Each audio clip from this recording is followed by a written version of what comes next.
Hello.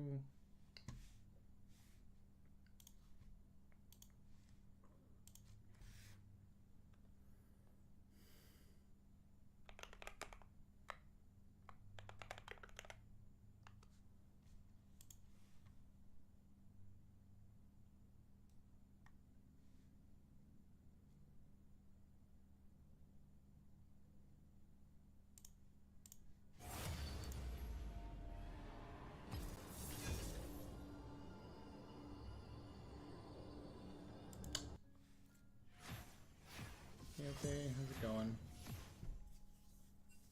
Hi, Eldred and Biegu and Blank. Hope you're all having a lovely weekend. I did a good job with Yumi. I'm proud of you. I didn't expect it. What do you mean by that? I'm talking about the Yumi buffs? I think they turned out okay. Our goal for those Yumi buffs is that, of course, we didn't want her to like take over high MMR or be broken in pro again or anything like that.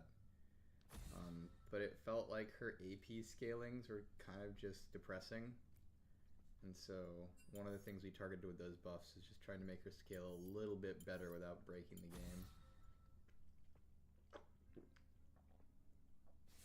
And so it seems like they were in a good ballpark of making her make more sense with the items while not just destroying League of Legends. So, you know, good combo. Drago today, I hit Diamond for sure. Drago, I'm on a 6-game, 7-game loss streak right now. It's been a little rough, but maybe we will. Rabbi, thank you for the Prime sub. Appreciated. You encountered my brother yesterday, July. Oh, he's a good guy. July. He's great. Hello, everybody. Welcome. We're back to streaming. It's great. Can you backflip? No, I'm not flexible or talented or skilled enough to backflip. I could backflip off like a bar, but not from standing.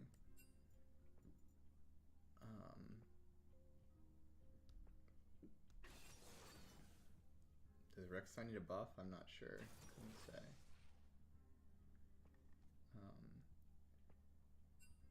Personal opinion on Mel's balance. Is she becoming a Zed where she's more around frustration than actual strength?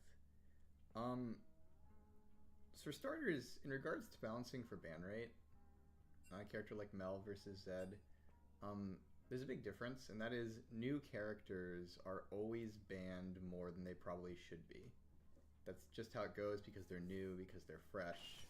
I mean, you look even way back and like, you know, when characters like Vi or Diana came out, they seemed like crazy town compared to, you know, a year later even.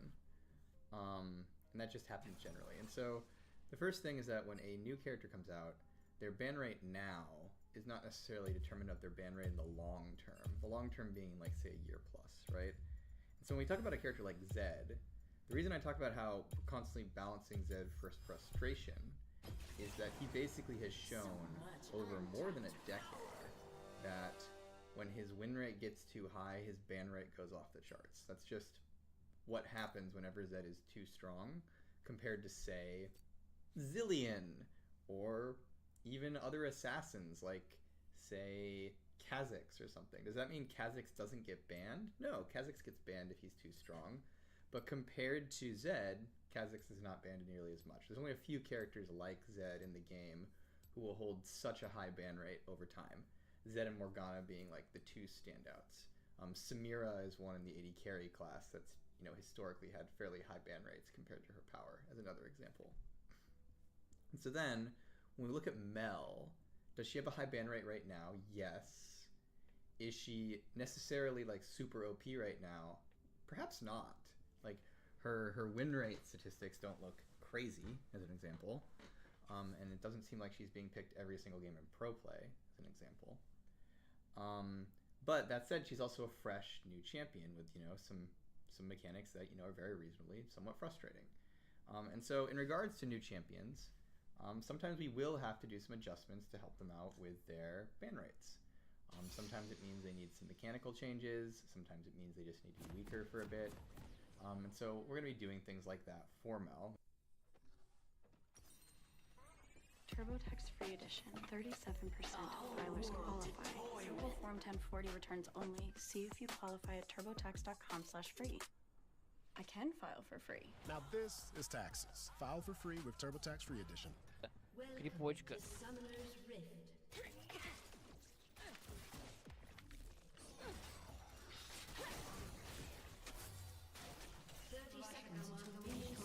Бля, не попал. Ладно, мне надо на базу отойти, пополнить ХПМП, купить как раз вот коллектор. Коллектор надо купить. Ставр, да, нам ёбнуть за это? Ну, что поделать? Weaker for a bit. And so we're going to be doing things like that for Mel. There's a patch listed about how she's getting changed. And it's very possible those things could make her weak. Minions have spawned. But with a new champion, especially once they've been, out in the game for a while and had a few adjustments and maybe even be made weak for a while, generally we find we can then like buff them back up to like the right win rate, and their ban rate won't go back to like 80%. My potential is and that's the big difference limitless. between a new champion and Zed. Zed, if we were to buff Zed to be like strong, his ban rate would skyrocket. Whereas most champions, even if they're highly banned on release, even if we've done, some adjustments to them over time, or even This is some what mild I mechanical live changes, for. don't tend to hold like a super high ban rate when they're balanced to be, be decent. So that's the thing. Like whether or not that happens with Mel in the long term, that's the question, right? But there's very few champions we've had to balance like super tightly around ban rate. Control.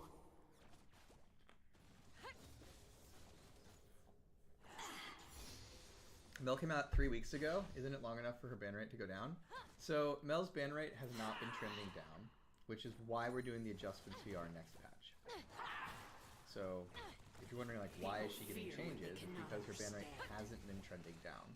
And so we do feel there's some frustration going on there, and therefore the designer of Mel, Misery, is doing some adjustments to, tap her down in ways that hopefully lower frustration. I will not be restrained. Yeah. Take this! But yeah, that's something.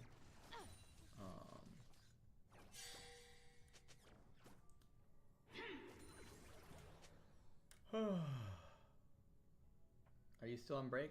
Or are you back to the game? I'm back to the game. I'm back to work. Back to losing at League of Legends. This is a fun fact, the worst ranked season I have ever played. Ever. Except maybe season 1. Yeah, actually this is not as bad as season 1. Only that's me. Thank you for the 3 months. Appreciate it. First blood. Let them try to stop me. I am not doing very well. I think I'm like, my win-loss record is something atrocious, something miserable. An ally has been slain. What is it? 28 wins. I think it's 28 wins and like 37 losses, or like This power is mine to command. it might even be like 40 losses at this point. It's been bad. It's been really bad. But only way to do the rank ups is to get better. 44 losses. Yeah, 28-44. It is not a good season for me. More. I can But be so oh well. much more. That's on me. An enemy I has just been need to slain. get better.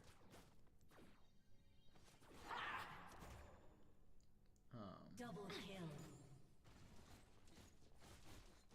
Nerf by hotfix and still getting nerfed in patches. This feels like an unreasonable time for someone to sit at 65%.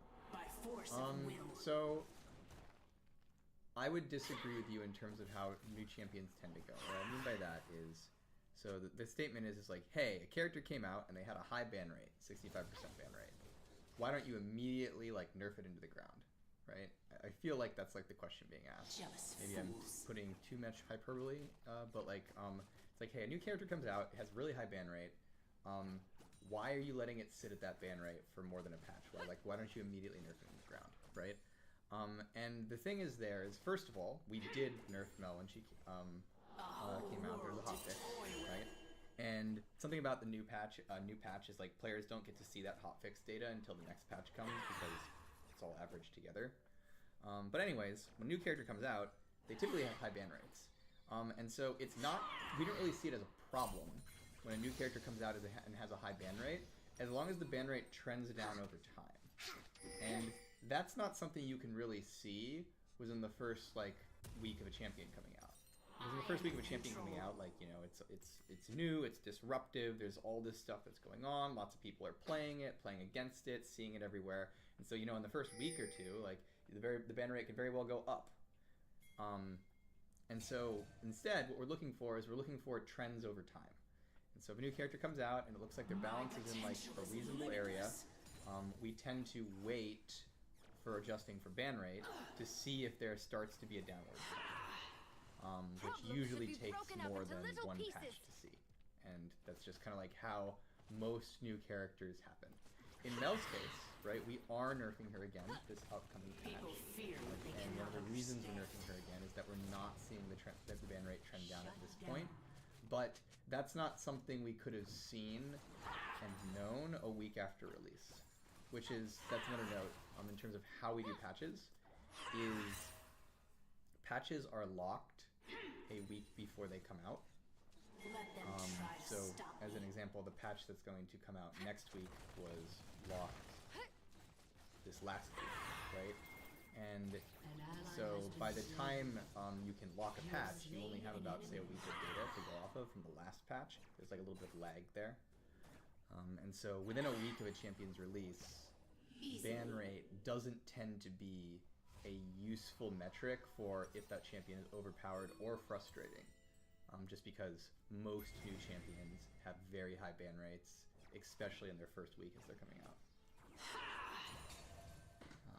So instead, we look for trends. We like pay attention. We like to say, okay, here's a ban rate. Does it trend down over time? And in Mel's case, it has not been trending down, which is why we're doing the adjustments this upcoming patch. Hey Poposhi, how's it going? Good to see you. Doing Marvel Rivals. I can be so much more. What can be done to make Talia more popular? Talia, unfortunately, is balanced around really, really, really high MMR. And so she's not a character that tends to be powerful or feel powerful to the average player, given that she's balanced for high MMR. With the rework, we've seen that Talia can be like an average popularity character in terms of, hey, if she's decently powerful for the average player, some of them will actually play her. They like Talia an average amount. The catch, though, with that is that usually represents a version of Talia that's very, very powerful in Challenger and Pro Play, such that it is generally hard to balance her for high MMR and the average player at the same time, unfortunately. When are we buffing Katarina? Well, unfortunately for you, I played against the Katarina recently, and therefore she cannot move up. 20 and 0, clearly OP, clearly broken, definitely not the fault of myself laning against her. Nope, OP champ. Needs nerfs, honestly. Hey, that's my game? Mochi Love, were you in that game? Please tell me you weren't that Katarina. By force of will. Somebody named Mochi Love says they were in this game. Which character are they most likely to be? I feel like that matches up with the name Meow. Oh, I was right. You are the Lulu. Okay. Genius. I can really put My potential is words together. Smallest water bottle? Yeah, so let's see. I'm supposed to drink... I'm supposed to be here. Shit, I got a lot of catching up to do. Okay, let's go. People fear what they cannot understand.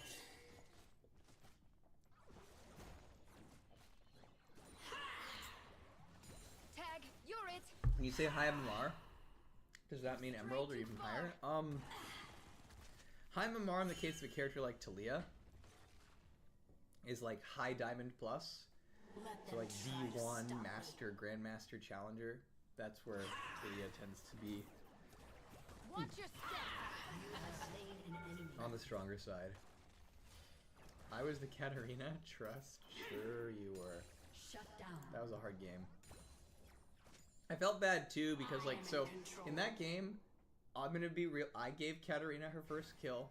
I might have not realized that she can do ridiculous things like that at level 3 because I don't play enough mid lane. So I get it. But then after that death, like I was like ganking and helping out my team and doing stuff. And then every time anything happened, Katarina would just come into the fight at the end and kill everyone. And I was like, huh.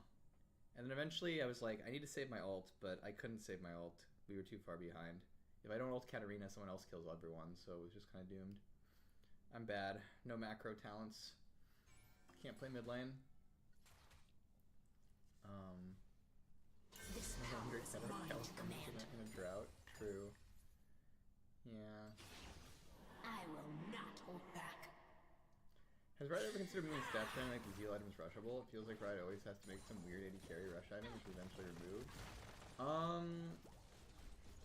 The zeal items like are intended not to be rushed because they're attack speed, right? And so the thing where it's because your attack speed on the zeal items, like they're meant to be like multipliers on like if you already have AD. That's kind of where they fit in the scheme of things. You could make a zeal item that's more rushable, like old versions of Static Shiv were like this, where like the Static Shiv burst damage was high enough that like you could rush it, especially on a character like Yasuo or Yone. So there might be a world where it's like, hey, is there a zeal item that, you know, has attack speed on it that ends up being like good to rush? The hard part we just found is like most characters don't want to rush an attack speed item because attack speed is much stronger like as a multiplier off. Sorry, but only attack speed item. Obviously, if it has attack speed and AD, that's a different story. But we found that when, you know, all the zeal items had attack speed and AD, it was just kind of like this state where everything was like homogenized together, and like when it compared that attack speed, it was just like what was the better AD purchases, things like that. And so like it's been very deliberate that like attack speed AD crit items are like kind of like moved away from as like one-stop shops for everything, and instead the majority items either give you 2 of 3 attack speed AD or crit. Yeah. An ally has been slain.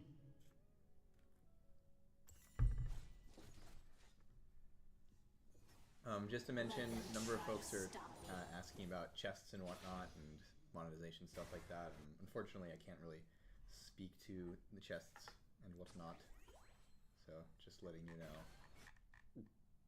Not my department. Watch them squirm. An enemy has been slain. People fear what they cannot understand.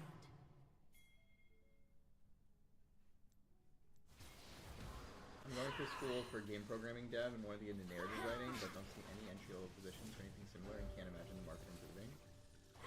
Yeah, so right now, getting a job in games and a number of other tech fields as well is not super great. It's been a rough few years for the industry, as you all have noticed, and Turret plating a will lot soon of tech fall. companies, you know, have done layoffs and things like that. It's been pretty awful. And so it's just a lot harder to get entry-level positions right now because not a lot of the entry-level positions just exist. There's just not as many open. And then when you are applying for one, you're competing with a lot more people nowadays. So that is a tough spot about the games industry at the moment. With that amount of water, either instantly throw it up or be walking around with a Gragas belly. Oh, no. This thing just goes through. Shut down. Your team has destroyed a turret.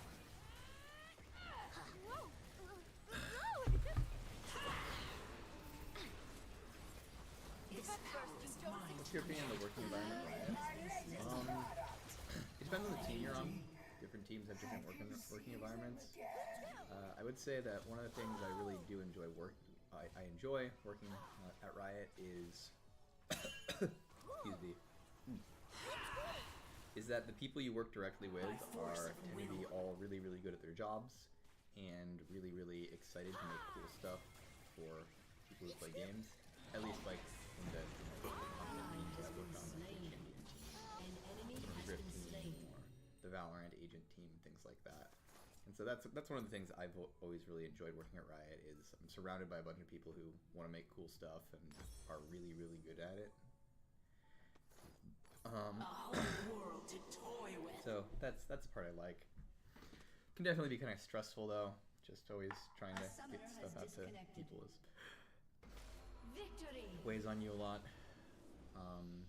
And sometimes it can feel like you're working a lot. We don't have like the typical like games industry crunch thing that I've heard of in the past, where it's like you're just expected to work 80-hour weeks all the time. My experience has been like the vast majority of the time, it's like, hey, have a good work-life balance. So I appreciate that.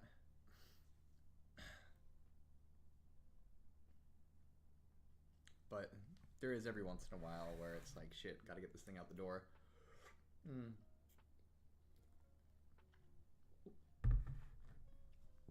Why is Senna mana-gated in mid-late game?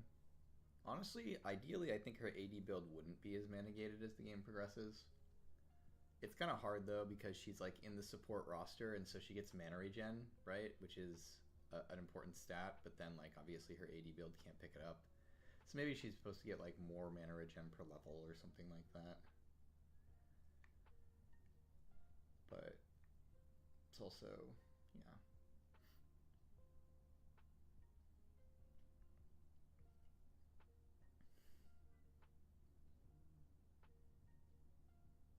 How do you get Mythic Essence?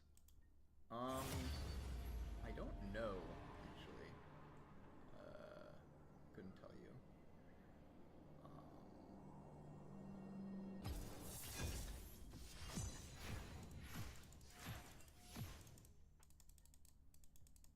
I think it's through the Sanctum and the Battle Pass, but I'm not familiar with it.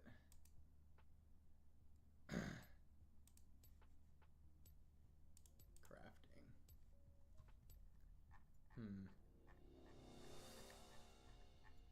I should really craft some stuff. Is there any characters I don't have a skin for? Tyrant! Oh, do I need to open these eggs?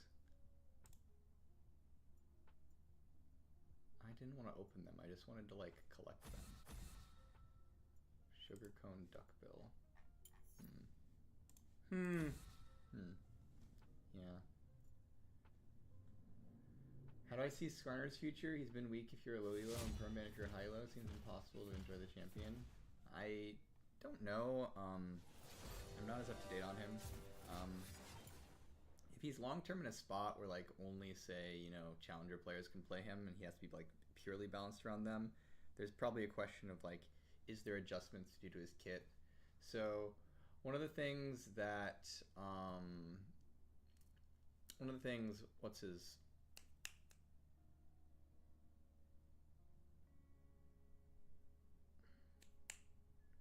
tanks, there we go.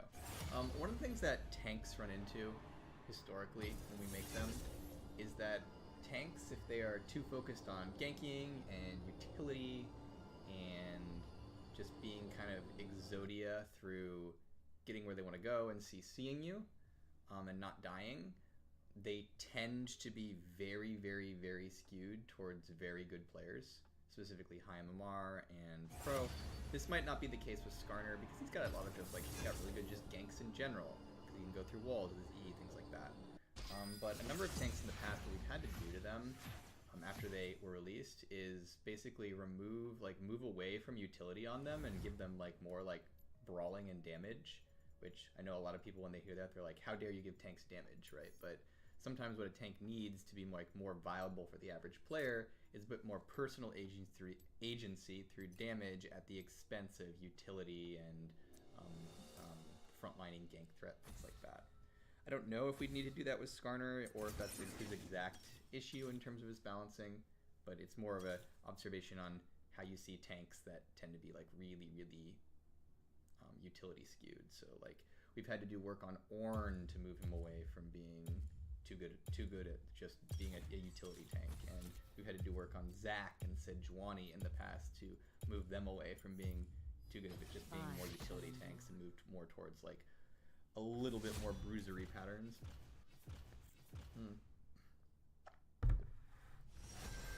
And this is the challenge with a lot of tanks, because folks are like, well, wait, tanks shouldn't do damage, that just makes them bruisers. It's like, I think there's always going to be a big difference between the capabilities of a character like a Mumu and the capabilities of a character like Renekton, as an example, if you compare a tank to a bruiser.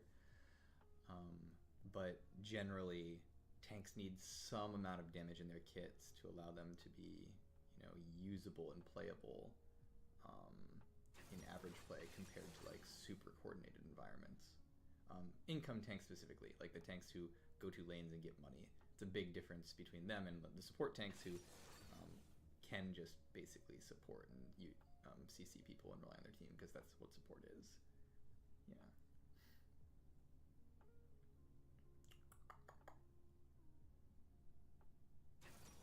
Do you think boots should be revised for assassins, considering none of them build boots and value Yomu's more? Not necessarily. It's not wrong if people aren't rushing tier 2 boots.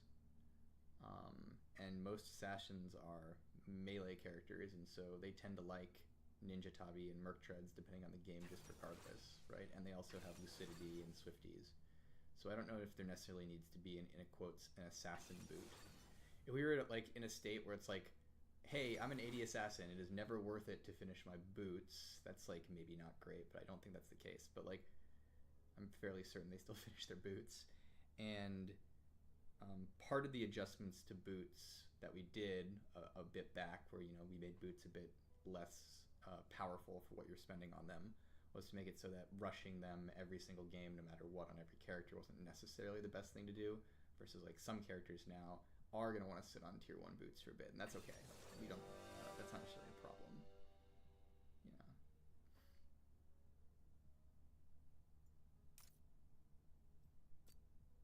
Tanks need to be able to one-shot assassins, guys.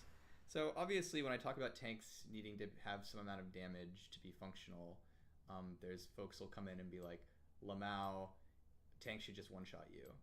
And the reminder I always need to give in this space is there is a big difference between a tank being able to kill you, even from full health, and a tank one-shotting you.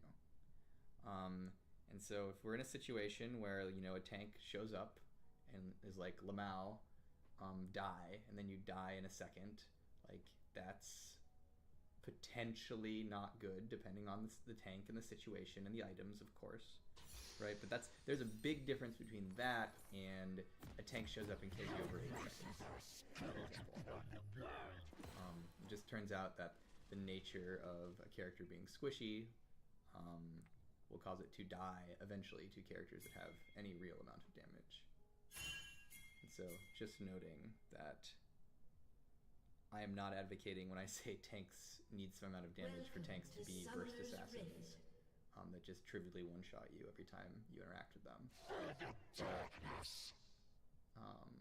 Extended fights in League of Legends are a big difference in terms of like burst thresholds and amount of damage power compared to them killing you very, very fast. Yep. Additionally, I believe we are doing some tank nerfs next pack with a number of the item changes that are going in.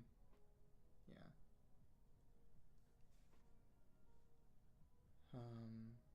Why does it say my opinions are my own twice? Minions have spawned. I think I forgot to delete that. Good question. Should look like this. There we go. Save. In case you are wondering why it says opinions are my own, it's generally important to note that I am just one person who works at Riot, and I'm just one designer who has one opinion, and there's a lot of different folks who work there who have many, many different opinions on things. So just because I think something does not necessarily mean it is true or correct. It just means how I think about things.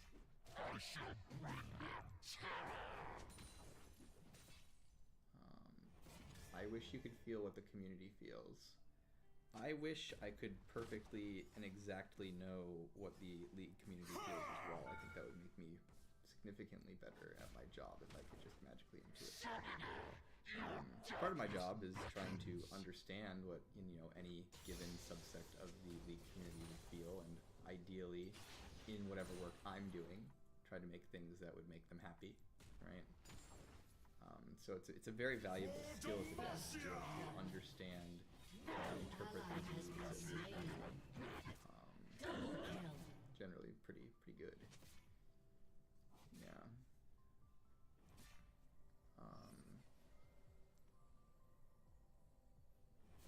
What do you think about fixing bugs on champs like Aatrox and Kled? I mean, when we know about a bug and know how to fix it, then we should fix it, right? It doesn't mean it's necessarily easy to hunt down bugs or necessarily easy to fix them once we found them.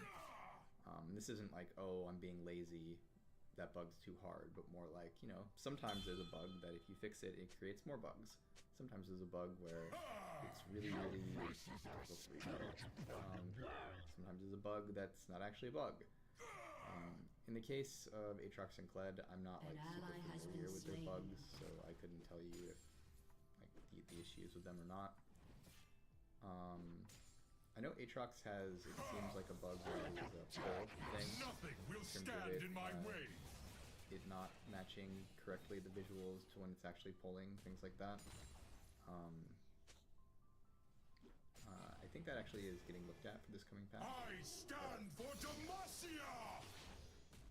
The daylight, it burns! Bug is not fixed.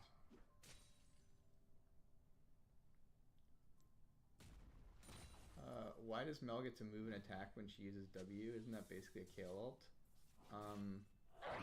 Mel's W is significantly shorter than Kale's ultimate. And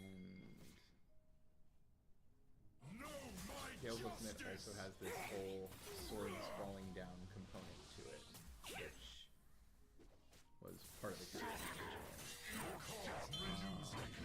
Yeah. But they're basically just two very different spells.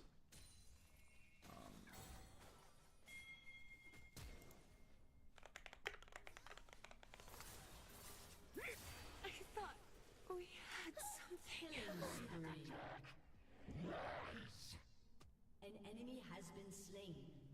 That said, I think it was probably incorrect for me to ship Kale ult with as long of a cast time as it did, especially when she cast on other people.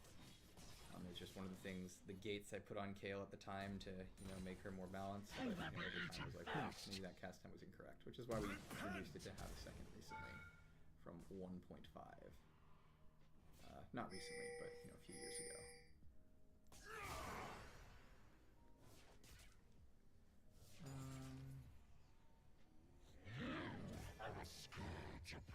I renounce thee! Rampage. Do we need help fixing bugs? It is not a question of needing help fixing bugs. Like, we have QA teams, we have designers to fix things. It's more of a question of League of Legends is a giant, complex game, lots of moving parts interacting with it. Also, Commando Garen, thank you for the 6 months. I think I missed you, but or 15 months. Dang, over a year. But thanks, appreciate it. And it's more just a question of identification, prioritization, again, whether or not they can truly be fixed. It's just a very real thing where some bugs are either low repro or low impact, or if they're high impact, fixing them can cause problems, things like that. But we do try to generally fix bugs, and we fix a number each patch, and we continuously fix more. Like, it's something we care about and set aside time to do. An ally has been slain. You get flamed in solo queue because you're a rioter? I generally get flamed in solo queue nowadays because I'm bad at the game. Was that You know, I do a bad There are some people that I run into who really don't like that I work on the game, and they'll be mean. But usually, generally, people are fairly nice, at least at the start. Because I run into a lot of nice people.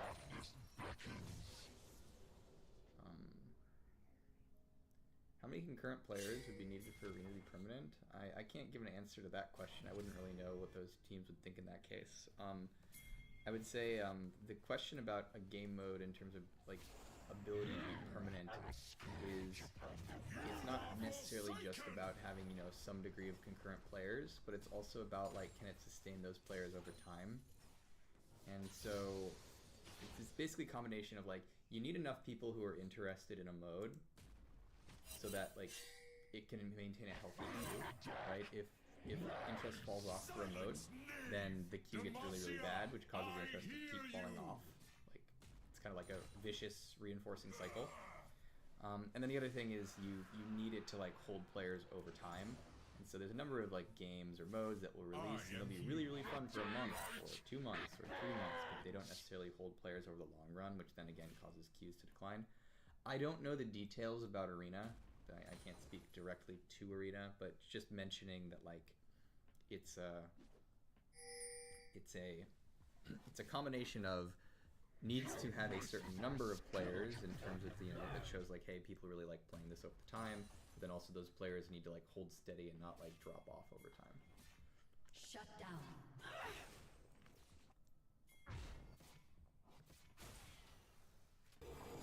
Do you have any idea what why an interaction like Vive R plus Fashion can be banned move in LCK right now? I remember seeing it used multiple times last season. Wait, what? Banned move? Vi's R flash mechanic? Sorry, what is it? I don't actually know what that is, but if it's a banned move, it sounds like it's maybe a bug. I don't know exactly what it is though, so I couldn't tell you what the mechanic is. Is it like what did she do? They thought they could kill a god. R flash? Double kill. You can flash while Vara's dashing to her R target to block skill shots and things. Yeah. That's intentional. Like, I intentionally allow Vi to flash while she's R'ing. If I didn't want her to flash while she's ulting, then I would have disabled it. Because you can do that, like, make it so, like, when they're running, but, like, is there some bug that happens when she flashes at a certain point in her R? Devotion restores me. Maybe there's something going on there.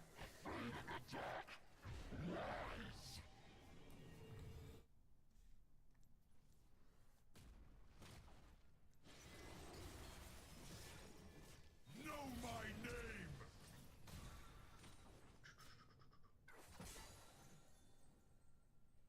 I shall bring them terror.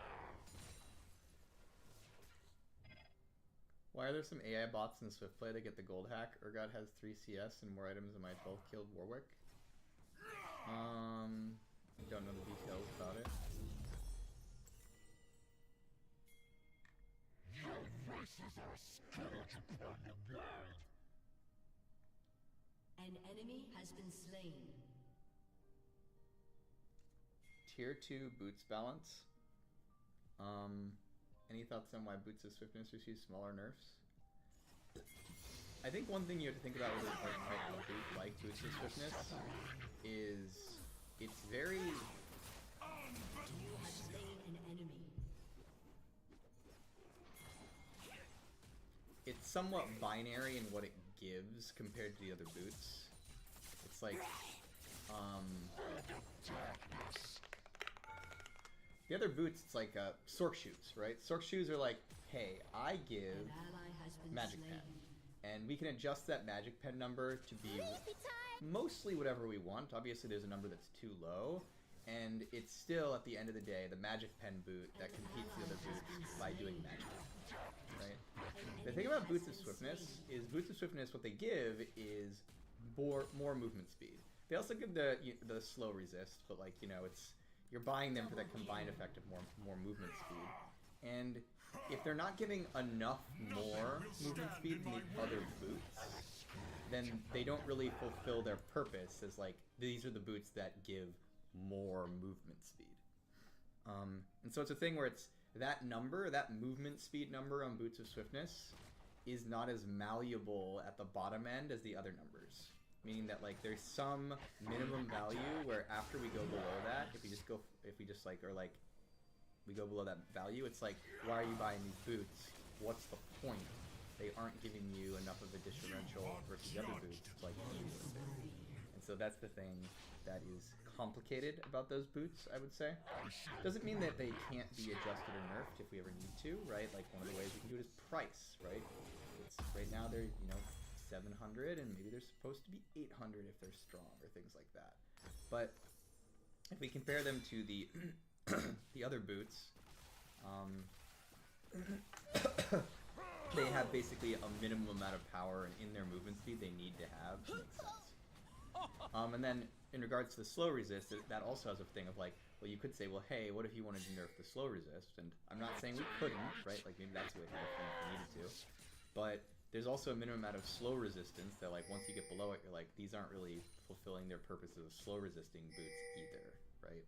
So basically noting that swiftness boots, I'd say, to make them viable or purchasable at all, probably have tighter restrictions on the minimum value for that slow resist and that boot value. Are they in a perfect balance spot right now, though? I couldn't tell you. It sounds like some people think they're strong, which they very well could be. Another note about Boots of Swiftness that I think is important to note is sometimes people will like list their win rates in terms of like, oh, Boots of Swiftness wins this much more than other boots on a character. Like, let's go look at, say, I don't know, who's a good example of what I'm talking about right here. I'm trying to think of someone who's like these things aren't core on. Let's go find it so I can talk to you about some items. Maybe Darius? Yeah. Okay, so let's take a look at Darius, right? This is Darius, Emerald Plus. Let's go to all ranks just to get a higher sample size. We're going to look at his boots purchases. And you'll notice something here. You'll notice that Boots of Swiftness are a lot stronger by raw win rate than the other two boot options, right? The Dariuses who buy Boots of Swiftness tend to win a lot more games than the Dariuses who are buying the other boots. And so one of the things you can look at when you look at this and be like, oh, Boots of Swiftness, clearly overpowered, right? Like, what's going on here? But one of the things you have to note about these win rate differentials is Boots of Swiftness are also a more situational buy.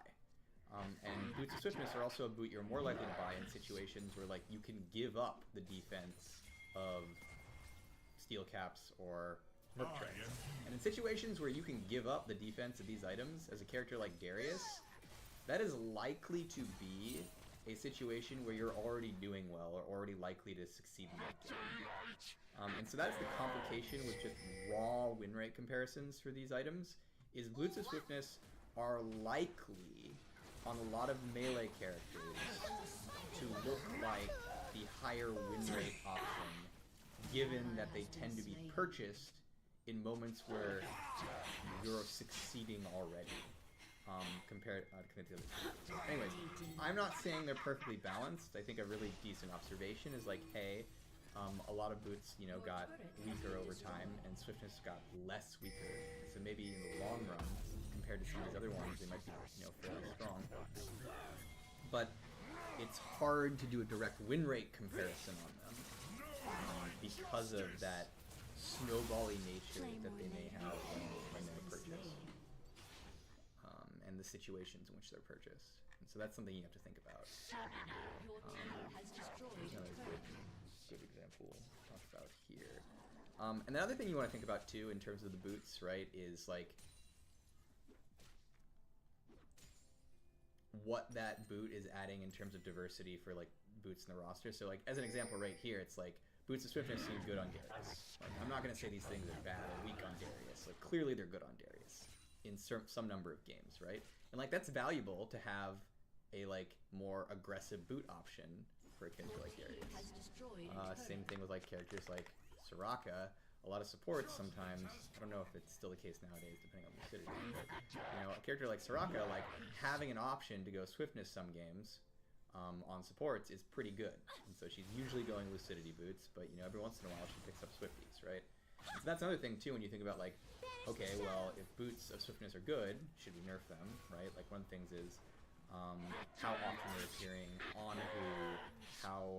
overwhelming the R2 choice in these systems. And then also you don't want to be in a situation where, because they look good when they're purchased some amount of the time on a character like Soraka or Darius, just immediately nerfing them down, because then like maybe they get purchased none amount of the time, or zero amount of the time, like Darius or Soraka. That's sad. Now again, I'm not. There's some characters who like probably purchase these most of the time. Like, you know, Janna loves these things, right? Which makes sense given who she is. And I'm assuming there's a lot of Garen Swifty enjoyers out there. Yep, you know, Swiftness is pretty decent on Garen, although he really likes attack speed boots as well. And then, like, I think Kale swapped over to them over the time. She's a Swifty enjoyer, yeah. So yeah, if I was like, look at all these things, I would definitely like make the conclusion that Swiftness are strong. But they're a boot that has a very specific niche in the game. And when fulfilling that niche, they probably look fairly decent, and they probably look like decent choices on a lot of characters. So there's always a question of like, is it a decent choice? Is it OP? Is it overwhelming the choice system? If you nerf it, do you get into a spot where people just don't have that option? Right, there's a lot of considerations to talk about there. Yeah.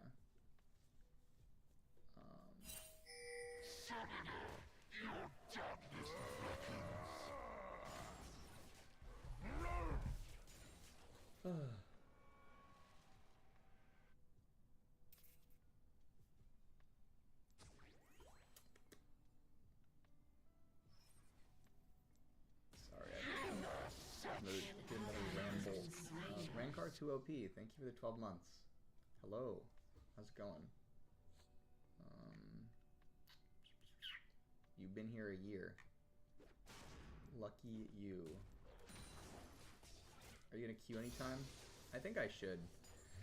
Okay, we're gonna play some Senna today. I just had the strangest.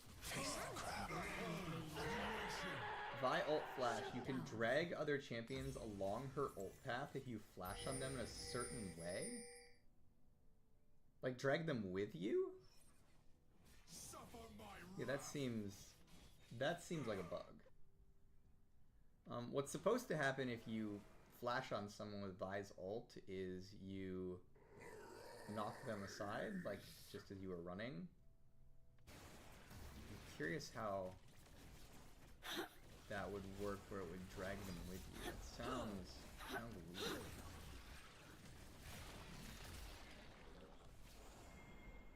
Win more is such an interesting concept. I don't fully understand it though. I mean, win more is like a snowball concept, right?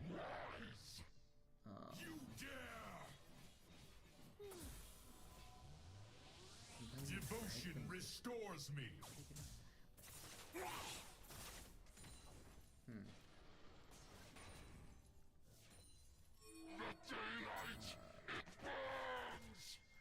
Win more means that if you're winning, you win more, right?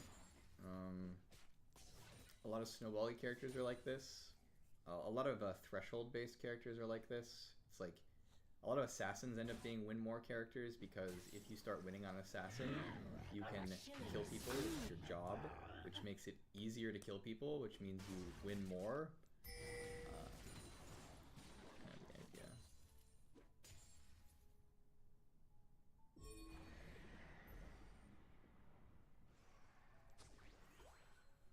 I can link a video of the Vi insect combo.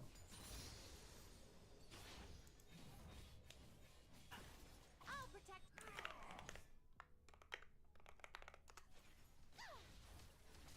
Your team has destroyed Let's do Vi insect combo. How do I turn the sound off?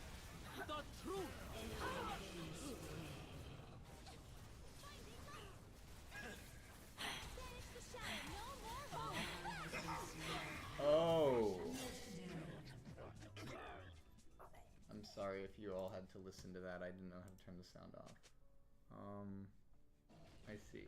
Ban a champion. Okay, so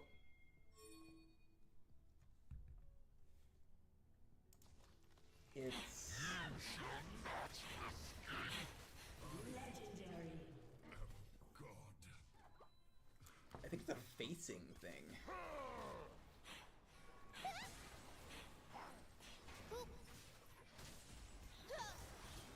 Shut down.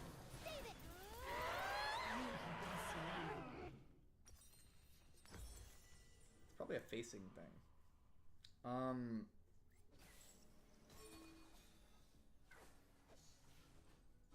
Yeah. If I calculate where she's going to throw people by like where she's facing, and so there's maybe like a race condition or a timing issue where her facing is Having a party dream. wrong, it causes her to throw the person towards her target. First time seeing you stream. Thanks for the fun champs. And oh my, Viego hater over here. Okay. Do we go for a Blitzcrank pick here?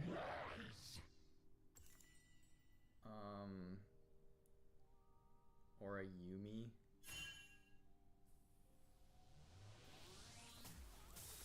I don't know if Blitz is the right play here. I feel like maybe against the Soraka it's good though. Perfect Senna game. Honestly, it could have been a Senna game. Yeah, Senna could have been good here. Plus, Senna can buy healing reduction to Soraka.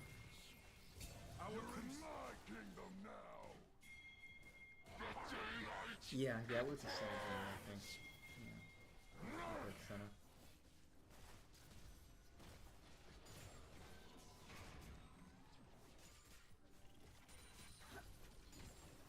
You ate. Now do something about You think it should be allowed? Some newly discovered mechanics are allowed to be kept in? I don't think it's wrong to have like really high-tech, skillful combos be allowed to be kept in the game. Like, that's fine. I think it's more of a question of how you create that combo, right? Like, sometimes a bug is like, oh, that's actually cool. Like, we can just like make that and support that, right? I think like if the combo is causing a spell though to like perform, like do something like clearly that it's not supposed to do, in a way that's like very, very like questionable to replicate, like that's not always like oh, we should keep that. Yeah. Don't go this skin, but I'm rusty, dude. You've been learning AD carry and Jinx is so much fun. Glad you enjoyed Jinx, thank you. I think she turned out pretty nice overall. She's funsies. The Dark Hubris Senna build? That sounds kind of messed up. Okay, let's focus. Let's see if we can actually win a game of League of Legends. I know, it's crazy. I think if I lose this game, I'm gonna demote. Like, actually. I think I might actually demote to plat, which would be depressing. Okay.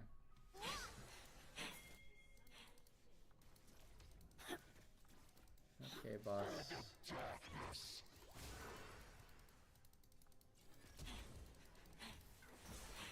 They know. Okay, we should leave. They got wards everywhere. Not a fun place to be. Your turret has been destroyed. If my team was there, I flashed up there. Easy. Not yet, honey.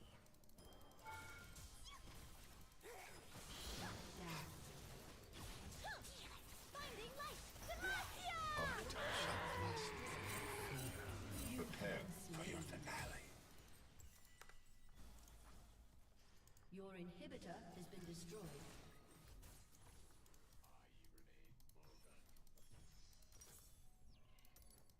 You never wash that beanie? I wash it quite a bit, actually.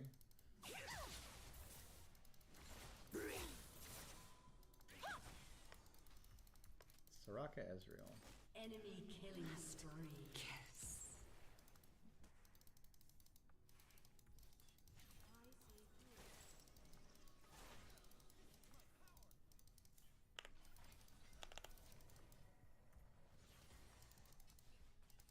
her flash.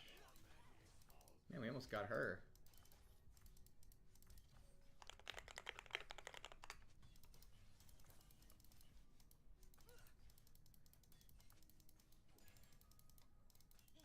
Your turret has been destroyed.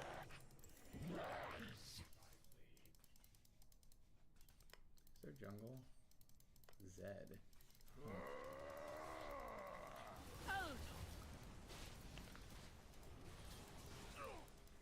Okay, we'll ward up. Oh, he's coming. Okay. Then.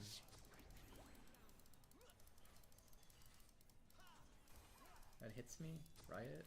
Oh no, Vayne. Vayne, what are we doing? Can't help you there. Like...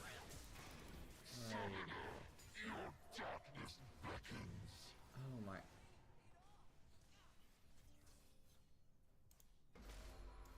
What was that? What? Like... What? What? Why? Like... Do I flash E him? Maybe that's what I'm supposed to do, is flash E him there? Like, maybe that was on me? She's like standing in the middle of all these minions here. Like, it's like... For what reason, man? Like, we didn't... Maybe I should have flash E'd him. But he was like under his tower. I don't...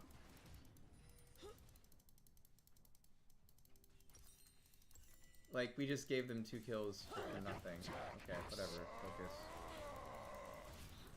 Killing spree. Was that me? Enemy rampage.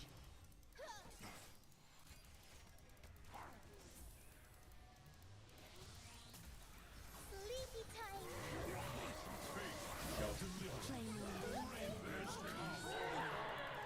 What do you think, chat? Do you think that was on me? Should I have done something? I need to vlog review that. Maybe I was supposed to like flashy Israel or something. I don't know. Has been destroyed. That situation seemed Protect you. pretty off. Your turret has been destroyed. I think we lose our lane now. Has been destroyed. So.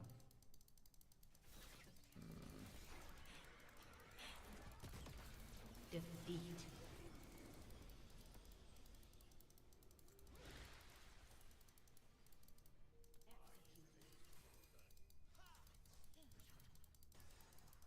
Okay.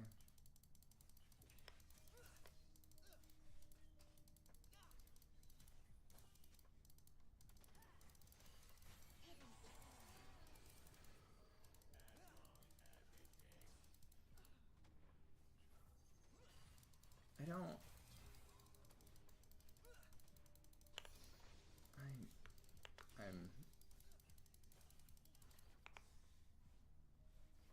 I'm...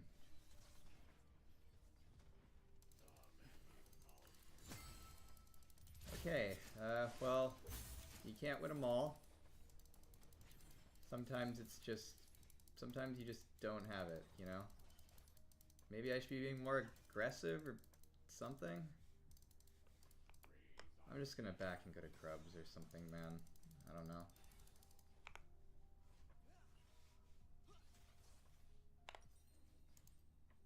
Trying to think what I should be doing better here.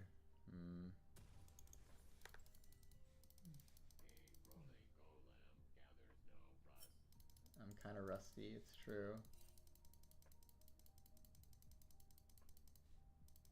You can't be aggro with Vayne? I mean, depending on the situation, but I just feel like she's kind of like walking into situations to like get her killed. I need to VOD review this game. It's actually very confusing to me how this game is going, so...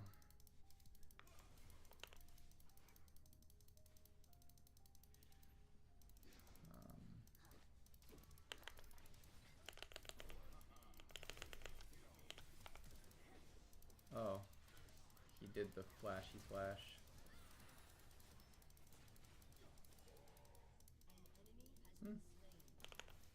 Got one.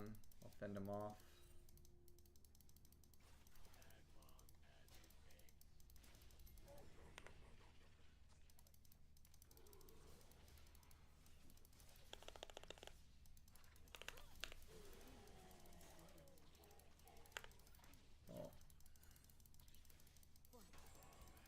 He should leave.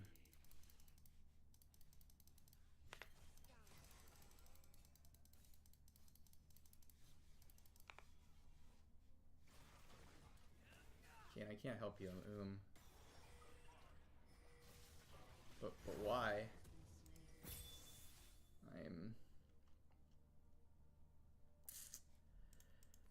I am confused this game.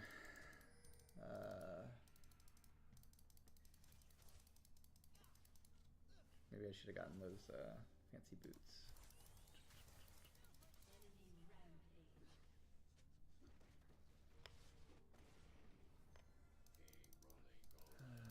Okay.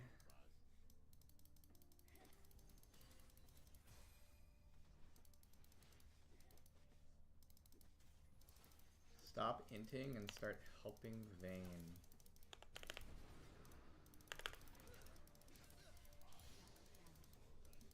Got it.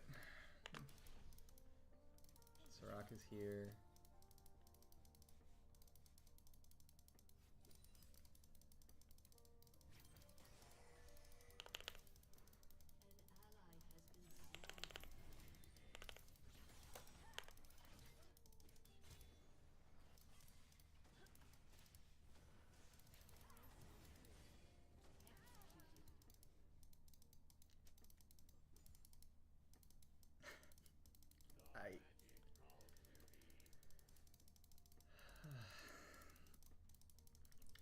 It's rough. It's rough. Rough game.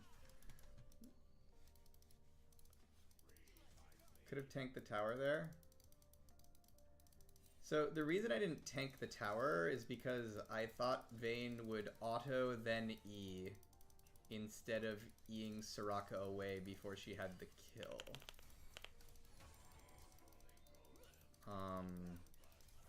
So I was like, I don't need to.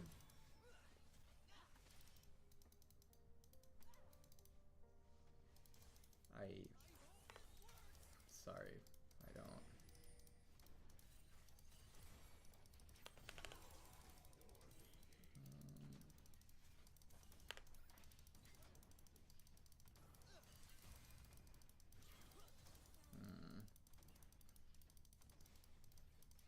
Like, Vayne was supposed to kill that Soraka with auto-Eing her. Like, Soraka would have died. I think she canceled it or something. And so that's why I wasn't tanking.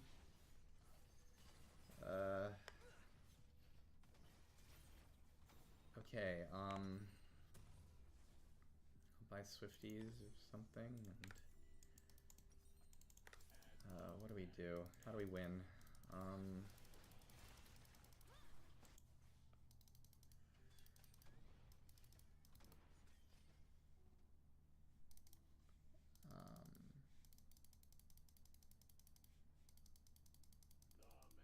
Vayne can't read thoughts. It's not about thoughts. It's like you auto E the Soraka, she dies. Like that's what it is. Like that's just how it happens.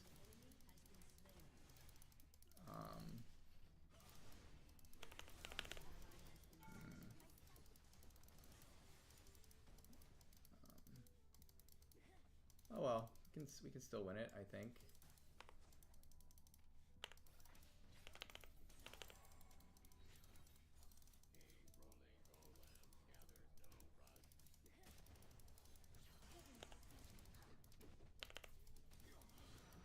Nice. Oh, good shit, Amumu. Bro's popping off. I'm sorry to steal that Amumu, but I think we need to kill that guy.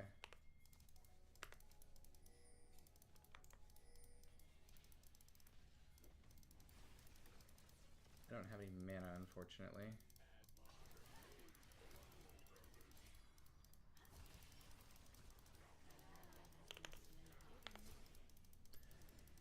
I shouldn't have gone that way. That was bad. Forgot I didn't have any mana. I was like, I don't know, just... Huh.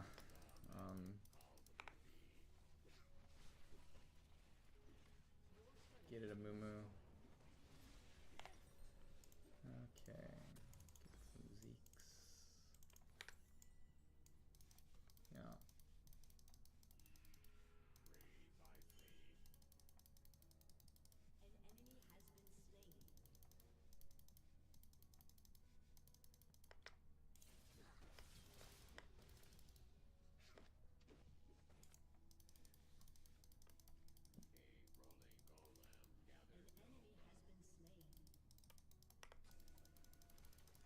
Zed is in his jungle down here.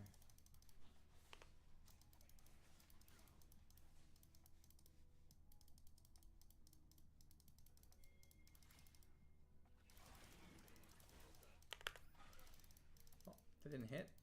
Sad. Wouldn't have mattered. I was waiting for Kiana.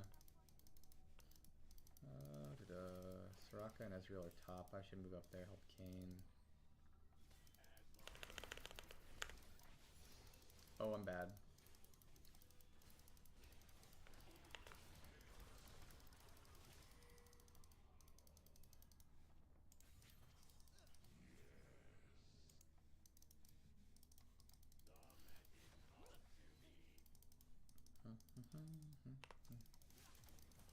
Oh no.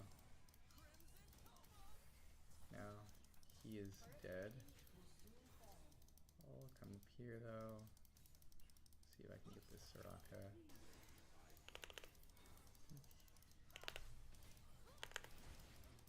Oh, she flashed.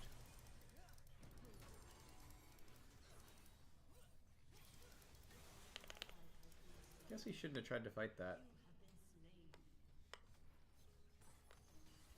Kiana didn't really have very much, I suppose. This game's a little rough.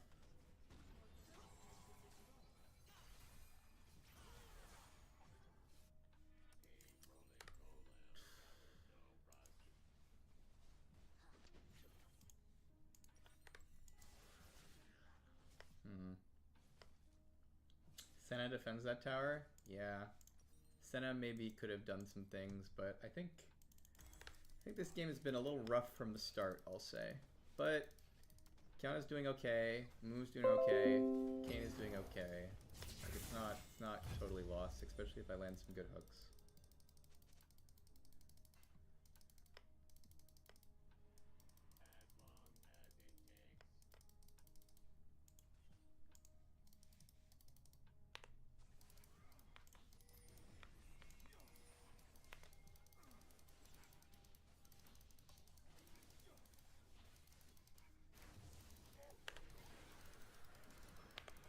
Oh my god, I am really bad actually. My brain just shut off and then we just got destroyed.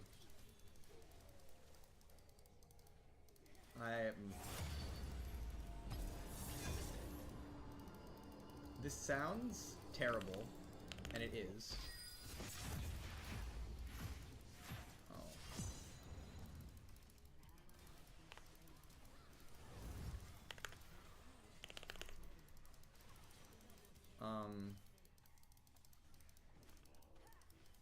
Get him. Oh. Nice try. NT. This sounds terrible, and it is. It's just me being bad. But one of the things that is hard for me when I play League is if my inputs don't do what I expect them to do, my brain shuts down. So what happened there is I was clearing that ward, and I thought I attacked it the third time.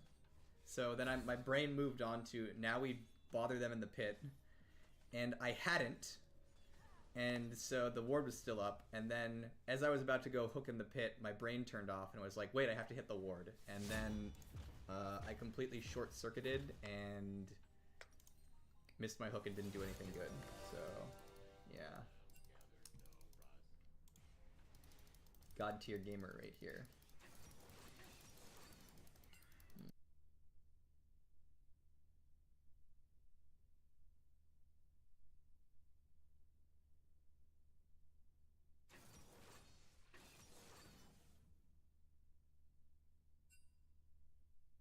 Tucked away in the birthplace of America, there's a pizza shop that's run by one man. Somehow, he's able to produce 150 pizzas a night alone. On top of that, he sells out almost every week. People come from all over the state, and oftentimes, they'll order their pie days ahead just to make sure they can get one. So, how is this even possible? Why does he do it alone? And can the pizza really be that good? We're about to find out. So I'm in Plymouth, Massachusetts, and I am freezing, but I'm heading to Edge Pizza to meet up with Chef Aaron to find out why one person would sacrifice so much time and effort just to make a pizza. Meet Aaron, the culinary genius who's making some of the most hype pies in New England. He's here 5 days a week and has become somewhat of a local celebrity. I asked him how he managed his time, and his answer was shocking. You actually have a full-time job, right? Yeah, work as a physical and occupational therapist. So I'm fixing hips and knees and shoulders and stuff all day, and then coming here and then feeding people at night. feeding people at night.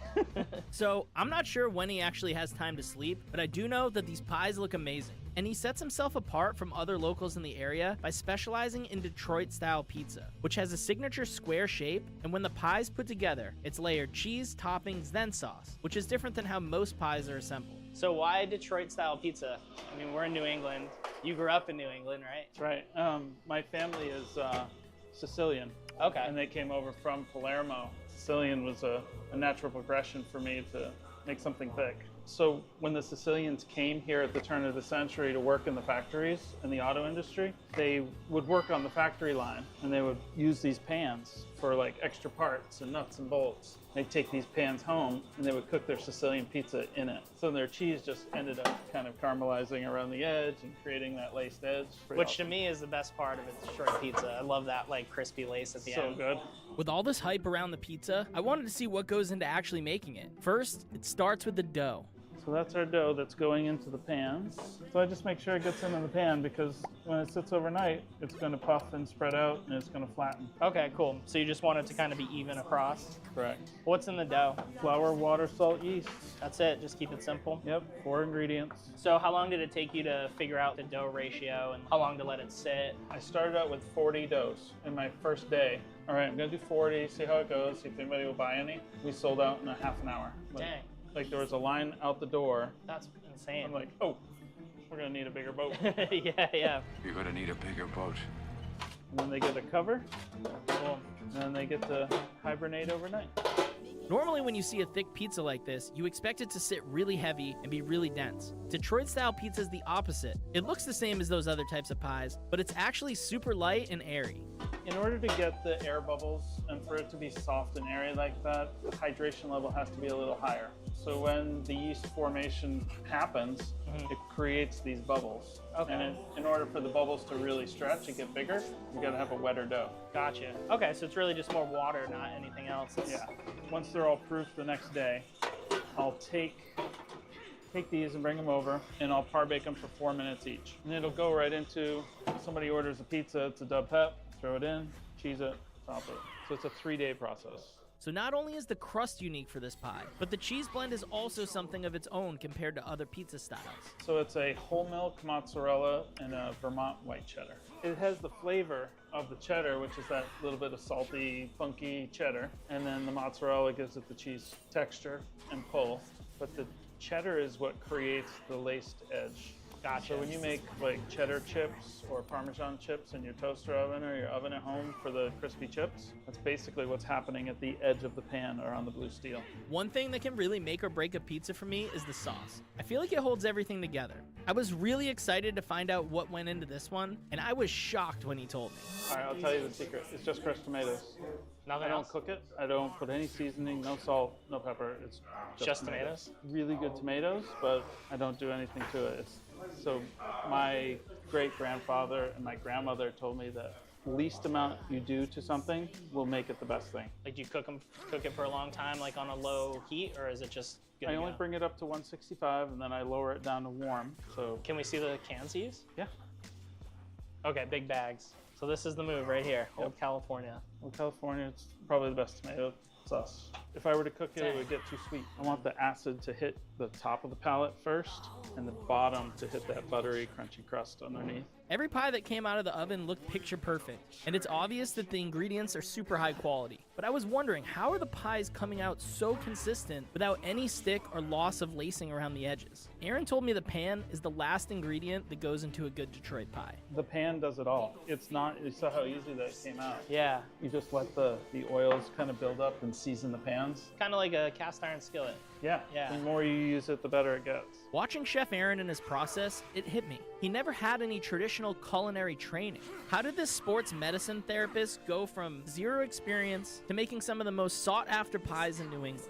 About 12 years ago, I had gastric bypass surgery. I was 365 pounds. When I lost 160 pounds of that, I started cooking because everything I needed to cook, it had to be perfect because I could only eat a little. Right, yeah. So I that started makes sense. perfecting every single recipe that I did. And Yeah. I just got really good at cooking. When did you open?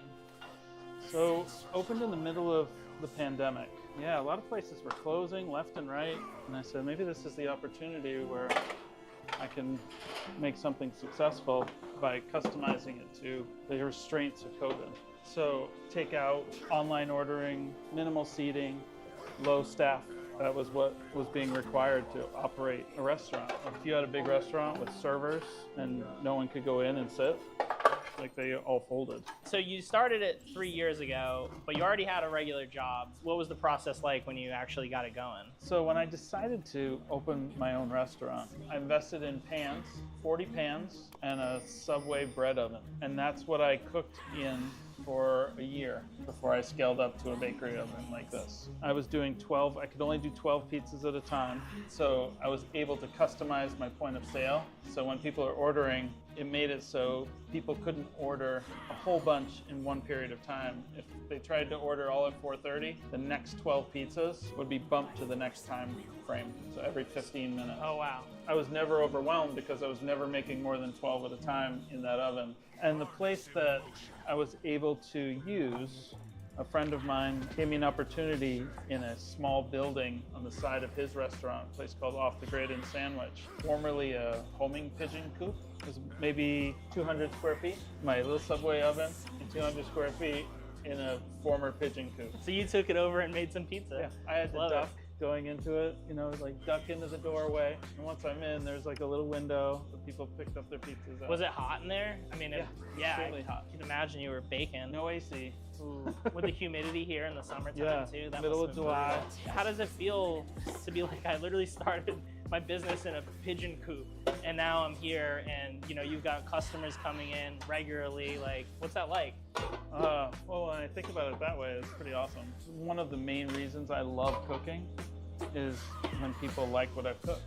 Yeah. Or when they say, that's the best thing I've ever had. And there were a lot of people throughout the day that said exactly that. It's the best pizza they've ever had. I had the pleasure of chatting with this guy named Paul. He's a regular, and he explained to me what this pizza means to him.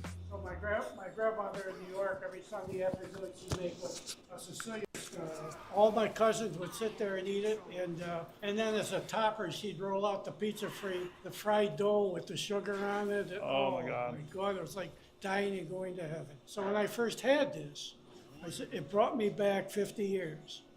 And when you told the story about the Italian woman that from Italy that didn't say a word until the end of the conversation, and she came up and she said, "This is the best I've ever had." Yeah. It's amazing that every week, Paul can relive those memories of his grandmother's cooking through the shop. He had great things to say about the food, but he also had great things to say about Aaron as a person. Tell you what type of guy this guy is. My wife and I came up here a couple weeks ago, and we couldn't get near the store here because of the parade. We had ordered the pizza beforehand because we couldn't get close. He talked to me and he said, "Park at the John Carver and walk over, and I'll bring the pizza from the store over to your car." So I went up there. I stood on the corner for 5 minutes. He found me. He gave me the pizza on the corner. After Paul left, I was thinking about how amazing it is that Aaron has so much support in the community. But I was wondering, why has he just kept it to himself? If this pizza's so good, why not expand? You had one location, and now you have this location and not the other one, right? Right. So just one. I tried doing two and thought maybe expanding would be a cool way to make some money. Yeah. It's almost impossible. Really? Yeah. When I'm doing it by myself. If I had someone who was me, who I knew did things the way I do them, Yeah. that would have been fine. And I would say, you're in charge of that one, I'm in charge of this one. Well, I guess you're not looking for other people to work with you, but like, have you had people that are like, "Hey, you should franchise this," or? Constantly. Really? A large number of people who said, "I'd love to open one of these edges where I live. Would you ever be open to that?" And you're not doing it? I'd say, you can, I just don't want to be involved in it. Yeah, I think that's great. How come, what's your reasoning behind that? You know, you just want to have control, or? It's the protection of the brand. Like I if I have respect someone and they're on the other side of the country and I don't know what they're doing, they can make my restaurant look bad if they do it wrong. I love that you care so much about your brand. Like how do you set your mind there versus, you know, other people that are just like money and that's it? Every pizza that I put out, like the way I cook, is making sure that every piece that you eat is perfect. Are they going to open this box and take a picture of it? And once they're done eating it, are they going to open their phones and review it? And that's what I go for, is like that reputation. Around here, everything's word of mouth, everything's reputation. That's how it's built. Here we are, my dear. Thank you so much. And the Coke. There are people that live on this street, this main street, that walk by and go, oh, I didn't even know you were here. Do you walk with your eyes closed? That's so funny. So, it baffles me sometimes. Yeah. There are other people who come from Rhode Island. There's a guy who comes every week from Tiverton, Rhode Island. Oh, wow. Just to get pizza here. That's not a short drive. Out there. Yeah. He's like, this is my Sunday activity. I come down, I get a pizza, I go sit by the water, and I go home. I'm sure you get to know your customers a little bit too, if it's just you all the time, right? Yeah, and when people come in, I know their name, I know what they're there for, I've made their pizza for them, and they just walk right in and I hand it to them. Hey Russell, it's all ready for you, buddy. Yeah, wow, it's been like nonstop since we walked in here. We got here the second they opened and people are just in and out, in and out. Aaron's certainly done a good job building his brand and reputation, and he's also done a great job building a system that helps him get these pizzas out with consistent quality. I watched him make pies all day, but is this something that I could do? I wanted to try. We'll put in a blank. Alrighty. This is our cheese bin. That's all of our toppings. So cheese first. So how much do you weigh it? Do you just kind of know how much you should put on there? I usually do about this one. Okay. I make sure that, see, I didn't get enough. Yep. So I can always go back for more. The key is to getting it close to the edges first. And once you have that in place, then you can kind of just fill in the middle. Start off, I might have done too much. You actually have just the right amount. You think there's a little bit more here? Yeah, you could probably do another little squirt. All right. Look at that, first shot, almost nailed it. All right, how much pepperoni would you normally put on? I usually put a handful. Put them in an order or anything, or you just throw them on? If I try to make it too perfect, it comes out looking perfect and it looks like somebody else's. So I like it to be nice and rustic and artistic. So you go in with the toppings, huh? Yep. I always think of this as the equivalent of a large pizza. What's your favorite pie? My favorite one right now is the Mark Truffalo. It's got like a garlic cream base, ton of mushrooms. I finish it with ricotta, herbs, and a drizzle of truffle oil. So what kind of mushrooms are you using? I just use white button mushrooms. This is our garlic cream sauce. It's like an Alfredo. All right, let's, so they both go in the oven over here? We cook at 500. Can you fit 3 or should I go? 3's good. Yeah, and that's it. Since the pizza was in the oven, we started chatting about his building and how it was built in the 1700s, only to find out the story of what this place used to be is even more crazy than when he opened the pizza shop originally in a pigeon coop. It's an old one, right? Yeah. It's one of the originals? 1726 it was built. 1726? 300 years old. It was an area where they planned the American Revolution. In this building? Oh, that's really Sons of Liberty were here. Sam Adams, That's John so Hancock, cool. They met right back there. This was the home of Mercy Otis Warren, and she used to write letters to John and Abigail Adams when he was in the presidency. She basically inspired him to form the American Revolution. Really? From all of that. So right out of this little area. These timbers are original to the building. Wow, that's 300-year-old. So after our quick visit to the past, our pizzas were finally done, and damn, did they look good. You cut first and then sauce? Cut first. Okay. So I do it in thirds. So there's this line, and then right up the middle? and then in the middle. Cool. Great. It was time for me to box mine up and finish the job. Dude, not bad. Not bad. After staring at the food all day, it's finally time to eat. Let's open up the pies. Man, these smell so good. I think that's the one with the honey. This one's yours for sure. This one's mine. Yours definitely looks like there's more stuff on it. I don't know if I put enough pepperoni on mine, but hey, you know, you win some, you lose some. Yeah, and that extra maybe minute or so in the oven made a nice darker edge too. All right, I'm gonna dive into the slice that I made because I want to see if it's like, I mean, it has to probably be good because you guided me through the entire thing. It's not like I really did it, but the cool thing is, I don't know if you can see it on camera, but you can actually see the air pockets in the dough. All right, let's go. Damn, is that good?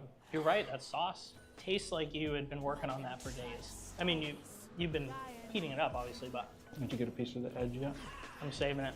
So this is the lacing that we were talking about.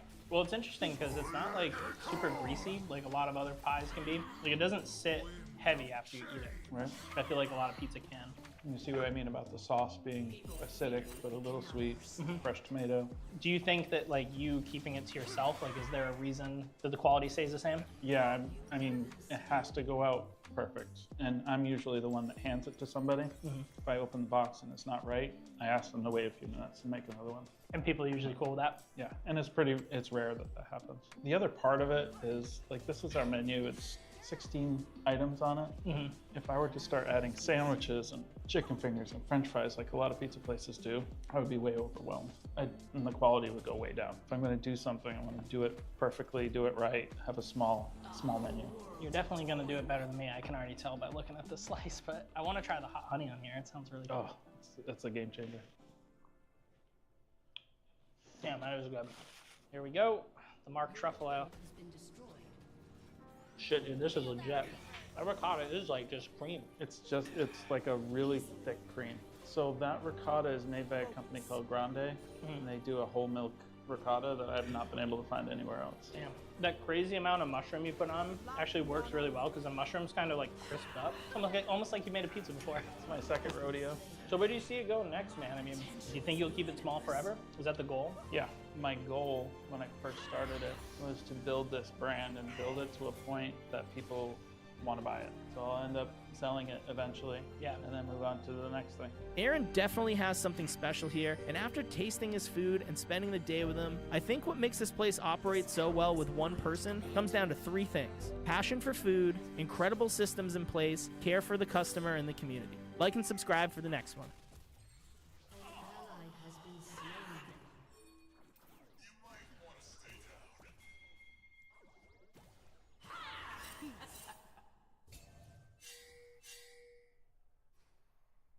I'm going to start to think about this. Wake up. And actually... The UK is still part of the European Common Market. I thought they withdrew from the... I thought they withdrew from that like 4 years ago. Is that not true? I don't think that's true. Like, you have to negotiate your own trade deals now when you're the UK. You don't get to be part of the European, the EU market anymore. Yeah, I don't know when that came. Canadians will start to get their fair deal in this changed economy with an updated sense of thinking. And that could happen. Well, that's the fork in the road. So do they submit and become a subordinate Puerto Rico without a passport? Or do they respond and build the capacity to vision and work towards an appropriate standing and future for the country in this changed world? And I think that potential of the latter one is there and before us. I'm going to bring all I can to bear in encouraging and supporting that potential, but it's not certain that that's going to happen. It's very clear what Trump's going to do. He's not going to back off. No. He's not a back off sort of plus guy. It's his orthodoxy. He's more locked in that orthodoxy than we were in our 30 years of hands off, in spite of all the facts that came at it. I think it's going to take he's just going to keep tweaking it, but he's already done the damage because the law doesn't apply anymore. He says you can't have access to the U.S. market, so move your factories here. Nobody's going to do a press release that says I'm moving my factory in the middle of the night to the U.S. The damage is done for Canada in this current system. He barely needs to put tariffs on it anymore. Just the threat of it is de facto in the business realities. So the big question is, what is Canada going to do in that response to that fork in the road? And if we take the higher potential route, we will have a much better future, granted a bumpy interim phase. And that goes to the point of leadership that you were. Okay. Well, let's turn to that. So we're at the dawn of a transformation in the Canadian political scene, at least in principle. We have the spectacle of new leadership arising after Trudeau on the Liberal side. It's the day before the leadership race for the Liberals finalizes. And see, I don't know. I feel like he obviously, or at least in other conversations, he would disagree heavily with so much of it, but he just says nothing. So boring. I don't care.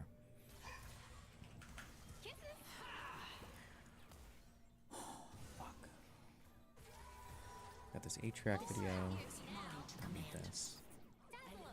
Eagle stuff. We don't need this Quentin Tarantino thing.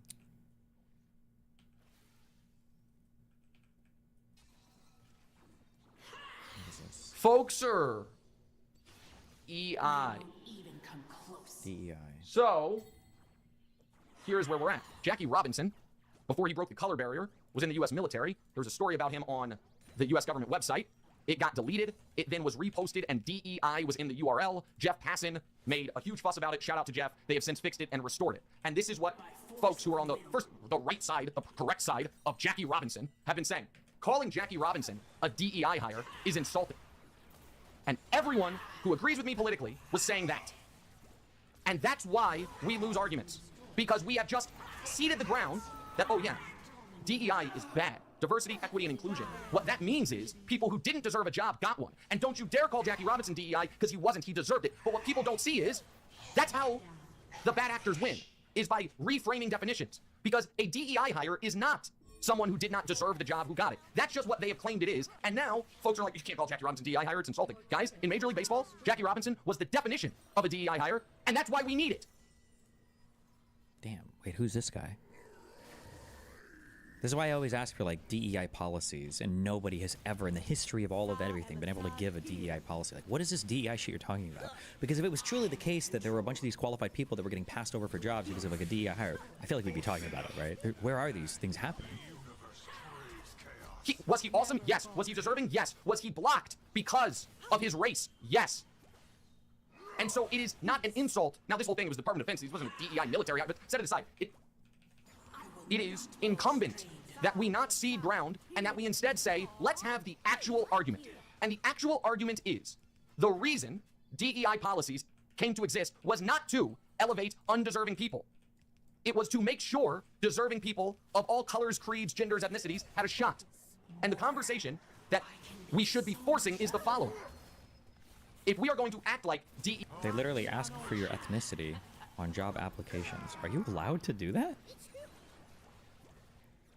DEI is this awful buzzword that pre-DEI things were a meritocracy, true and clear, and that's how it should be. Pick the industry, pick the data set, and go out there and argue, folks on the other side, that when, and I'll give you the actual data, that when 50 years ago, 500 of 500 Fortune 500 CEOs were white guys, that was a meritocracy. And 15 years ago, when 450 of Fortune 500 CEOs were white guys, that was a meritocracy. And 4 years ago, when there were 4 black Fortune 500 CEOs, that was actually when we were doing it all by merit. And now, that thanks to the scourge of DEI, that 4 has doubled in 4 years up to 8. That, you know what? All the white guys who got the jobs deserved them. That was merit. And the black people, or women, or whomever got them, they were the undeserving. If that's the argument, make them make it. When you look at our politicians, fun fact, how many governors in U.S. history have been black? The answer to that question is 5. Kind of 6, but 1 during Reconstruction would have been... How many governors in U.S. history have been black? The answer is 5? Damn, is that true? The answer to that question, how many governors in U.S. history have been black? The answer to that question is 5. Oof, okay. Kind of 6, but 1 during Reconstruction would have been 1 more during Reconstruction, but that fella got, died suddenly in his office due to a suspicious poisoning. Can't quite figure out what happened there. So 4 black governors since Reconstruction. Was that all merit? Was that, listen, it just hasn't happened? Was never a good black gubernatorial candidate. What about this one? Pre-Barack Obama in Illinois in 2... He's right, too. And I love what he says about, I love what he says when he says, force them to make the argument. Because he's not saying you'll automatically win, because you might not automatically win, but at the very least, you can have them be more honest about their positions, right? In a perfect meritocratic world, there would be no black governors. Like, make them make that argument, because a lot of them won't. And then when people hear it, it'll feel differently, okay? Make them make the argument. 2005. There had been around 2,000 United States senators in our history, pre-2005. How many were black? Quick question. The answer to that... Well, fuck, well now I'm going to guess really low. If there were 2,000, I would have guessed like 80? Ish? 80 to 100? That is 4. Jesus. Wait, senators? Yikes. Wait, how many black senators in U.S. history? This says of the 14 African American senators, 9 were popularly elected, including one of the stewards. To date, 11 have served. Okay. Regardless, whatever the real number is, it's very, very, very, very, very low. Jesus Christ.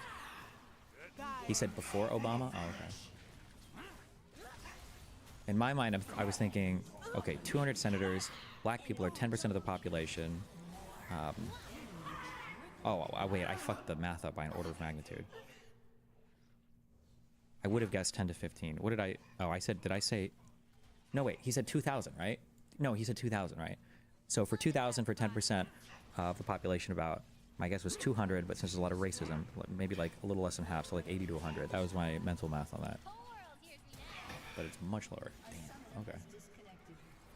2 during Reconstruction, 160 years ago, or 150 years ago, and 2 post-Reconstruction since Obama. You add it all up, all of history, from the start of the U.S. Senate to right now, this moment, there have been 14 black U.S. senators, 11 elected, 3 appointed.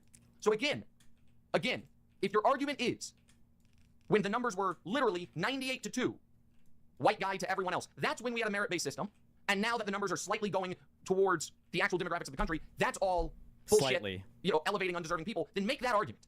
Yes. And folks who are saying amen to what I'm saying, make them make that argument. Yes. What you can't do is let them... seed the ground immediately of like, okay, you're right, we are doing DEI because truly no black people are probably actually qualified to be in politics. No women are actually able to fly airplanes, right? Is act offended when people are like, oh, you're calling Jackie Robinson a DEI hire. You're goddamn right he was. A great example of it, of why they are important policies. Because you had a guy as great at what he did, playing baseball, as Jackie Robinson, who was blocked entirely because of his race. And then the DEI policies of the day gave him a shot. It's like, holy shit, this guy's awesome. That's the idea behind it. And you're not going to win arguments if you only have them on other people's terms. Stand firm and say, here are the numbers. Here is how disproportionate in every industry, in every position of power, in every political sphere, white males are. Is that, because, in your opinion, because they are simply smarter, more equipped, savvier, all of it? If that's what you believe, if that's what they believe, make them argue that. If they won't say that's what they believe, then ask them, so how do we fix that? What are the policies one would have to implement to make sure we're actually getting the best and the brightest? Ooh, the P word, not the P word. Policies, no. I just wanted about trans people. Instead, we've let them turn DEI into a slur, a buzzword, meaning it's synonymous for unqualified doofus that gets a job, and tar any black person or minority who has a big-time job as that. And the truly insulting thing here, and nobody cares because, again, it's literally just one egregious, horrendous thing after another, was when Trump was, he said this, right? Right after that plane crash over DCA, he said that it was a DEI pilot. Didn't he say that? That was just an unbelievably crass, disgusting, horrible thing. Like, what the fuck was that? Were they do you know anything about the nature of this pilot? What the fuck are you talking about? And so, obviously, the asshole at the Department of Defense that took down Jackie Robinson's page is, everyone can agree that guy's the worst. That's an easy conversation. A far more serious conversation is, yeah, Jackie Robinson in Major League Baseball was a DEI hire. And that's why such policies need to exist, and that's why we'll defend them. Or it's just the craziest coincidence in the world. All of the deserving people for all of the big-time jobs, the ones who actually got it on merit, all of them just look like me. Wonder how that one worked out. Somebody asked if he actually said that.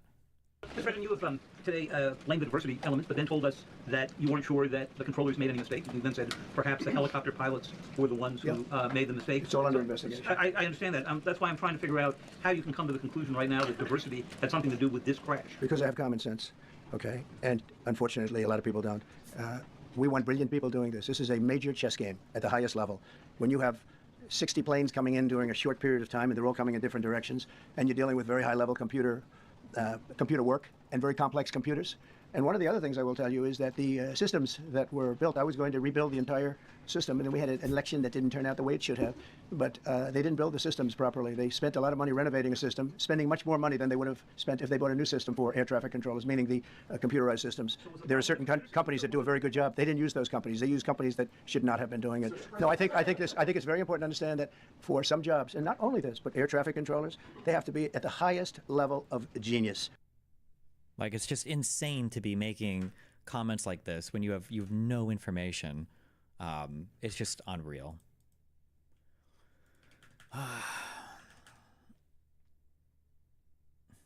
America needs more foreign workers. Are you disappointed that Trump hasn't fixed the border in his first month in office or done anything about it at all? No one can fix the border in a month. He hasn't touched it. No, he hasn't I touched thought it was the most important How thing. many executive orders has he put into place? How many of them deal with the border? If you happen to be born here. Oh, I had a zinger for him, I think. Did he run out of ink? That was a good one.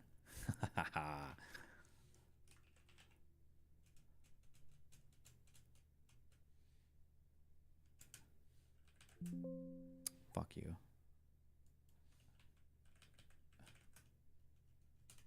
Never mind. Maybe I didn't.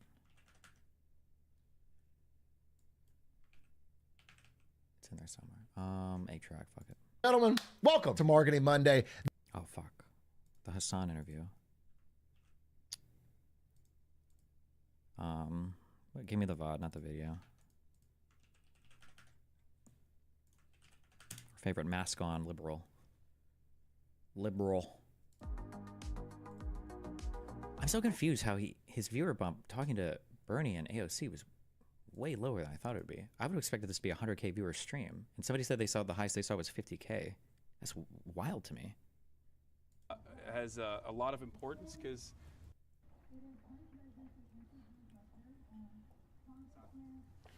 hey, what's up? Hi. We're gonna give you guys lav mics. Sure. Hello. Hey, nice to see you again. Yeah. Yeah. Nice to meet you. Magnet this onto your lip. How much you do it? Oh, I Here. got you. Looks a little complicated to me. I got you. You want to put it? You just put it right here. That's good. That's fine. Yeah. All right, you guys are good. Yeah. Take a seat. This is the chairs that they had. I'm sorry. No, that's fine. All right. Ladies and gentlemen, boys, girls, and MBs, we have Bernie Sanders and AOC in the building. You guys are about to go up and speak at another one of the rallies that you've been doing, the Fighting Oligarchy tour. And I'm very excited to have you here. Vegas, specifically for me, has a lot of importance because I always say it's like the last time that I felt really hopeful about the future of this country because I was outdoor knocking for you along with the Chapo boys as well in the primaries. And we did pretty well, huh? Yeah, and everyone kept saying, oh, the culinary Wait, union when is not did Hassan organize door knocking stuff? Wait, really? I don't remember this. not going to vote, but the ranking for you is a lot of importance because I always say it's like the last time that I felt really hopeful about the future of this country because I was outdoor knocking for you along with the Chapo boys as well in the primaries. And we did pretty well, huh? Yeah, and everyone kept saying, oh, the culinary union is not going to vote, but the rank and file very clearly was swinging in your direction. And in spite of the media attacks, you obviously pulled through, and then COVID, and then all hell broke loose, obviously, and here we are. Are you actually surprised by Hassan viewership numbers, or do you just say that because you know he watches and it triggers the fuck out of him if you mention it? Well, no, because assuming he doesn't view bot, which I'm not sure sometimes, I would imagine if his ordinary streams get 30 to 35K, because I think that's usually what he's around, that doing a show with these two people would double or triple. There'd be a huge interest in it. When he was playing Among Us with AOC, wasn't that like 100K plus view streams? Or am I making that up? I feel like those streams were huge back in the day. You don't have a lot of time, so, and I'm sure that we'll pull. Not going to vote, but the rank and file very clearly was swinging in your direction, and in spite of the media attacks, you obviously pulled through, and then COVID, and then all hell broke loose, obviously, and here we are. You guys are saying it was an anomaly because of COVID. I don't think Hassan's average viewership was that high. It was just that event was a huge event, which makes sense because these are like, or they were two of the most popular politicians in the U.S. and they still are to some extent. So I thought that, I just don't know why there wasn't a similar-ish viewer bump, or even like 2x viewer bump here. Like barely more people turned in, like 10, 15K more turned in. That was just strange to me, but I don't know. All right. You don't have a lot of time, so and I'm sure that we'll get to talk a little bit more in the future as well. But I went to Japan recently, and I got both of you guys gifts. I actually have another gift for you, but unfortunately I don't have your gift, the actual gift here. Hold on. This one's for you. This is a Palestinian movement in Japan. Thank you. Solidarity with Palestine, and this is a little train. For public transit. All I right. have a Japanese Communist Party pin for you as well, but unfortunately, because I went over there and I checked out their headquarters. But what are you guys trying to accomplish with these rallies? Let's get started. I mean, I think that the kind of moment that we're in, and also something that Trump was able to exploit, was really practicing, even though he doesn't believe in working class politics, they had a very focused working class strategy. And I think for a while, like, Democratic Party clearly wasn't effective at that, wasn't successful at that. And I think one of the things that we're here to do is to actually rally a class conscious movement to bring people together and to show that we can fight for a better future. It could be because people realize that Hassan is a bit too extreme. Maybe. I think the issue that's happening is, Hassan has just lost a lot of pull off Twitch. Like, he has the Twitch platform that's tariffed and protected for him, but off Twitch, it seems he has a really hard time drawing people now. But not in marginalizing and attacking people, marginalized people, but actually in rejecting the differences that we have to come together in common cause and to organize folks. Well, I agree. To me, this country faces the worst set of crises that we have faced in a very, very, very long time.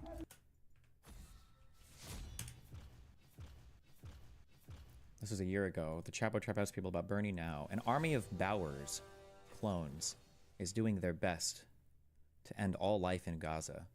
And the most you can offer is suggesting a brief timeout while assuring them that they're allowed to do whatever they want. Hope you live just long enough to see Biden lose and the last years of your life wasted. Jesus Christ. Is this actually a Chapo guy by your logic?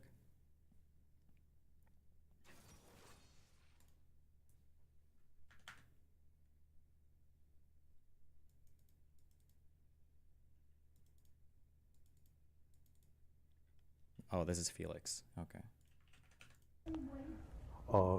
We are looking at a nation which is now oligarchic. And they don't hide it. I mean, I must give them credit for that. You know, they're out there. Mr. Musk, the richest guy in the world, is running all over the place, cutting veterans, the needs of veterans, going after Social Security. There are, in addition to Musk, he got 13 nominees of Trump to head major agencies. They're all billionaires. So you got a government, clearly, no embarrassment, of the billionaire class, by the billionaire class, for the billionaire class. And then what is, I would hope, would be upsetting to all Americans, no matter what their politics may be. You can be conservative about this. You got a president who is moving us very rapidly into an authoritarian form of society.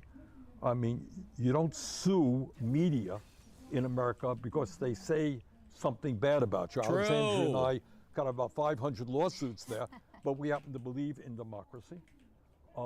You don't ask for the impeachment of judges. True. Because they issue a ruling which you disagree with. So it is, these are... Does Hassan even talk about this shit? Like, my coverage of him has to be super biased towards, you guys only link me shit. You only link me shit when he's talking about me, so... Which I don't know how much of a stream that is. It seems to be a lot. Or Asmongold. But does Hassan talk about, like, any of the actual attacks in the judiciary or any of that shit going right now? Or is it all just kind of, like, drama-ish stuff? I'm glad that Bernie's mentioning it. It's good. It's super... Well, I get Hassan's audience probably thinks it's always been corrupt and bad anyway, so it probably doesn't matter much. That's probably my guess. Tough times. And what we have got to do is rally the working families of this country to stand up to oligarchy and to demand that we have an economy and a government that works for all, not just the people on top. So one way that this government, I think, the Trump administration has been able to very expertly tackle these issues is by using an entry point of pre-established marginalization. Obviously, the erosion of civil liberties is happening all around, but like in terms of attacking free speech, a fundamental principle that I think all Americans agree on. And the way that he's done this, the way that this administration has attacked free speech is by doing something that previously has only been utilized in the darkest times of American history. I'm of course talking about Mahmoud Khalil being potentially being deported. His only care is it's because it's the Palestinian shit. The deportation shit is truly disgusting, but whatever. At least it's, I guess. Or at least having his green card revoked for basically nothing. That the administration has all but admitted it for no discernible reason other than the fact that he was the lead negotiator on the student side, the student protesters at Columbia campus. On top of that, just like in Nazi Germany, the Trump administration is now trying to put up an academic receivership and take charge and take control over different institutions within Columbia, and I feel like this is a grave mistake. Do you feel like the Democrats have any sort of interest in fighting back against this? Not regardless of what their opinion might be on Israel, the fact is he trying to do the? Is he trying to shit on the Democrats? Is that what he's doing here? Asking if they even have an interest in fighting on this. Is he about to imply that, like, well, because he just said the Israel thing, that Democrats don't really care about Palestine or Palestinians? I don't know. Fuck. is that this is greatly going to expand, and it's simply just the entry point. Like the Palestine conversation is simply an entry point that has at least like some semblance of institutional backing, but it's obvious to me that they're going to go after a lot of other people, including but not limited to the French researcher, according to Le Monde, that was denied entry into the country because they looked through his phone and they found out that he had criticized Trump's elimination of grants. I think there actually is support for it because of the free speech grounds on it. Because of the free speech grounds, because when ICE came to try to pick up in Mahmoud Khalil's case, when they tried to pick him up, they offered no warrant. These were unmarked people. There were no charges. And so you have Senator Durbin and Senate Judiciary, right, Bernie? Yep. I think He is the ranking member. I believe they released a statement talking about how they want to move on this. But I also think that it goes without saying that there is still profound money and interest that remains dedicated. Did you see the story with the French dude? Yep, seemed pretty fucking crazy. On both sides of the aisle in trying to marginalize and also conflate criticism of Israel as anti-Semitism. Right. And we have to be very aware of that too. We have very limited time, and you guys have to. Do I need to? Sorry. You got no time. I'm going up. Okay. It's my cue. All right. Just a minute or two. All right, perfect. One question I actually wanted to ask you before we let you go is, you've also talked about, you've talked recently with the New York Times about what the future of the Democratic Party looks like and what maybe young enterprising. Magic is rising.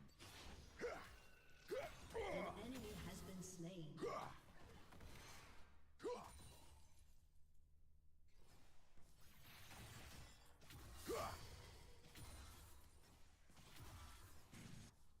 What can they do to me that they have not done?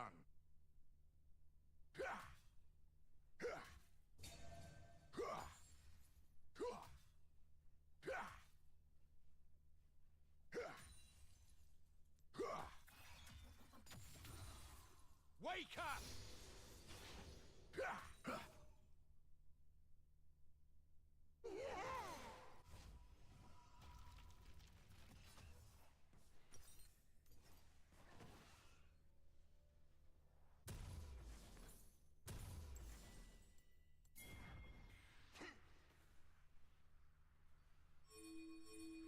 They work their fingers to the bone, serving a king they'll never meet. I must show them there is more to life.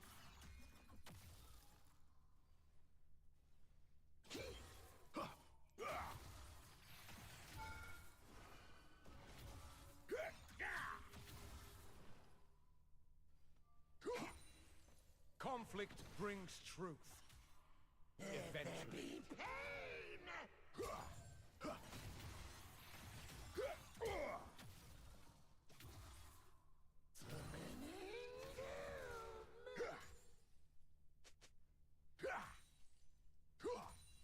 I will show them a world without lords or peasants.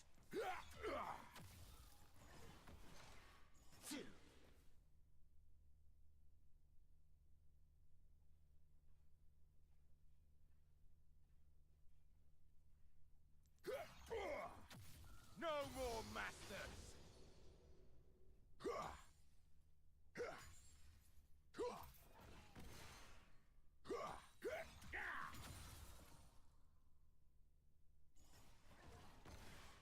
They will cry for help in vain. They locked up a boy, but let loose a killer. You have been slain.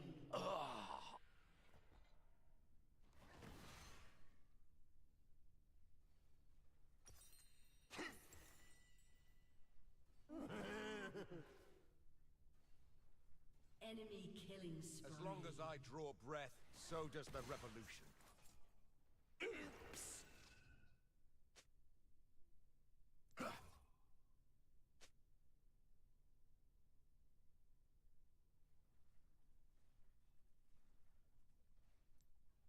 An enemy has been slain.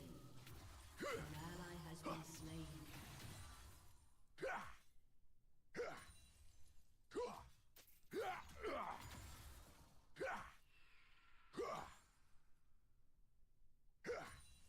Every Demacian a king.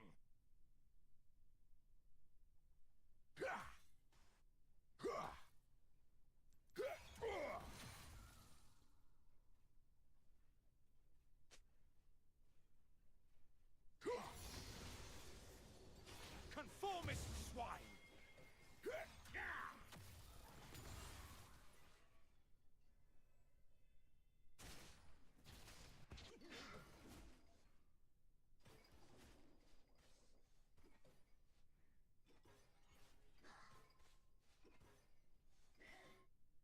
No more kings, no more queens, no more mage seekers. It all ends now.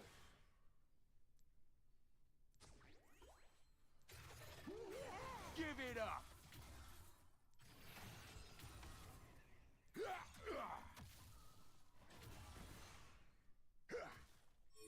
My streets!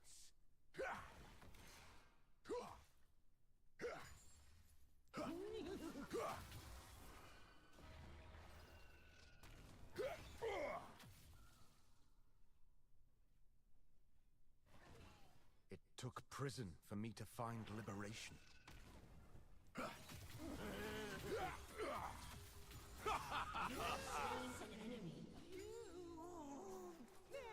slain an enemy.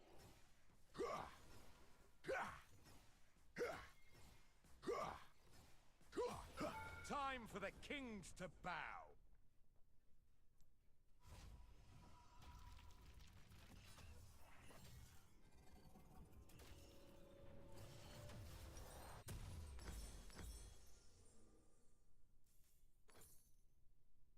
Their shackles are now my weapons.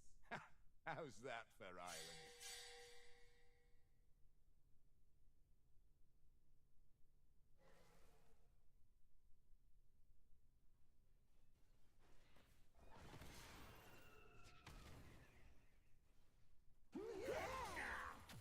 After 15 years in the dark, I was illuminated.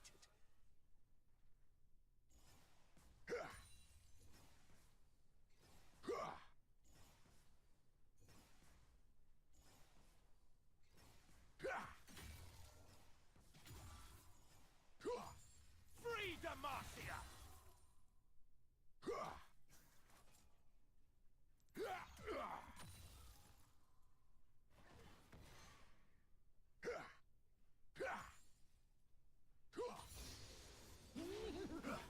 Only sheep need a leader. Trap!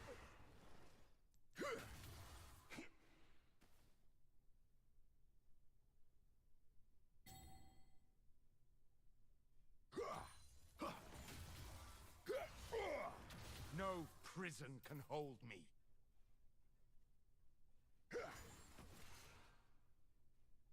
Enemy rampage.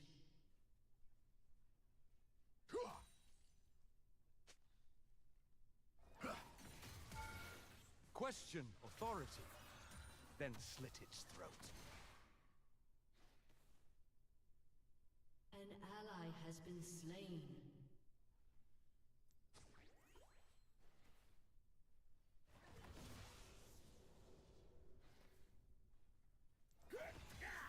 Tradition is a crutch for the mindless. Ensnared.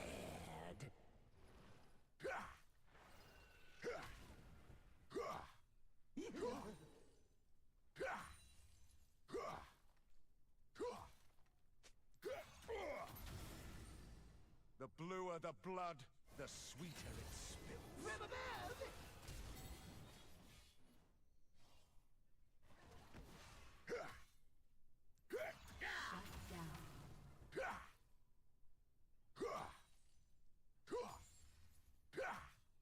Run, sheep, run!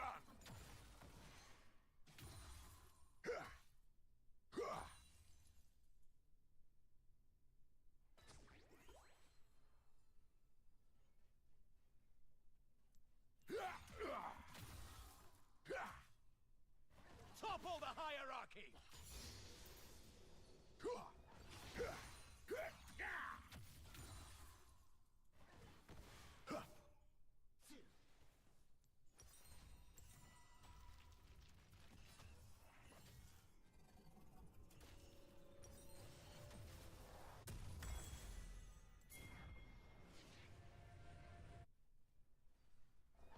They work their fingers to the bone, serving a king they'll never meet. I must show them there is more to life.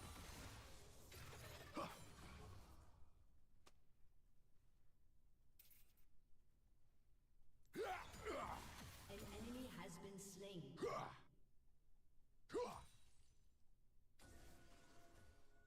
Time to crack the upper crust.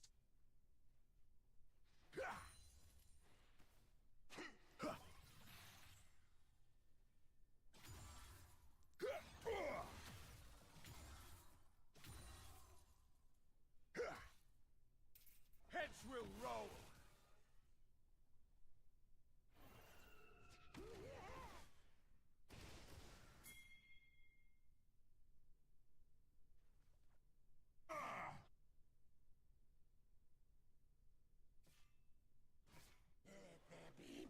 From the rubble, true order will be born.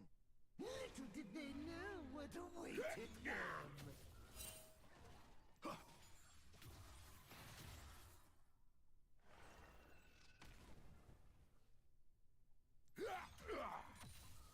It will be brother against brother. An enemy has been Father slain. against son.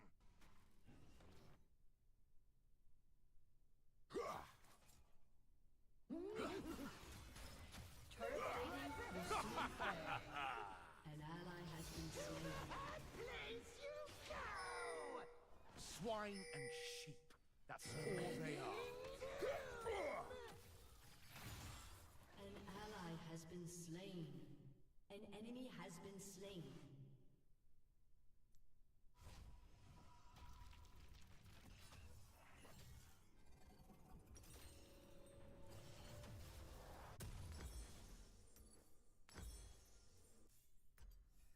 I will be the monster they think I am.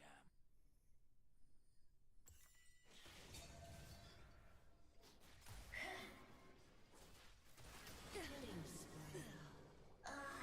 Shut down. An enemy has been No slain. more kings, no more queens, no more mage seekers. It all ends now.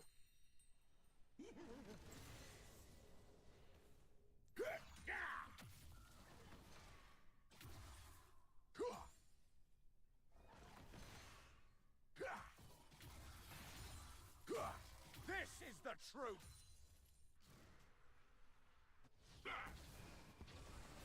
Fancy a treat?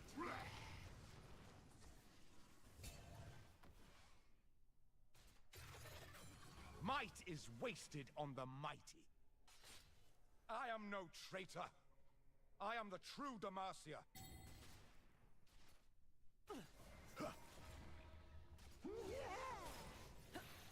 Rise up, brothers and sisters!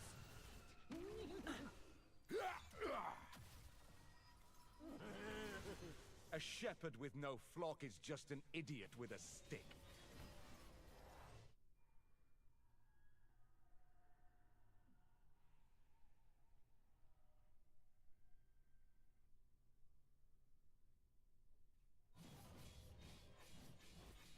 Oh, how I missed the free air. Our crusade shall never end.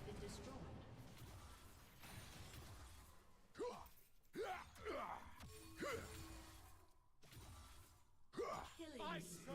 No one. Shut down. Demacia, Embrace the chaos.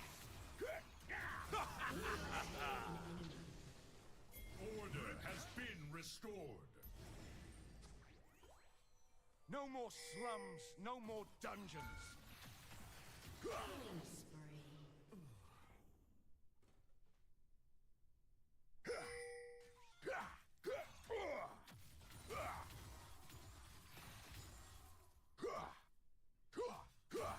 Good, evil, what does any of that even mean?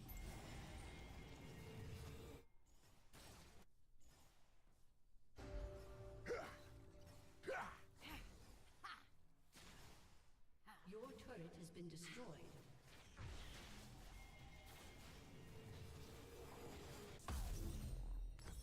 Whatever they bring, I'll match it.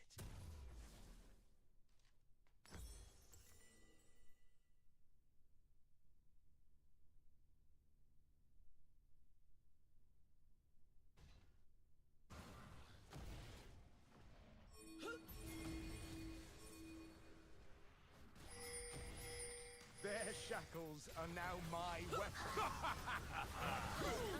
Oh, Iris.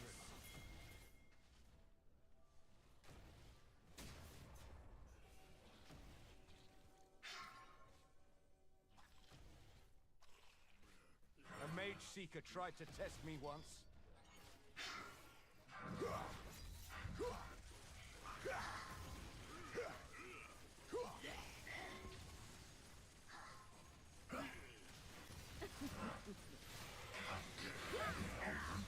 The mage shall inherit the earth. An enemy has been slain.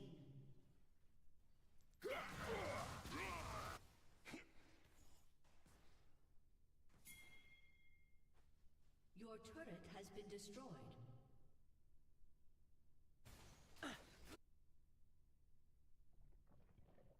A man who seeks control is a man who needs to die.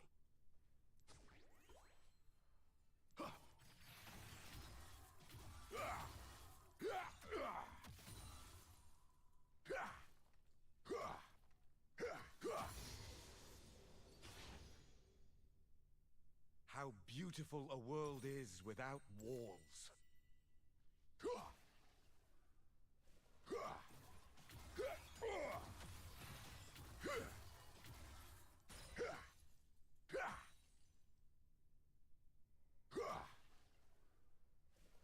I was born a mage.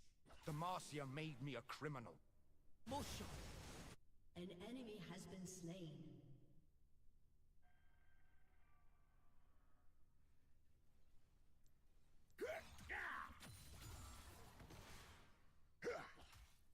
Chains build revolutions, one link at a time. An enemy has been slain.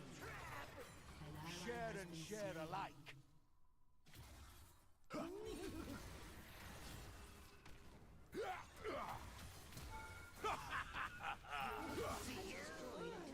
I'm a man without a soul. Perhaps I'll take this one.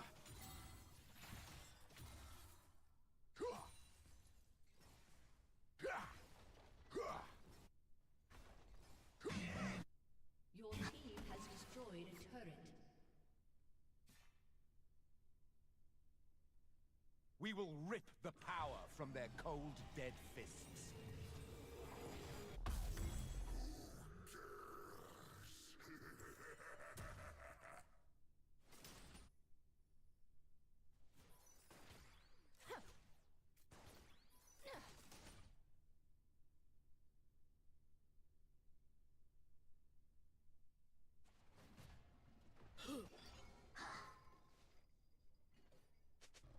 Just sowing the seeds of rebellion.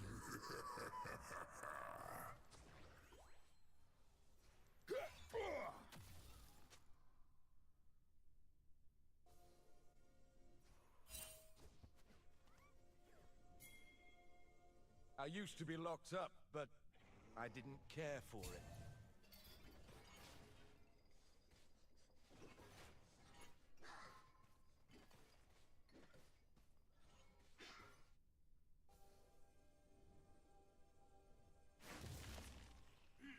Once you've seen the truth, you can't keep living the lie.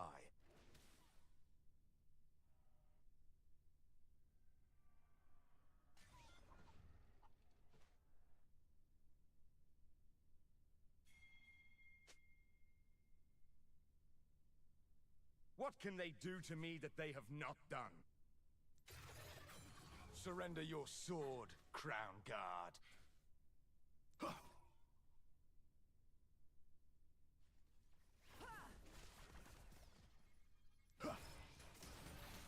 Target mark. Conflict brings truth. They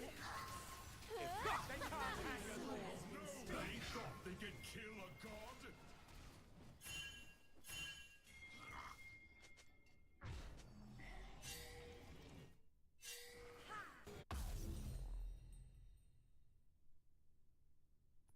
I will show them a world without lords or peasants.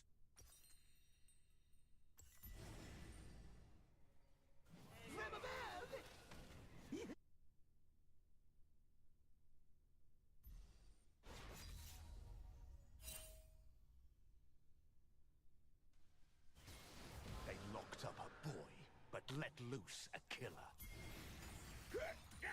An ally has been slain.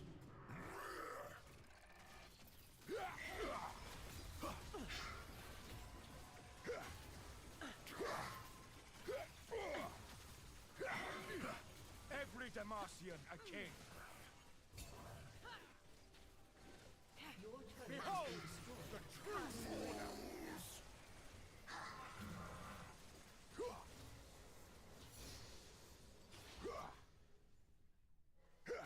They work their fingers to the bone, serving a king they'll never meet. Light on my feet. I must Dominating.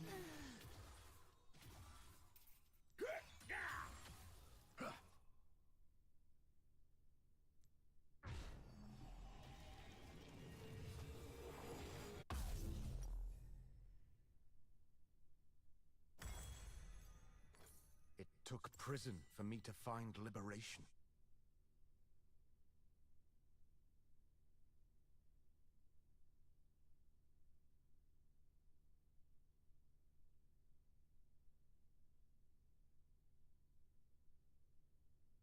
No more kings, no more queens, no more mage seekers. It all ends now.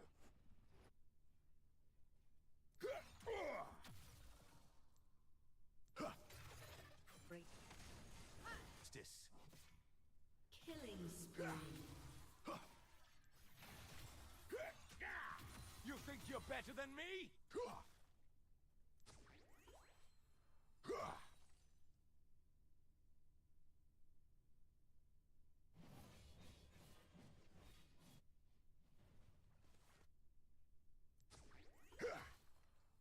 Time for the kings to bow.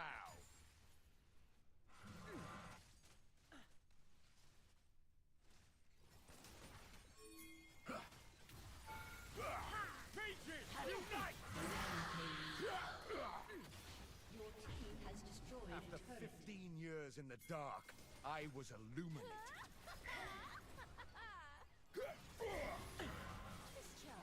Shut down.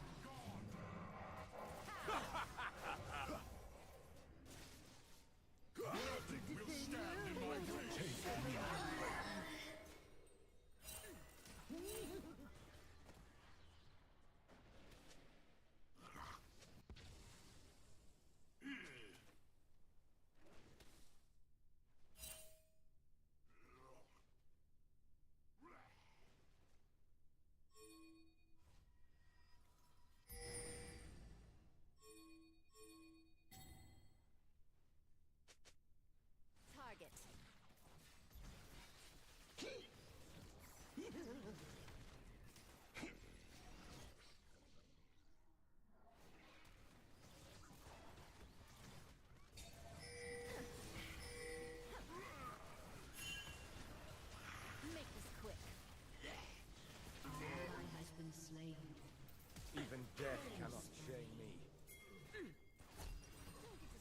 Shut down. Let them down.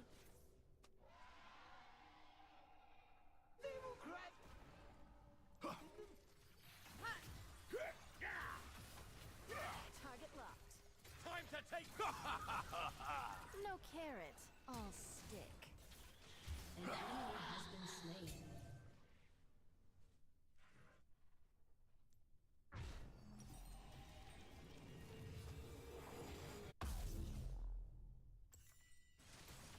An enemy has been My slain. home. Your team has destroyed a turret.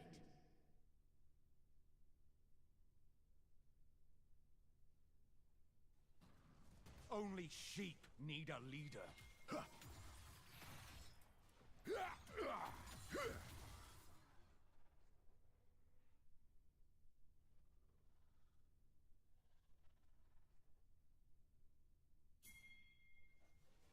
No prison can hold me.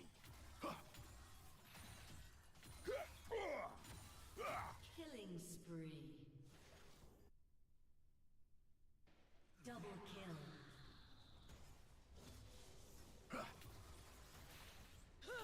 Que burros! Call it redistribution of magic. Question authority. Then Your team has destroyed a turret. Enemy killing spree.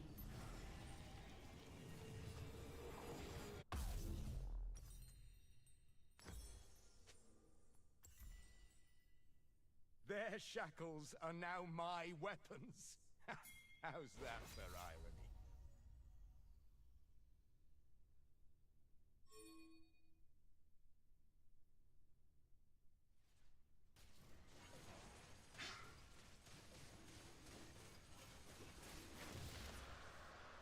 They work their fingers to the bone, serving a king they'll never meet.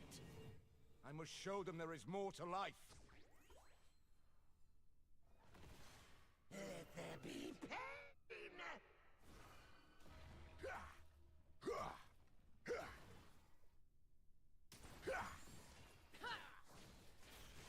Tradition is a crush. Rampage.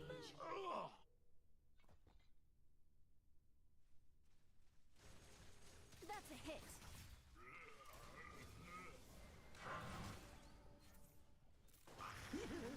Watch your head.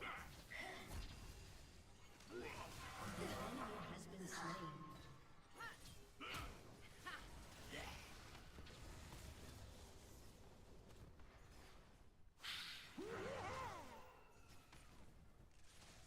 For Demacia!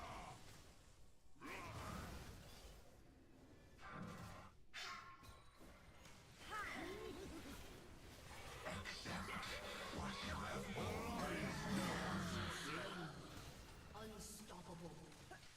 Taking aim. Double kill. They walk right into me! I had worse beatings in prison.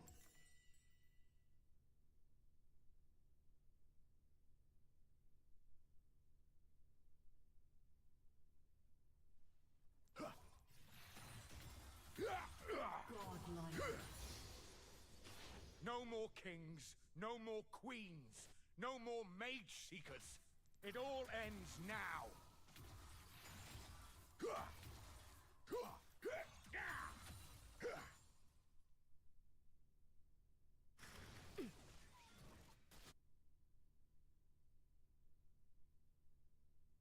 The bluer the blood, the sweeter it spills.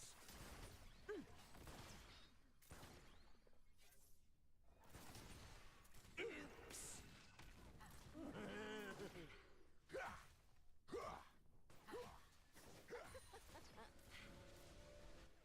Time to crack the upper crust. They knew what awaited them.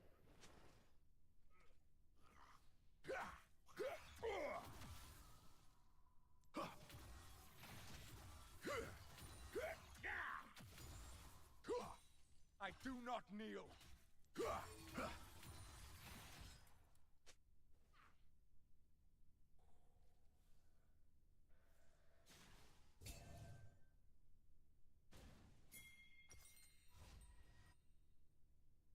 From the rubble, true order will be born.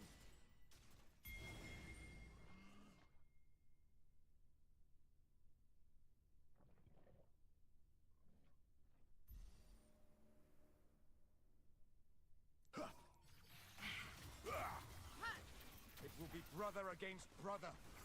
Father against son. Rise up, brothers and sisters!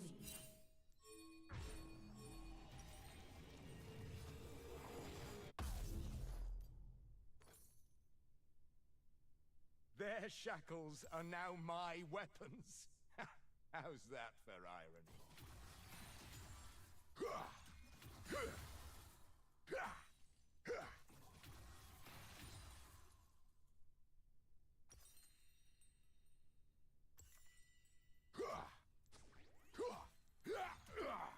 The crown is alive!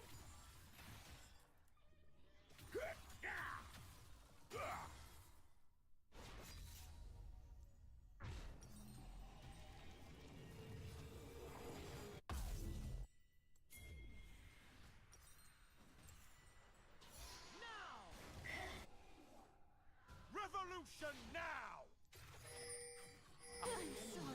This. Double kill.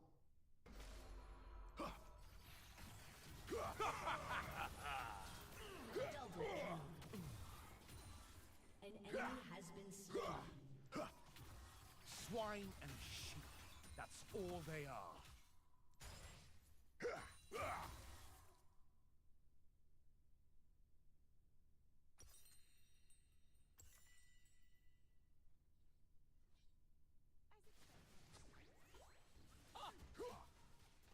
Look! A hostage! Your team has destroyed a turret. Your team has destroyed an inhibitor.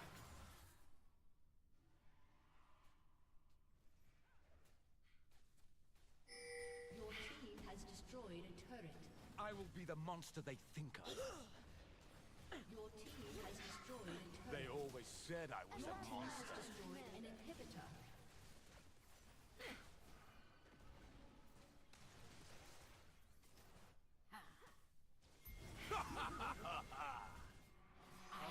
In every shadow.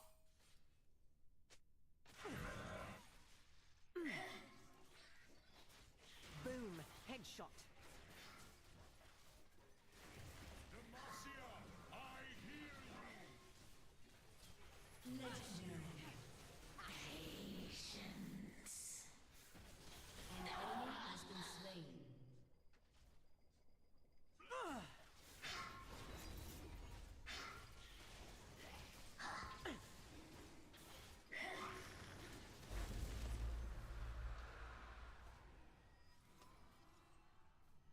Skitter along, my pets.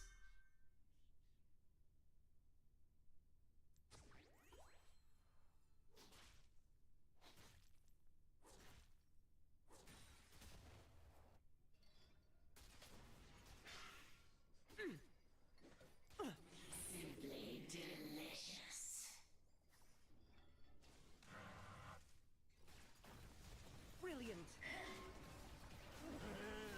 Your team has destroyed a turret. Embrace the chaos! The cause renews you. Your team has destroyed I an am no inhibitor. traitor. I am the true Demacia. Crush them. Downhill. Divine justice. Santa has been slain. Legendary. Your team has destroyed a turret. Victory!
Did you know there's wild rhinos in Nepal? Maybe you recognize this viral clip of this rhino absolutely terrorizing this town. Apparently last year, someone in the town did die, so I don't know. So we're on a journey to go here, find a wild rhino, and I'm gonna stick my thumb up its butthole. Anyways, probing wild rhinos is just a little side quest on this vast moto trip all around Nepal. And our final stop is summiting Mount frickin' Everest.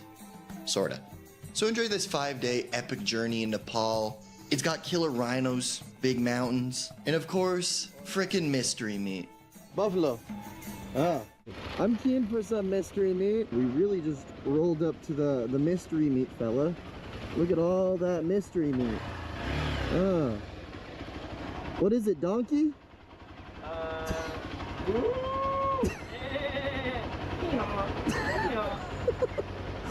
Okay, don't offend them. I'm down for some. You said it was woof woof? Okay, pass away. It's mutton or buffalo? Buffalo. You wanna just get a rice with dal? Or are you really set on the meat? I mean, I literally spot that driving by. Yeah, that was a good eye. You can get it with the translator and ask them how long until the mystery meat's ready. That looks like the death of me, but I'll try that with rice. Yeah. And then they have a dal, maybe one with that with rice and dal with rice. Yeah, sounds and we good. can share. Okay. Ek and ek dal with rice. This is in between land, brother. Look. Always in between land. We're on our way to the jungle to find some lions, tigers, and bears. Oh my.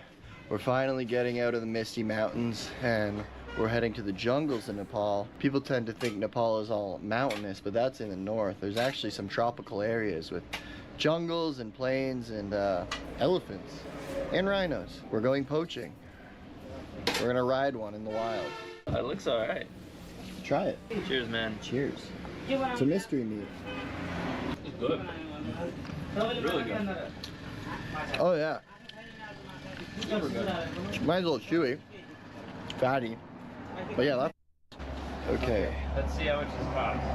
Yes. What is the damage? Are you how much? Kitna. Kitna. Kitna. 500. Kit Kat. 500. 500. So like $4 basically. That's a decent deal. Some banging meat, beef curry, buffalo. Very good. Very good. Sun's getting hot. This is the true definition of in between lands. The town we're going to, rhinos, they walk right through the middle of the main street. Hopefully we'll see some. Ready for Rhino Land? Rhino Land. Ooh.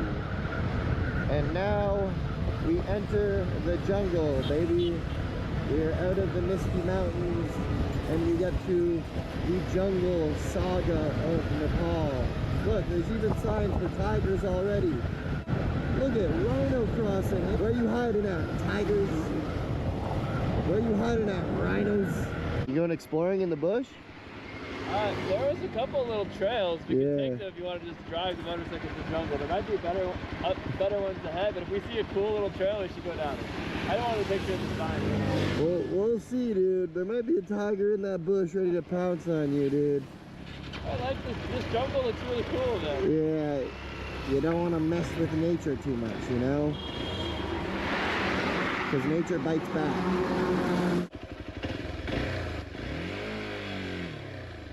Oh my lord.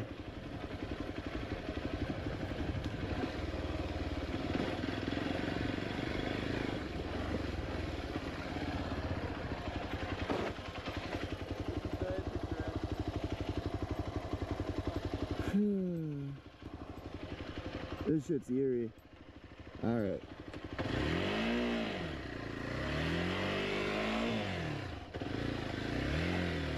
Jacob said he wanted to go ahead. I told him I'm good. I'm trying to play it safe. Trust me. Like, I had a homie, like, almost get killed by an elephant. I literally recorded a homie almost die at the hands of an elephant. If it was on one of these roads, he would have died, for sure. Like, the only reason he was able to dodge the elephant is because we were on a big road. Fucking lions and rhinos. They don't just put those up because it's funny and it's like, oh, it's a little funsy thing, we're in the jungle, you know, lions, tigers, and bears. They put them up because they actually exist. So, like, if they're putting those up on the main roads, the main highways, it's like, what do you expect to find when you get off them into these trails, dude?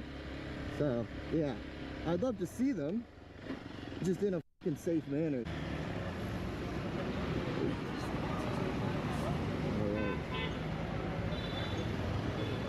This is Nepal's infamous rhino town. This street is pretty famous for rhinos, wild rhinos, just walking down it. There's a few clips on the internet of people just viciously getting attacked by these things. Hopefully we see one on the street. Hopefully we'll see a rhino like that in this town.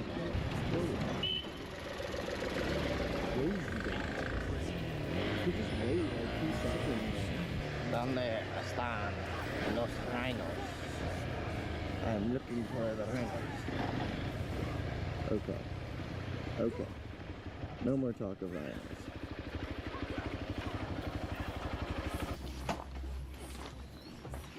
We have this room available today. Cool. 2 bed? 2 bed. But if you want to stay in luxury, we have tomorrow available, okay? Luxury? Yeah. Jacob, do you need the luxury? No? Yeah, as long as the fan works, Yeah. I think we'll be good. Great. Washroom works? Yeah. Hot and cold shower both. Oh, beautiful. Yeah, I think this works. How much are these rooms? 1,000 only. Only 1,000? Yes. Oh, good deal. Okay, I'm sold. Yeah. I'll take it. We're just gonna cruise around the town and look for a rhino because commonly they walk through the streets here. So we're gonna find a freelance street rhino and stick our thumbs up its butthole. Also, what do you think the protocol is if you see one? Like, just keep going past it, or? Yeah. Okay. Hello, duckies. Hi. Hi, duckies. Oh, what's the deal? The cutie walla. Do not run me over.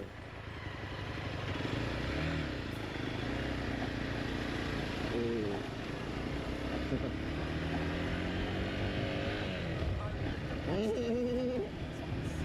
We went all around the town, and apparently there's just one back in the town, right back at the hotel. But now a bunch of people came out to find it. How often does this happen? This? Yeah. I used to be locked up, but Oh, wow. I didn't care. Once a day? Once a day, yeah. Look at that big boy. Holy. Why does he come into town like this? Doesn't he want to stay in the jungle? Because of something for food. Searching for food? Yeah. Wouldn't there be more food in the jungle? Yeah, there is. But there's more tasty food here. More tasty food here? Yeah. Huh. Just kidding, you know. Yeah. So have you seen this exact rhino before? Yeah, many times. Have you named him? Here, his name? Yeah. I don't know. Is he going for a wee? Holy, it's like a hose, man. He's taking a wee and it's like a hose coming out of his rear end. That's crazy, yo. I gotta consider this is actually a wild rhino. I can't like be doing stupid shit around it, you know? He's slow right now, but if he wants to get moving, he'll really f you up. We're just in the town here, and look, a wild rhino. Mate, are you lost? What are you doing? Apparently they can run 40 kilometers an hour. So, do you think you could run that fast? Definitely not, man. Let's call it dirty names. All you do is roll around in the mud all day. Do you even drop ship? You're a beta rhino. You're a hunter-gatherer rhino that doesn't even drop ship. What's your portfolio look like? Probably depressing. Is this close? Pretty close. Are we National Geographics right now? Oh, see, that guy doesn't give a shit. He's bites by. It's just a rhino in town. Yeah, okay. Too close? Should we try to bike past it? Yeah, let's do it. So. I went down this street. Yeah. All right, let's try. Okay, we gotta go quick though. Oh, there's an elephant there, Jesus.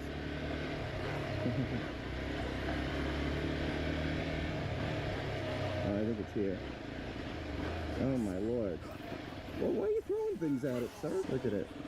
Holy. It does not give a shit about us. It's pretty chill. I make him face this way. Help me out with a thumbnail, bro. Bro's gonna hit him. Oh my god.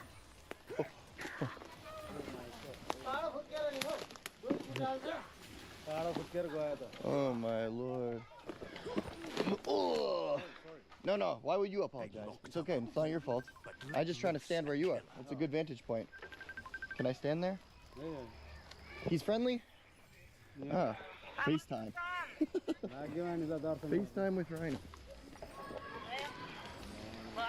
I am danger. Oh shit. This is scary. This is some Natural Geographics. National Seal Graphics. Hire me. I get them good selfies. I tend from time to time to risk it all for the clout, if you will.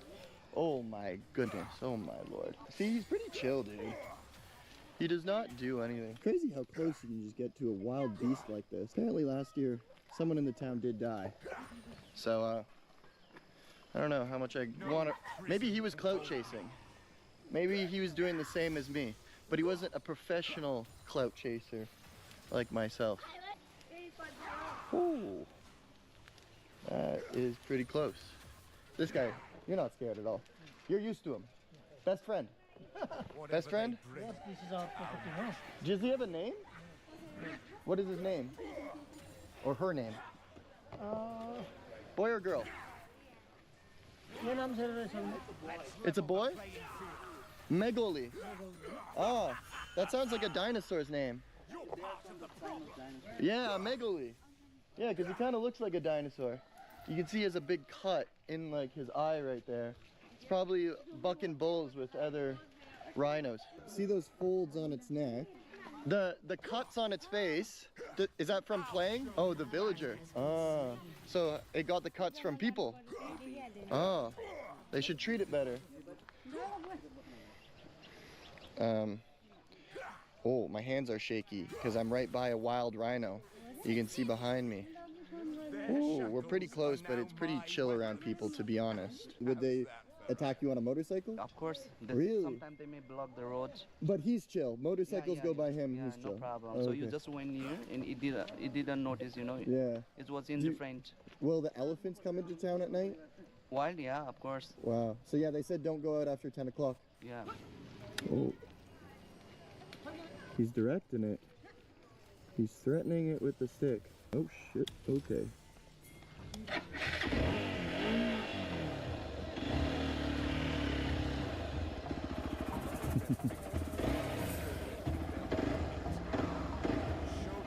It's gonna knock Jacob's bike over.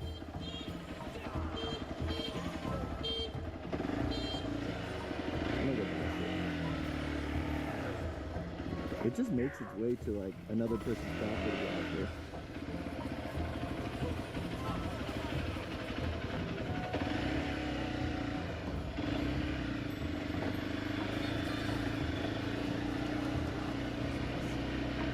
Alright. Whoa, there's an elephant there. Holy! This town just combines the wildlife with... It just combines the jungle and... Alright, let's see if I can get a good shot going past it. Am I scared? A little bit, but it's clearly chill. If it tries to ram me, holy shit. Look at this absolute dinosaur. Oh my lord. It's chill though. Woo! That was cool. Frickin' rhino going through town. You are drunk, rhino. Go home. The next day, we still had an urge to check a rhino's prostate, so we hired out some specialists. You see, the town rhinos were a little too chill, and we were looking for some wild, bloodthirsty rhinos. There's no point of living if you're not living on the edge of death. I will tell you if any girl thinks you're cute. Okay? I trust you to do that, not Okay. keep that. You All know? right. You never know what we're gonna get. It's the misty morning, and you know the goal. We're going into the jungle, and we're gonna find some animals to. We're gonna stick our thumb up their buttholes. Temperature. You ever done that? That's what Steve Irwin would always do. He's like, I'm gonna find a croc, and I'm gonna stick my thumb up its butthole. You don't need to find tiger. Your guide is better than tigers. It's excellent. a cute, cuddly Nepalese tiger. Vegan tiger. No eat humans. Well, yeah. Well, yeah. He's the tiger guide. Tiger guide. Yes. Dude, I like this aesthetic. Yeah, it's cool. It's very it's kind of like a Vietnamese war core, you know? Would you say? I feel that. Yeah. I've been in the war, but Durner. give me a little bit of paranoia. Durner. Air raid alarms. Yeah. What is the closest you've got to a tiger? 4 meters away. 4 meter. Yeah. And was it pissed off? Was it angry? Was it angry at you? He was not angry. He was looking at me like that. Ah, so just a little curious and skeptical. And then after that, when we went there, then he Rhino footprint. Ah. So Rhino looking around. and they come into the town at night. Yeah. From the jungle, they cross the river. They cross the river. Today when we was coming out, and when we was there, one rhino started to come across the river there, and then we were sitting there, and then unfortunately there is other group came, and that rhino he heard their sound and he started to turn around. Then we crossed the river. Later on, that rhino crossed the river. Do you think the town needs almost like a rhino and elephant defense force? You know? From the rubble Is it alone? Yeah, it's alone. I can't refresh this. We're looking at a rhino right now on the riverbanks. Is it male or female? Male. Is he horny? Is he in heat? He's in Is he gonna try to Jacob?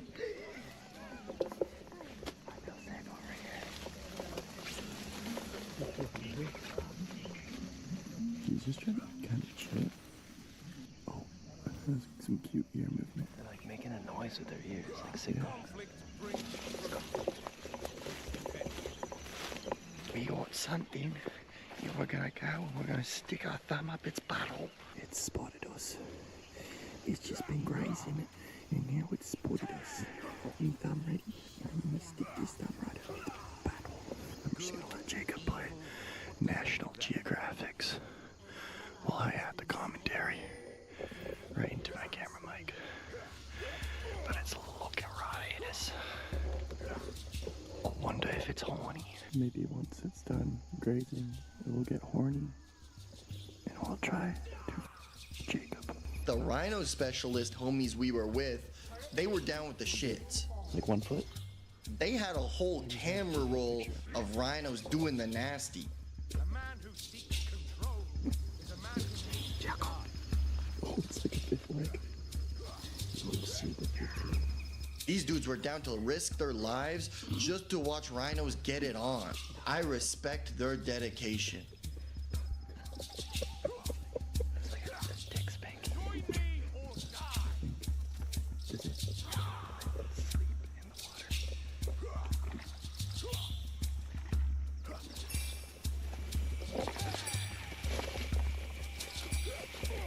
He's running.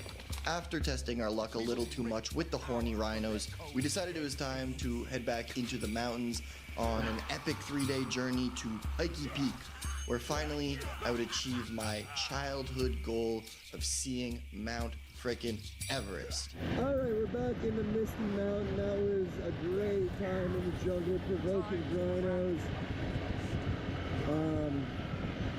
You know, when I came to Nepal, obviously I want to see Everest, but Everest Base Camp is a little too granola for the content I do. These are pretty cool roads. Yeah, what beautiful roads, huh? Too bad everyone just pitches their fucking garbage wherever they want. This is not like our waste management systems are so bad here in Nepal. This is just pitching your garbage on the side of the road and like ruining beautiful nature. Look, it goes all into the mountain ridge. This is sometimes why capitalism is great.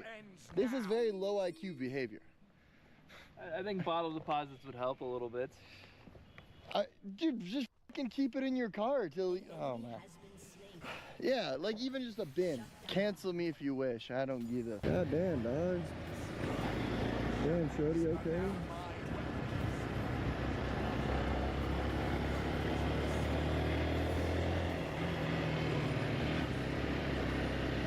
These kickbacks, man. Look how much these kickbacks go on for. Go over. Okay, we're good. Wow. It's crazy to think about it, but we're driving at the foothills of Everest. Oh yeah, which is cool. But we just came from the plains. Like we're literally on the foothills of the Himalayas. Look at all those kickbacks we just came from. That's crazy. Oh, they got some OJ. Oh no, but there's a fence in between us. Should I just hop it? Oh, thank you. You think I'm that flexible, huh? Namaste. Can I have one juice? Yeah. What you put masala in it? Black salt. Ah. What's this one though? Is this one masala? Chili powder. Chili powder. Do you put that in orange juice? No. No? With mixed fruit. So should I try one mixed fruit and chili powder? Is that good? Oh, she gave us 2 straws like we're gonna share. You wanna share? This is so gay.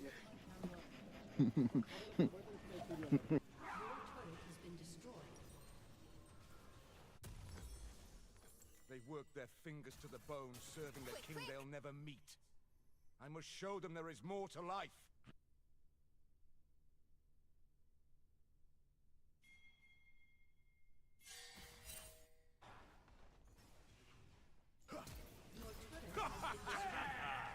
Killing spree. Shut down. No more kings, no more queens, no more mates. It all ends now.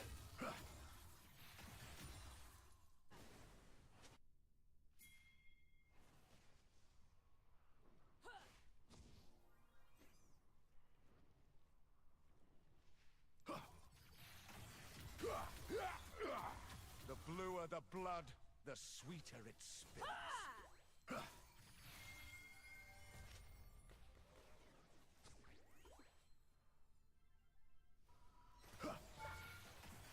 Shut down. You think you're better than me?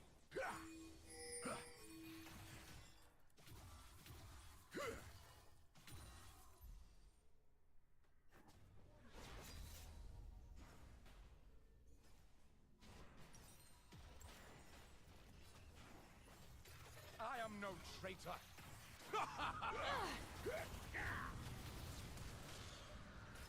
I am martyred. Shut down.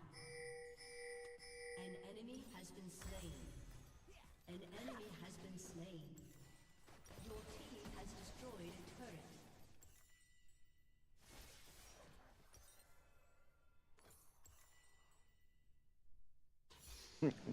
You like that? Damn, that's good. I'm gonna get one. Well, I smoke a cigarette and drink my juice. Dude, I think it doesn't get much better than this, you know? Cigarette, juice with chili, in the mountains. Not the first Heading time to I've had my Everest? neck in a noose. No, like this. Like this. No, you gotta complete it. You gotta complete it with your arm. You know? No, look, that arm, complete the heart. Like this, make a heart with my hand. Look. A mage seeker tried to test me once. You've done it now in such a way. You put it here. Share and share alike. Thumb, Move like this. Yes. Ah, you know all the tricks. Okay, on the way. Okay, hasta luego, ciao. Okay, it's cool. He didn't quite get the heart, but he gave me horns, so that made up for it. Pretty cool, but there's zero grip for the bike. Don't fuck up. I'm just gonna follow Jacob's tracks.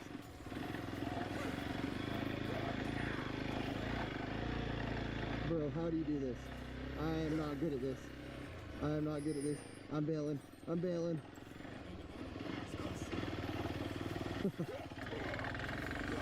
Oh, what have I got myself into? Can I skip across this? Oh. Yeah, put that there. Oh, that works. Cool. This is nice. I'm learning sand. Dude, last time I was on sand, I burnt out my clutch, but I didn't really know how to bike then. I'm not clutching in this time. I just kind of roll with it. It's pretty sick. It's pretty fun. I think this is a top 20 piss spot, right? Definitely a top 20 piss spot. All right, I'm gonna take my top 20 piss. Hi, doggy. Hi. Hi, doggy. Hi. I'm not gonna pet you because I'm scared of strays like you. Hi, doggy. Hi. What? Think he's safe to pet? Yeah, you're good. Okay, just don't bite me, okay? I don't need to go get no rabies shot, okay? Okay, I like you, I like you, I like you. I hate you, I just can't poke the bear too much. Dude, you're being dumb. You're gonna fall in. Bro, that's such a big drop. Death cannot shame me. I don't think this is gonna go. Oh, it's gonna go, dude. And you're gonna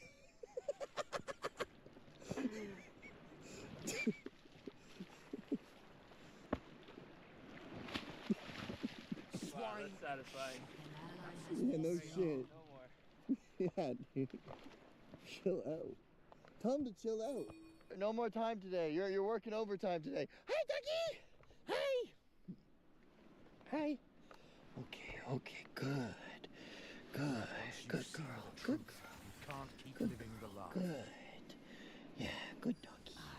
Good doggy. Everywhere. Good doggy. Okay, let's keep pushing on. Mate, look at the bloody road.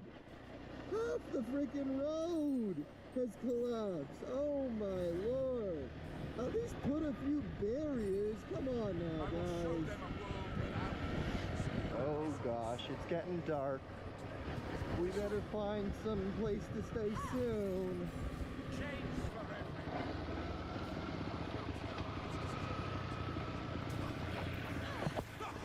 Is this a hotel? This looks like a damn bloody hill station.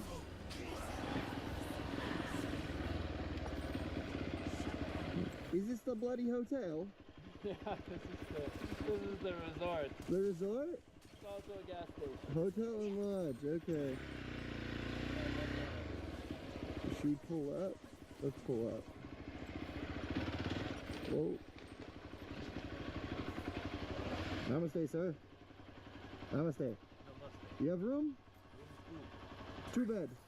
You have? 4 bed. 4 bed. 4 bed, okay. Oh, that's fine. 2 room, 4 bed. Ah, okay. So, 2 beds for each. Oh, okay, we'll push them all together. How much? Good. 1200. 1200. 1200. Cool. Sounds good. Heart? Heart? Look, they call this the Copacabana of Nepal. Yeah, this works. Good. Toilet. Is it a city or a squatty? That's city. Oh, it's a city! Heck yeah. Capitalism wins again. Okay, thank you, sir. We just ate dinner, and I get ready to settle in for bed. I pull this sheet over, and look at this. Those are all bed bugs. Oh, look at that big one. This is the most I've ever seen in a single bed. This is insanity. Oh my god. How long has it been since this bed has been used? Crazy, huh? Pain must be felt. It's hard to say though. Dude, those are bed bugs, man. Well, they're bugs. I'm not sleeping in a bed with bugs on it, dude. Yeah, I'm just trying to see if they're actually bed bugs, you know? Yeah. I agree. It's not good. Look how many bugs there are up here. Like, this isn't just like they got in today, bro. This is just... Yeah, dude, like, it's insane how many bugs there are up here. This is not just from today. That's actually insane. Okay, let's talk to homie. Yeah, the bugs on the bed don't look like they fly. Yeah. So that's like where it's a little weird. Yeah, no, I think it's just a lack of maintenance. I mean, there's a fucking huge spider there. Are you cool with that? How huge? Danny like ones? Oh, that's okay. They need the mosquitoes, man. I think we're good. I think just the bugs came in with the light and now they're gonna fall over there. So. Yeah, there's a bunch of bugs over here. It's not as bad. Yeah, there's so many here, dude. You can see them. I understand, but spiders are a different story. Different story. Spiders, you kill spiders, okay? Because spiders aren't light. Spiders go in dark. I understand the bugs that like light that come from the river. Spiders, on the other hand, that's just laziness. Tisk tisk. Yeah, he don't care. He doesn't care. He's like, shut the fuck up. This is crazy. This is madness. Wipe off the morning dew. Ta-da.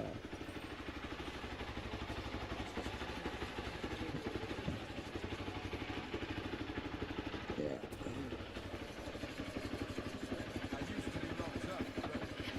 Okay, Anirudh. Wow, half of this road is destroyed. Silly goose.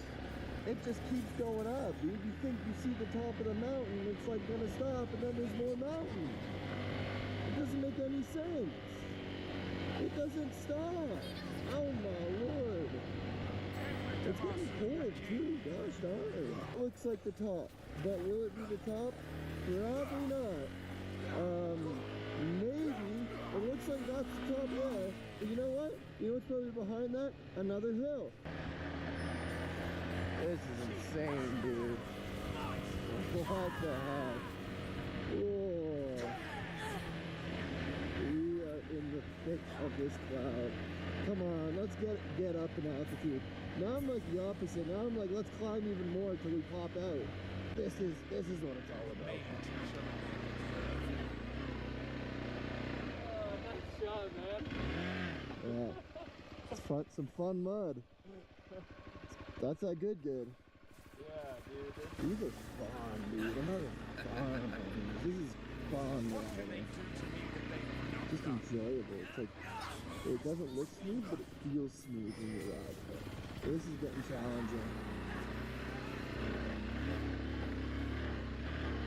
We really gotta push at these parts. In case you get to a spot where you really need those RPMs to get up.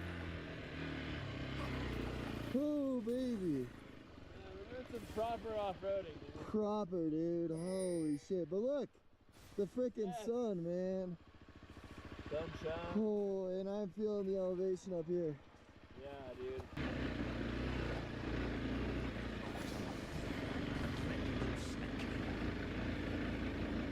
Oh, that's the sun, baby. Ooh. Woo. Yeah. Off-road? Of course. Of course you gotta off-road it.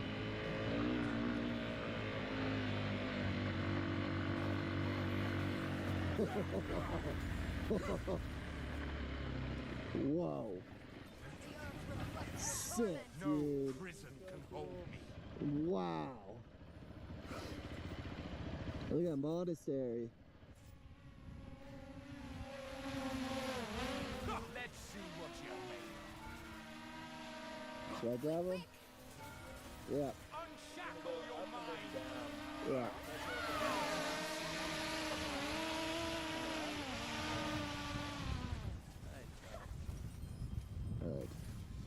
hands are freezing. No shit out. Holy.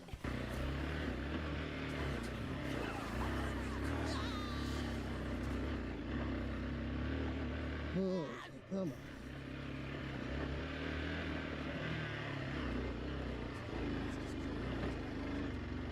Oh, fuck.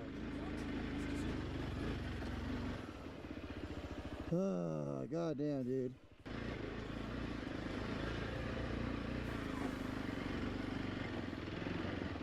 So that's a lodge and restaurant. Namaste, sir. Oh, he's got the UFC hat. Very good. Oh, sorry. How much further can we drive motorcycles? As long as I draw Only breath, here. so does the revolution. Okay. Is there a place to stay? Yeah. Here? Yeah. With you? Godlike. Okay. Okay, sir. Sounds good. And you have chow mein? Sorry? You have chow mein? Oh, good. Whatever they bring, I'll Oh, you got Wi-Fi? Oh, Doom Scroll gods! In the morning, how far is the hike? From here to Picky Biscuit? Yes. 3 hours. 3 hours. Woo. You gotta work up. To the base camp or to the top? Maybe 4 hours. Oh, okay. Woo. How is it maybe 3 hours? Somebody? Yeah, for a big strong man. These are strong men. Only 2.5 hours. Okay. We'll try not to. We'll try to be alphas. We'll try to be David Goggins, Wim Hof. That's who we are. Who do you take us for, Joe Biden? Uh-huh. So Jacob, what time should we get up in the morning? You're gonna kill me. But okay, I'll have overnight to acclimatize. Oh, baby. One room is here. Oh. But you together living here or? Together, yeah. Maybe single. No, we can If go you, together. we have enough room. If you like single room, Oh. it's possible. Okay. How much one room? Only 600, sir. Good price. Okay. Thank you, sir. Sounds good. Then I give, here is a blanket, okay? Okay, does it get cold at night? But not so necessary, but I... You have many blankets? Yeah. Wow. Good price. Very Thank you, cheap. sir. Thank you, sir. 600. Yes, Thank you. Okay. Thank you, Maybe, sir. maybe let's get some chai and chow mein. Okay, sir. Okay. Okay. Yeah. Sounds good. Seems nice and warm in there. Maybe chow mein with yak cheese, okay? With yak cheese? Yeah. Perfect. I'm feeling the elevation. You see mountain from there? Everest? No, Everest is the peak by is Other side. Yes. Okay. There's Mera Peak. Mira Peak. And other side is similar Everest. That one is Makalu. Okay. Yeah. How high Mira Peak? Mera Peak is 6,500 something. 6,500? Yeah. That's a beta peak. Yeah. I only like the 8,000 and above. Death zone peak, you know? Yeah. In Canada. In Canada. No, only beta peaks in Canada. How do they make a structure like this out here? It's beyond me. Like, this is a lot of fucking concrete. Like, you see the road we came in on, like, I could barely get up it with a motorcycle. So it's like, how do you make the concrete from the mountain materials or what? How do they make this? How do they get this much concrete up here? Ready, sir? Yep. Okay. Can I try a little bit yak cheese? Sure. Okay, thank you. Here. This one. Oh, big one. Yeah, Oh, take just, yeah, break me up piece. Not only one. Oh, okay. You make better. You make yourself? Thank you. You make? Yeah. You own yak? No. That factory is up there in the biscuit. Okay. My first time trying yak cheese. Oh, it's a little tough. It's good. Sounds like a Parmesan. It's more like waxy. It's actually very similar to Parmesan. Oh, look at Very good. Mr. Chow Mein Maker over here. Absolute pro. Not the wood fire. Yo, yak cheese is great. I'm looking forward to that yak cheese on my chow mein. Oh, that was good. Look at this little doom scroll over here. They introduced the internet up here and you can't get off your phone. That's probably all there is to do up here now that you got satellite internet is doom scroll. Hello. No, bro, he's turned to a life of doom. He loves the doom. That looks nice.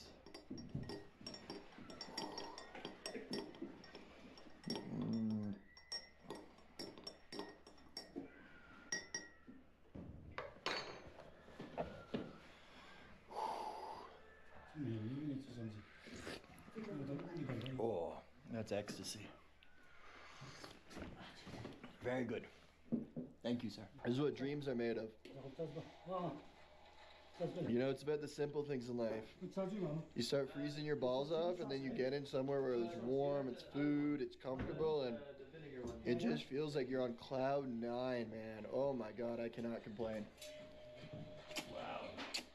These are also fresh noodles. Yeah, these are dank. I'm gonna get the altitude vomits, man. Oh. But yeah. Oh. Almost died.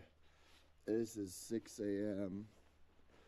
in the misty mountains. Oh my God, what the heck, dude? That's pretty crazy. My head is throbbing. Perfectly peaceful except for Nolan's pain voices. I'm gonna throw up. I'm cold. I'm such a bitch right now. Like, I'm just gonna be such a bitch right now. What do you think I'm made out of? I don't even have winter clothes on.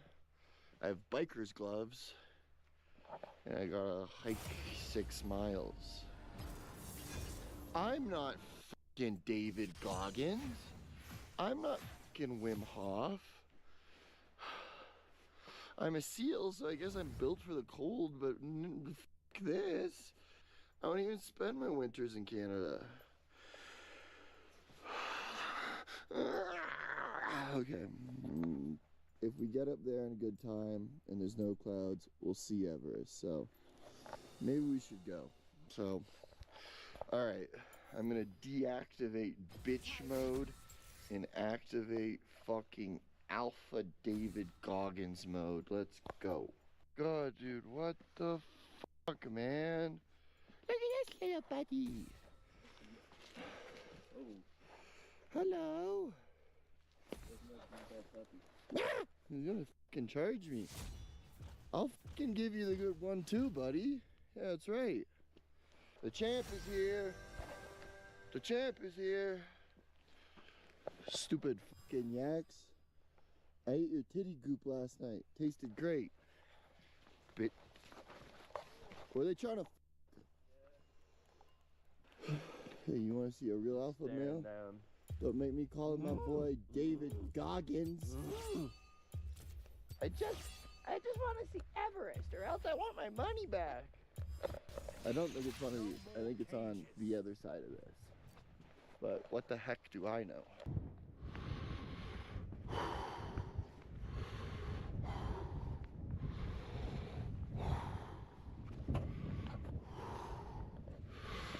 All I'm focusing on is my breath. Because if I don't stop doing breath work, even right now when I'm just like standing and talking, I get so lightheaded. But if I just focus on breath work, I can just push on. This is my last fucking gas. This is everything I got. I am such a piece of shit. I'm such a fucking gluttonous bitch. Fuck me, man. Like, come on, you fucking pansy bitch. Oh my God. I'm such a little fucking bitch. I'm having an existential crisis. Fuck you. Last push. Big breaths. Look how close it is. And still, like, I still struggle. Oh my God. So close, yet so far away. This is my Everest moment.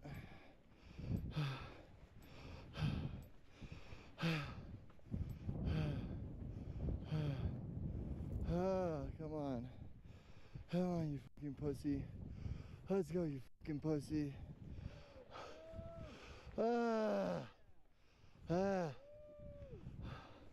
I'm trying. Fuck. This place is amazing, man. God damn it. I have no breath. Last gas. Yeah, I got a reward for you. Is it booze? No, that would not be helpful right now. Is it cheese? Oh. Jack cheese. Thank you, sir. One sec. Onwards, brothers and sisters. God damn it. That took like every single fucking thing in me. Yeah, dude, you earned it, man. Oh my God, I'm such a bitch. I'm such a fucking bitch. And like, dude, the only reason, oh, get the fuck off of me. The only reason I was able to make it was because like I was doing like hella breath work. Like the last like 40 minutes, just heavy breath work. So that's Everest there, right? Everest is that far one in the Oh, back there. are you sure? I'm pretty sure. I thought it was that one. That one looks like it, but you might be right. I think it's the one that's further away. The map, I pinned it like angling from where we are to this peak, and Everest is to the left. So it could be that one, but I think it's the one far in the distance. The reason I think it's that one is because one, it looks more like it, and two, Lhotse is like attached to it. Yeah, you're right. Which might be that one. This is I think, the best hike I've ever done. It's pretty fucking sick. This hike's definitely underrated because you can see, like, I think Annapurna is literally. Yeah, you're probably the only place in Nepal you can see Annapurna and Everest at the same time. Insane. And that, how do I calibrate my fingers? That one? I can't see. That in post. That's Everest. And the one to the right of it is Lhotse. Yeah. But this is my Everest moment. I don't need to climb Everest. It looks like we're basically the same height as it. You know, if like I put my hand out, it looks maybe like 200-300 meters more up. So like, that's a victory for Seal. Woo! What a journey it's been, baby. Good way to top it off by summiting Mount fucking Everest. Can you believe it? Let's fucking go.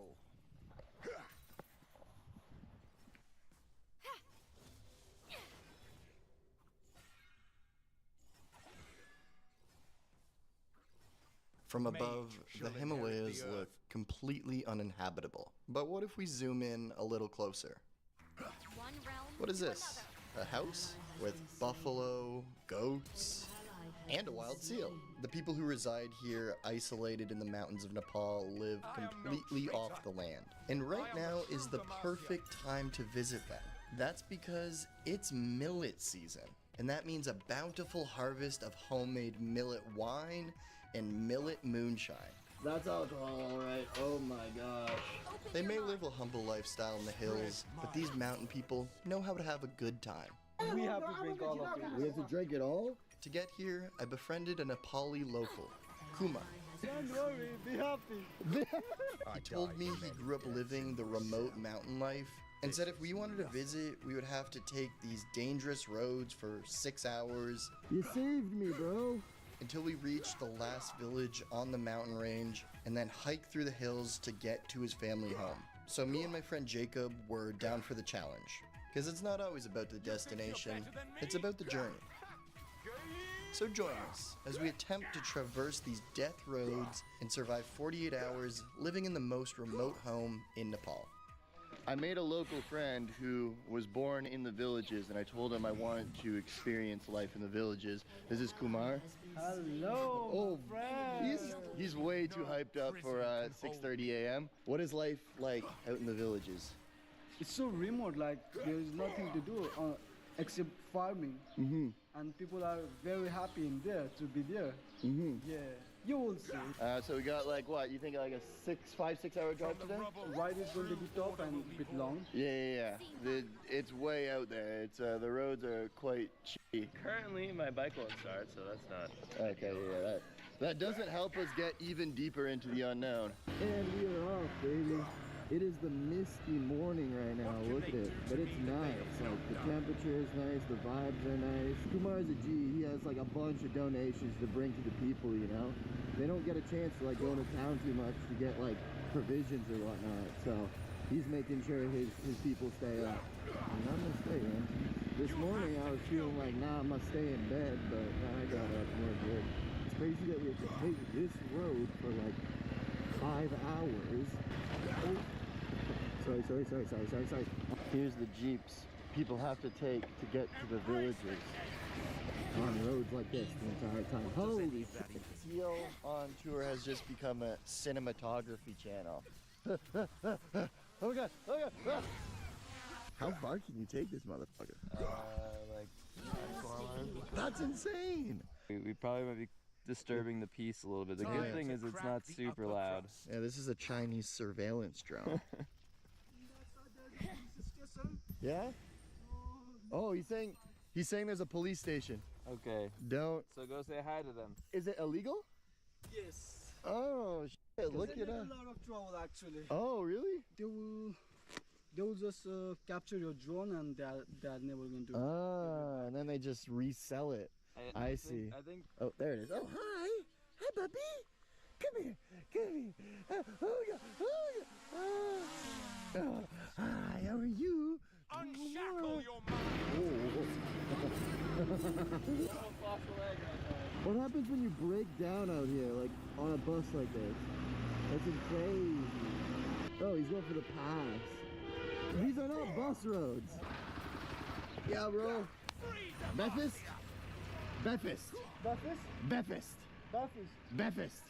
What does it mean? Breakfast. Oh, breakfast. That was the first shop I've seen this whole time. Do they have the Red Bull up here in the mountains? Ah, namaste. Mountain Red Bull. Oh, that's knockoff. Max Tiger. Okay, thank you, sir. Oh, and you have original. You know, I'll take one and one.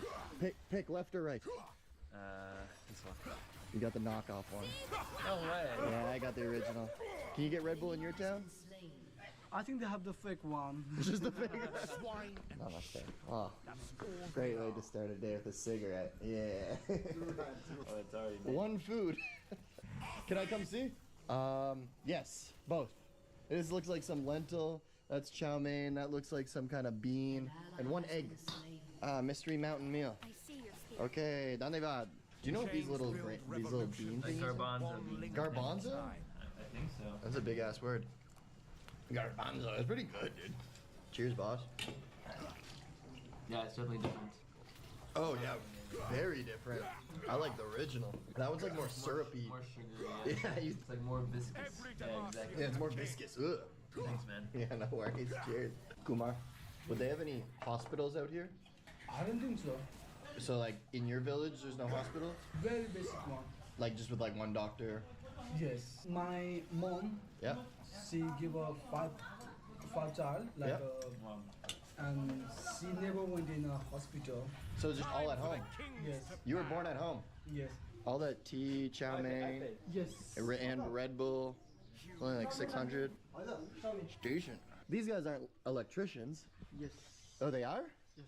And so this is what they use to fix the wires. That doesn't look safe. Like the ladder is being leaned against, like that looks like some kind of roofing that's attached to the pole, and this dude's on an angle holding it. Imagine we just give it a good old earthquake test. I've heard Nepal has the lowest IQ out of any country in the world. Lowest IQ? Have you heard this? No? That's what I heard. No, this seems pretty smart to me. This is sick, dude. Don't be a bitch and just send it.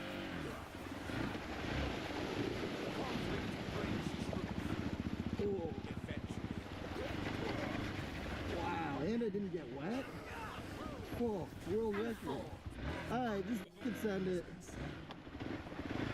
As you can see, this journey was pretty long and hard. But if this kind of stuff has captivated you, you can see the extended cut on my Patreon. It's over 3 hours of footage, and there's plenty of death roads if that's the kind of stuff that gets your rocks off. It's currently free for a 7-day trial. Oh my lord. What the actual F? This is insane. Like how people live out here, and this is the way they get in and out of town. To take in the bus had to go down this. Swim time? Tinder pick, Tinder pick, Tinder pick. We're taking the drone through the forest and we're looking at all the villages' rice terraces here. Beautiful. They got the whole entire mountainside cultivated, and apparently now we can see them cutting down the rice, and then they're putting it in like grain silos, and they're storing it for the winter. No, actually they will separate the rice after a few days.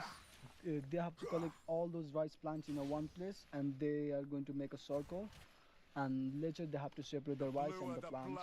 I thought like going on dirt roads for 5-6 hours would get quite annoying, but it's actually quite nice. I am very much so enjoying this route. I'm like full throttle right now. The buses come on this road? On this road? What the heck, dude? Are there ever any accidents with the buses? It has. Nice. Some auntie just with 2 massive hay bales on her head. Look at that village way up on that hill.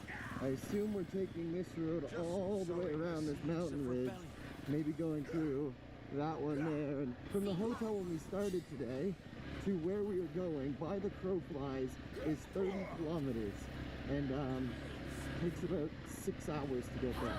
This is like scary at this point. These roads will fucking grow some hair on your nuts. I want to go on this bridge. Look at this bridge. Oh, no, no, no, no. That's fine. Oh, you saved me, bro. My whole computer could have been in the water. Thank you, buddy. Don't worry, be happy. There's no better sensation than living on the edge of death. In the rainy season, what's this road like? Can you get through? Completely blocked. But people live in this town in rainy season. They have to walk through the different way. A different way. So you're basically almost stuck there. And unless you want to walk for days. Yes. Oh my gosh.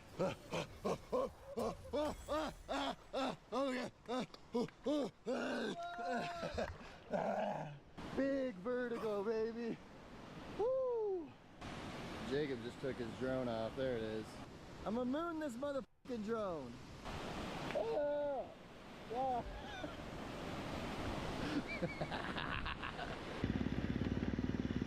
This went from fun to kind of scary, to be honest. Oh, food time? You can feel the structural integrity of this shack. Kind of bouncing around, bouncing. Look at the water here. Yeah. What does she have to make here? They can't be picky up in these parts. Easy. Let's go. You maybe. I get you, baby. Shake hands. Ah, scared of white man. Did she give us a mystery meat with the chow mein? Is it buffalo? Yes. Not woof woof? Is food. Oh, a little too close to the edge there, buddy. You want to ease up there and not make some stupid mistakes at the end of your life, okay? Oh, these are fun. This is what dreams are made of. I almost want to like stand up. Oh, that almost ended my life. Wow. And let's stay seated where I have a balance and control. Push me to the f***ing edge, am I right? Oh, whoa. He was living on the edge there, literally. When I said we were going to stay in a remote village in Nepal, I meant it. We are freaking out here. Oh my lord. So this is the mountain ranges. These are the Himalayas past here, and this is almost where the villages stop. Yes. You're like basically almost the last village in the, what do you call this, the valley? Yes. after those mountains, there's a China. There's China. Yeah. In Tibet.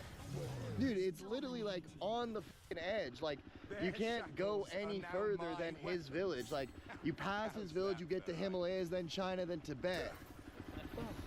Yeah. This might be a sign, or maybe it's the next one. This is incredible. I'm gonna say, slingshot. He's gonna go and you're gonna shoot him. I think you understood. What do you shoot with that? Birds. Oh, birds. This is Kumar's village here. This is beautiful. We made it. Many of the houses here were destroyed in the earthquake? Yes. Almost all? All of them, no, all of them they're new. So all of these were built after 2015? Yes. Because they all got destroyed? Yes. Wow. So that must have been a lot of rebuilding. Yeah, here's my father. Ah, namaste, sir. Good to meet you. Hello. Namaste. Worst beatings in prison. Long time no see. Their home says, "My hope, Jesus Christ." And then beside me is a church. So this is a fully Christian community. Nepal is probably more than 60% Hindu, a little bit of Buddhism as well. And probably only 10% of that is Christianity. How did Christianity come here? We do some ministry like from the Korea and from America. Koreans. Korean missionaries. And then who brought it to Korea? The OG like adventurers were missionaries. Like missionaries were sending it to like gnarly parts of the globe to spread the word of Jesus. Look at this kid. He's like, what the fuck are you? Volleyball popular here? Yes.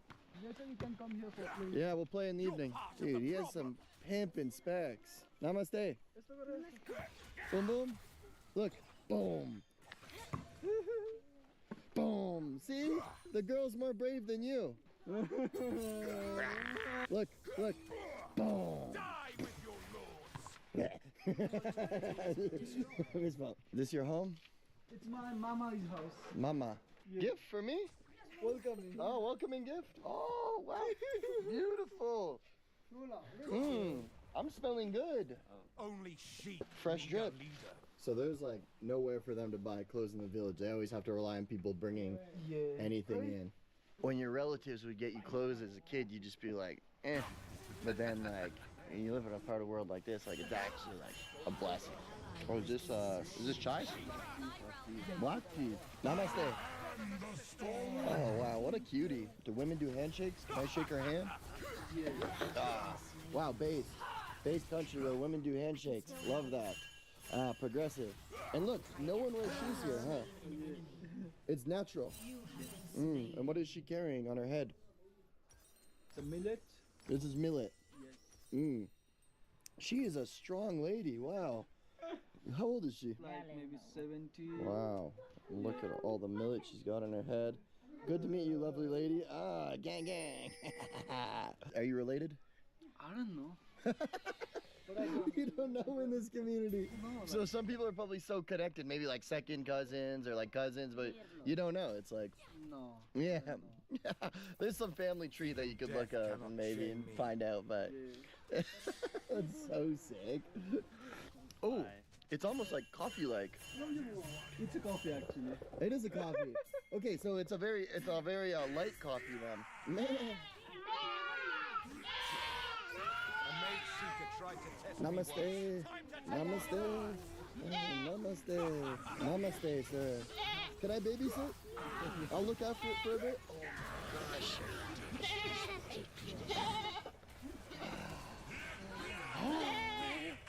How much? It doesn't have any price like when they're like young. Yeah, they're not valuable. You gotta wait till they're old. Yes. Is that mama? Yes. That's the mama? Oh. So if I were to buy your family a goat, I'd buy an older goat. Not an older one, but like a young one. A young one. Yeah. Okay. Maybe we'll do that tomorrow as a gift for hosting us. I'm gonna buy their family a goat. Kumar was saying a goat would be very valuable to them. I gotta show the good, the bad, and the ugly of these experiences.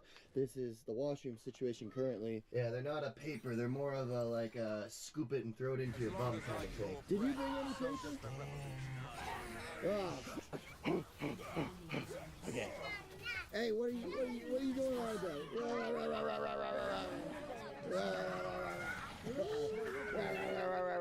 Is this here the millet? So we're in millet season, and they can ferment it into wine. Yes. Also, it's also used for the food. Yep, for like some kind of bread almost, like a grain. Yes. Ah. Right now we're off to buy a chicken for dinner. Yeah. And whenever I say chicken, it's gonna be a live chicken. They don't sell chickens butchered and all cut up nicely and gutted.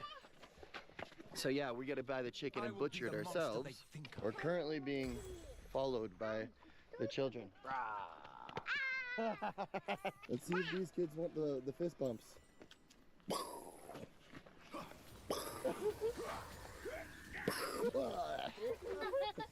All right.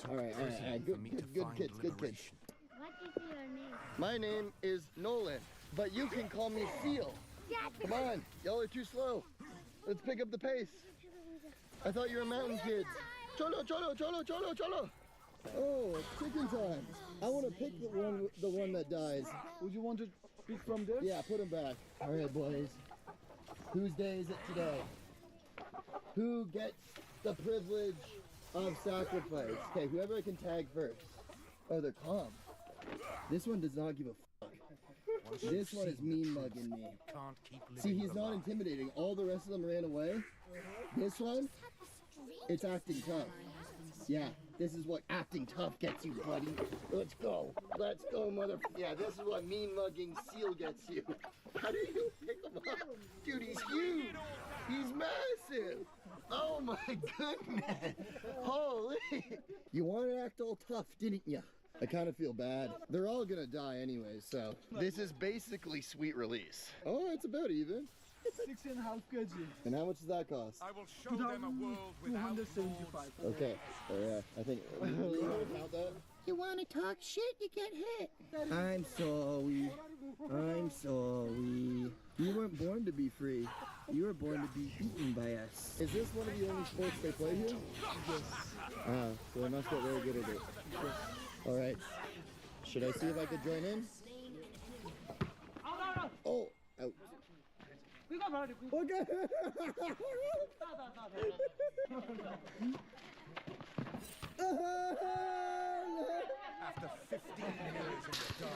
I'll sub you in.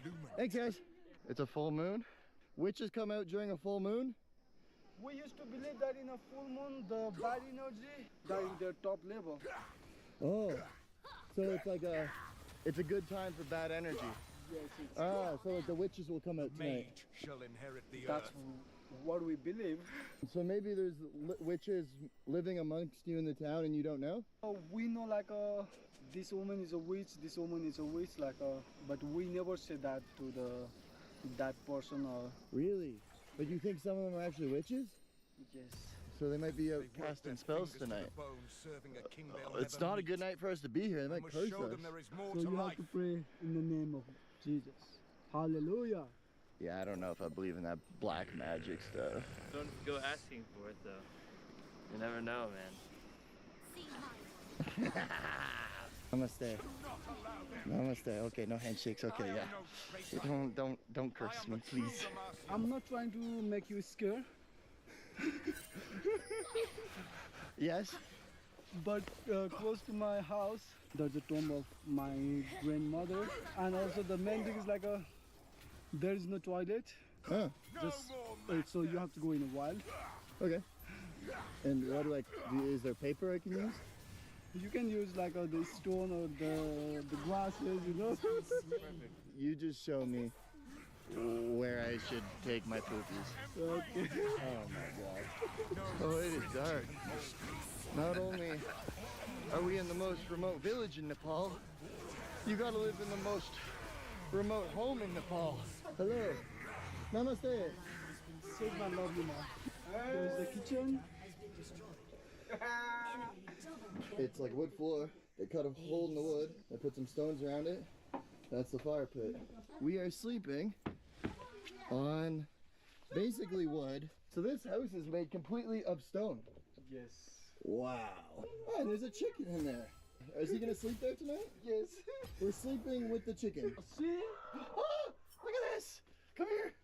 That's why you're so pissed off. I know. Oh my god. I was reading the whole number in terms of trillions. 977. No, don't do that. Don't do that. Will you protect me from the witches? Go, jump. There you go. And get in. It is about that time we kill the chicken. Not you. You're okay. You are mama chicken. One big whack and you're gonna chop its head off? Yes. Quick and painless. 2, 1. It's still kicking. It's obviously just brain activity, you know? Brain activity? What brain? It's just nerves, you know? It's just nerves. I sacrifice chicken for you. The full moon? The full moon. This is some witchy shit, dude, you're doing. This is what happens when you mean mug and you disrespect Seal. Do you ever eat certain organs? We eat everything. You eat everything? Yes. The heart, the liver? Yes. Okay. Wow.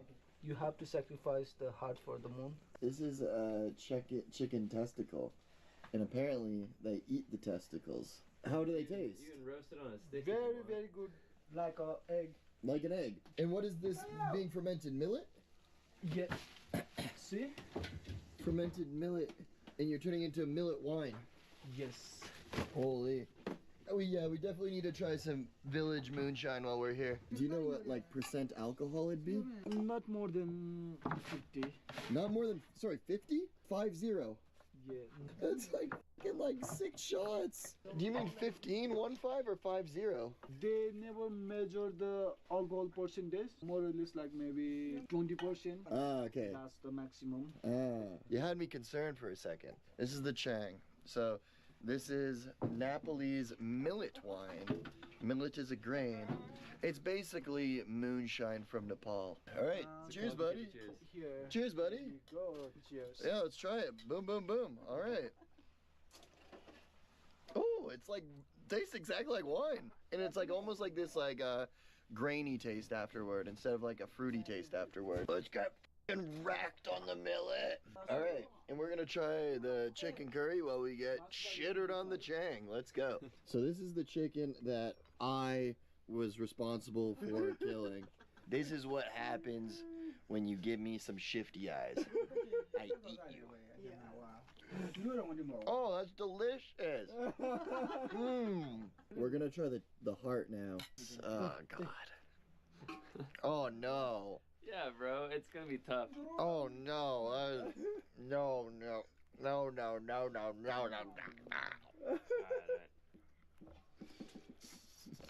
No way, man. It's good.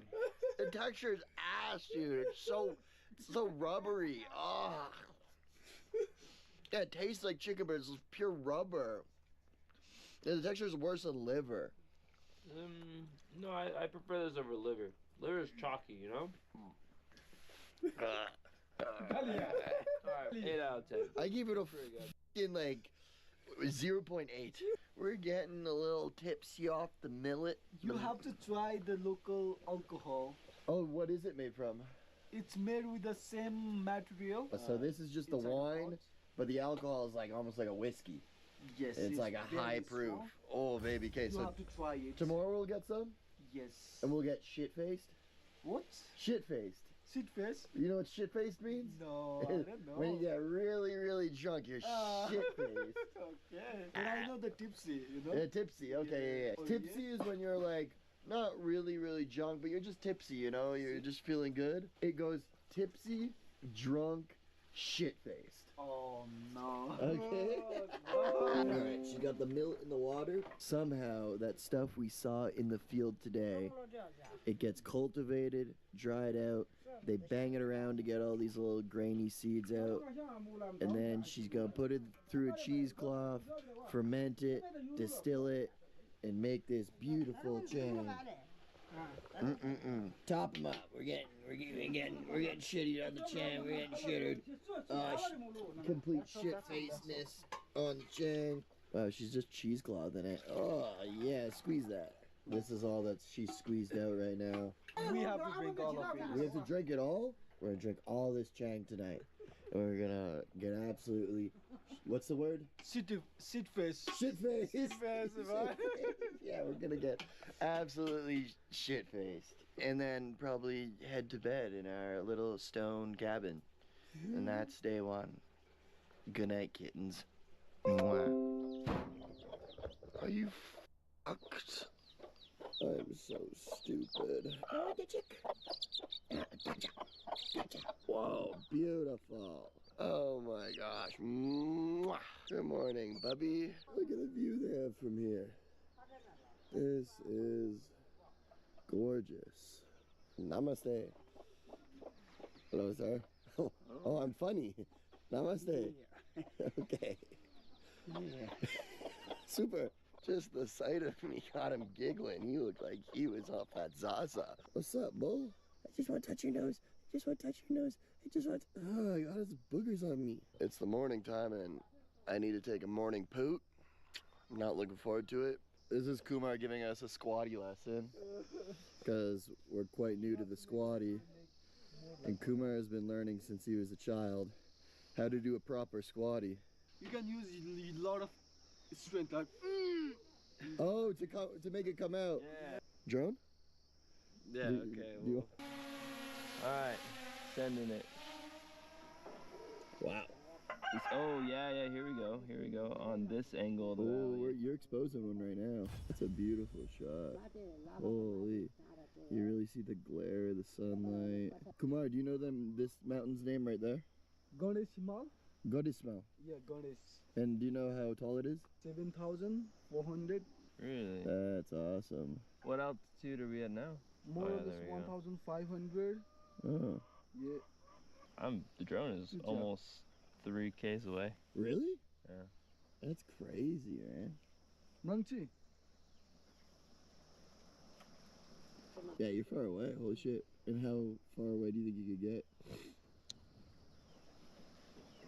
Honestly, maybe based on how much battery you've consumed, we've already gone 3,000 meters. Maybe I could probably go 6, but I've never done that before. Yeah. So that'd be 12 round trip distance. They just took the goats out of the cage. Look at all them.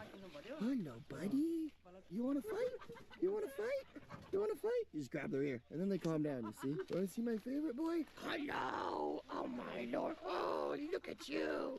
Oh, you are adorable. Is that his mama? Ama. Ama. That's how you say it. Mama's like your uncle, but Ama? This is his Ama. I'm gonna come join you. I'm gonna eat too. Oh. What would be the things they would purchase? Because it seems like almost like 90% of what they have is like just grown in their lands, or they raise, or... Yeah, except the salt and oil. Salt and oil? Yeah, and like some masala. And then maybe some medicines as well? Yes. Yeah. 90% things they grow in here. Like exactly. What do they do for money? Goats. Yeah. And they say like the wine. honey. The wine. Yeah, also the wine. Yeah. Your parents, they seem like hardworking people. There's only, how many people living here, and they have so much of this going on. Like, they have goats, they have a buffalo, they have chickens, honey, they have wine. They work hard.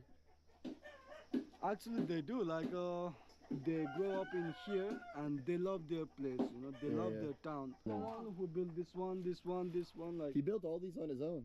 Yeah. He's a stonemason, he's a carpenter, he's a farmer, wine distiller. You got to do it all when you're out here. Me, I couldn't do anything. I'm just a dumb little seal. And they're smoking some jerky. This is the goat? This is the beef. Beef. Buffalo beef. It is for you. Thank you, sir. Put the dal in the rice. We're still eating that chicken. Heck yeah. The way we grew up, we're used to doing everything standing on a table and whatnot. Do they prefer to like sit cross-legged and do everything on the floor? And even look at me now. It's hard for me to go cross-legged. I'm just like, this is unnatural for me, you know? In Nepal, we believe kind of like in energy. Energy. If you are connected with the ground, then you will have the good energy from the ground. Ah, that's why they do everything sitting down. They want to be based. So we're currently hiking to another village that is more up the hill. But we gotta cut through all your neighbors' yards. But everyone's chill. Namaste, sir. This is the bamboo. They turn it into the baskets. So these are just strips of bamboo.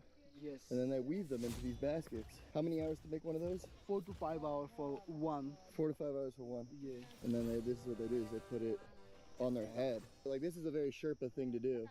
You see this all over Nepal because they're mountain people. Oh. They don't put things on their back, they put things on their head. So you have like a very strong neck and head, right? Yeah. Like, what amount of weight were you putting on? Like maybe like 100 pounds?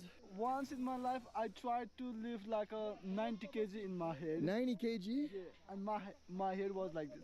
Like, oh, dude, you're gonna f your neck up. She's about to fill it with whatever. So this is the millet. Yes. And this turns into the chang. Yeah. How does this such like a grain make like actually like such a beautiful alcohol? I will buy one of you and we will eat one of you if you don't shut up. To get to the next village where I'm from, we drive a car. Here, this is the route. Kumar's currently going to steal some sugarcane from his neighbors. But it's all cool like that. Make sure you pay them back with some chang, okay? Take this and nibble on the inside. Let's go pick up. Okay. Yeah. It's basically just organic sugar water. Like brown sugar. Basically. Yeah, it's like brown sugar. You get so much sugar out of just one cane. Making baskets. Oh, very good. How much do they sell one basket for? This one have a 2 layers. Oh, we put a powder in it. Yeah, this inner line and this is the... It's just only 300. So this is just their home, and then look at this spectacular view from their home. You know what? I mean, I'm not an architect. I'm not gonna tell them how to live their life, but they've made this roof quite impeding this view. You know, you want to get up, you want to have your morning chai, and just look at this. Look at that mountain range, the Himalayas, the tallest mountains in the world. Imagine looking out your front door, just at the most grand mountain range in the world.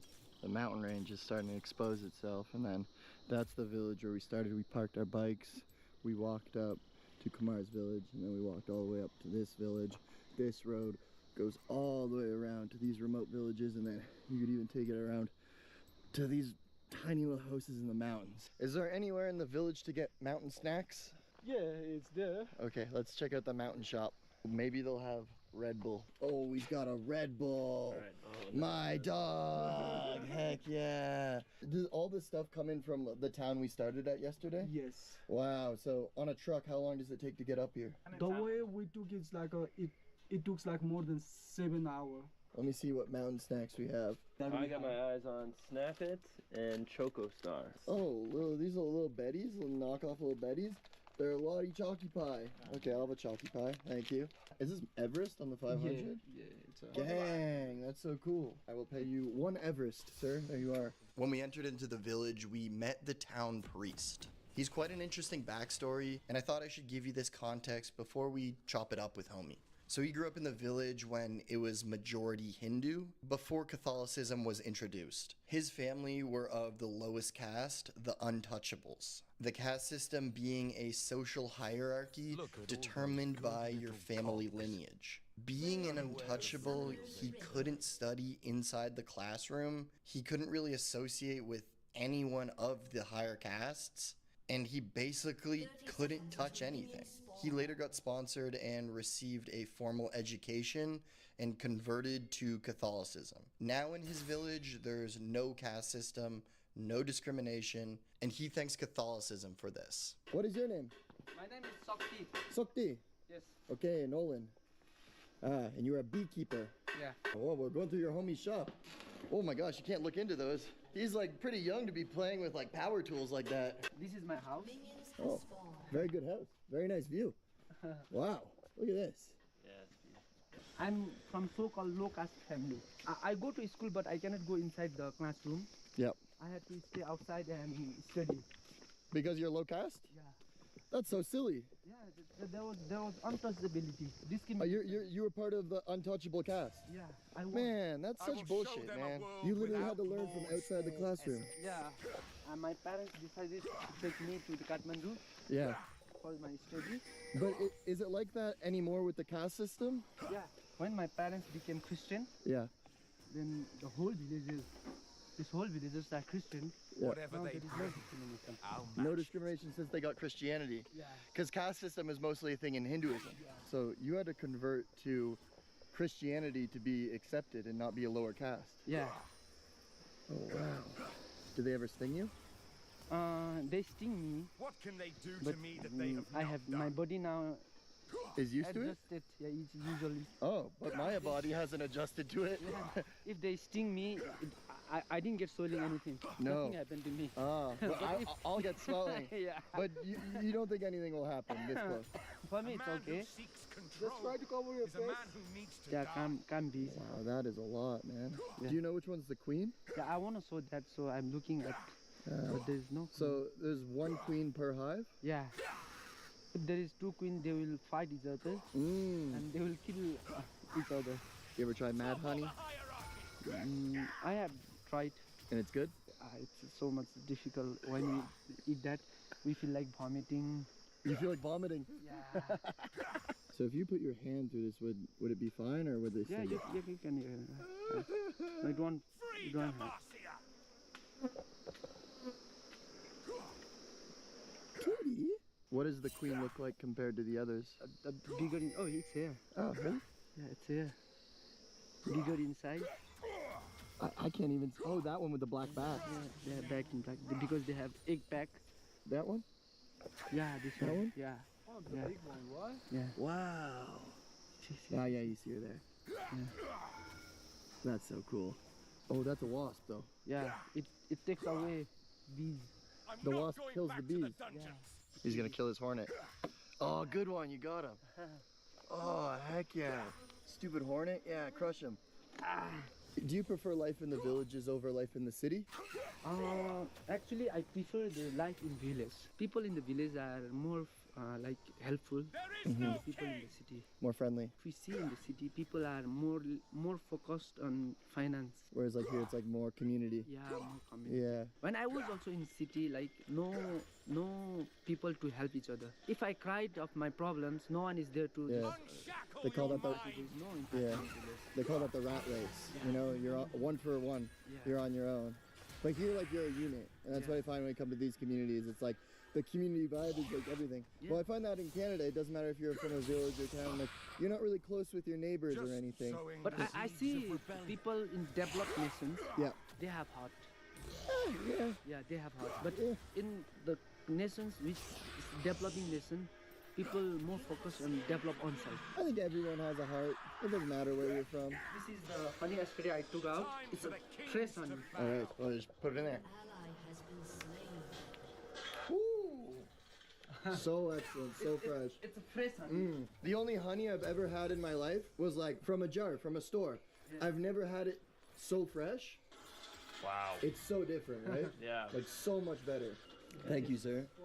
Wow. The difference it makes when it's fresh is night and day. Like the flavor is so much more distinct. It's fruity, it's florally, it's almost like maybe cinnamony. Kind of tastes like agave. You ever had fresh agave? Yeah. It's crazy that bees make this shit. His father, he just brought butter. Not butter, it's yogurt. Oh, yogurt. Not yogurt, but taken out. Is it curd or what? Yeah. Milk? Yeah, not milk. I'll be the judge of this. It comes from a cow or a buffalo. Buffalo. You can taste. Was he milking the buffalo or is he letting this ferment or what happens? He's milking, yeah. He was milking it. So this is fresh from the udder. Yeah. Oh, and it's got chunky things in it. All right, here we go. Oh yeah, it's like the curd. It is almost like yogurty. But do you ever put honey in this? No. No? I feel like that would be good. Do you enjoy it? Yeah, it's not bad. The thing that shocks me is it's smoky tasting. A little bit, eh? This reminds me of lassi. It's almost exactly like lassi. That's why I was saying we should put honey in it. Yeah. Just local. Oh, okay. That'd be good, man. Oh yeah, that's dang. Now that's like a lassi. I respect abroad foreigner people. The people from the country, they sponsored me to study for 10 years. Her name was Mary's Gulmet. Wow. And she sponsored me to study. Do you still keep in contact with her? Because I cannot keep in contact because when I was graduated, I didn't have mobile phone, anything to contact, so I lost contact. If I had contact right now, it would be very nice. Wait, have you ever tried to look her up on Facebook or? Yeah, I try to look up, but you can't find. Maybe I make a video, maybe she sees this. What's her name? Mary's Gulmet. Mary's Gulmet. Gulmet, yeah. And she's from France? France. What part of France? I don't know anything more about her. I know her name. Mary's? Mary's? M-A-R-Y-S-E. Mary's? G-U-I-L-M-A-T-T-E. Gilmet. Gulmet, yeah. Mary's Gulmet from France. If anyone knows her. It was a great help for me as a so-called low caste. Now it's Christian, no discrimination. Yeah. Before there was lots of discrimination. If we touch the water in the tap, they said this water is touched water, we have to throw it. Oh, if you touch the water, you touch anything. Anything. Because you're considered untouchable. Untouchable. Yeah. Wow. So is that why you almost became a pastor? You were so grateful for Christianity?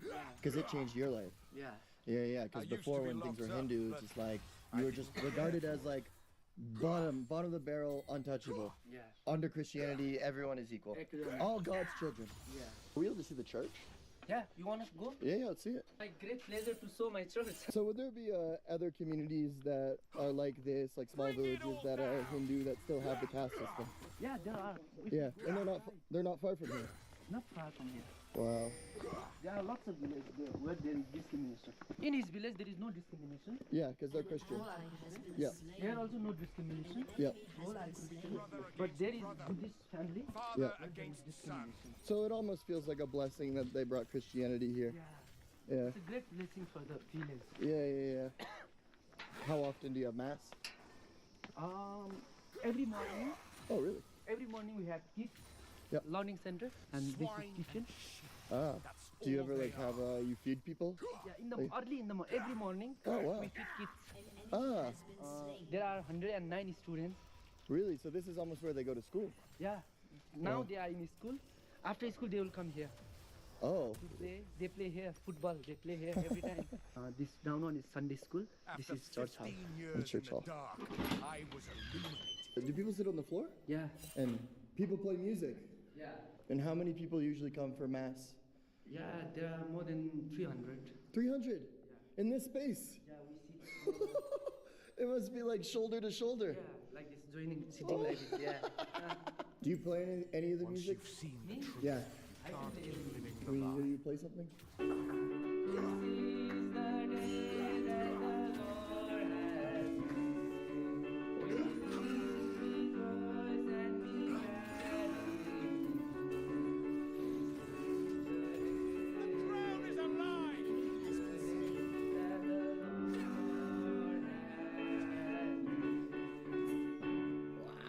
Bravo! That's my sister. Hello, sister. And now she's high caste. Yeah. She was once low caste. She is low caste. Yep. She married with the high caste. Ah. It shows there is no casteism. Ah, yeah. That it's not real caste system. Like, that's so weird. But what if you married into a high caste? Are you still low caste? Yeah. We used to be low caste. Yeah, because would that just make your wife low caste? Yeah. Oh, so not many women want to marry a low caste. Yeah. What a stupid system. What happens if they were to marry a foreigner? It will be a great blessing. You just bring those USD and you're up there. Money bends beliefs. So almost everyone in the community, in some way, you're related to. Yeah. Basically. Yeah. We know everyone all around the town. Yeah. So do you think you guys are related in some way? Yeah. I know his father very well. Oh, so maybe second cousins, third cousins, who knows? You just don't know. This is the helipad. Only flat surface in the town. This is used for the helipad. If there was an emergency and someone needed to be airlifted, do you know the cost? Like Nepali rupees, 1,60,000. 1 lakh. Okay. It's very expensive. Yeah. We cannot think of that. Yeah. So that's over $1,000. You get some perspective here of how close we are to the Himalayas. Basically, once you hit the Himalayas, you can't build any roads through those mountains, and the villages stop. So we're basically the last stop on the roads that go into the Himalayas here. Thank you for everything. I appreciate it. Yeah, good guy. Yeah, thank you. Okay, I wish you luck with everything we do at the church and whatnot. Okay. You are always welcome in my village. Ah, thank you, sir. Maybe one day return. Yeah, sure. Okay, thank you. Oh, yeah, hit him. Yeah, he's been a bad boy. No more Keep kings, smacking him. No Oh, more yeah. queens, Bad. No What more is- maid seekers. It all Bad ends guy. now. Hey, go. Go. Okay, slowly. Hey. Get going. Okay. Get going. Yeah. What are you doing? Okay, Hey. okay. Turn around. Whoa, whoa, whoa, whoa. Hey, I'm gonna hit you to stop now. Does it just make the soil loose? Yeah, so it's not necessarily a trench. It just loosens the soil to make it easy to plant stuff. Ah, these are the seeds. Yes. Wheat seeds. Yeah. Ah, so millet season's almost over. Yes. And now they start wheat. How many seasons are there?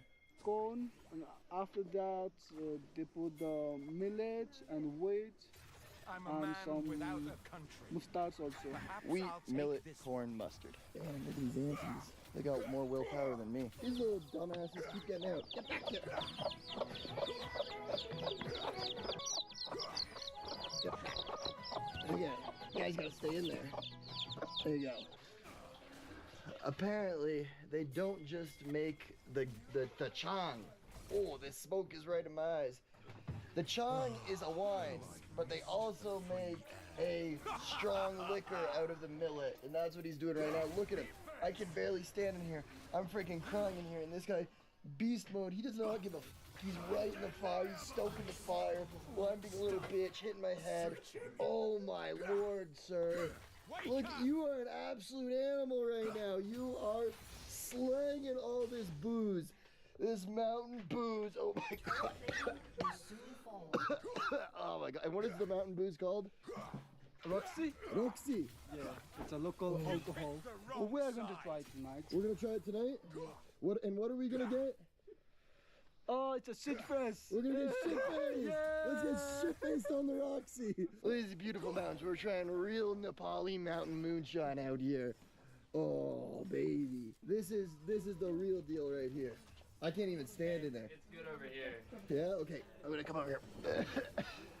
It's almost like we're in like some kind of meth lab, but it's Nepali moonshine, baby. Oh my gosh. So in all of these bins here, they have the millet, which you saw walking around the fields.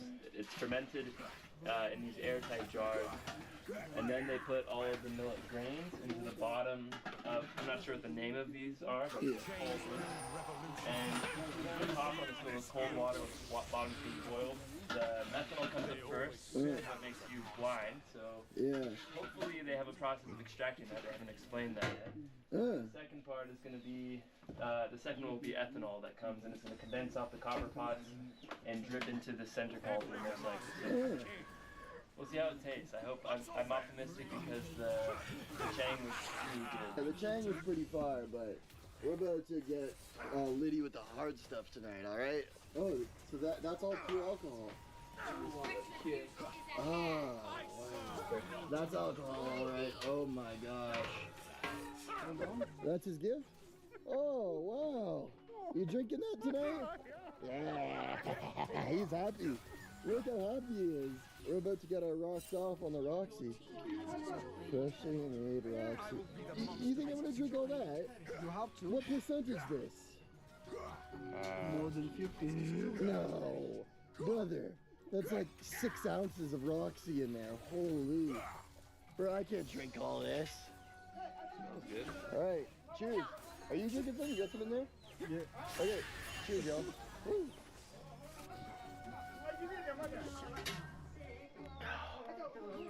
Oh, it's not bad. It's very sippable. Yeah, it's good. But dude, it doesn't have like a bitter alcohol taste. Once it gets cold, it will have the... So if you drink it while it's still warm, it doesn't have that like bitter alcohol-y taste. This is dangerous. Holy. It's good. It's really good. You're saying whenever they distill alcohol, they clear out all the ethanol, right? You need to separate the methanol first, which comes out of the process, but that's why moonshine is like, oh, this shit will make you blind. yeah. Okay, but a healthy amount, you know. Okay, I'm just gonna go for it. You like your Roxy, eh? Cheers, buddy. You can tell this guy just fucking loves the Roxy. Whew. We're gonna go get shit-faced, and then we're gonna go buy a goat. No. Ah, it might be like 50%. Like I had a couple sips of that, and I'm like, I'm feeling some type of way. Now that we're a little tipsy, it's goat time. So the mama of the household is coming with us. And I don't think she knows we're buying her a family of goats yet. Yeah, I'm a little tipsy, dude. Yeah. We're at the goat vendors. Is the black one? It's the black one? Yes. And the 2 babies there, or the 3? 2. 2? Okay. Are you able to tell your mother that this is our gift? This is for you. Gift. Gift? Okay? Yeah, done it right. Okay. Okay, I'm gonna pick up one of the babies. Hello, Mr. Seal. He is coming home with us. It's not the baby of that one. Oh, it's not? Oh, so I have the wrong goat. Yeah. Let me try this again. Hello. Hello. You're coming home with us. So we're gonna pay the goat vendor. We're gonna take these goats back home. For the goat family, 2 babies and the mama, it cost 16,000. She said 16 and I said like a maximum 15. There you are. Good. Counter up. We have a deal, right? We have a deal, yes. Everybody is happy. Can we call her Roxy? That's the name of the goat. Come on, Roxy. Let's go, new home. Come on. I'm good. I've been drinking too much, Roxy. You're gonna love your new home, Roxy. Let's go. I'm sorry, I know. Life's hard. Life's hard. Let's go. There you go. Now let's kill some chicken. Yeah. The big one. I think I want to kill the chicken. This is my last rite of passage of village life. Just one shot, okay? I'm about to kill this chicken. All right, here we go. 3, 2. Whatever they bring. Look at this. Chicken soup and rice. Yes. Oh, banging. The chicken, it's gonna taste different than yesterday's chicken. Yeah, it's like a more harder. Yesterday's chicken was a fed chicken, and this was like a free-roam chicken. Yes. You can't find food where I'm from that's just this fresh, you know? Everything is just fucking stomped on with all this bullshit. Even if it's good, healthy food, it's still not like real food like you'll find up here. Straight from the mountains. Straight from the mountains. The chicken we're having is like wild fed chicken, and I think it tastes notably different from like some of the farm chicken that's grain fed. People who live in communities like this are so much more healthier. Definitely. Oh baby, that is one misty morning. 6 a.m. in the mountains. What you doing in there? What you doing in there, buddy? Oh, okay, I'm just saying goodbye. Goodbye. Goodbye. This guy was what we call shit faced last night. You were causing a ruckus last night. Fist bump, fist bump, fist bump, fist bump, fist bump, fist bump.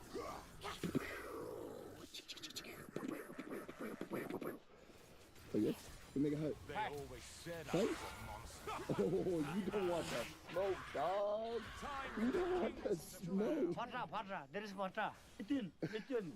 There you go. Oh, big hugs? Oh my gosh. Okay. Much love. Thank you. Dhanyavad. Muslim. Muslim. Muslim. Salam alaikum. Muslim. You're Muslim? Yeah. Salam alaikum. He's not Muslim. He would have hit me with that way, alaikum salam, if he's Muslim. Allah. Salam alaikum. Salam alaikum. Roxy? All night. He was drinking Roxy all night. Allah. If you were Muslim, you wouldn't be drinking like that, let me tell you. Thank you, sir. Very good stay. I appreciate you. They didn't trust the drunk guy to do it. They literally had to get a child. Well, I'm about to feed you to the goats. Yeah, thank you. Dhanyavad. You, sister. Thank you so much.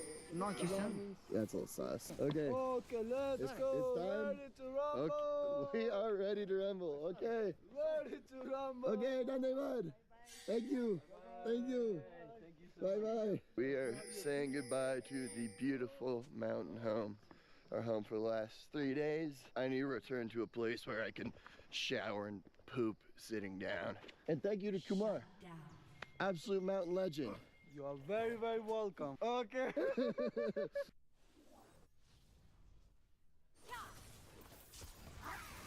As long as I draw breath, so does the revolution. Everyone is a product of their own environment. This is a concept I've had a deep desire to observe and understand throughout my travels. But I think this concept is lost in Western society since we have so many forms of escapism and everyone's just basically living in a virtual world. Think about it. We all know someone who basically thinks they're Japanese but has never been to Japan. I think if you really want to understand this phrase, everyone is a product of their own environment, you really gotta get out there. Like deep in the Amazon out there. When you come to a small village like this, where people are living off the land and have strong ties to their ancestors, the phrase really starts to make sense. They're going around, they're giving everyone the traditional paint, and it's from a fruit. Larry was saying it's like to preserve the culture of their ancestors. I may basically be homeless, but I love seeing where people live. So when I hit up my friend Larry about my idea to stay with a family in a small village in the middle of the Amazon jungle, he said, say less. I met Larry in the city of Iquitos, and we started our journey deep into the Amazon, encountering things we never expected. This one's abandoned. This is crazy, man. We rolled up to the village where Larry knew a family who agreed to host us. We met their kids, their monkey, and we had some dinner before heading to bed. We also got interrupted in the middle of the night by this sapo frog. I didn't mention this last time, but this is a very rare poisonous frog that's very expensive on the black market. Alright, let's start 48 hours in the Amazon jungle.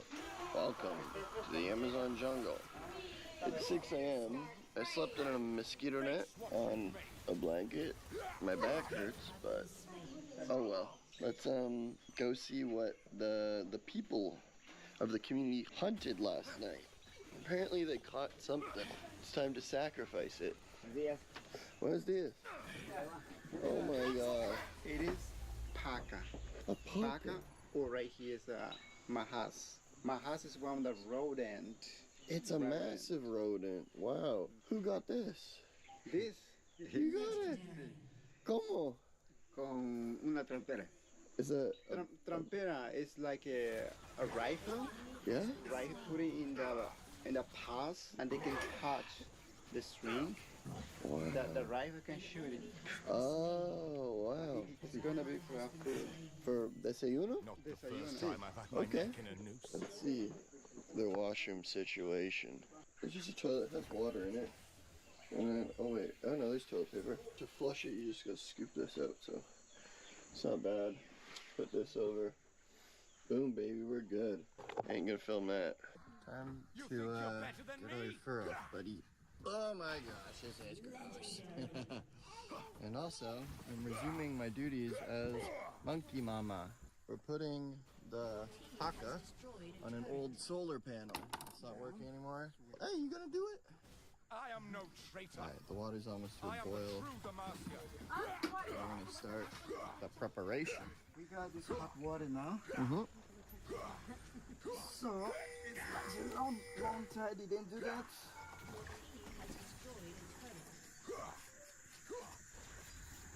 I used to be locked up. I didn't realize how bad I it got didn't shot in care the for shoulder. Oh, it just comes right off. Very efficient. I'm surprised only like a small amount of hot water did that much. Wait, Mono, you excited for some paca? Mono's gonna eat some paca. More hot water, but this is a risk and a half. Woo! Depths of hell. So get my water. Oh, no, it worked a lot better that time. He's got the yucca, and he's also got the trap rifle. Sacasto! How do you say guts? Intestinos. Intestinos. Sacastos, intestinos. Swine. Are you gonna do it? That's all Con they cuidado. Goddamn. This is gnarly. Oh my lord. Just scooped everything all out in one go. All the essential organs. After 15 years in the dark. Wow. Muy rápido. Is that dog food? Yeah, dog food. Wow. Some people they can eat also the guts. Oh really? Some people like to eat the guts? Some people they eat. Cutting it into cookable pieces. Close your eyes, Mono. Close your eyes, you don't want to see this. Alright, let's cook this bitch.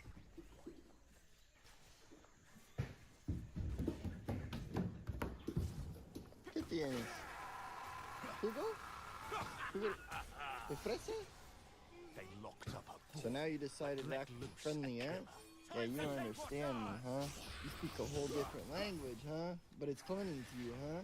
¿Quieres abrirlo? ¿Quieres? Abrir. Abrir, ¿sí? Sí. Ah, see? I asked you the same question. What are you doing? ¿Qué sobre es? Tradition is a Manzana. crutch for the mindless.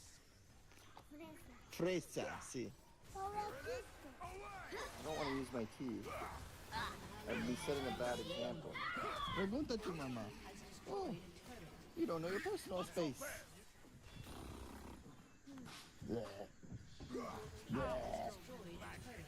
Whoa, you didn't need a knife that big, but okay. Jeez. Machete. Con machete. Ah, así. Está abrir. ¿Cómo es? Dulce. Fresa. What? Give me a whole time machete to open. I don't think you need to put your whole hand in your mouth to eat it, though. We're here with the chief of the community, and we're talking to him about coming back in 3 days and bringing some gifts for the people and the kids. So right now he's got a list of all the kids in the community. So we're just deciding what we should return with in 3 days for a little Christmas surprise. I'm Santa Claus with my elf. ¿El tortuga es una mascota o mascota? No comida, mascota. Are you sure it's mascota? It looks like I'm a man that without one a was country. comida. Perhaps I'll take this one. Yeah? Okay. Wow, look at me. I have a monkey on my head and a turtle in my hand. 2 pets of the Amazon. Dark is so exciting to see the turtle too. Oh yeah? You want to give it a kiss? What? I think he's going to attack it. ¿Cómo se llama? How I missed the María. Ah, es una mujer. Gracias. Ciao. All right, this is a massive breakfast here. I guess first I gotta try the mystery rodent that we caught. Only the sheep paca. need a leader. Paca. Carne de paca. Just a little sliver to try first. Oh, maybe I should have washed my hands, but. Está bien. Es como cerdo. Yeah. Chains build revolutions. This is the ukulele stewed in the pot with the rodent. I like it. It's good. And some rice. He's got the hot berries. Muy pica. Yeah. Prueba ayer. Bone apple tea. Okay. Muchas gracias. I do gotta say, I do enjoy my meat more when I gotta live in blissful ignorance about how it's prepared. I saw this thing get skinned alive only 30 minutes ago. Yummy. Okay, monkey man, it's time to get out. I'm going to hunt an anaconda. ¿Quieres tomar el mano? He doesn't want to leave. Ciao, monkey. I'll see you later. El bebé gusta el mono? Oh no, I don't think she likes it. Oh no, it's on the baby's head. The monkey likes her, but I don't think she likes the monkey.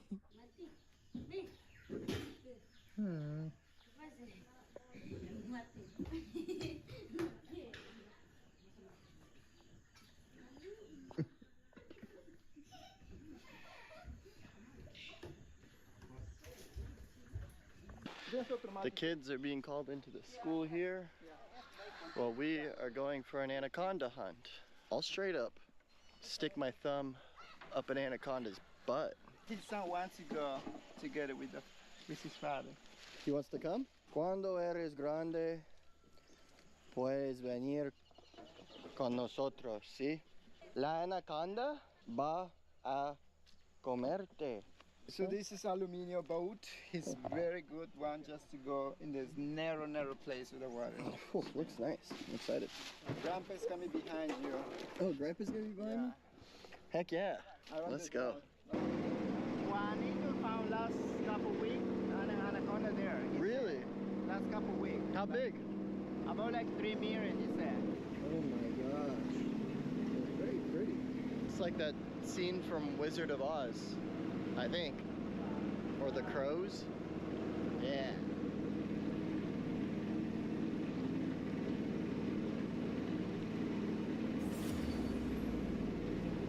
We're just gonna squeeze by this tree that is knocked down. We have this narrow path. That's spiky. The birds are making a sign for us that we are most remote place, almost in the terra firma, dry land forest. Jorge's gone out to get us some bait. One little fish, and then we'll have bait to get some big fish. He's so quick with it. He just takes it off and right away he's on to the next one. Nice, Jorge. This is a mohara fish, really good fish for another big fish. Oh yeah? All right, we got bait. Oh wow. Orange fish. Yeah, let's see. I bet Grandpa has 30 fish. Jorge, ¿cuánto tienes? Wow. That's actually a lot of bait you got. Oh. Oh yeah, do you want me to swat it? I respect him. I respect him? Oh, nice. Oh, that's a big one. It's one Amazon catfish from the black water. Look at the dots. Yeah, it's like a jaguar dot. It's really nice. It's pretty. Very long whisker. Yep. Almost like it's Listen to 30 him. centimeter. Piranha has been trying to chasing this catfish. Oh, really? Until to cut off. Probably can't swim well like that. Piece of tail. Wow. That's why also we are risking here with piranha. Oh, it's kind of pretty. Huh. Like a rainbow catfish. Rainbow catfish. We're getting skunked, Larry. It's 3-0. Grab it from the belly. From the belly. I can't really sure. Really, be careful, be careful. Not the mouth, not the mouth. Yeah, yeah. Very dangerous fish. Be careful. Oh yeah. Ah, it's so hard to from pick. The belly, yes, right. Ah, okay. I caught a piranha. Bastard. I wasn't filming it though, but my first Amazonian fish. It's a piranha.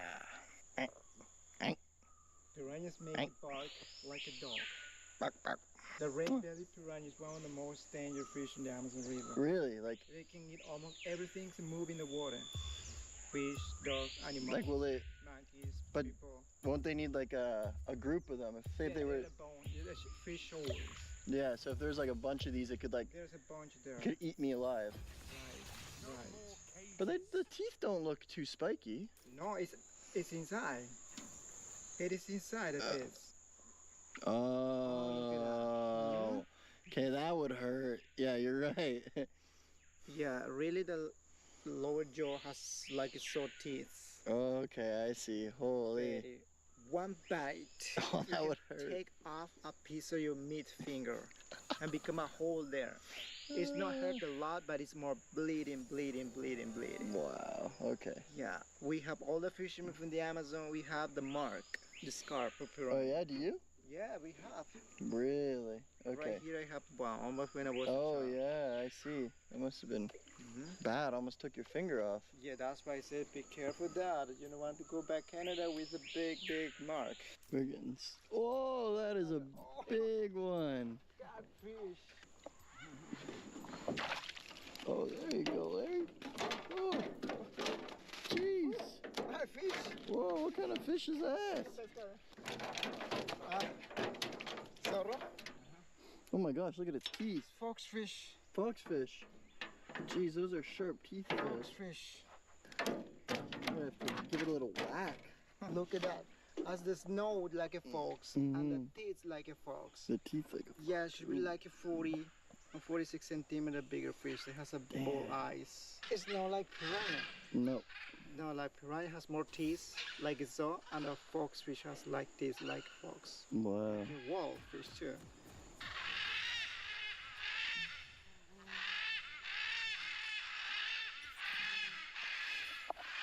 Those who wait Nice. It's a white piranha blanco. Look at that. Damn, that's a big one. The white-bellied piranha is another monster in the river. Oh, what, you see that? Yeah, he sounds like he wants to kill you. Stop it. Let's see if he bites on the stick. Let him bite. Let him. Oh, that would hurt. That would hurt. Can you imagine? Yeah, let him bite the fish. Oh. Oh.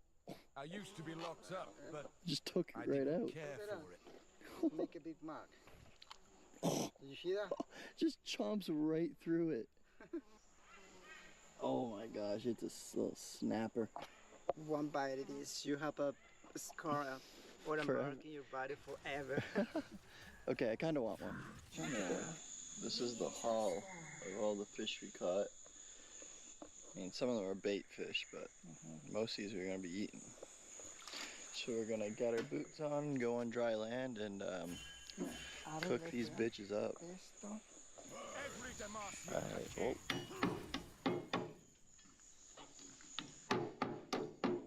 Alright, so Larry's about to gut this fish. This might be a little gruesome. It's the circle of life, baby. Survival of the fittest. That's why us humans are the dominant species. Got those disposable thumbs, so to yield machetes and chop you up with them. Oh, with his bare hands. Yummy. Survive in the Amazon. There's Jorge. Jorge. Yeah, George. George is his gringo name. Yes, look at that. This is your fish. This is mine. Okay, yes. Yours. Time to die. I'm responsible for this. Oh, you got that one too. Jorge. This is also a really good one fish. Yep. Rainbow catfish. Which one do you think tastes the best? The best one is That? Oh, what's that? Jorge. It's What? Bracken fish. Bracken fish. Okay. The Bracken fish. Now in my hand, I have 4 various types of fish we just caught from the river. Juan is starting a fire right now. And are we wrapping these in banana leaves? No banana here, but we have another kind of leaf. Yeah. So it like steams them. This one's still kind of moving. I guess it's just brain activity. I don't think its brain's really working right. Not much of a vicious piranha are you anymore, sir? Juan has just found a dry piece of wood and he's just cutting little flint pieces off it right now to get the fire going. I've heard if you ever get stranded in the Amazon, don't try to start a fire because you just won't succeed and it'll just drain your mental capacity. There we go. Cool. Slimy hand. So this is yucca toast. So we had yucca this morning. Well, they eat yucca a lot, but I guess this is whenever it's like completely dried and grounded up. And we're gonna make a beverage out of this. We're gonna try the sawdust juice.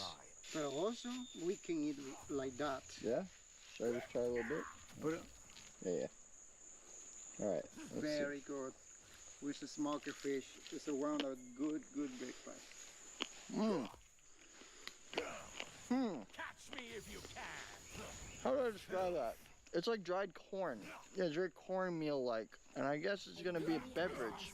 As a connoisseur of fine juice, I don't know if it will meet my quota, but I'll try anything once. There's salting within every single incision he made. And he's rubbing salt in there.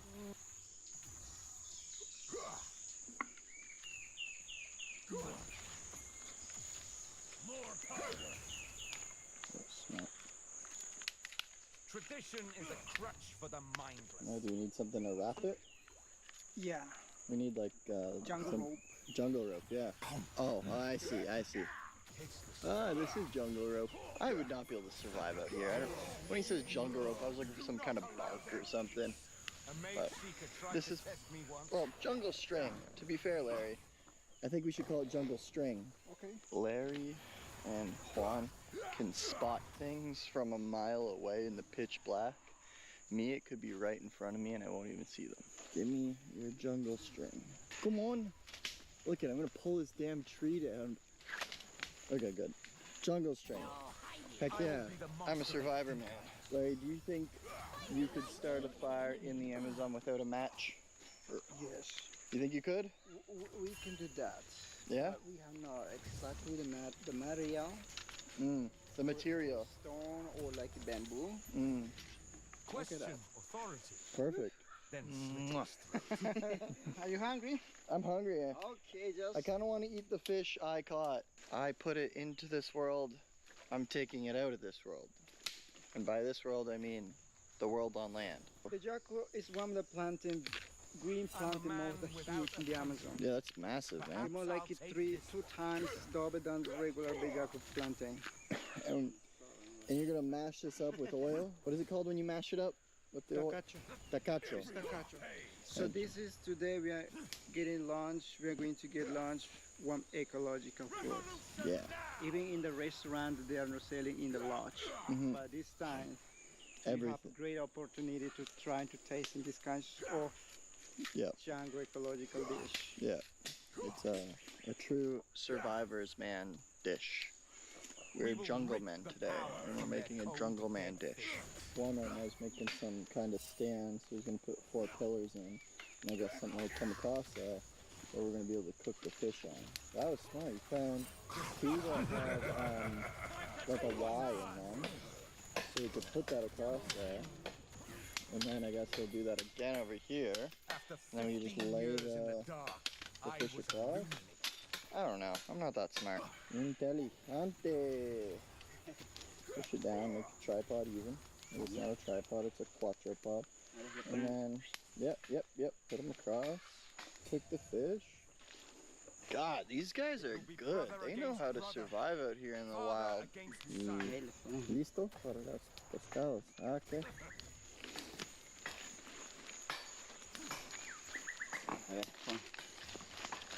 Ooh, that's hot. Oh my gosh.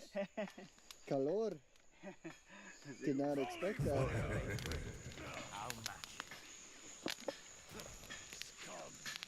What would they do when they lived here without machetes? People before machete, they were using also for a spear. Spears. A spear? With like rocks. Yeah. Go to Belly Market. Yep. You will see many local women in the store selling all kind of typical dish, like a patarasca, smoked fish, baker fish, making tacacho. I tacacho, but the master is much very good than me.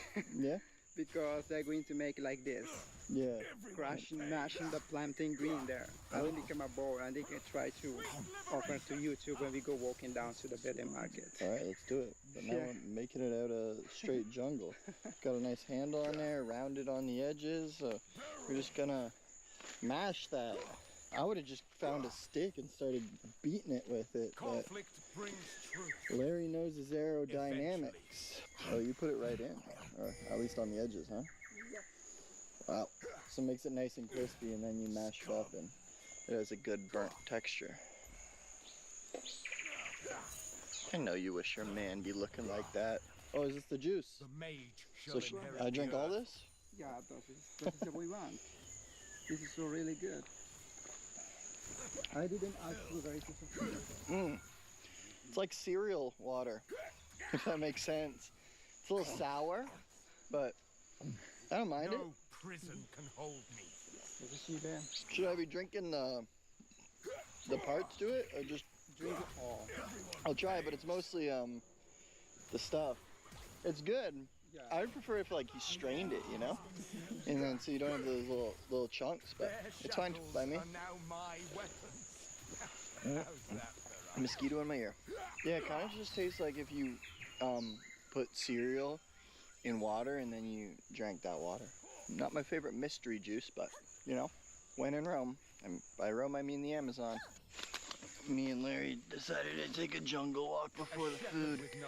I swear he got us lost. But he was telling me they call this the green hell. Yeah, it's nice, green and lush, but trekking through it, I understand why it's hell. After that, I'm literally tempted to get naked and take a dip into this piss-colored water. The Amazon is hell. It's hell, I tell you. Oh, you just make them into little balls, huh? Wow, gourmet. 5-star gourmet Amazonian dish. Thank you, Larry and Juan. I will review your food now.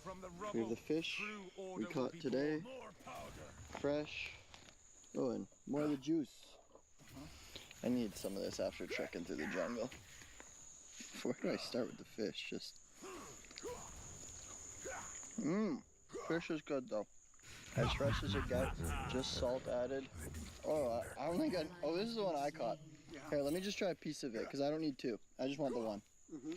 I just want a piece of the one I caught since I caught it. And I'm responsible for its death. I think this one is even better than the piranha. That's what they said. They said this type of fish is the best fish. I could survive in the Amazon. It's easy. Baby food, child's play, is the banana. Can't say it's quite delectable either, but when you're out here in the sticks, you're not gonna find McDonald's. You're not gonna find Burger King. You're not even gonna find KFC. You'll find grounded, mashed up plantains. And if you're lucky enough, you can catch some fish. And once you do that, only once you do that, all you need to do is start a fire in the Amazon. Easy. I am no traitor. We'll make our way under this tree. It is a tight squeeze.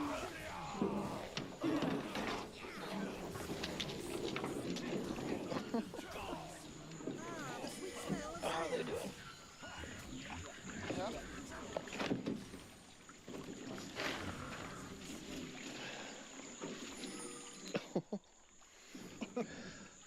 Oh, that was a stretch. Jungle wants to kill you, dude. Green hell. Jorge's been fishing all day. Much ahead of us.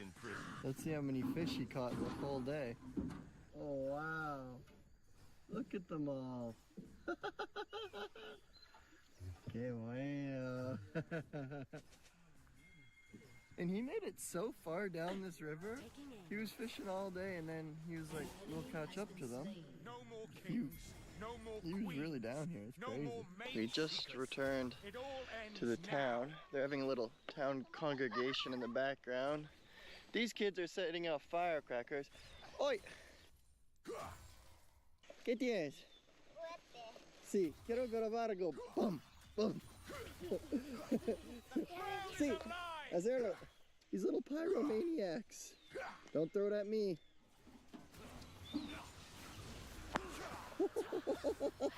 I guess that's what you do when you live in a town of 70 people. You have fireworks to play with. This'll send them running.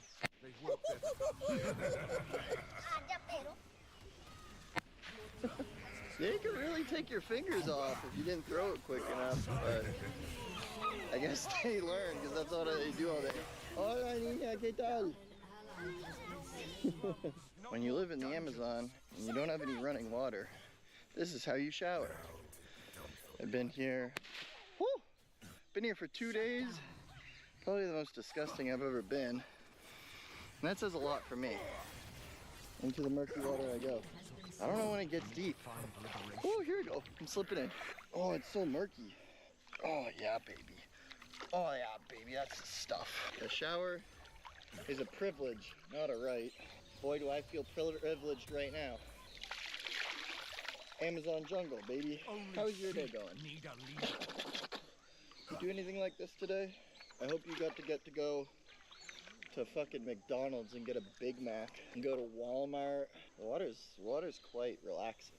Hopefully no piranhas come and bite my wiener off. Oh yeah, I was about to piss in the water here, but if you look it up, there's this little tiny parasitic thing that will swim up your wiener hole if you pee. I was about to pee in the water, but to prevent myself from getting a wiener parasite, I'm not gonna. At the end of day 2, when the sun went down, we went into the jungle to find some of the friendly critters that come out at night. It's venomous? Yeah. Oh my. Okay. Should I put him back on the tree? Yeah, put him back in the tree. Oh, he jumped. Oh, and there's a scorpion. Swine and Scorpion too, wow. That's all they are. Why is this tree full of so many? Because they're giving very shade. They keep drying and rain here. It's very dry. Oh, look at that. Wow, this is a long-legged spider. Could you touch it? Or would it run away? You can touch it if you want it. What does any of that even mean? Wow.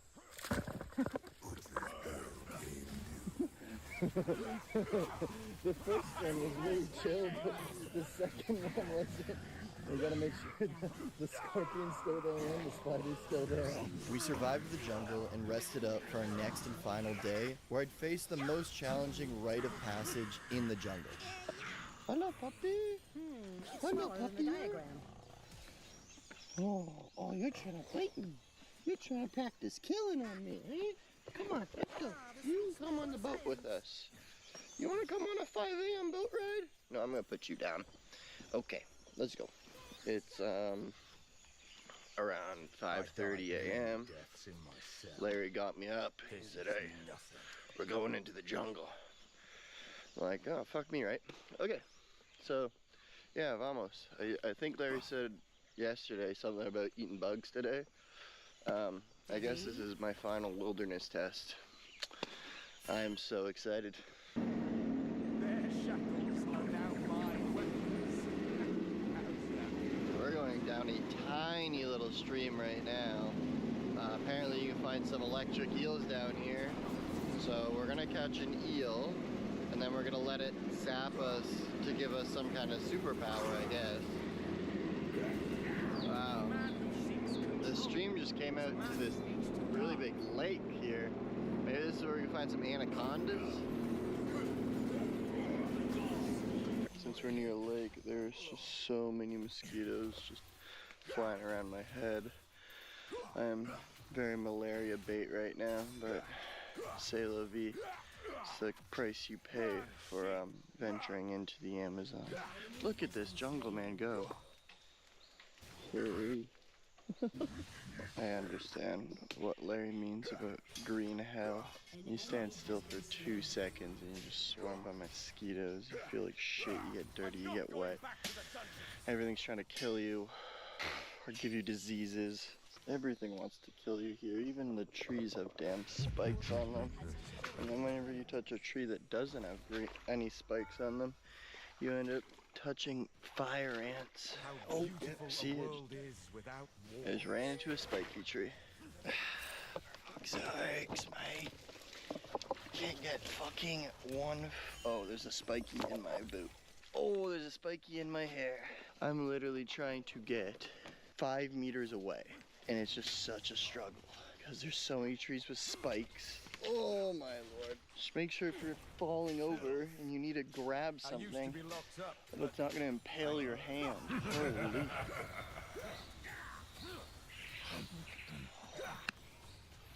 God darn. When I showed the paca that we ate, this is actually the trap that's used for it. So it goes over, it trips the wire, and then this is just like a shotgun. Just shoots it right in the shoulder or in the face. So the other night when we were walking around, he knows exactly where the traps are, right? We wouldn't go close to this, or else we'd get our foot taken off. So the last rite of passage for my Amazon training is to eat bugs. Not just bugs, like big larvae, I think. So we're gonna go find some of those, and I'll try not to puke. This is the mom. This is from Eleopterus escaraba. And the beetle during the night comes just inside to lay the larva. Yeah. Tiny larvae. So just it spends like for 80 and 90 days to be ready for harvest. Because after the 90 days, 100 days, the larva becomes cocoon and start to fly away. So this is, look at that, like elephant. And now we sorry, he just started to poke me and it didn't feel good. So this is how you get some Amazonian breakfast.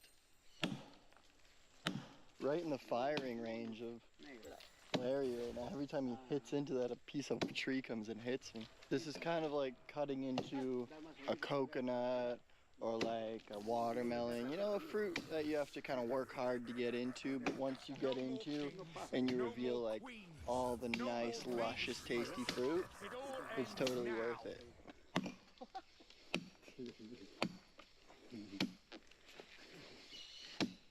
Now he makes a line across the two slits that we just made so he can pry a section open of the log.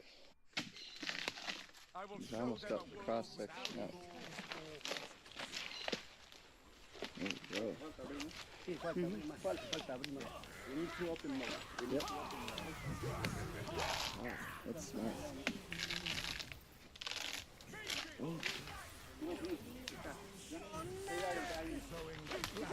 Oh gosh, we gotta eat these? Wow. Oh, those are huge, man.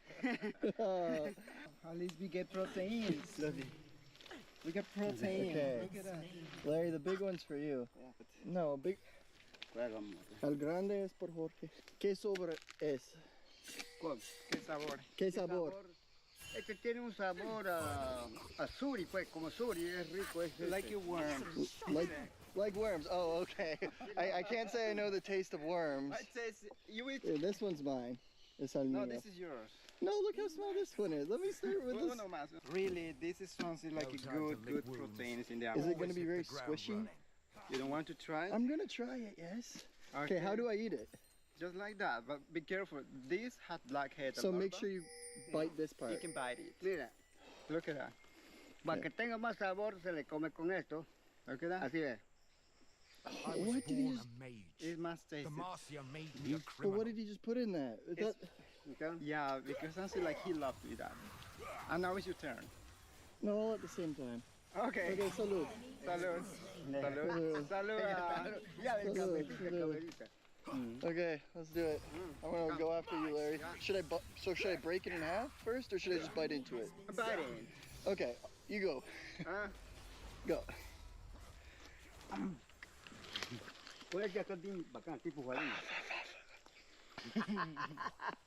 Jungle man get him all along the year. About like look it up. Wasn't awful. You're right. It's like coconut. So you are eating the worm larva and the mosquito eating to you. Yep. Look it up. The circle of life. Thank you. Okay, we get more worm just to get for the family. Yeah? Do the kids enjoy these? Yeah, los niños le encantan. They love this kind. Okay. Estoy a las 10:11. Ya. Jorge ate this part. Yes, he also, you know, he's the older man, he eat that because their grandfather also teach that they need to eat that. It's like acidic. Because the larva, the worm eat this. Yeah. And the larva need more protein too, and they get a delicious food. That's why we also can eat this. Yeah, it wasn't bad. It's kind of just like acidic. How we know about if there is a still worm right here? You can lay down your ear and you will hear something like a screeching. Acá. Right here. Acá. Ahí. Just be quiet. Silencio. A mage seeker tried to test me once. I think I hear it. Something like... Yeah. All right, let's see if my Amazonian siblings want to eat a snack. Tengo un regalo para ti. ¿Quieres uno? I will be the monster they think I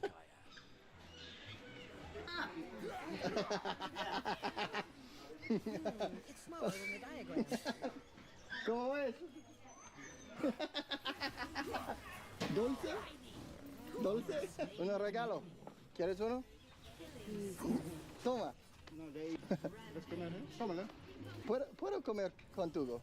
¿Juntos? ¿Qué? Salud. Salud. Oh man. ¿Cómo es? Rico. Sounds like a Christmas themed breakfast, you know? It's like, yeah, that's why every year children eat that. What is this, like a fruit cake, I think they call it. And this is like a hot chocolate. Oh, it's banging. I'll take this one. And you dip the fruitcake in the hot chocolate. Very good, guys. Mm-hmm. Oh, wow. Oh, wow. Oh, you got a truck? I'm very happy with this story. Yeah. Rip the power from their cold. Let me see this. Kiss. Policia. Do not allow them. So when you're older, you can be a policeman. Listo? Boom. Boom. Yeah, policeman Mateo. So I used one of these in Leticia, and these are just common in Amazonian villages that are growing sugarcane. It just squeezes out all the juice with this little rod and this little contraption. You put a cup at the bottom. This is how I'd survive out in the Amazon. I would just grow a field of sugarcane and make one of these things. Doesn't seem. Oh! Facial! Oh my gosh, she's a squirter. Let's try her juices. This is looking also for a high blood pressure. Oh, really? Them are like a migraine, Mhm. blood pressure, and the sugarcane juice is good. Nice. Gracias, Juan. Kapoo! This is the only place you can get signal. Cabin. This is jungle cabin. Jungle cabin. Why? Wait, let me see my phone. Yeah, I don't have any bars. But is this phone like special? Yeah. So does this stay here always? Always. Always. It works, but almost 95% it doesn't work. It's a miracle. It's a miracle if it works. ¿Y ahora? ¿Tiene servicio? No. No. Por Nunca. tiempo. The tiempo is the weather. The weather when the blue sky is good, it's much better. Okay. Look at this cloud. This is Yeah. not communication. Yeah. Wow. The one spot in the village where you get service. You're taking 2 bags. Look how packed you are. So right now we're heading back to Iquitos. In 2 days I'm gonna return here for a nice little Christmas surprise. So stay tuned for that video. But also I might have posted it already just to align with Christmas time. So if I have, go watch that video. It's been a fun, eye-opening experience. 3 days living with an Amazonian family. All right, everybody. Peace.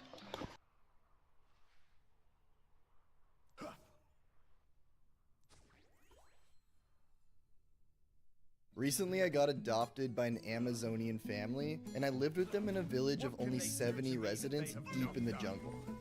Are you gonna do it? Sacas todo. This community is Christian, so they do celebrate Christmas, and I thought the kids should have more to play with than just these clothes hangers. These are the kinds of things we play with out here. Clothes hangers, huh?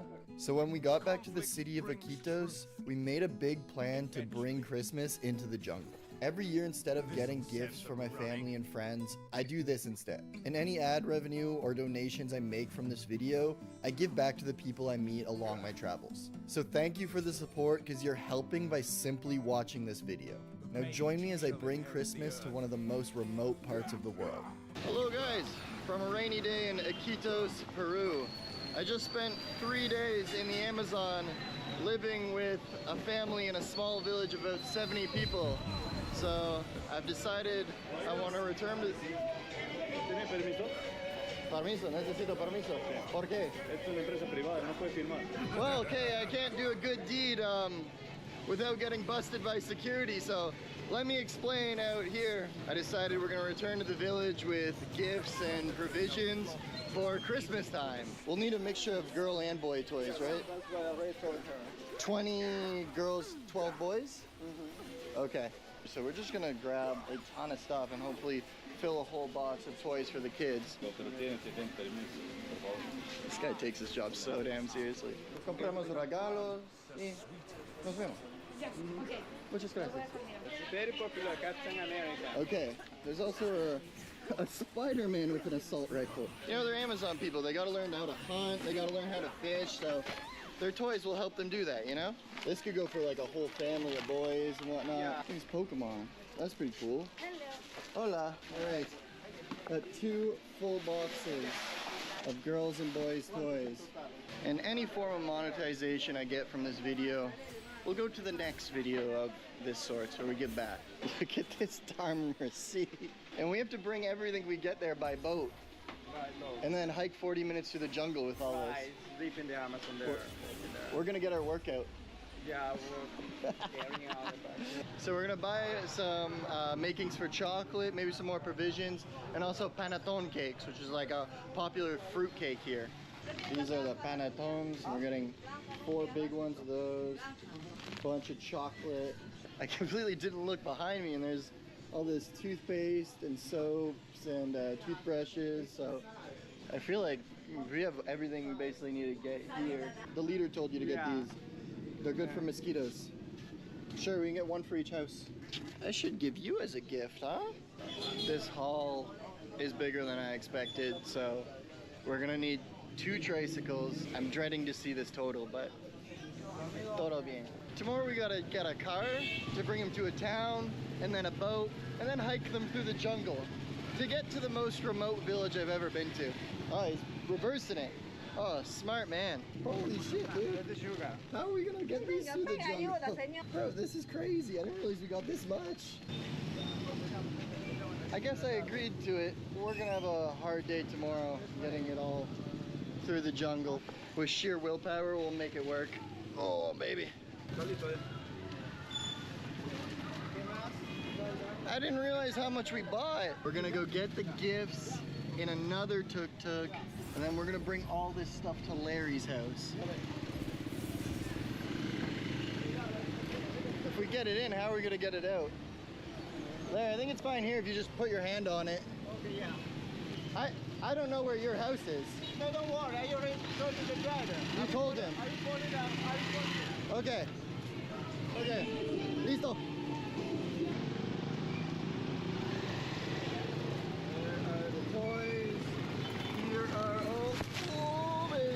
Logistically, I didn't realize how crazy this would be.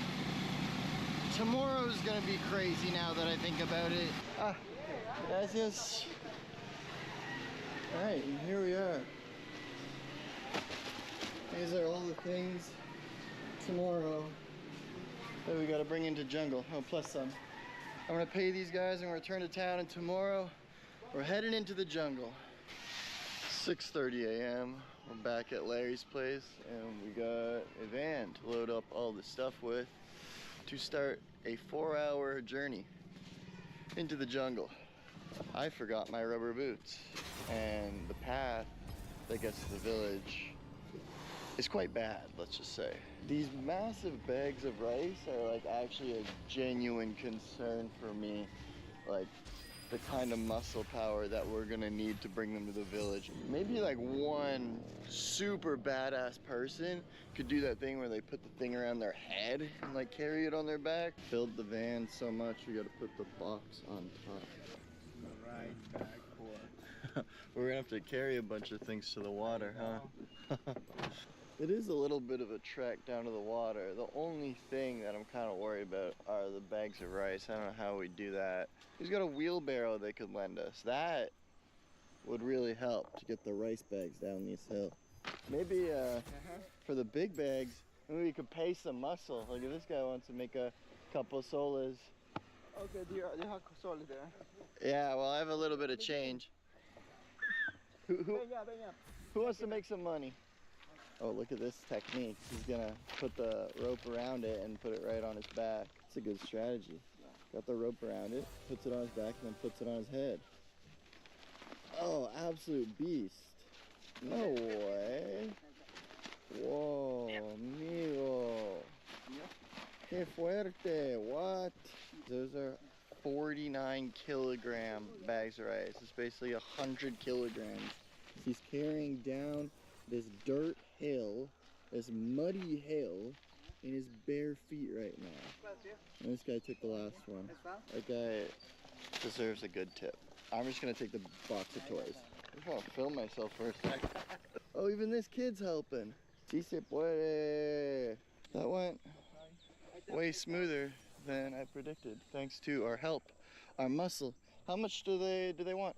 The 2 boys, stronger boys, 8, then the rest 5, and that little boy, he brought all 2 bucks.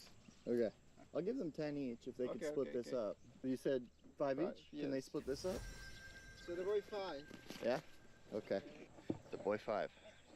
But he's actually getting the most. I'm giving him a 20. Handshake. like we're doing a negotiation, okay? Hey, look. I just taught that kid how to be a smuggler. Alright, we're just gonna load all this stuff up with hopefully enough stuff not to capsize us. I think we'll be fine. Whoa! Exactly what I meant. I jinxed you, Larry. Was he saving this fish for something? No, he jumped into the bag. Saved your life, buddy. Right now, we are on the biggest river in the world, the Amazon River. We take this upriver all the way to a little tiny tributary, go all the way down that for a couple hours, honestly, and then we gotta walk through the jungle.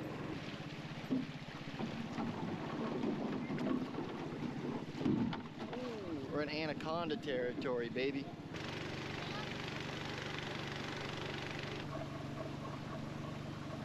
This is actually an old rubber ship. We went on it when we first came to the village a couple days ago. So that's gonna be in another video.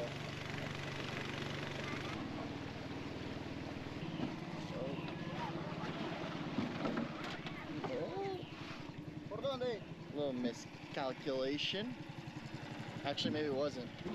I think you meant to go to this side of the boat. But we still have to walk through the jungle to get to the village we're going to. And apparently some guys are meeting us here to help with the provisions. Oh yeah, let's do it. Okay, vamos. Okay, vamos.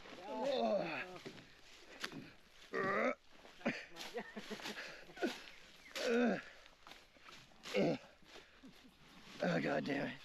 Dude, how did that one guy get 2 of these? All right, so we're just bringing the Panettones and the chocolate so they can start making that for a nice little Christmas celebration. Larry's got the toys and the rest, like the big stuff there, we just left for the mussel because apparently the mussel is coming. Hey, come with us through the jungle. Oh, you're making a poop. Come on, Oinky, through the jungle. We're making some Christmas bacon. This is where the real trek through the jungle begins and where I should have had my boots for. All right, break time. I relieved the girls of a bag, so I added to my load, but I reckon I'll be good.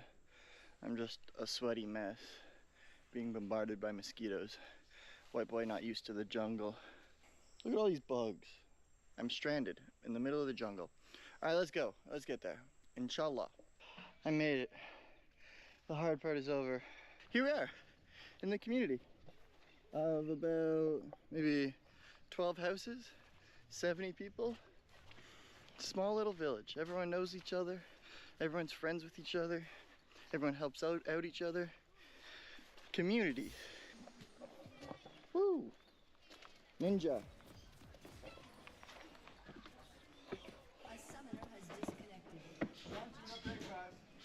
Breakfast. Oh yes. Hola Ana. Buenos dias. It's suyo fish. Shuyo fish. Suyo, the suyo that we caught in the river, in the lake. Oh. Oh, ¿qué tal? Jorge. Sí, Bueno. muy buena. Acá está una gallina. He went to hunt wild chicken. Gallina. Sí, Wild chicken, tortuga. Wow. Jorge caught a wild chicken. Excelente. Boom. This is the fish we actually caught the other day. Maybe I caught this one. Probably not, but maybe. Let me give you a little taste test. Many bones. Hola. Mm-hmm. Bon appetit. Oh my god. Poor pollito.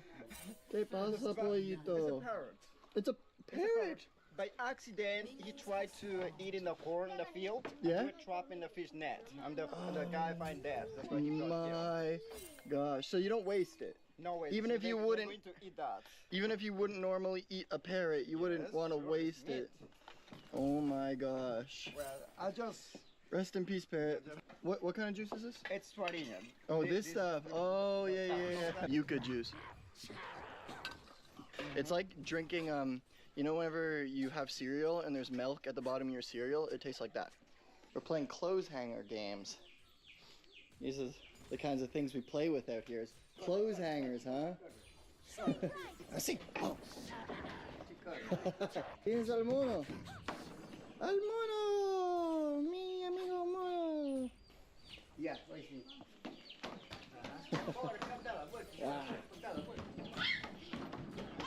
Today they won't have to play with the clothes hangers anymore. I'll have things for them to play with. But it's quite a creative contraption they got here. Oh. Yeah, Mateo's filming. Okay.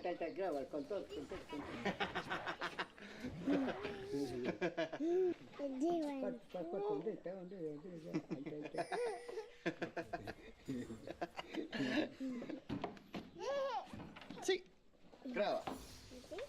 Yes. Al mono.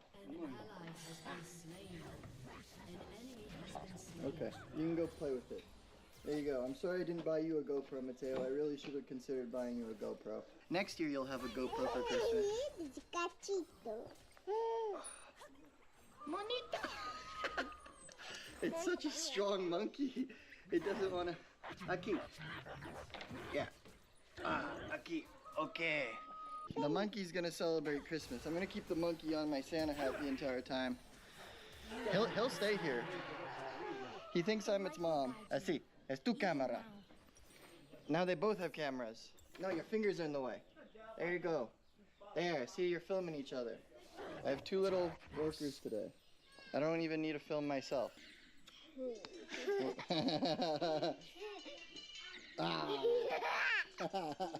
What have I done? I've introduced these kids to video games. I've corrupted them. Okay, ¿listo?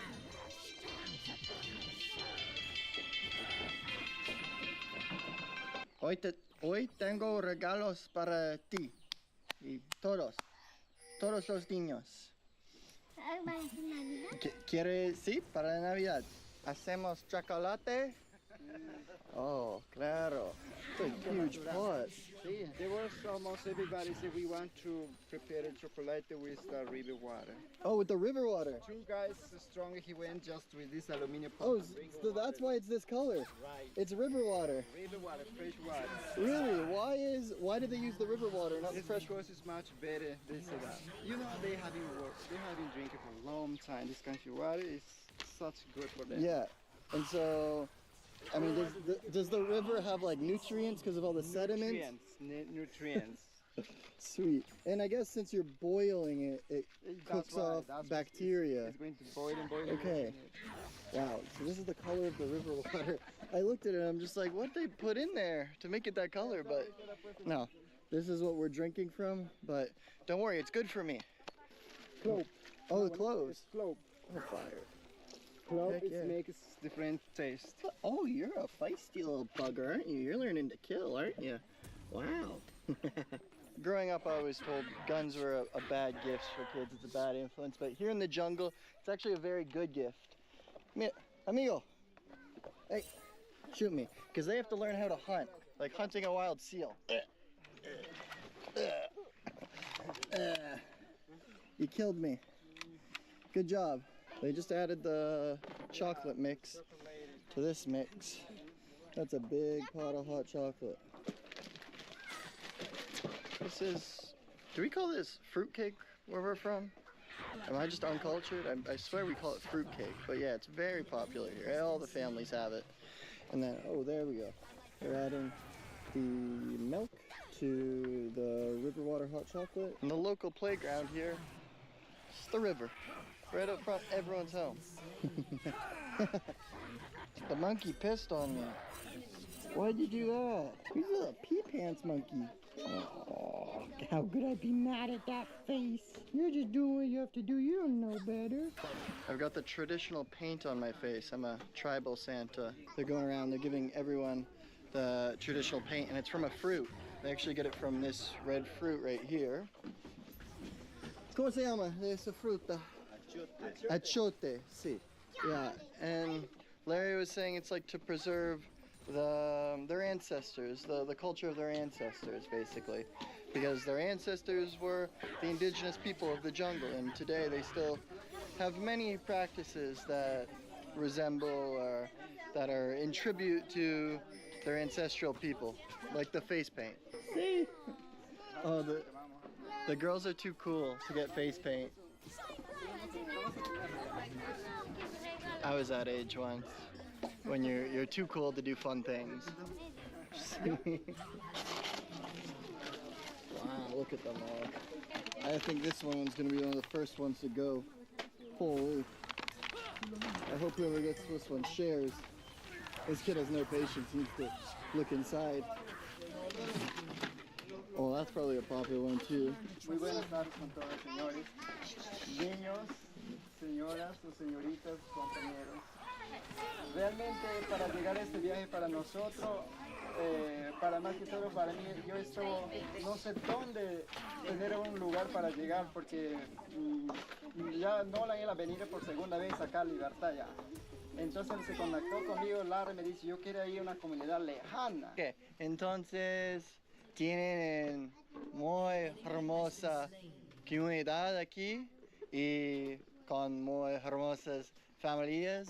Entonces queremos dar gracias por Dios y por el selva, por todas las familias y buena salud y por la Navidad. Feliz Navidad a todos.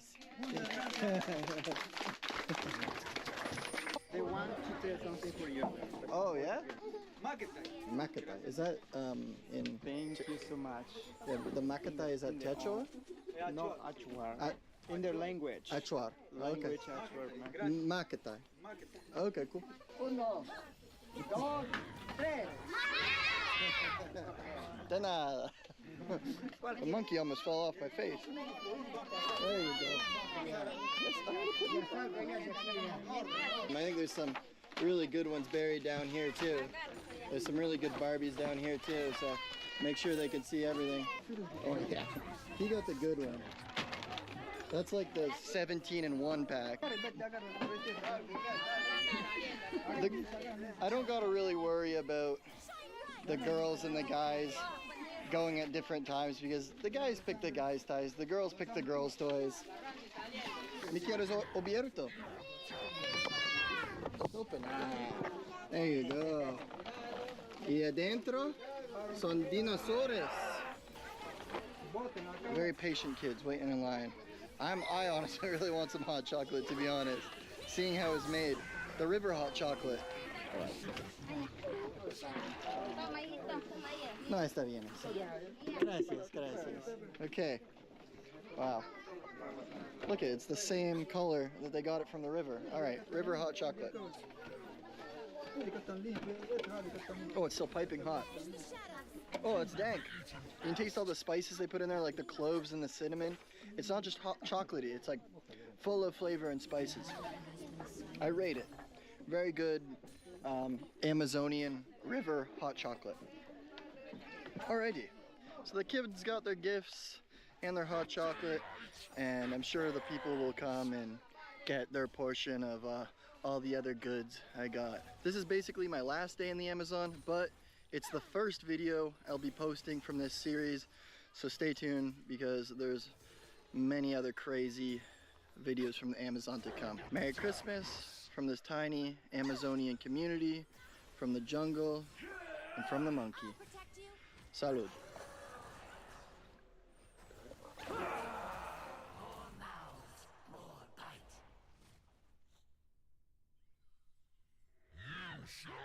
The dick. The dick and the vagina. The vagina. Vaginas of the dolphin. ¿Y para qué es eso? Son pusangas para el amor, para atracción. Pusanga, attraction for love. This lady is selling oils that come from a dolphin's hoo-ha, and they're believed to, when used properly, have the ability to make anyone fall in love with you.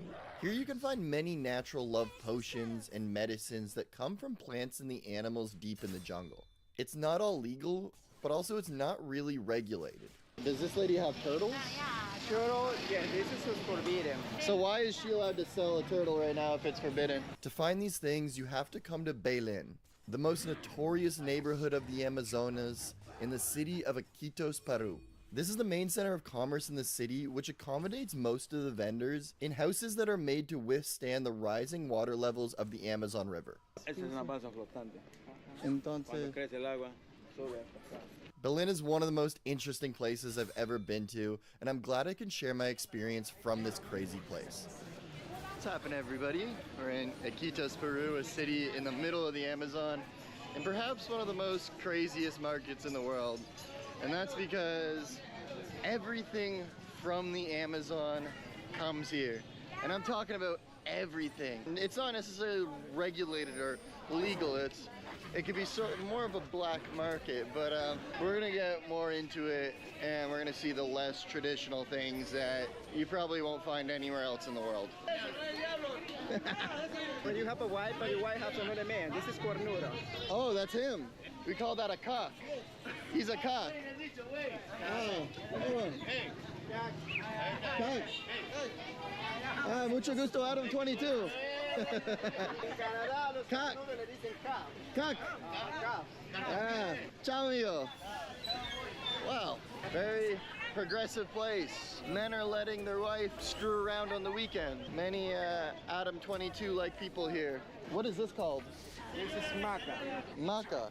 Maca is like saps, mint, sweet basil, sugar, and milk. And it's hot.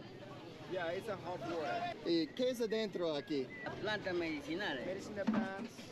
Ah, so it's a healthy drink. Yeah. Do you want to have one? Let's do that. Okay, dos por favor. In here they have a bunch of leaves and roots and whatnot, and it's basically brewed into this like healthy like tea, and I guess they're gonna put a bunch of other stuff in it, but that's why they call it a mystery juice. Ah, he washes it. That's good. What is he adding to these? There's some spices that's not from here. It's coming from the mountain. Okay. Random spices. Here we go. It looks thick. Gracias. Let me give it a go. Go ahead. It's like if you took like a herbal tea and then you added sugar and lime to it and made it the consistency of boogers. Salud. This is a big glass. I didn't expect it to be so big. I should have ordered a little shot glass like that. Many of the people who come here to Berlin, to Iquitos, they actually live in the jungle. More than 60% that we are migratory from deep in the Amazon here. Hola. Hello, baby. Hola, mamita, ¿qué tal? What a flirt, cheeky bastard. The people from the jungle who would come and work here, they would have to leave at like really early, like 3 a.m., right? Oh, yes, they are leaving very early, more like at 3 or 4 or 5. They're bringing some stuff here. Everything in the Amazon starts so early. Yes. It starts the crack of dawn. Once the sun comes up, that's when everything starts. Amigo, ¿cómo estás? Bien, mister. Gracias por su visita. Qué bien, mister. Por su visita. Gusto Mucho saludarle. gusto. Venga, los cantos. Ciao, ciao, ciao. Before also, they were wasting the bones, the skull, the brain, the intestine. The heart? Everything they were wasting before just throwing the garbage there. But right now, everything is not wasting. Everything they collected. The testicle. They mix it together in a small chopping like that together and get selling them to the body to make a soup there. Ground up testicles. So you get like testicle burgers. Everything that's no wasting nowadays. It's literally every single part of the animal. You got the heart, you got liver. The kidney, testicle. Oh, that's the testicles. Oh, wow. Ah, ¿es rico? ¿Cómo es? It's a breast. ¿Y te gusta comer los testicles? Sí, hasta de humano, es rico. Es bueno para, bueno, salud. Sí, como para usted, para que no muera tu amigo. It's like a Viagra erection. Good. Eating that. Viagra. Yes. Ah, Viagra. It's not just food, it can act as an aphrodisiac, you know? You really want to go home and pleasure your wife, you eat a bunch of testicles. Interesting. Okay, muchas gracias. Mwah. Whoa, I have nothing for you. I've seen this fish all the time. Well, he's still breathing a little bit. Yeah, and it has the orange eggs on it. Orange eggs, a lot of them there. people really enjoy eating the eggs. Eating the eggs, one of the most meat also that they like to eat. How do they eat them? Raw? Yeah, they eat it raw. Oh, okay. They eat the cook it, they eat the fry, they eat the boil it. But most people like to boil it. Is that capybara? Wild pig. Wild pig. Do people ever sell capybara in the market? Usually it's not. Capybara has been extinction alive. Peruvian government animal, they try to protect this species. Yeah. Nowadays it's a little more forbidden to hunt the capybara. Capybara on social media became like very popular. It became like a meme. Cayman asado.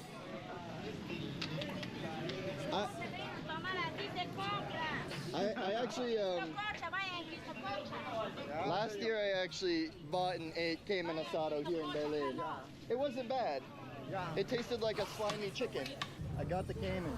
Solid piece of Cayman. I don't think the average human being would like this. And you see like the arms, the legs of the Cayman, all parts of the Cayman here. It's not awful, honestly. You got a full Cayman. He's grilling Cayman. Does this lady have turtles? Turtle, yeah, this is forbidden. It's forbidden. Yeah, but you can see they're also there. So why is she allowed to sell a turtle right now if it's forbidden? Because she already bought the turtle. Yeah. Even a policeman come here, but they can't do nothing. Oh. Because already over there. Yep. You know, Amazon forest is so huge. There are so many places not controlled by local people or by the ecological policemen. It's real. Most people go there and bring it. So the part that's illegal is going into the Amazon and capturing them and hunting them. Right. But if you come here and sell them, that part isn't illegal. I see. Wow. This really interests me. So this is like the natural pharmacy here. Supplies deep from the Amazon, creating natural medicines. Most people, they believe in the Amazon forest medicine. It's good for if somebody has no love, no work, no business. Like these, like this is for love. It's almost like potions and spells and stuff. I'm curious like what these would be, like a para, like what is inside of these like big... Para is one of the ingredients for the jungle trees bark. It's Viagra, no? It's Viagra. Viagra? Viagra. Para means like stand up. If it's dead, stand up. Para. So this is natural Viagra. Oh, with wow. a concentration macerated over the jungle tree. Wow. So this is natural Viagra from the jungle. And do they sell them like this or in small bottles, like smaller? They sell in small bottles. ¿Vendes esto más pequeño, sí? Sí, más pequeño. Pequeñito. I'm kind of curious to try something like this, you know? Puedes probar un poquito, quiere probar también. Oh, Larry, I'm going to be hard in the streets. Okay. Salud. Qué fuerte. Gracias. It was sweet, it was bitter, kind of a little fruity. All the small pieces of bark, they put together and start boiling there. Boiling, almost like for 30 or 40 minutes boiling there. And they become concentrate, essence. Wow. Now I'm going to go through these streets and all these abuelitas are going to be turning me on. 15. It's quite cheap for a whole bottle of Viagra. I think I'm just going to give them a tip. Creo que en su país no le dejan permitir pasar esto. Gracias. ¿Puedo probar uno más? I decided not to get it because I'm going home in like 2 days and I really just don't want to be questioned with this strange mystery jug from the Amazon. But they said they're going to give me another sample of something else because I gave them a little tip. Hola, niño. Are you a niña? I'm not too sure. Can you also find ayahuasca here? Yes, also they are ayahuasca. Do they sell it here or another? Tengo collares de ayahuasca. Tengo también su liana de la ayahuasca. Oh, ayahuasca. Vendes ayahuasca. This is the ayahuasca root. So how do you make ayahuasca out of this? So ayahuasca is make a little chopping pieces. Yep. And then start to boil it. Like 3 or 4 or 5 hours in one aluminum big pot. Yep. And then the water reduced there. and then again they put more water there. Like 3 or 4 times they put water there and it becomes so essence. Ayahuasca is really one of the hallucinogenic plants in the Amazon there. Of course. Some people there really have a good experience, some people not, even about your face in the jungle there. I drink before that, 5 years I drink that. Yeah? It's too strong. And it's too strong for you? Very strong. You trip balls. So this lady up here has dolphin oil. Yeah. So it's very interesting. But look at it, all this stuff, all is a good group of such physical treatment. Yeah, of course. So this lady's gonna show us the dolphin oil. And apparently you use that to attract someone sexually. Look at that. This is the vagina or the female dolphin, and this is the viral members. The viral members of the dolphin. The dick. The dick and the vagina. The vagina. The vaginas of the dolphin. Oh my goodness. ¿Y para qué es eso? Son pusangas para el amor, para atracción. Pusanga, attraction for love. Pusanga means attraction for love. When you're really crazy for the girl doesn't like you, but you make this preparation, and then it's really the girl becomes crazy for you. Es un preparado, este es su aceite y este es preparado. This is the oil or the Amazon pink dolphin. Yes, please. And this is your colmillo. And this is the fang. It's the fang. It's already prepared perfume for. Wow. How much does she sell these for? Se prepara así. This is already also prepared pusanga.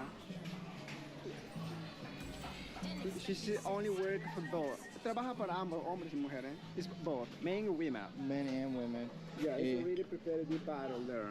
¿Cuánto vale algo así? Este está 30. 30? 30 soles. Okay. ¿Y esto? Igual. 30 soles and 30 soles. Okay. Wow, qué interesante. Pero no puedo traer a Canadá conmigo, pero puedo darte propinas para mostrarme. Dolphin fang from its mouth. Dolphin fangs, and this is the oil dolphin there. Oil from the vagina. Yes, from all the vagina there. Oh my God. This is the vagina. Can I touch it? Puedo tocarlo. Yeah. Oh my lord. And how old would that be? Almost like a month, more than a month. Muchas gracias. And Larry, you were saying before, some people, they'll ask you to bring them into the Amazon so they can make love to a dolphin? Yes. Because they think after they make love to a dolphin, everyone will be attracted to them. Right. I have been talking to so many people from the Amazon, especially fishermen. The fishermen, they live in the women being fish in the jungle. So they catch Amazon pink dolphin female and they make sex with the dolphin, and they say it's much better than a human being women there. And then another people said also, if you want to be a womanizer in the Amazon, to make sex with the dolphin, and the women after that, she's become crazy for you. It's because Amazon pink dolphin oil, Amazon pink dolphin vagina is really so sexuality attraction for all those sex there. It's crazy. In all my days, that's one of the most interesting and crazy things I've ever heard. I've just noticed here, they have a boa. And cabeza de boa. Boa cabeza. Boa is like anaconda head inside there. And are those like boa oils or what? Oil boa. What would a boa oil do? They use it exactly for muscular muscle expanding, pain, dislocating, to fix it well the bones. This is really working for that. That's interesting. Wow, so if you break your arm or something, you have boa oil. Boa oil is much better than ointments. That was very interesting, this whole medicinal street. Just learning about essentially how all these natural things from the Amazon can help heal you. Well, not just heal you, Viagra, attraction of women if you get that good dolphin gushy. So right now we're in the upper part of Bailén. Right now we go down here. We're gonna go to the lower part of Bailén and maybe take a boat.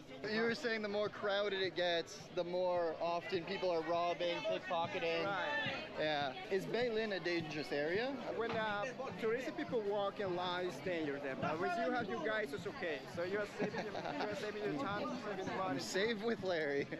I really wanted to go with you because already we've learned so much. You know, like I wouldn't have learned about the dolphin pussy or like the ayahuasca if it ain't for you. Hey, you! Hey, Chacho! Hey, Chacho! No quiero Chacho. Gracias. Essentially, a couple months out of the year, this is all covered in water. All these market stalls, they move up to Upper Beilin. You can see so many people, men and children also working jebo means like to pick up you to another side of the river. Yeah.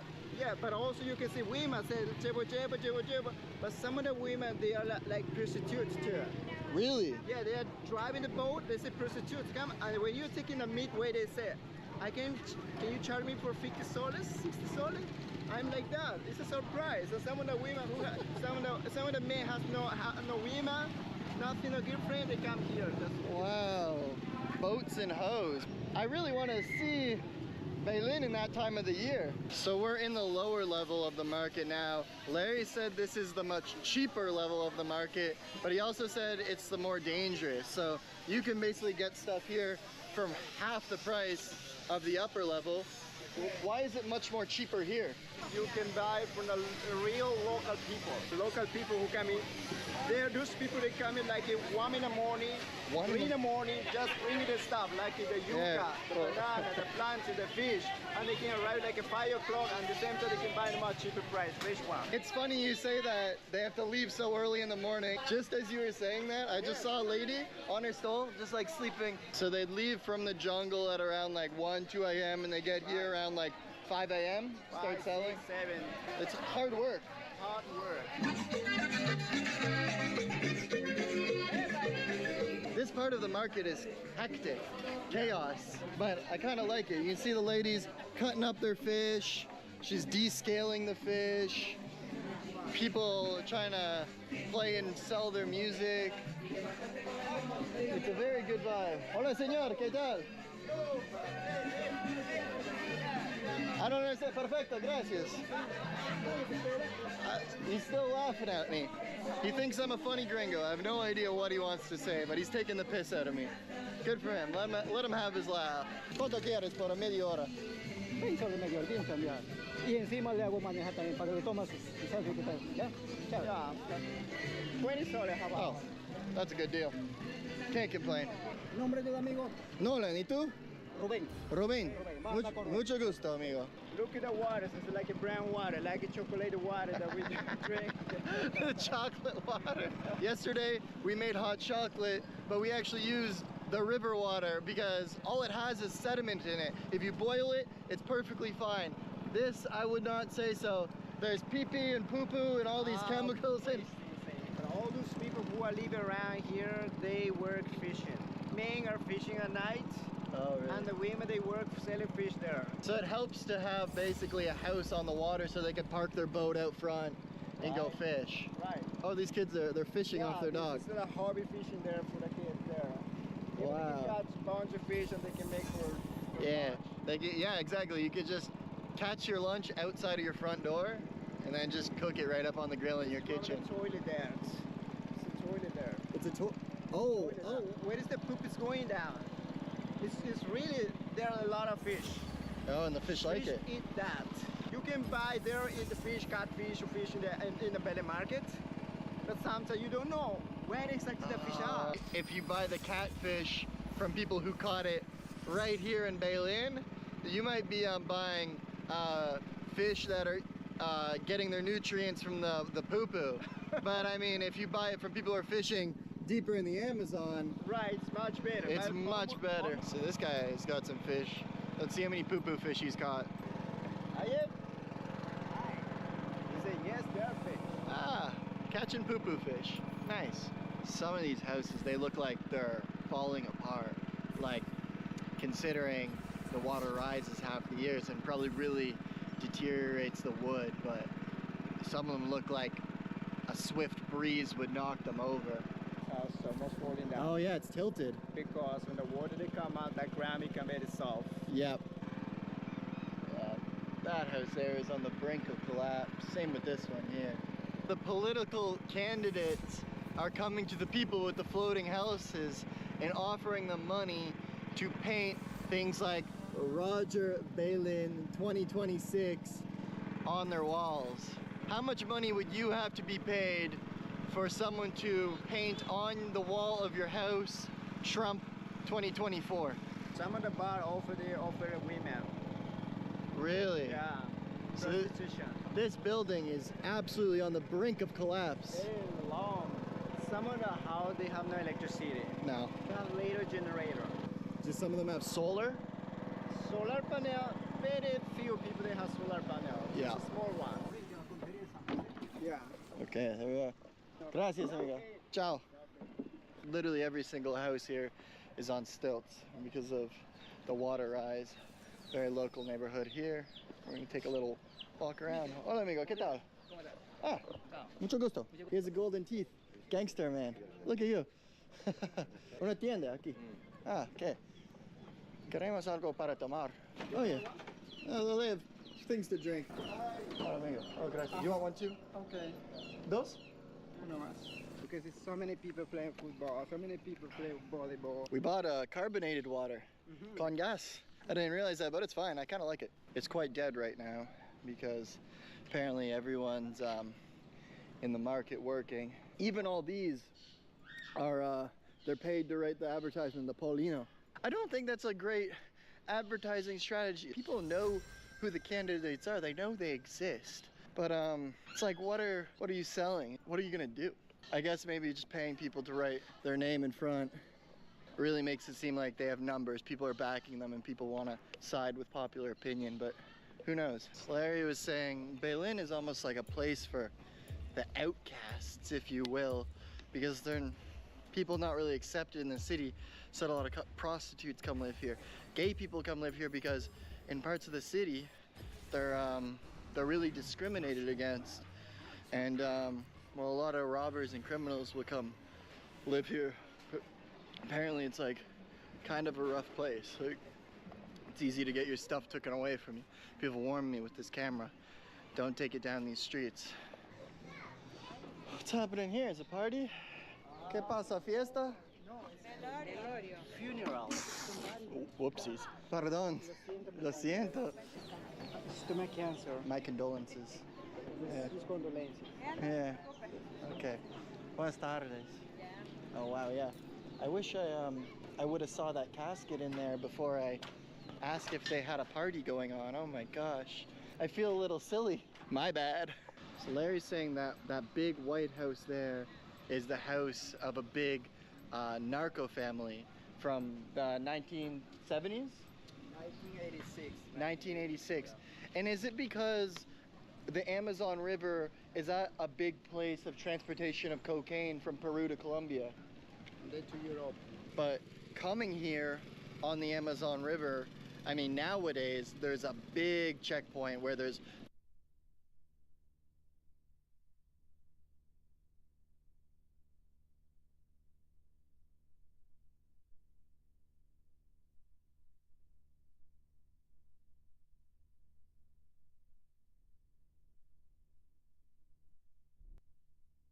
So here, I think we're just... I don't want these reviews to be too long, so obviously I'll skip over some things. This game was a 50-minute game. I want to showcase the most important mistakes and problems that the team is having. I mean, Nemesis, you think that because you're playing Vladimir and you have no Shays, but we have Shays. No, you don't. No, you don't. We do. No, you don't.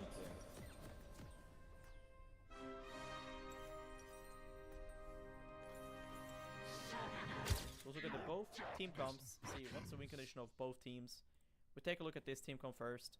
A lot of range with Jace and Kai'Sa. Obviously a lot of range as well with Ezreal and Azir. But the problem is, Kai'Sa W outranges Ezreal. Ezreal range, Jace QE outranges. So both teams have a lot of poke. The main advantage that both of those has is that they have Ivern, which Ivern can block a lot of poke with Daisy and Shield, but also it can allow Ezreal and Azir to take more aggressive positions when poking, which is something I don't think Lost Rotones did very well, which is something we're going to talk about. Overall though, there's a massive lack of engage on Lost Rotones. There is only Vi is like the only thing that can realistically engage, which is another thing that I don't think they recognized well. And we're going to look at a lot of timers that the Baus had, where he could have done a lot more roams or picks or flanks. Overall though, pretty similar drafts. These guys can poke, these guys can poke. Just more playmaking on this side. This team has to be a bit more creative. When it comes to lanes, Azir versus Yone, not the best matchup for Azir, but certainly he can farm. Side lane can become difficult sometimes. He's very vulnerable to getting like all in, and Yone can out-sustain him. But it's not unplayable by any means. Top lane, Vi obviously can all-in Jace, but if Jace gets out of lane for free and he can get some tanky items like Sojin and Grasp, he'll be okay, but he's very vulnerable to getting ganked. Bot lane is the roughest lane in my opinion. Playing Braum and then they are allowed to go Nico.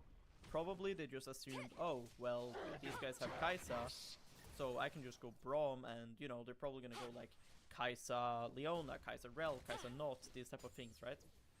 And that's like fine reasoning to have, but Nico kind of fits the theme of how Kai'Sa wants to play. Like she can set up Plasma for Kai'Sa to ulti, right? So Nico kind of smart pick for them in that sense. They already had the front line with Maokai, so they can get away with Nico pick. So that makes the Braum pick kind of awkward. Nico obviously can bully the Braum, and Braum can't really all-in Nico because of Nico W.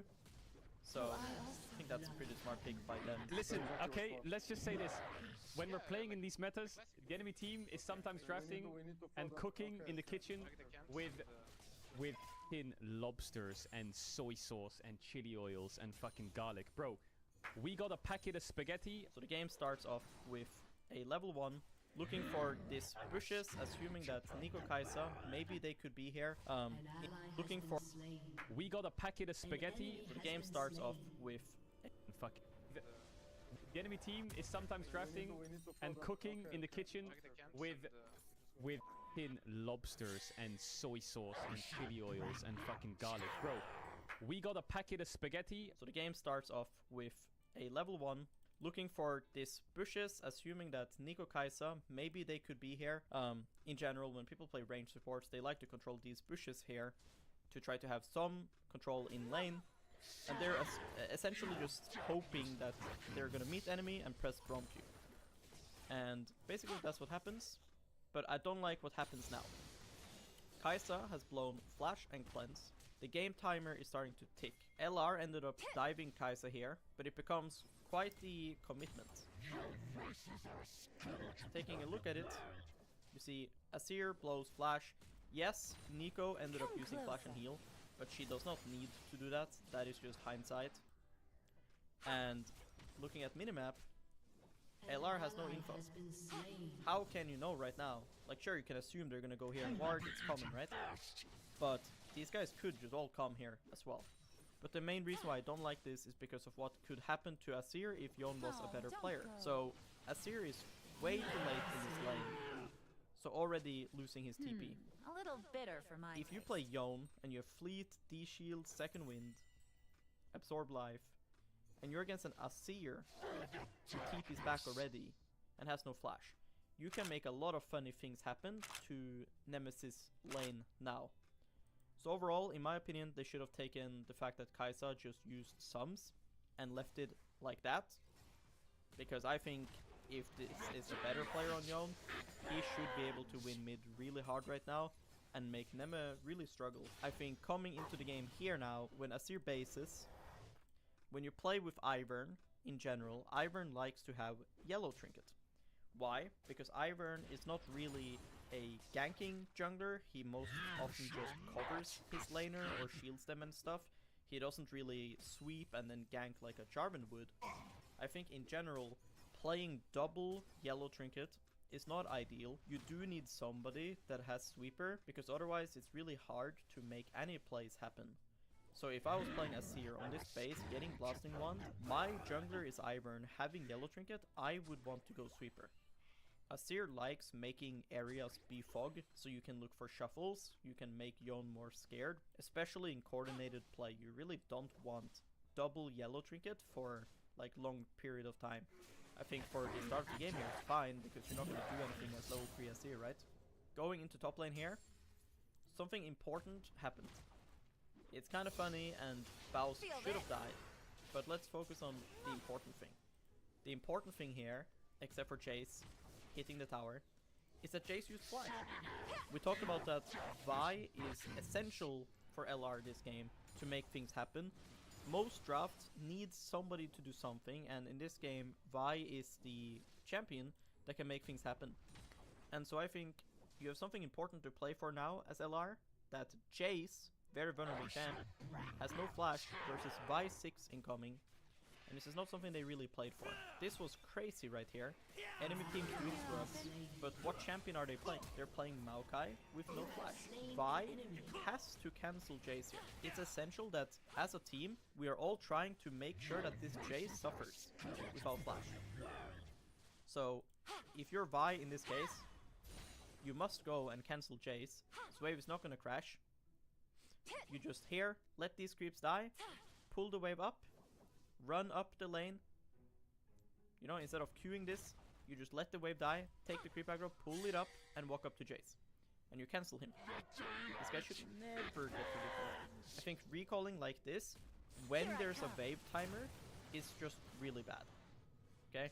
The amount of time you save from basing here, compared to just basing in Tribush or here, it's just not worth losing out on the play.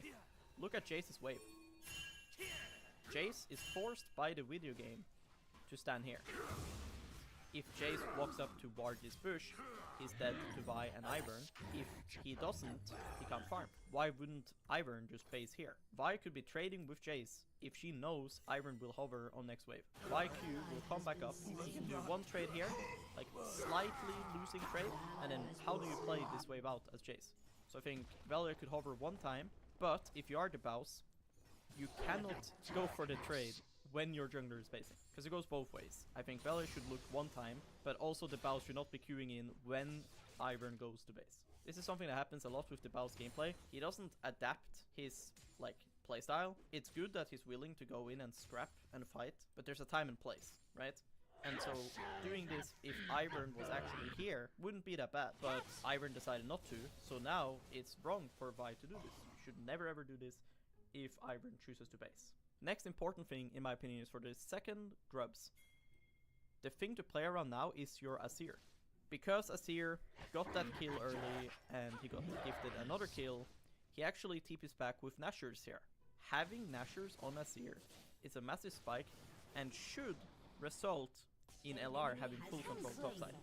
Combined with the fact that Vi is on the wave, full health with ulti coming up, this should be a winning situation for them. When you use your soldier, they see you. So Neme should never ever go like this. It gives Maokai much more room to breathe and relax, and same for the Nico. They essentially know Azir is here.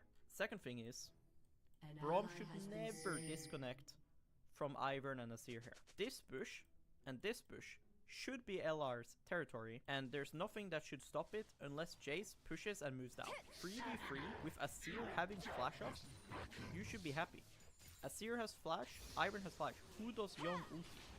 Then they should be able to hold this pink, and then Azir hits this wave with Ivern shields, and then you have full control. But instead what happens is, Nico pushes mid with Yone. Now LR has to respond to the grubs, which is just worse. Maokai ends up dying, so it's all fine at the end of the day. But if LR played it better, they could have gotten grubs faster. Of course, still good pick, but this was Maokai dying. Next thing that I think is important to talk about is, if you look at Vi, he's gonna end up with Collector. How can we give Vi Collector here without it ruining our map? Look at this. Ezreal gets this bot wave. Now Ezreal wants to base for Triforce. Vi has Collector, but Vi didn't want to base because her team is topside. Right now, I think LR's team is really spiked. I think their team on one item, so Triforce, Nashers, really strong. I think on two items, Triforce, Muramana, two items Azir, Redemption and Moonstone on Ivern. Their champs are insane, okay? Just really massive spikes for these champions, and I need to use it. So how can we use it? blue buff is spawning soon on enemy team. That's something we can play for. We can play to dive the Jace, who again has no flash. This is things we can play for. So what I would like is Crowny to base, Vi to just recall here, because we're not playing on this wave anyways. Then you can just keep winning your lanes. Ezreal goes top with Triforce. Jace can never touch this wave, because he will have no vision. Azir just stands here and pushes mid, and you just lane top with the Ezreal, and Jace can't breathe. Like, he's slowly just gonna get poked by the Ezreal and the Braum. This Kai'Sa loses 1v1 to this Vi. She gets completely one-shot by the Halo Blades Collector Vi. I think that would not be a bad play, and it would be a good way for Ezreal to get his items and be included in the game on his spike, because this Kai'Sa is not strong right now. This Kai'Sa is going for a really scaly build. This build is not strong. She has Q upgrade now, but she has like no damage. She just has AD. There's no crit, there's no attack speed. This is not a strong build at this point of the game. It gets really strong, but it's not strong right now. And I think by having Ezreal taking over top lane and Vi 1v1 in Kai'Sa, they are able to invade this blue buff spawn that will come now. They're able to look for a fight, a better one, and Ezreal can slowly poke out this guy with Triforce. Instead now Ezreal is just stuck 1v1 versus Kai'Sa. If Vi was 1v1ing the Kai'Sa, for sure this Kai'Sa with cleanse gets one-shot by this Vi. Now blue buff fight happens, and Vi is bot and Ezreal is bot. So now we have like one play here and one play here. And I felt like if Vi was just bot 1v1 in Kai'Sa and Ezreal was just top, the game is so good. You're mine now. Now, at this point of the game, we enter mid-game. My biggest problem is how they went about progressing their game. Because if you take a look at the game, I mean, you should feel pretty good in their position. This Kai'Sa is still not that strong. She will become strong soon, but she's not that strong yet. Your Ivern, your Azir, your Ezreal is very strong. So how do you progress this game from now?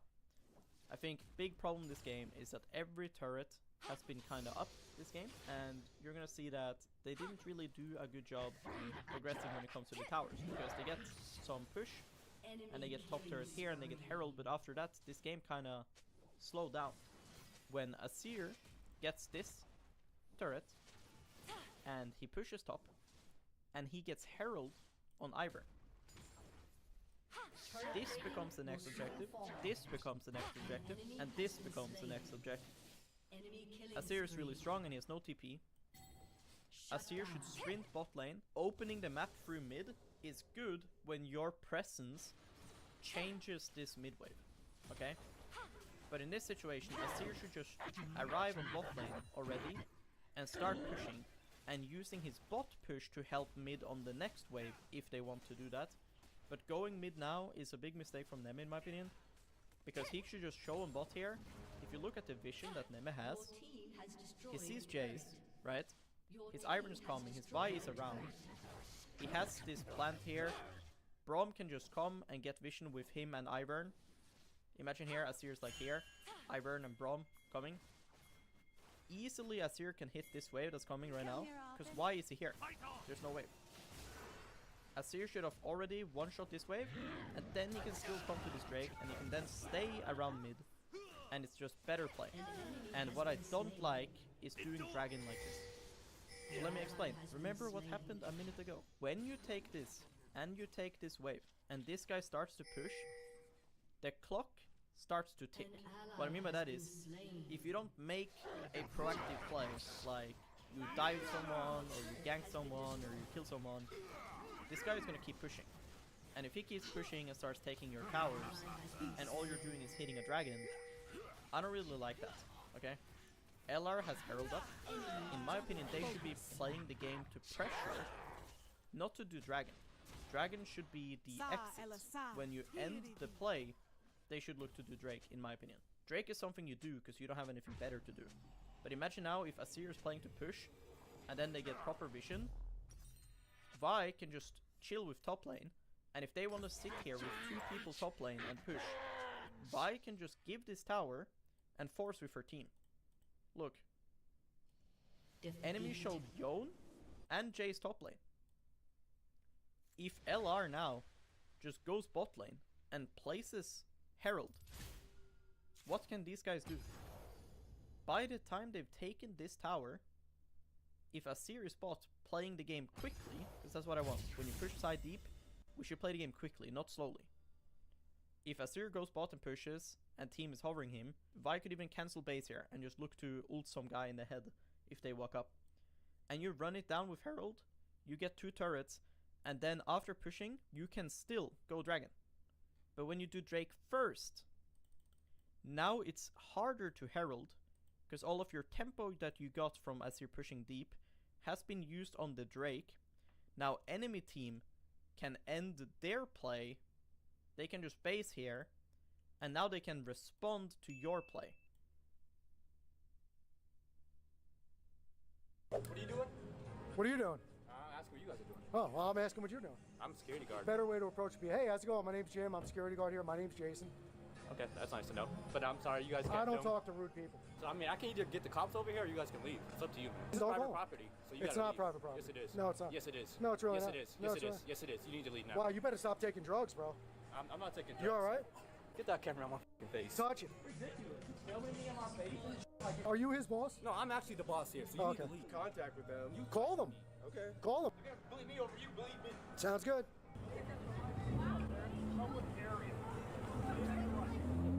Try to talk with just them and let them know, hey, they can be doing this and be out here. Okay. Well, I'll leave you to it. I appreciate it. Should get some good footage. What are you doing? What are you doing? I'm asking what you guys are doing. Oh, well, I'm asking what... So what's your take? We need to abolish Wi-Fi on airplanes. 100% disagree, bro. I Are knew you you were going to kidding say me? that. I knew you were going to say that. Of course, I'm a normal person with the same No, mind. no, I'm about to liberate you. Liberate away. In 2008, you know what happened? What? Go-Go Wi-Fi hit airlines. I like that. It intruded on the miracle of flight. You know what else happened? Well, The f***ing recession. Has anything... That's the decline of all of this. You think the recession is Brother. linked to the Wi-Fi on the planes? Wi-Fi on planes has ruined everything that we know and love. I once saw Den of Thieves on an airplane, and it was as if I was looking at God herself. It was the most enjoyable experience. Oh, okay. Everything is better in the air. Yes, So yes, now yes. I gotta respond to Deborah's email when I don't give a f about what she's saying. Okay, so now... I'm not done, Kareem. Okay. Listen. Cook. For you to go from like New York to Paris, it is the only 6 hours that you are not tethered to the world. So you're a fan of raw dogging flight? No, I'm saying enjoy whatever Delta provides me. I think I can get behind this. Yeah. I took a flight the other day, and I had an option to watch a film. Yeah. You know what I chose? Yeah. Dr. Zhivago. Crazy. Amazing. Listen. And then guess what I followed up with? How'd you follow it up? Lawrence of Arabia. There you go. Back to back. 6 hours I'm on in a LA. tiny screen, and it slapped. The way David Lean intended them to be. Killed it. Listen, one of the great joys of my life will be when I'm on an airplane and I see my movie. Oh, so you don't mind though? You don't mind if people watch your movie on the plane? Whatever you're losing as far as scale and scope, You you're get getting an this emotion. euphoric experience, Yeah. and you know that. Okay, I'm in support of the take. I've changed my Yes, mind. wow. But I'd like to meet you halfway. Okay. Where the Wi.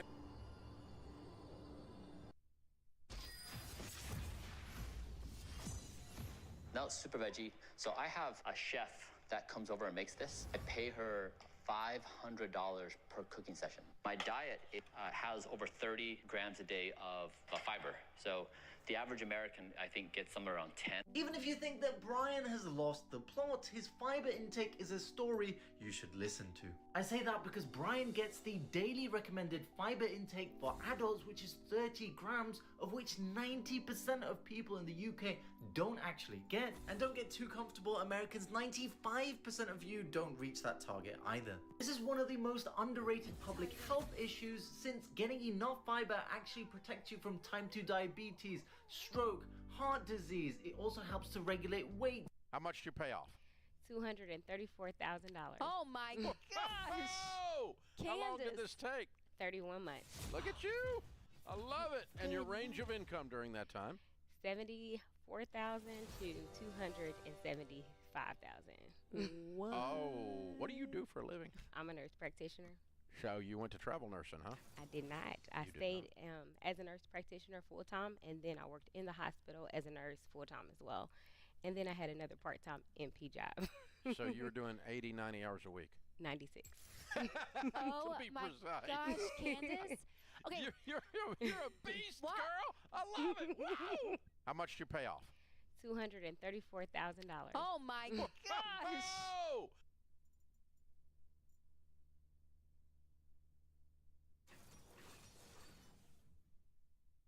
Hey, what are you doing, mister? Hey, buddy. Got away. Hey. You be good. Don't jump on me. Don't jump on me. No. Trying to play here, punk. Huh? No. No. What are you doing, huh? Get out of here. I mister. You. What are you doing?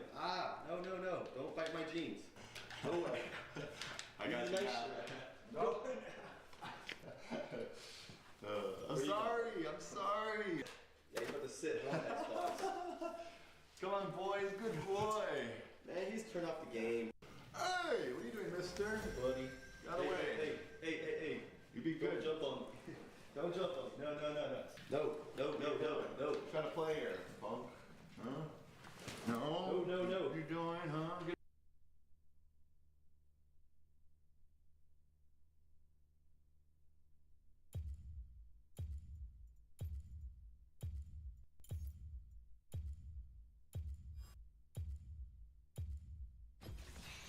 No more cages.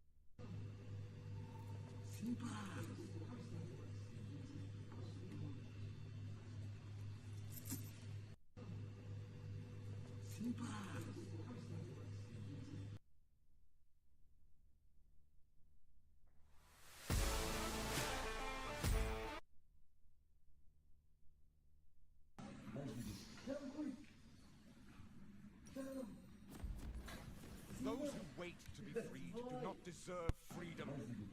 Onwards, brothers and sisters!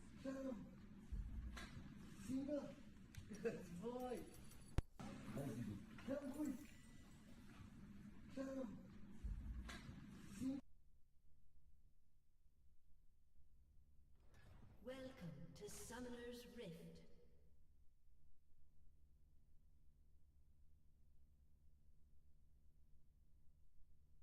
"30 seconds until minions spawn.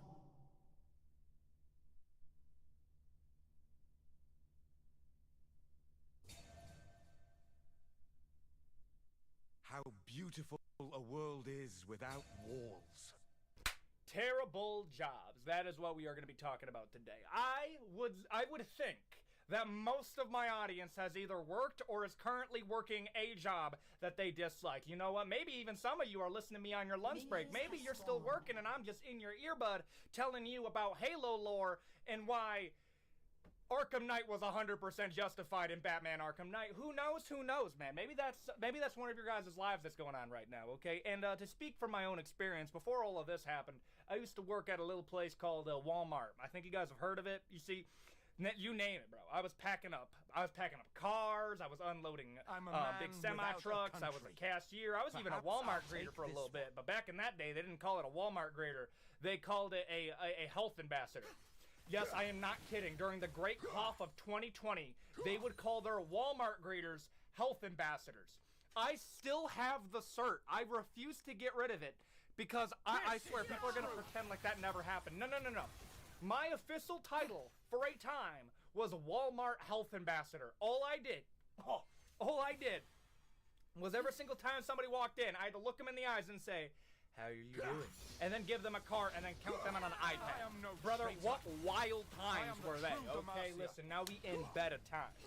Now, I will acknowledge that is not the worst job of all time. However, I'm going to be talking about it on here, okay? But we'll have some jobs that I'm sure you guys have. Everything from cops, nurses, Walmart, to stuff that I would hope you guys aren't doing, like you're a cobalt miner or forbid, you are an underwater welder. we have a lot to talk about in this video, and before we get into it, please consider like, comment, and subscribe. I am very hyped for this video. I just want to dive right in, talking about the worst jobs I have ever heard. Let's get into it right now. Underwater welder. Let me just tell you something about that, dog, okay? Big respect to the blue-collar boys out there, man. They over here building the very bones of which this beautiful nation is upon, okay? Y'all are the foundation here. I don't understand this beef between white-collar and blue-collar, because from what I understand, both of you guys, like, debate needing the other one, and I'm over here like, yeah, bro, we need somebody to build the phone lines so you can get on the phone and ask me to buy health insurance. That's the way I view it. Like, no, both of you guys are kind of working together here. But, like, we understand that the blue-collar boys, they be shouldering a little bit more burden, okay? Nobody's denying that. But when we're talking about underwater welding, let me just tell you. Going underwater and doing anything is an instantaneous... No, absolutely not, brother. I'm terrified of water. I think water's scary. Have you ever seen Lake Michigan at night? Okay, look at that and tell me that my fear is unjustified, dude. Water is one of the scariest things on this planet, and it's most of the planet. So I'm scared of most of the planet is really what I'm trying to tell you on this one, okay? The thought that I'm gonna go underwater with an oxygen tank, which is also combustible, by the way, under pressure that I could implode under, welding on a piece of metal that could probably be a pipe with so much suction that'll pull me through the size of a quarter and turn me into a delicacy that you would find at the Chum Bucket in SpongeBob. That is a real thing that happened, by the way, dude. The amount of absolutely nightmare fuel that you will find from, like, implosions underwater. And number one, dude, the idea of an implosion is so scary to me. Oh, yeah, bro, you know explosions? You know what's worse than that? Imploding. What's that? Dog, imagine exploding, but in reverse. Yeah, no. Also, fun fact about underwater welders, there's a cap of how long you can do it before you have to take a break. You have I'm not even kidding you, a lethality rate of up to 15%. No wonder they get paid absolutely banging dollars. They're literally telling you, hey, yo, you're probably gonna go, but you might not. But if you do, then my bad, you already signed the waiver. And in that case, if you are around, we're gonna have to cap you with how long you're gonna do it. Brother, they literally have sorter lives. This can shorten your life by up to 20 years. What type of job am I working that'll literally shrink my lifespan by a solid 20? Absolutely not, brother. I understand. I probably got a few welding homies out there. And listen, all power to you. You are not going to convince me to do this. I took a welding class back in high school, man. Since we're having a little story time, I knew this guy. His name was, I don't want to say his real name, so I'm going to call him D-Rock, okay? D-Rock over here was my welding partner. He tried to set me on fire around 2 times. We were doing oxyacetylene, which is like you're using an oxyacetylene tank and using that to weld some steel plates. So we're doing that. And then D-Rock over here is absolutely huffing the hell out of some spray paint. I'm over here, you know, just trying to lay down my bead and get a good consistency. And then D-Rock over here, after he's not trying to set me on fire, is shooting spray paint into the lid of a spray paint can and absolutely huffing that so much he saw God. He's over here like good, evil. What does any of that mean? Like, no joke, bro, that was like a full semester for me, okay? What happened to him? He has the lowest GPA I think I've ever heard. I didn't even know this was possible. Have you ever heard of something called a 0.8? Imagine getting a 0.8 on a GPA. No, he's just constantly huffing the spray paint. You think you're better than me? I don't even know what happened to him. I just wanted to tell that story really quick. But that is a guy that you can convince to be an underwater welder, bro. 20 years? Bet, man. No, you don't gain it, you lose it. Say less, baby. And then he's down there absolutely laying down a bead and then implodes because, yeah, I'm going to be real. This one's bad, but the pay keeps it from really bad. Here's the thing, brother. If you are a single hombre with no family and no loved ones, I can understand it. In fact, I might have to say that for a few of these jobs because I can understand it up to a certain degree. You can make some money in welding. However, where you start to lose me is you start pretending that it's not, like, detrimental to your health. Like, no, brother, it's going to fuck you up. That's all I'm saying, man. I'm going to put it in bad. Walmart. Just the entirety of Walmart, okay? Listen, I have around 2.5 years inside of the biz before I started doing all of this, okay? And let me just tell you something. Do I think it's hard work? Absolutely not. It's just monotonous. And that's really what it comes down to, bro. You come into work, you drink some coffee, and then you go with like your teammates that you don't like, and then you have to sit through an absolute ungodly amount of training footage where they proceed to like program it into you that we're not a workforce, we're a family. I'm sorry, dude. Every single time I hear a multi-billion-dollar corporation try to tell me that we're like family, all right, bro, can you lend a brother some money then? Like, for real, man. Like, every single time I hear a company call me part of a family, the Walmart family, I expect to be compensated. Like, dog, what do you mean? Like, on a real note, bro, it is so cringe that it's, like, being kept up. Like, no. We are aware that we are fully irreplaceable. But you guys... I mean, here's the thing, brother. If we're gonna get real here, most of the time they just don't, and they just are like, hey, yo, you need 5 people to do this job? 2, take it or leave it, and one of them doesn't do shit. So that's essentially what it kind of boils down to. It's a good place. I had some people that I did like working with. However, don't ever get this twisted, okay? The corporate side of Walmart is actually pretty close to becoming evil. I'm just gonna be real. It's pretty bad.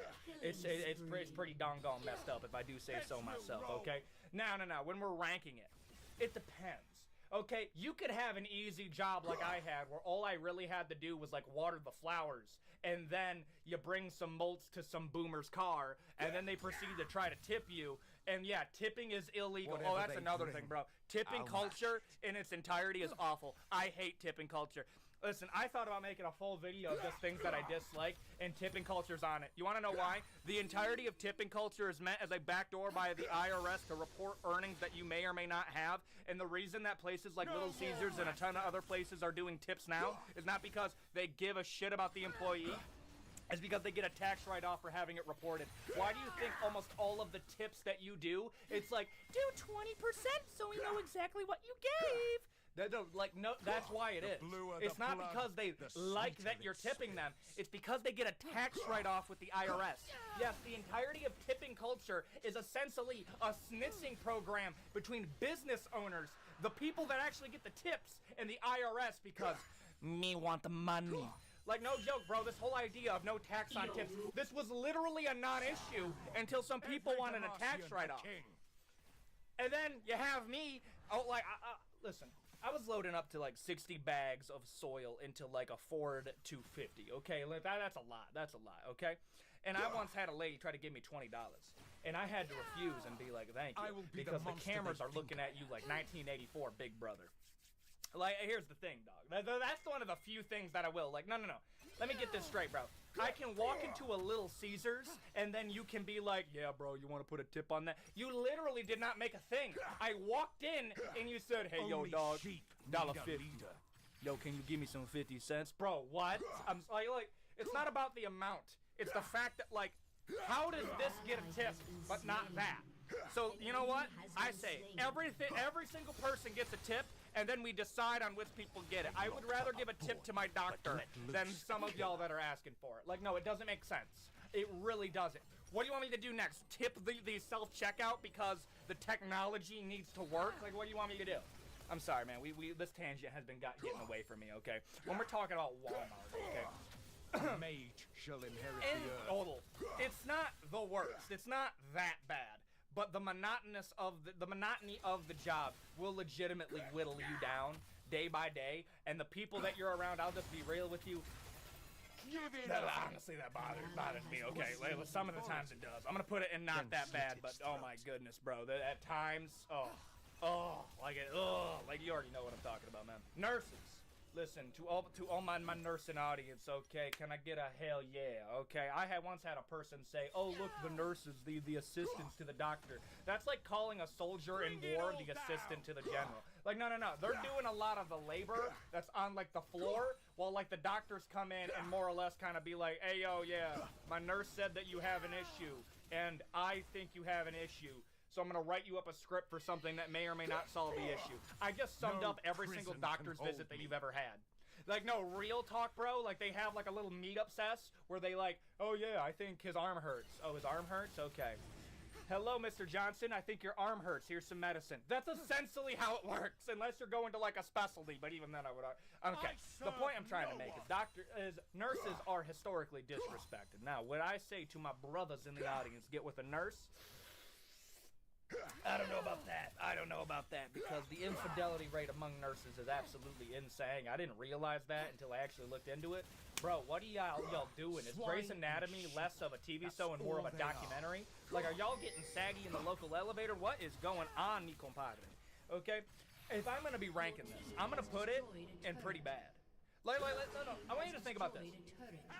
Nursing, and like the entirety of that industry, has some of the best job security of all time. You want to know why? Because literally everybody gets sick, and they have to go to a doctor at least once in a while. And imagine this. You have almost guaranteed job security, and you're still leaving because the conditions are that bad. Historically understaffed because everybody is leaving, and the benefits are not meeting, the pay is not meeting what it should be meeting. So, and really what I'm saying, bro, I mean, like, comparatively a lot of the similar issues that occur in other jobs also occur here. I'm gonna put it in pretty bad. Yes, there's job security, but like, imagine having all of that and still leaving. There's clearly something that I'm missing that is that bad, and I'll take your word for it. I'm gonna put it in pretty bad. Cops. Here's a weird one. So somebody brought up the idea of being a cop in Detroit, dog, and I've been to Detroit. Yeah, bro, 100% I would not do that. It's practically a multiplayer, free-for-all Call of Duty lobby. And every once in a while it's a team deathmatch, but team kill is on. That's essentially how I would describe gang violence inside of Detroit, bro. We got red versus blue, but everybody's colorblind. And that's how it feels to me, okay? So if I'm a cop in that situation, yeah, dog, I don't want to get into a normal Call of Duty lobby where I may or may not get a pension. Like, listen, I'll bring up, like, I'll be, like, almost politically ambiguous where I'm like, hey, yo, maybe the kid was not reaching for a weapon. He was actually trying to turn off his headphones so he could hear you, but you proceeded to drop the mag on him. And then he's gone. He's on a T-shirt now. Like, on a real note, that's where it gets messed up to me. But on the other side of the spectrum, dude, imagine walking up to a car and being like, bro, I'm about to get deleted when this door opens. Yeah, that stress would get to me. And like, if you want to go like farther into it, you want to hear like a crazy stat. The average cop sees more like firefights than the average soldier does. That is so crazy to me. That's like, as a stat. No. As a cop, you are more likely to get into a firefight than the average infantryman if you don't count, like, training on the field. Also, if we are going to do that, you get less training than the average infantryman, but you see more conflict. And I'm not saying that every single cop should be like a soldier. No, that's not what I'm saying. But at the same time, it is kind of wild that you literally see more firefights than the average soldier. That is insane. Okay, so maybe some like military discipline is gonna help you out a little bit. And listen, I got like some heat for saying this last time, but I stand by it, bro. If I could beat you in hand-to-hand combat, I don't think you should be a cop. I'll just be real here, okay? I've trained with a lot of police officers, okay? We train them in jiu-jitsu. I think every single police officer should at least be a blue belt in Brazilian jiu-jitsu. However, I'm gonna add a caveat to that. If I am literally beating you worse than Omni-Man to Invincible in Season 1, maybe this isn't the career path for you, okay? Like, no wonder you have to resort to force multipliers when I'm absolutely decimating you on the feet, okay? That's all I'm saying, dog, okay? And because of that, I actually, and you know what? You can get mad at me. If you are a cop inside of Detroit, I'm gonna put it in really bad, dog. Like, no, just give up. Just transfer out, bro. It's not worth it, dog. It really isn't. Like, you could go down in the line of fire, and then there would be 3 people saying, oh, look it, pig's blood has been spilled. Like, no, that guy had a family, dog. Like, I don't know, bro. That bothers me. Like here's the thing, dog. I can understand, like, a cop does something messed up, and, you know, he gets in trouble for it and all that, and being like, yeah. But, like, and a cop that was completely and utterly unrelated drops down in the middle of some street in Detroit, and you're over here like, it's because they were doing their job too harshly. It's like, support for the cause. Maybe it's because your community is utter dog shit. Just saying. Yeah, go to Detroit and tell me that's not a Call of Duty lobby. Yeah, really bad. iPhone makers. And when I mean by iPhone makers, I'm not talking about how Steve Jobs apparently invented the idea of a smartphone. I'm joking. He literally did not invent anything. No, look at the work of Steve Jobs. It essentially boils down to, I think the camera should go here. I think we should not do any colors. And I also think that I should be getting another $1 billion raise. That's essentially what it boils down to. No, Steve Jobs was kind of a weirdo that died because he was terrified of surgery. Look that up, too. I'm not gonna lie, bro, that is kind of funny. It is a little bit funny, just saying. I'm talking about the iPhone makers that had to put up nets because everybody was doing absolute acrobats to get outside those windows and hit the ground. Yes, I'm talking about the nets that stop you from committing Minecraft save quit. And I am gonna use that because you know why. Yeah, that's a no-no for me. Absolutely not, bro. Like, here's the thing, man. I don't think my fingers are small enough to do that job. Like, isn't it kind of wild that we just gloss over, like, how advanced we are in, like, technology compared to how we understand it? Like, the best way I've ever heard it described is imagine you're trying to play Minecraft and you load into a server that's already been cooking, and then you have to repair the infinite string, like, redstone farm that your homie that hasn't had a job in 6 years made. And you're over here like, bro, I don't know how that works. That is essentially how most people are to technology. Like, dog, what do you mean that a microchip is essentially a megastructure shrunk down to the size of a microchip? And it's like, that's a thing. Dog, look up how a GPU is created and you're gonna find yourself looking at it like, I'm gonna like that. Like, no, for real, man. Some of us don't even know how electricity works. Okay? And you expect me to be like, oh yes, bro, when you use the bismuth and you put it into an alkaline mixture, you're able to make these megastructures and put that onto a microscopic chip. No, bring it back. I have no clue what you just said. I'm gonna stick to my red wire, green wire thing. Okay, I'm just gonna stick to that. Yeah, I have no clue how that works, okay? The thought that I have to do that in China, okay, and I am adding that as another in China, and I'm getting paid the equivalent of like a Walmart employee. And I'm sorry, if the conditions are so bad where they had to put nets up because people were doing flips out the window, I am going to put this really, really bad. Actually, probably one of the worst, bro. Like, that's insane. Can we agree that's actually insane, bro? Like, people talk about we're going to bring American manufacturing back to the United States. No, you're not. Why? Because nobody's doing this shit. Absolutely nobody is doing that. Bro, no. Bringing back manufacturing to the United States is really just, we're trying to figure out how we can get AI to do it. That's essentially what they always mean. No, there is not a scenario where we bring back, like, manufacturing to the United States where it was back in Detroit before it got absolutely bamboozled by some corporate overlords. No. That's not a scenario. No, they're just trying to automate it, and the technology's almost there. I'm gonna put that in the worst. I don't understand how that's a question. A cobalt miner. We're gonna get real dark for a second, okay? You know that little thing called slavery that everybody like brings up and like for the past? What if I told you that it was still around? Yeah, no, it's still around. Yeah, bro, it's still around. Look up cobalt mining, bro. That shit is sad. That's so sad, dude. Imagine you're like literally looking at an army of ants, and you're looking at this, and you're like I'm using that as a descriptive word because that's what it looks like from a distance. No, that is a literal mob of people trying to mine cobalt with their babies strapped to their backs so you can play Flappy Bird. Well, that is a absolutely timeless reference that I just said. No, okay, no, this is modern slavery. It is. Like, it is, bro. Like, understand, there's no such thing as a cruelty-free phone because this is where the cobalt comes in. That's the sad truth of the matter here. And, as a privileged little American, I'm just gonna say, y'all can keep that shit. I ain't taking it. Y'all can have that. We don't have to bring that one back over here. You guys can have it. That's an absolutely, oh fuck no. Now if I had to compare these two, at least I maybe get the work inside and air conditioning in the Chinese one, where I'm working outside and looking like World War Z. I'm gonna say no to that. I'm gonna pass. You guys can keep that. Amazon delivery man. I talked about evil companies and Amazon was on there. Here's the thing, bro. I had to hit it with a lot of alleged, but one of the things that is not alleged is Amazon is so hilariously anti-union to the point where it's like, dog, even if you didn't do anything wrong, it is funny how anti-union you are. You're over here like, why would anybody ever want a union? Well, you see, suck up. Like, dude, they're over here sounding like Jeffrey Dean Morgan to Rick Grimes over here, like, if you do anything out of line, I will beat the holy hell out of you. That is Jeff Bezos to like a warehouse of Amazon workers, dude. Like, I get it. There is some level of, like, perks. I'm not saying that there isn't. The fact is that people still do get these jobs. But at the same time, I don't like that argument over, like, well, if the job is so bad, then don't do it. Okay, that's really, really easy for you to say because you have more money than literally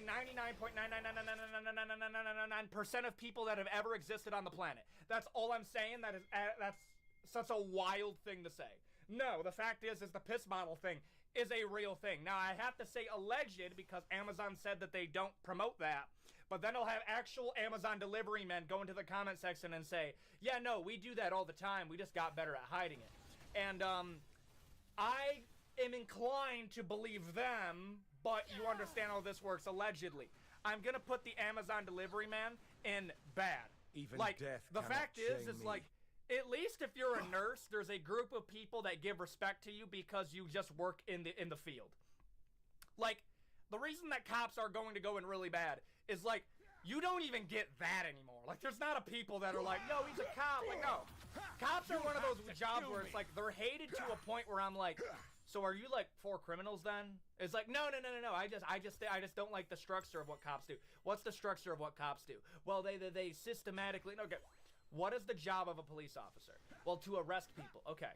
Who are the people that they are arresting? People that may or may not have done it. Okay. So, people that may or may not have done a bad thing are getting arrested by people that you don't like. So, who's in the wrong? Well, I think we could do that more peacefully. Then you do it. Okay, like, honestly, that's where it boils down to. No, please tell me how I'm supposed to subdue the naked homeless man wielding Fent like a nunchuck over here like I'm going to hit him with the sacred death technique, and then I get woken up by Novocaine because I just met the Saddle Realm.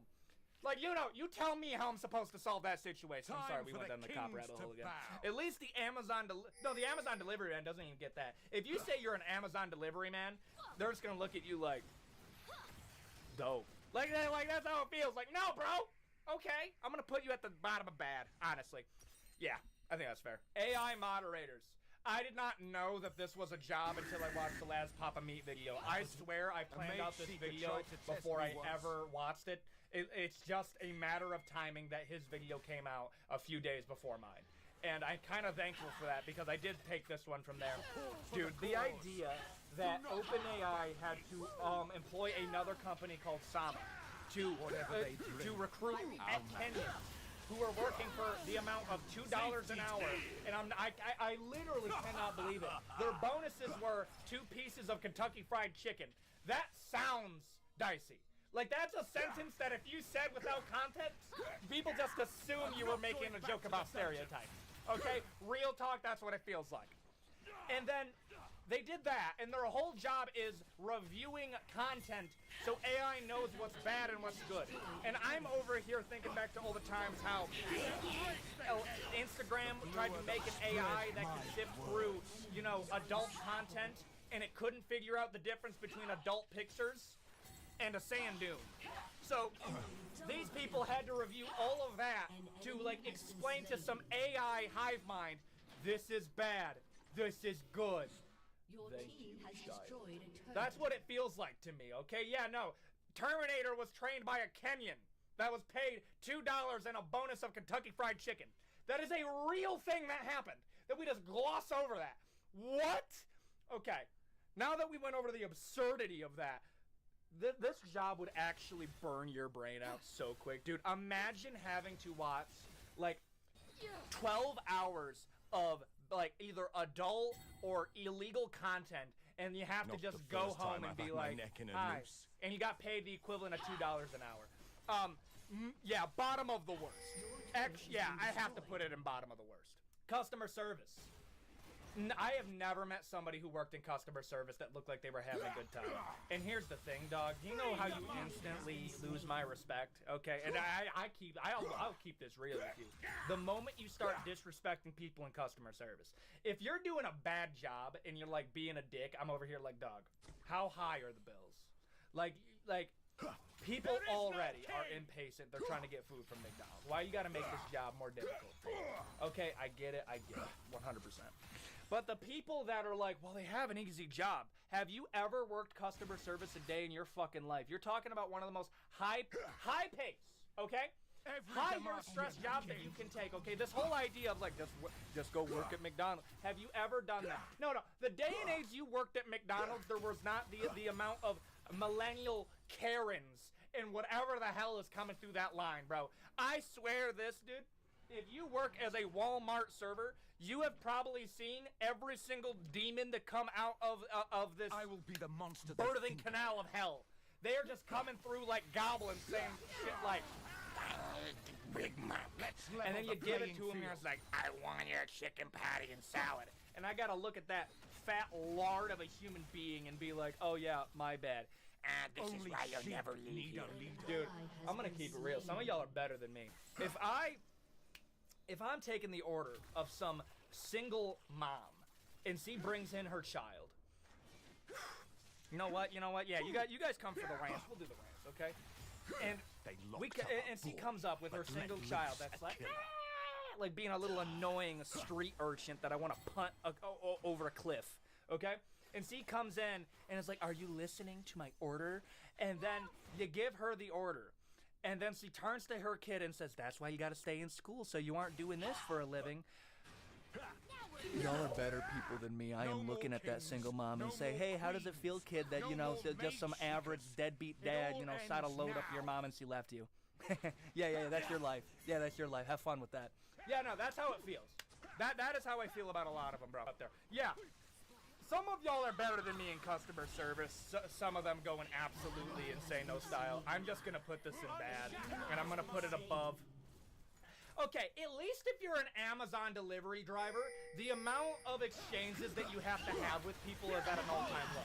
Because how many people actually have a conversation with an Amazon delivery driver? I swear, you're either borderline lonely or you don't even register that a person spoke to you. And low-key, that would be good. If you are working in customer service, you have to interact with people no matter what. There is no getting out of interacting with people no matter how absolutely evil they are.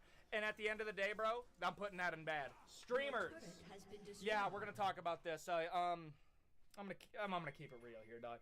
I don't know if this started off as like an ironic take or people like actually believe this or a little bit of both. If you legitimately believe that like content creation should go into like the realm of like tough jobs, dog, I have no clue what you're talking about, man. Like, yeah. I'm willing to admit that like Mr. Beast probably is more busy in a day than you are. Can we, like, that's admittable. Yeah, I'm sure Mr. Beast has to do more than you, okay? I'm sure that other content creators have to work more than you. I say work in air quotes because I'm like, is that really it though? Is that really? Oh, boo-woo. You have to edit some clips. That's adorable. Yeah, most of you. Have you noticed, bro, the ones that complain about it are like the ones that are like actual millionaires. And I'm like, Assange right here because I do think it's all like the mage shall inherit. Aren't you a socialist? Like are we being dead ass right now, bro? Are you not a socialist, or am I completely missing out on this? Okay, like there is so much irony in here. I'm not denying that your social battery's been drained. Like, you also make more than 99.9% of the population. Yes, you are in that top 1% of people because you make more than $1 million a year. Okay? And that's being generous. I can look past the socialist stuff. I can look past that. The idea that is even a thought that enters your mind, that I think I have a tougher job than the majority of the working class, is so absurdly disconnected to the point where I'm like, it's literally not that bad. It is not, bro. This is, I love doing what I do, bro. I just get to talk about random stuff I find funny, and like, you know what the best part about, you want to know what the most rewarding part about my job is? Honestly, when people timestamp something that made them laugh in the video, and they're like, that was actually pretty good. No joke, bro. If you want to guarantee that I look at your comment, like, no joke, bro, guarantee that I look at your comment, timestamp something that made you laugh. I'll see it. I'll 100% see it, dude. I 100% guarantee. There will be videos that I made like 8 months ago that I will go back to those comment sections to see, oh look, they thought I was funny. Like, no, that's how I am sometimes, dude. Yeah. It's a rewarding job. You make more than the average person. Shut up and get paid money. What the type of world are we living in, dog? Yeah, no, bro. The socialist that grew up with a silver spoon in his mouth wants to tell me why his job is so much more difficult than mine. Have fun, bud. Yeah, sorry. There's some venom there, but like at the same time. Oil rig workers. I understand they make a lot of money. I do. I completely understand that they make a lot of money. But like, this is an actual nightmare situation. Like, I'll accept, like, oh, look it, man. Like, don't think people. Like, I've had multiple people be like, yeah, man, you got that easy job. I'm over here working. I do not deny that. However, I do think it comes out of a place of insecurity if you literally have to open up a conversation with me by saying how easy my life is compared to yours, and I'm over here like, dog, do you need a hug? Like, I'm sorry, that is, what type of intro to a conversation is that? Oh, look at man, soft hands over here. I'm a blue-collar man. Okay, that is where the blue-collar people start to lose me a little bit. Can you at least have a personality outside of being a blue-collar person? If you can't, then I literally have no reason to talk. Like, this real talk, I don't really have much of a reason. Oil rig people. These people are like, I imagine the average oil rig worker looks like what the personification of a calcified hand is. These are tough people, dude. They are over here working like the Uruk-hai inside of Sauron's army. They're over here coming out of the oil rig, getting shit done, because if this thing goes down, you go down with it, dude. Talk about one of the most horrific things that could ever happen to you. Imagine dying on a fallen oil rig. One of top 10 worst things that could ever happen. That has to be up there, dude. As far as like where I'm gonna put this in the ranking, I'm gonna put it in really bad. I understand you make an absolute shit ton of money, but like, you disappear from your loved ones for 6 months, and I'm sorry, bro. I understand why doing that. But like, when people just casually say, yeah, bro, I don't even see my family for 6 months of the year. Do you like your family? No. Like, I can understand 2 months, and most of them do 2 months. Like, to their benefit, they do too.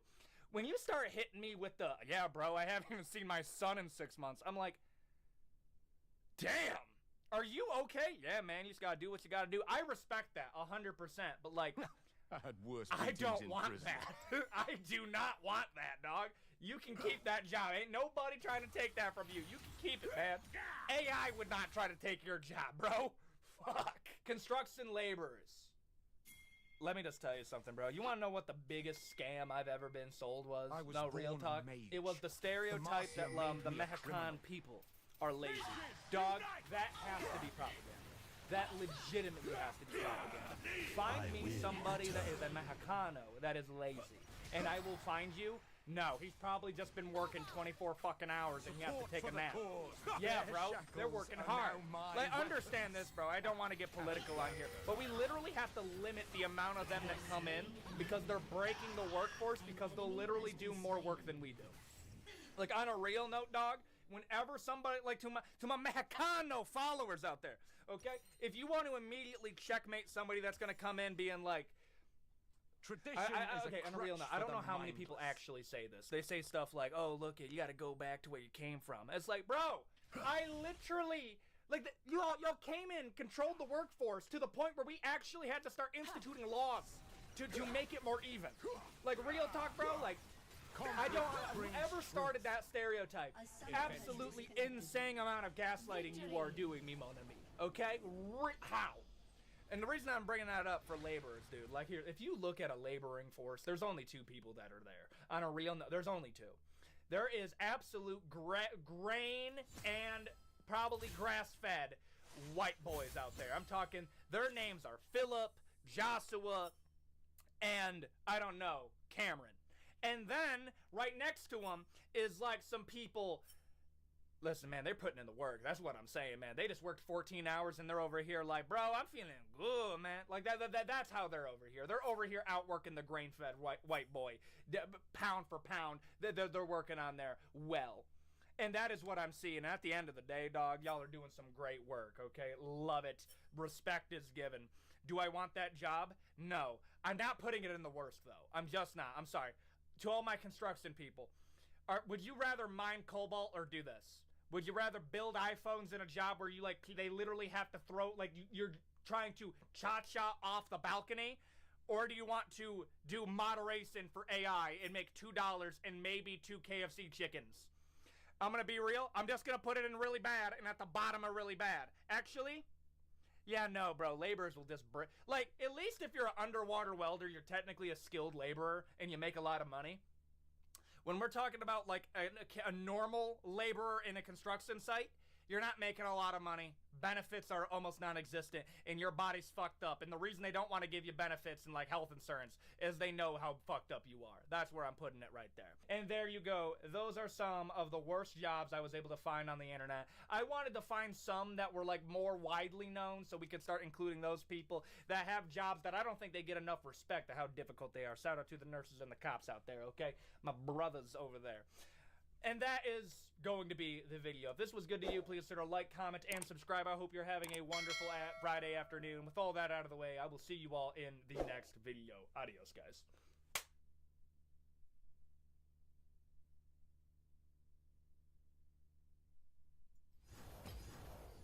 My family's from Mexico. I was born in Compton.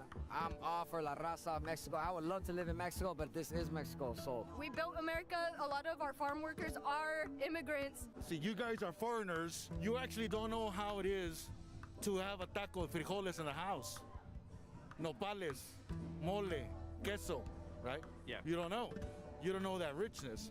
You're like a foreigner, right? Are you? What ethnic are you? White. Oh, you are? Okay. What are you? Caucasian. You're Caucasian? Yeah. Oh, okay, cool. Even you, man, you know, being like, you're light-skinned, no, nothing racial or nothing, man, but we're all from where we're from, man. I'm Mexicano. Okay. Yeah. People of the sun. See the people of the sun? Yeah. Yeah. You actually came and invade not you, but your ancestors, the Europeans. Well, I don't know if the Irish did that, but I get what you're saying. Yeah, you know what I'm saying? But this is a continuous conversation. Yeah. And the important thing is when you have a conversation like this, it's a debate. It's agree to disagree. Chinga la migra. Donald Trump es un pendejo. You guys might hear these phrases once a month or maybe once a year, but here in Boyle Heights, you hear that shit every day. I'm right here at Mariachi Plaza in the historic barrio of Boyle Heights to do a couple interviews. With who, you might ask? The organizers of a big-ass rally to protest mass deportation, ICE raids, Trump's new executive orders, and so forth. We're gonna go talk to la gente that organized this event and figure out ¿qué onda? ¿Qué pasa? What the heck is going on? ICE is terrorizing our communities, and they're trying to manufacture consent for a war with Mexico. And these raids are not hyper-targeting criminals, they're hyper-targeting tax-paying community members. And right now, with all the people not working because they're scared to get deported. There's a lot of people that don't want to come out. They're scared to come out. They're scared to die out here. They're scared to get taken from these streets. Some of us are never going to get taken from here, so we're willing to die for those voices that are lost. We're here to speak and do for those that can't. My name's not C backwards, I can, and I do for those that can't. I can, so I will. And that's for everybody. If you can, do for those that can't. Trump has confirmed he plans to address illegal immigration in the U.S. through a mass deportation program. The stories of families being ripped apart, there's mothers that are being taken away from their children. Sometimes you have to be careful just going to the street and getting ice cream. This past week, a video went viral of a woman in El Monte who was violently arrested and detained by ICE in broad daylight. Her daughter has cancer and she's undergoing chemo right now. Mother does not have a criminal background, and she's the primary caretaker for her daughter. She is currently going through chemo right now, unable to walk, and she feels afraid and alone. They're being ripped apart from the rest of their family and their communities.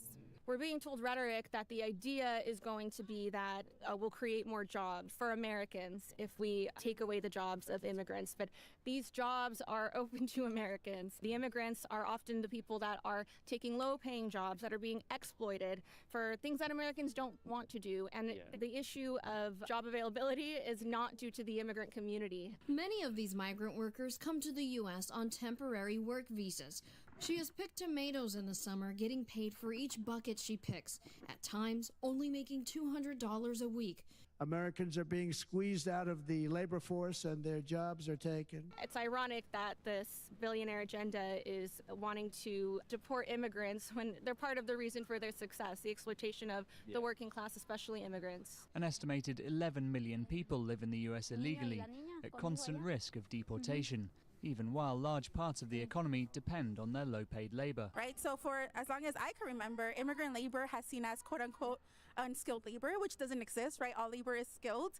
And because of that notion, right, that the people picking our fruit, the folks cleaning up our hotel room, the people literally cleaning up debris, are immigrant workers, there's this notion that their labor is unskilled, therefore should be underpaid. And you know who's being hurt the most by millions of people pouring into our country?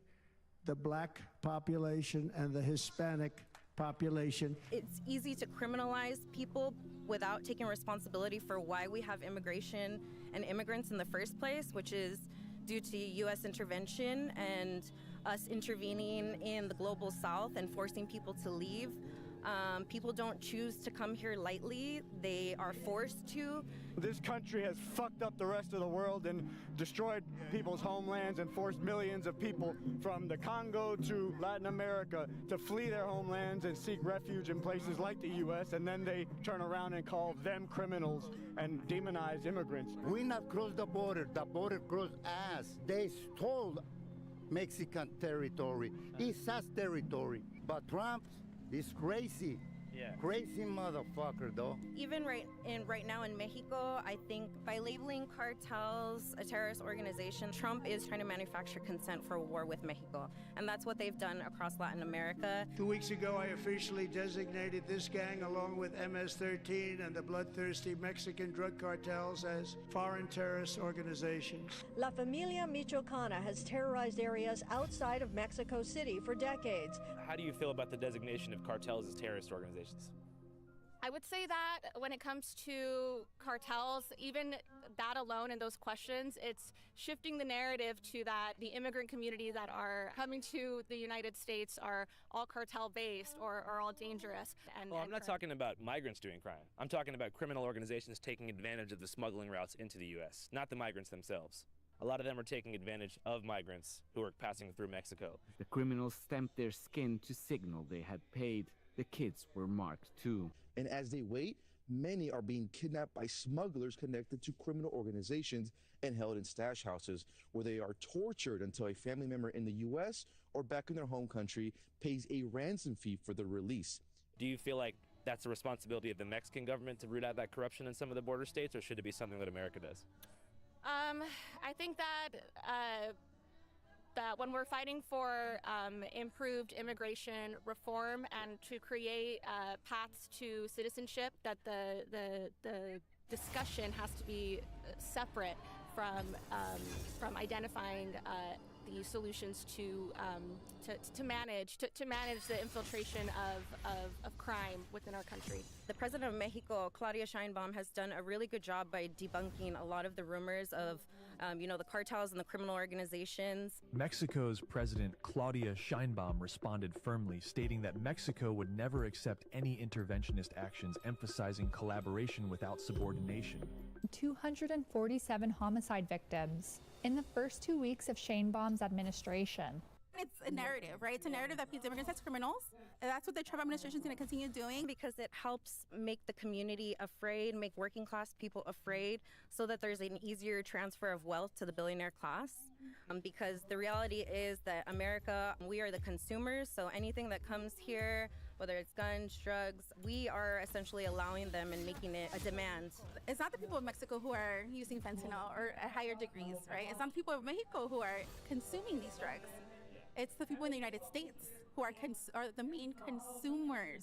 Kids as young as 11 years old recruited by the cartels to smuggle drugs. Federal agents say that they have freed nearly 100 migrants into Mexico who were being held against their will after a weeks-long human trafficking sting.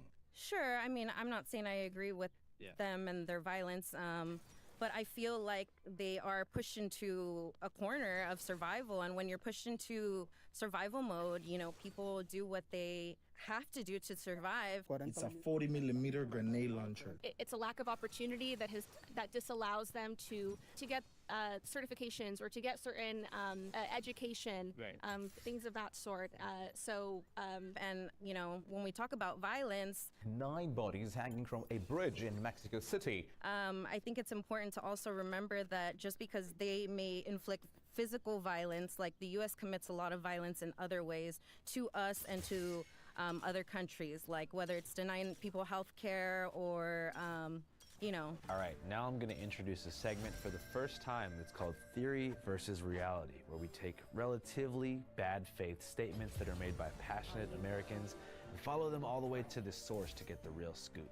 Now, what you just heard was the undermining of the very real danger and threat posed by the Mexican drug cartels, and the unfortunate grouping of that assessment as being part and parcel of Trump's anti-migrant sentiment. It's a narrative, right? It's a narrative that paints immigrants as criminals.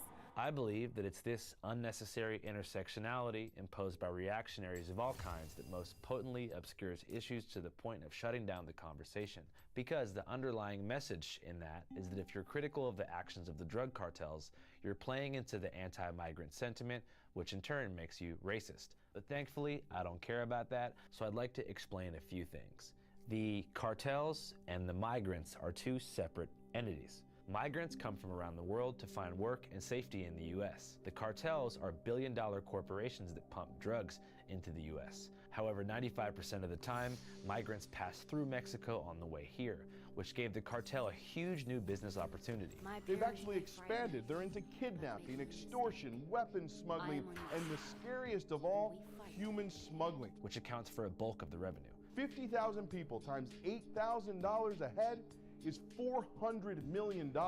Following the motto, no one crosses without paying, the cartel often stages mass kidnappings of babies from their migrant mothers to demand huge ransoms. Me llegaron casi a secuestrar a mi hija, pero pues con la bendición de Dios, el Señor, no sé, se le abrió el corazón y me la dio. According to Ruben Garcia, the director of a shelter called the Annunciation House in El Paso, this often happens even after they've already crossed. We just received a mom from Guatemala. She came up with her 4-year-old daughter with a smuggler in Juarez. The smuggler sold her to another smuggler, and that smuggler took her 4-year-old daughter and then took mom to where the metal fence is. You'll get your daughter once you're on the other side. Here's a cell phone. It was a way to get a lot more money. When she got to Border Patrol, the Central Processing Center, there they took her to get a medical checkup, and she was able to get one of the officers to listen to her, who then called Homeland Security investigation. She had a cousin in Florida that had helped her with some of the money. They set up the meeting in Las Cruces, and there they showed up. They made the arrest. They had the 4-year-old. They also had a 6-week-old baby. You know, people do what they have to do to survive, and we need to look at our role. Additionally, Americans are not solely to blame for the mass flooding of our streets with fentanyl. It's fair to say that American pharmaceutical companies like Purdue Pharma, which is founded by the Sackler family, are responsible for helping to create a generation of Oxycontin and Percocet addicts who later would create a demand for cheap synthetic opiates that was met by the cartel. But in 2023, the Sinaloa cartel, a corporation, did work directly with Hanhong Pharmaceutical Technology, a Chinese research corporation, to create, or invent, rather, a powerful line of mass-produced fentanyl pills called blues. Here was the scene on the streets of Albuquerque, New Mexico in 2023, months after the blues hit.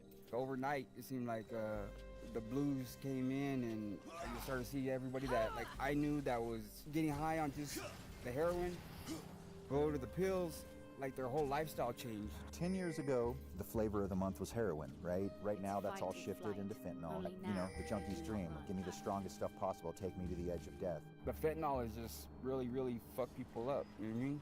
It's taken a lot of people's lives. I mean, it's almost taken my life a few times, you know what I mean? The synthetic market is getting bigger, and it's not gonna stop. They have figured out, like, hey, we can manufacture fentanyl in these little pills and sell it for $2 a hit. What else can we manufacture into a little dose and sell it super cheap? In that year alone, 2023, 74,900 people died from fentanyl-related overdose deaths by a drug that was maliciously packaged, marketed, invented, and imported by the cartels. I think that terrorism in general is a strange label to slap on a group whose primary goal is to make money, but it's definitely not that far off. And the reason I'm going so in-depth is because when people are discussing an issue that doesn't immediately concern them and their safety, it's easy to pivot the conversation toward meta talking points about the causes of addiction and the implications of U.S. intervention in Latin America. But this issue really matters, especially for the people of Mexico, not Los Angeles, whose lives have been torn apart by cartel violence. Here are some different reactions to Trump's new executive order, this time from Mexicans who are currently living in the epicenter of that kind of cartel violence, the infamous but beautiful border town of Ciudad Juárez. ¿Qué piensas sobre eso? Creo que está bien la clasificación porque pues son personas que hacen daño y que no se tientan mucho el corazón con algunas personas y estaría bien el título que les... Conocer la verdad. Mataron mucha gente, niños, señoritas, violaban y todo. La gente todo llorando, la pobreza. Usted puede vender taquitos y le cobraban. Y si no daban la semana el dinero, lo mataban. ¿Qué es eso? Ahora hay puras drogas sintéticas malas. ¿Por qué andan tantos jóvenes perdidos? Y ustedes como cronistas deben de echarle ganas. No oculten nada, se lo digo con respeto. Sí. ¿Y sabe qué? Le voy a decir una cosa. Yo le pido a Dios por ustedes para que Dios los proteja. Porque ustedes andan en el peligro. En Juárez se tuvo los Z, el salvatrucha. Con todo respeto a todos los emigrantes. Ahí se quemaron 40, aquí bajando 40 emigrantes. ¿Sí supo? Well, nearly 40 people killed in a fire that broke out at a migrant shelter along the southern border in Ciudad Juárez, Mexico. As a personal eyewitness, the man goes on to suggest that the tragic death of the 40 migrants across the bridge was not due to an act of protest gone wrong, but actually because a group of mostly Venezuelans refused to pay the cartel tax, and that humanitarian groups helped to engineer a cover-up out of fear. Quedaron callados. ¿Por qué? Porque no les conviene. Fueron 40 vidas. A mí nadie me lo contó, yo lo vi. El Paso County Judge Ricardo Samaniego saying migrants are desperate and immigration policies need to change. Yo voy siguiendo Bukele. ¿Sabe quién es Bukele, verdad? Sí. Ese presidente ha hecho muchas cosas en nombre de Dios. He said that his favorite politician was Nayib Bukele, the current president of El Salvador, who created a mega prison called the CCOT, or the Terrorism Confinement Center, to indefinitely detain the members of two gangs, MS-13 and 18th Street. Two gangs that began and continued to exist in the streets of LA, but took hold in El Salvador in the 80s after Reagan's deportations. Is it possible to get a tattoo like this if you're not a gang member? No, you gotta kill. You gotta kill to get those tattoos.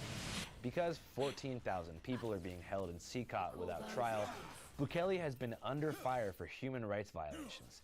Many CCOT inmates say they were unfairly targeted and profiled. However, this year, El Salvador is no joke, 20 times safer than it was 5 years ago, and currently has the lowest crime rate in Latin America, which is something that many Mexicans admire. Nayib Bukele incluso está haciendo muchas cosas buenas en El Salvador. El Salvador ya no es el mismo de antes, El Salvador está muy bien ahora. Ahora Bukele lo están criticando muchos cronistas porque hay que los derechos humanos. Sí, y cuando ellos andaban matando a la gente, es que por eso le digo, joven. ¿Piensas que necesitamos una cárcel para las bandidas en México como Bukele? ¿Por qué no? Si esas personas no tienen provecho.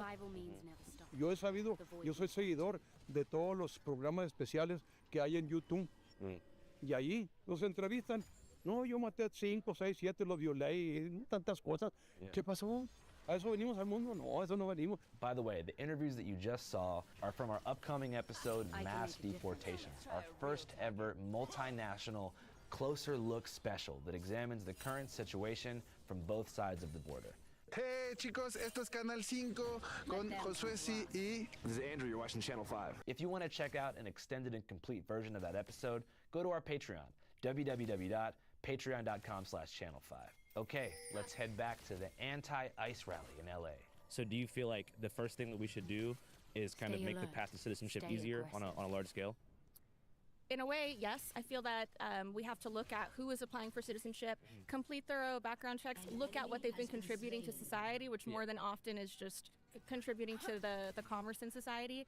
And as far as border control and trying to control the infiltration of crime, I don't think that anybody is shutting down that discussion or wants the infiltration of illegal drugs. Here's the thing: if there was a safer way, a more humane way, and a way that abided by international human laws for immigrants to cross, for asylum seekers to cross, there would be no need for the cartel to do that, right? They are definitely taking advantage of the fact that people have to go through extreme and risky ways of getting here because there is no other way, right? So if we want to support and protect immigrants right now that are literally stuck at the border, right, because we've been cutting back our asylum system so much, we need to make the process more humane.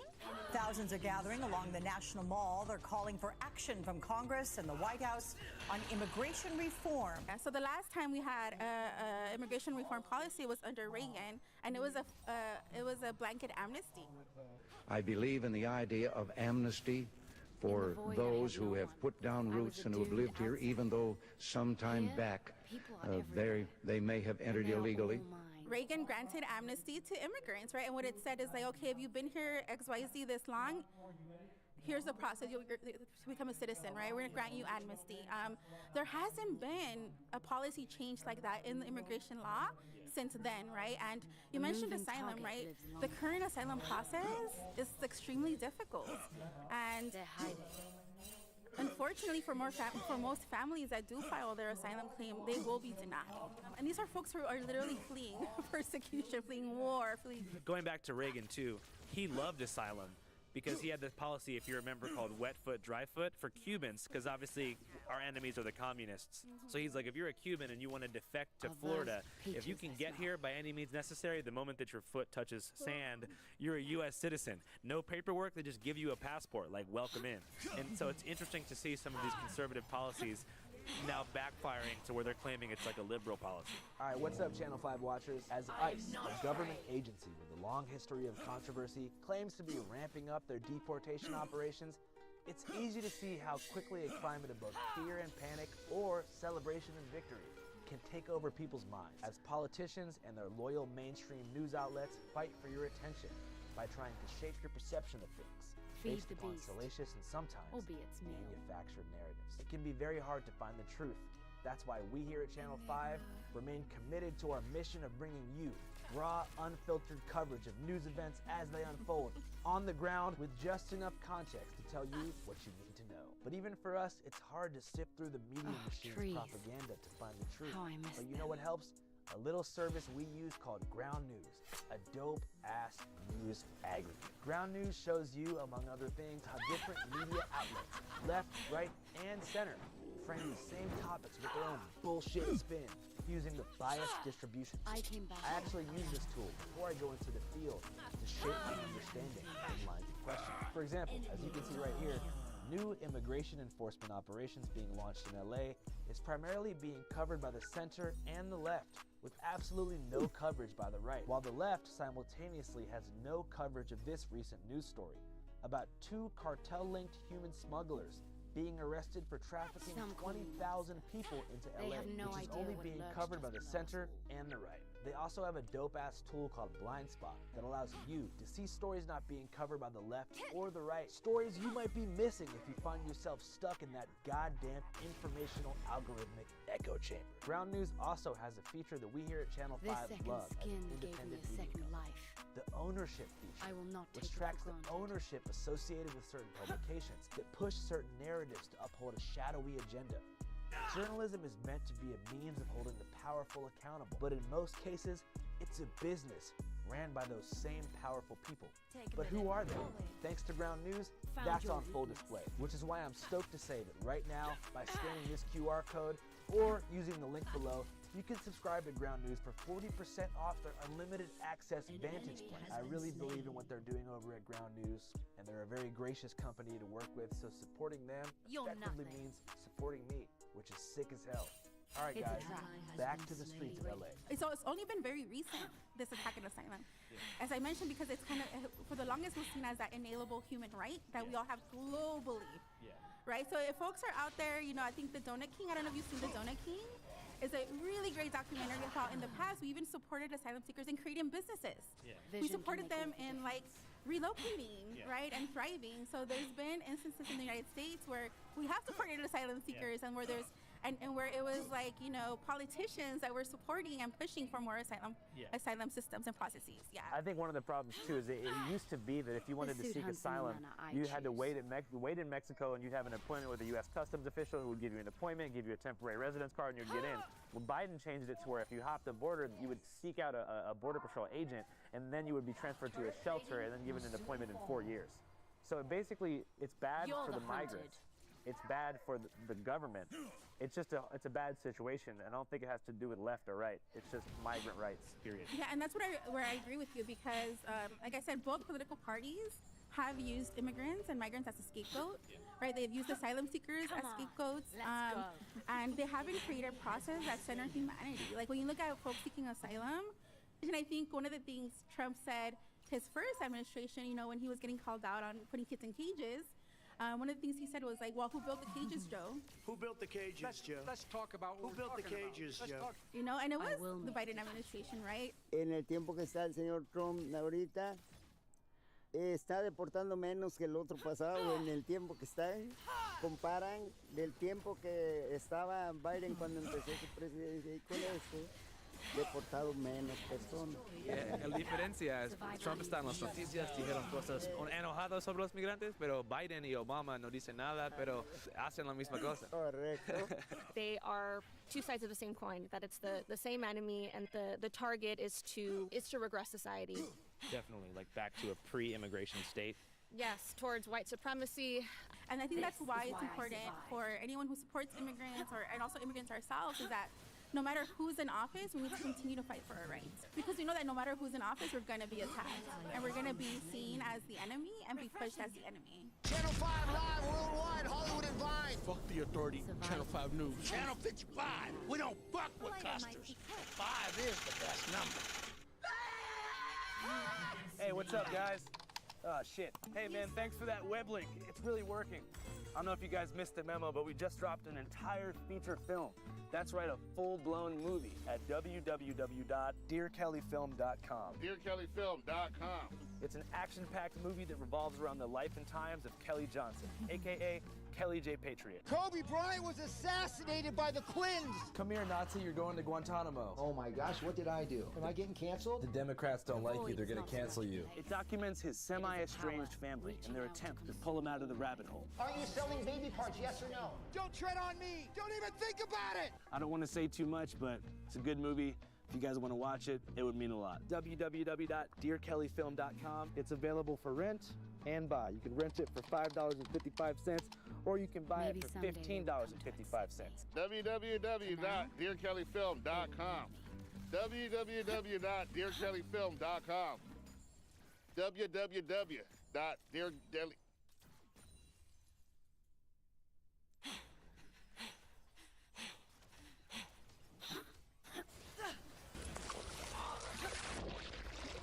This is me, in the Rio Grande River, hopping the border between Mexico and the United States. Just last year alone, over 2 million migrants entered the U.S. this way. And despite Texas trying to stop them, razor wire, floating barriers, and warning signs, hundreds, if not thousands, still cross every single day. And many, unfortunately, do not survive. Hundreds of migrants have died trying to make a similar journey. A lot more have been stopped by U.S. border police. But rarely, if not ever, has this process actually been documented from a first-person perspective. So we, as legal American citizens, decided to put ourselves in the shoes of the migrant, at least for the final chapter of their journey, and cross the river ourselves.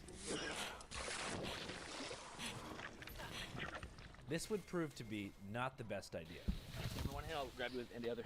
Just a few seconds after crossing back into the U.S., the coyotes we traveled with told us to get down. And as I laid down in the fetal position in the dirt, I could hear the sound of tires coming to a halt and gravel crackling on the road.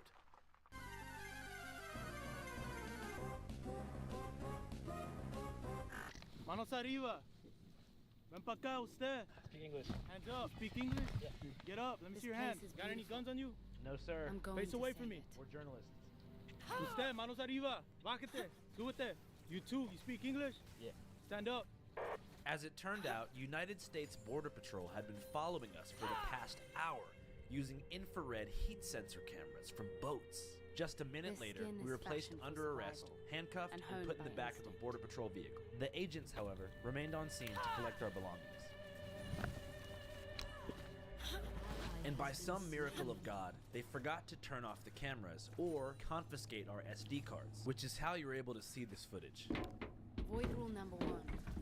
We thought we were going to be fine. I mean, truth be told, we didn't think what we did was illegal. But oh boy, were we wrong. We spent the next 4 days locked up as detainees at a migrant processing center in Eagle Pass, Texas. We weren't given a phone call until 48 hours after our detention. But thankfully, we'd brought along 2 additional videographers for this particular shoot, who were stationed safe and sound on the American side while we crossed the river. Here is their story. My name is Juan Jimenez. I'm Elliot Liedgren. And we got brought on to do some B-roll and film for Channel 5. All of us were like so extremely confident, like we're gonna get this crazy video of what people go through. Like,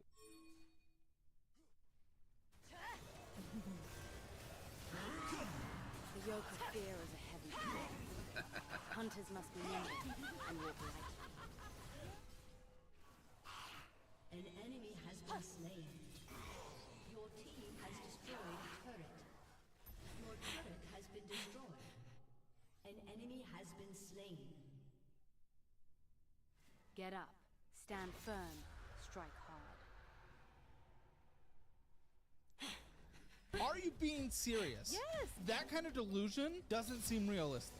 I'm sorry, but yeah. I'm immediately questioning, is this woman putting on an act?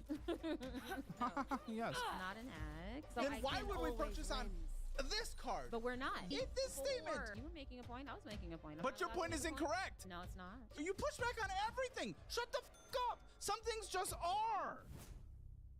Hi, my name is Amber. I'm 46, based out of Round Rock, Texas, and this is Financial Audit. Exploit their mistakes. What do you do for a living in Round Rock? I am a cybersecurity engineer. That sounds like money. It should be. It should be? Okay. It should be. Oh. I'm not satisfied with my pay. What's your pay? One of my friends working in cybersecurity, close friends, makes a good amount of money. What do you make? I'm making 84. Okay, well, it's not. I do not okay. run. Well, I think maybe a little higher, but 84 is not. I mean, you're above the median household income for Austin. Yeah, but you got to keep in mind taxes, and I'm a single person. Well, no, everyone has taxes. So I'm a single person with no dependents, so that means my take home is somewhere closer to like maybe 50. Everyone deals with taxes. That doesn't. Okay, but I'm just comparing against the median. I get that. That makes and sense. everyone pays taxes, and some people have deductions. They have child tax credits, things like that. Some people, married, it helps, but. Yeah, I got married. It didn't help. Oh, you've been married and you're no longer married. We are separated in impending divorce. Is that the finances at all? Yes. Oh boy. Okay. All right. Well, how was that messing with the finances? Well, before I got married, all of my credit cards were paid off. I had 0 balances on all my credit cards, and then when did you get married? I got married December 16th, 2023. Oh, that is. Wow, less than a year ago. That's crazy. Yeah, we are getting divorced. I filed the annulment paperwork June 17th.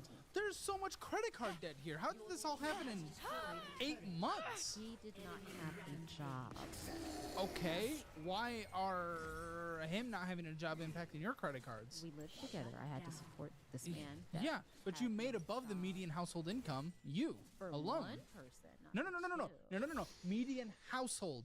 Meaning usually 2 incomes. Not necessarily. Yes, because the median salary in Austin is $55,000. Median household income is $75,000. Okay. You make above the median household. Okay, but that so was... you could technically, if budgeted correctly. Okay, I with can budget. Okay, well, I mean that's a starting point. So why are you blaming it on that? Well, because it is his fault. I don't budget, so we don't know where our money's going, but it's also completely his fault. Well, it's not completely his fault, but it is his fault. I had to support a whole nother human being. Okay, why was he not working? He wasn't working because he was undocumented. Oh, rip. Is that why the marriage was being a marriage? No. Okay, why is the marriage ending so immediately? I returned stronger because he decided he wanted to send a pic to some 20-year-old in Argentina. That is a long distance pic. I wish I knew Spanish so I could ask her if she was satisfied with it or not, because it is, objects appear bigger than they actually are in real life in photos. Have you practiced that one? No. Okay. That's off the cuff. Wow. I'm full of them. Okay. Yeah. This man ate. Don't do that, guys. No, definitely. I would not recommend it, especially if you have not had what do you call it, discussions about eating habits and things of that nature. Like, this man literally wanted somewhere to stay for free. Wait, what are you talking about? This man had a 4-course breakfast every day.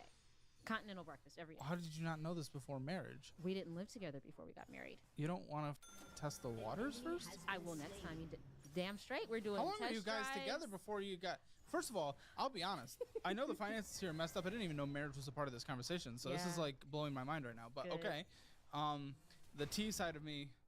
I know you want to know. The Springer side of me, you know, gets a little excited. I grew up deep inside a vast emptiness. Yeah, how long are you guys dating before? I do not wish to grow 3 old in weeks.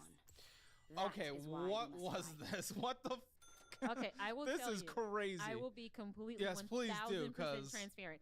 I kind of binge watched too many episodes of Married at First Sight and what's the other one where you date in the pods or whatever. I applied Love for is these Blind. shows 4 times. I actually It's a almost good got an day interview for with a the hunt. producer on Married at First Sight, but it didn't quite happen. And so I got on Tinder and I started talking to this guy and I hit it off with him. I thought he was great. He said he had a CPA. I mean, he gave me his resume. Oops, sorry. Gave me his resume and everything. So I looked him up. He's from Bogota, Colombia, which appealed to me because, you know, el I can rid them of these right? So that means something to someone? Sure. And so we just got to talking. We FaceTimed every single day.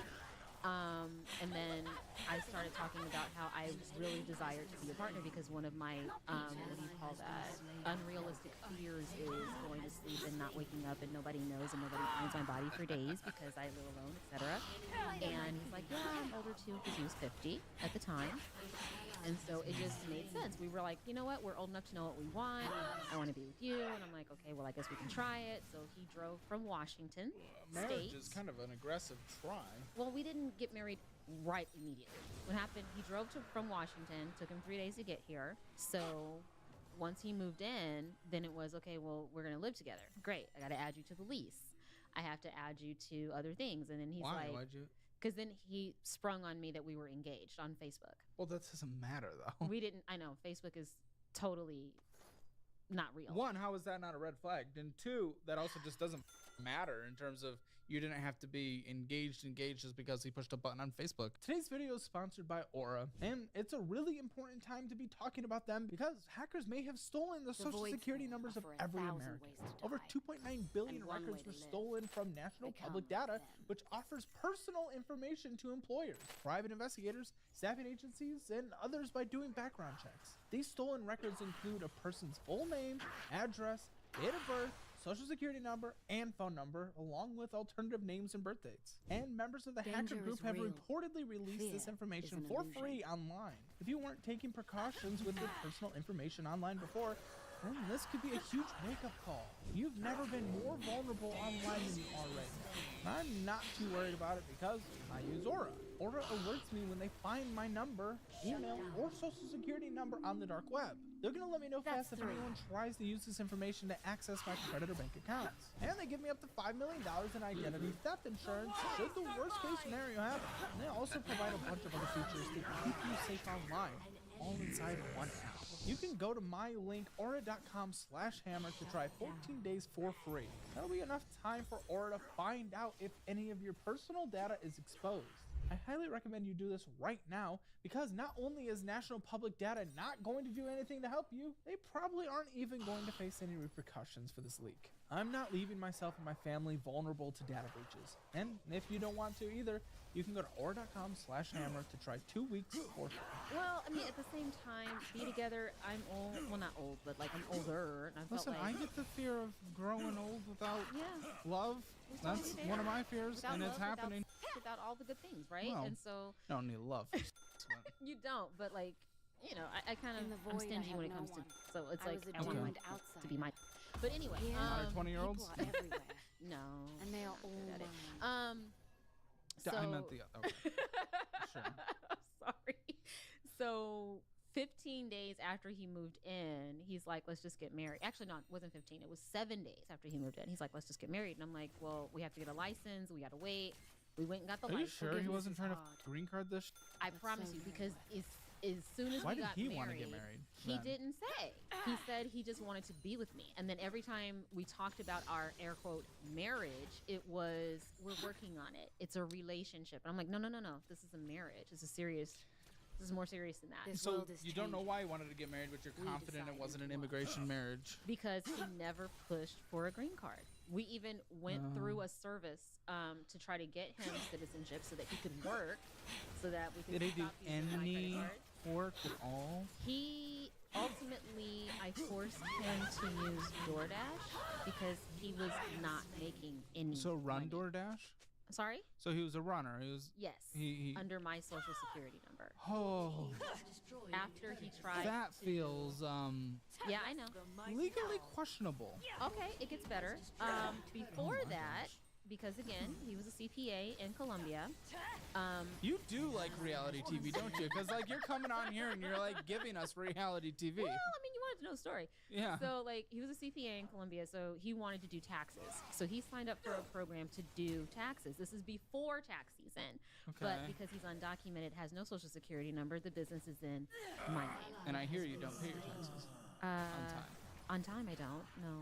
No, I'm working on that. So maybe this was a good relationship. Maybe, but the point was that he was supposed to bring money in. I had anticipated him bringing money in by April. They have no idea because he's starting from zero, but he just was resistant. I mean, to be very clear, obviously you guys got married way too early. Way Like, too early. It's like not even questionable. You didn't even know how many meals he ate. Had I known that alone, that this man literally had to have a continental breakfast every morning, I literally would not have. And it wasn't true love at that point. You guys couldn't have known.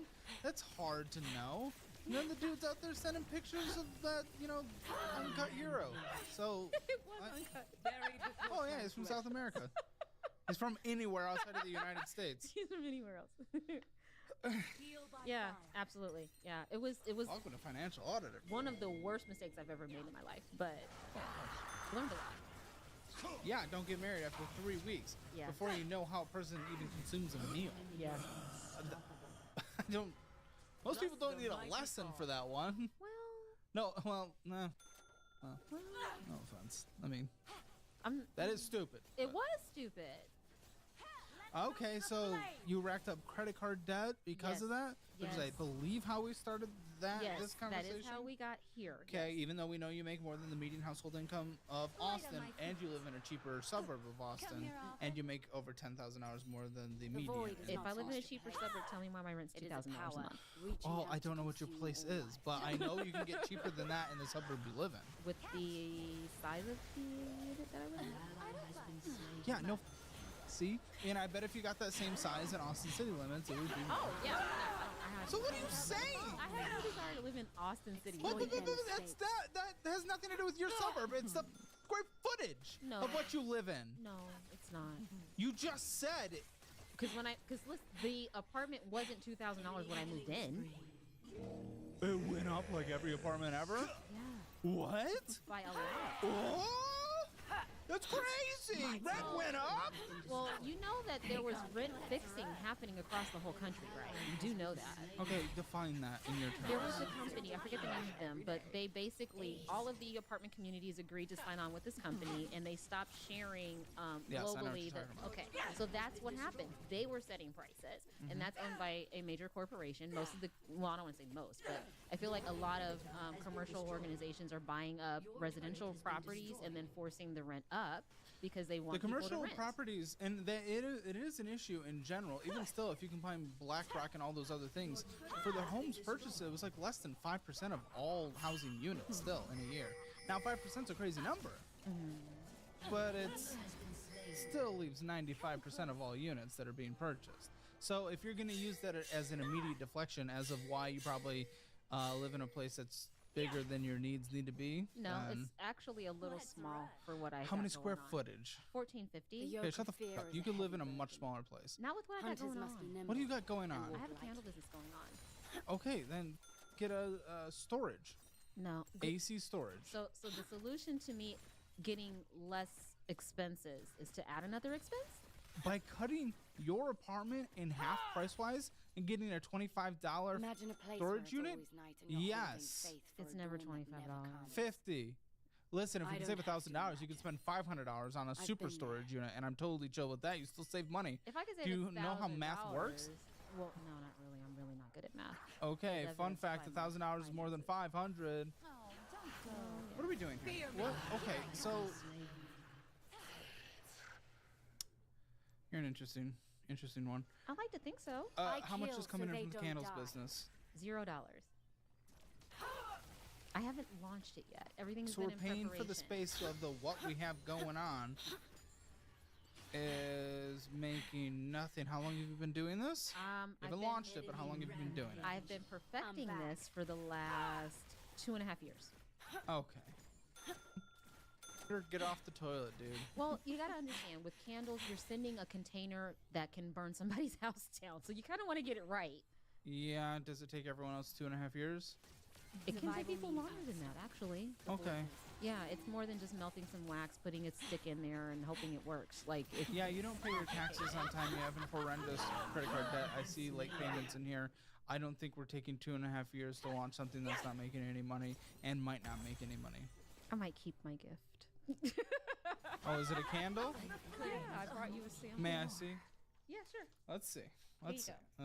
Let's okay. Thank you. I appreciate it. You're welcome. I appreciate it. Will it burn down the house, or has the 2.5 It will years not burn given down us the enough? house. You're gonna have to unseal it. It's very heavy. Is this Yes. one candle? It's 2 Oh, actually. I okay. brought you 2 of the scents I'm Well, launching. thank you. Launching when? Next month. Okay. Are you here just to advertise this? No. I promise I'm not. Okay. What do I do? What am I doing here? I don't have a key. Product suggestion number 1. I want to be able to open the product. Cause like, you know, this is. She has scissors. I don't know. These are the cut up credit card scissors. That's not a joke. They are. They're things we literally carry should sitting there lift us for up, that purpose. not weigh us Whenever down. someone decides they want to be an Memories, adult. Love and hope. Okay. Are the light. Wow, I'd love to be able to get to the financial audit at some point. This is a nice design. This is very pleasant looking. Thank you. Green Eagle. fire. It smells nice. Thank you. I don't know what it is. It's not a smell I've ever. Come on. You're probably identifying the patricker. I'll be your No, the scent note is patricker. Petrichor, patricker. Sure. Let's look at the other one. I do like that it is like, you know, you got the clean black, the clean white. Look at the design. That's kind of cool. Make sure the camera can see that. Let me smell this one. This one's self-centered. Self-centered, yes. Self. Mhm. Yes. Oh. Not for you. That's not your fault, but whatever that smell is, I hate it. Okay, that's not for But you. that's not your fault. I've smelled this in other candles as well. Oh, really? Okay. And I find that smell Unappealing. horrific. Is it the jasmine? It Oh, could be it's the just- lily. Just smells like. Yeah, I think it's the lily. It smells like just like I'm gonna old lady. What are these? That is ambiance spray. Okay, this one we're burning. This one. This is the lily.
one.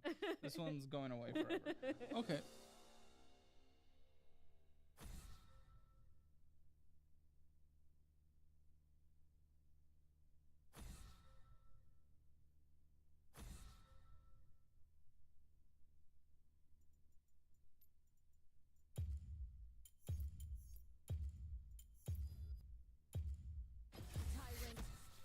It's the Adam Ragusia Pod, episode 19, available wherever you get pod.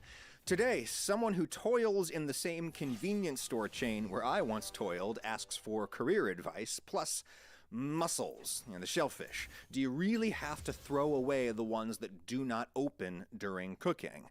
But first, the spicy question everybody asks about white people, such as myself. Ask Adam. Hi Adam, this is Alina. I'm from Northwestern Europe, and since my question... Which is a water-based distillation. It is code Ragusia at to fully up. It has spread all through the mid-Atlantic region of the United States. Sheetz is known, among other things, for a very robust food service operation. MTO, made to order. That is how their food operation is branded. It started out as a sub shop with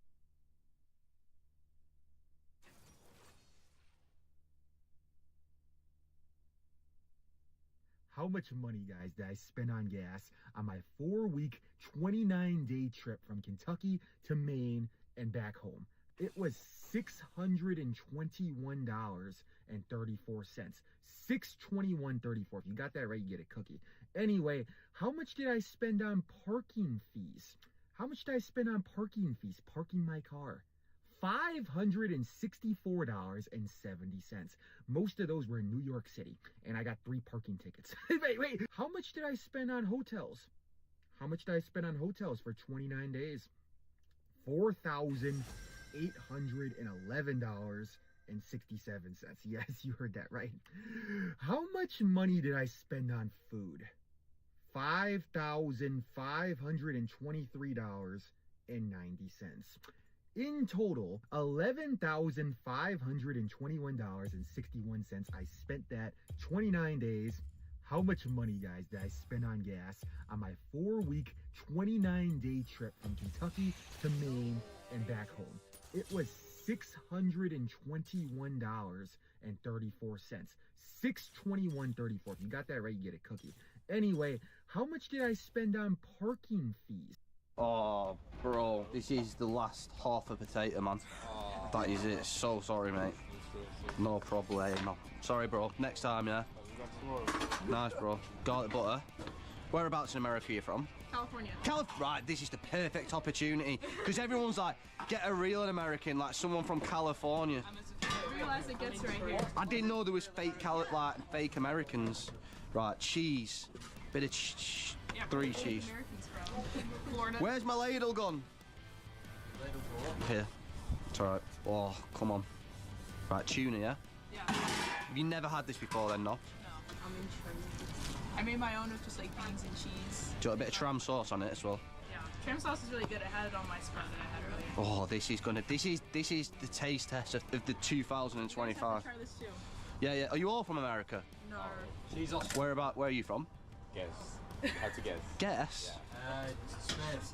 Madrid. England. Ooh. Portugal. Madrid. Spain. Spanish speaking country. Spanish speaking. Barcelona. Venezuela. Colombia, Venezuela. It's like under where I am. South America. Mexico. Yeah. No, Mexico. Come on. All right then. There you go. There's three spoons.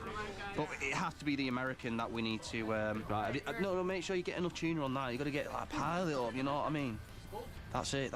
Oh yes. Oh God. Right. Uh oh. Okay. I see the hype. Yeah. I do like tuna. Yeah. I feel like a lot of Americans don't like tuna, but my mom makes me tuna sandwiches. Okay. So do you think that goes with potato? Yeah. Like pineapple goes on pizza, tuna goes on a spread. Yes, come on! America, we're on to our winner. No. Yeah, camera's off. No.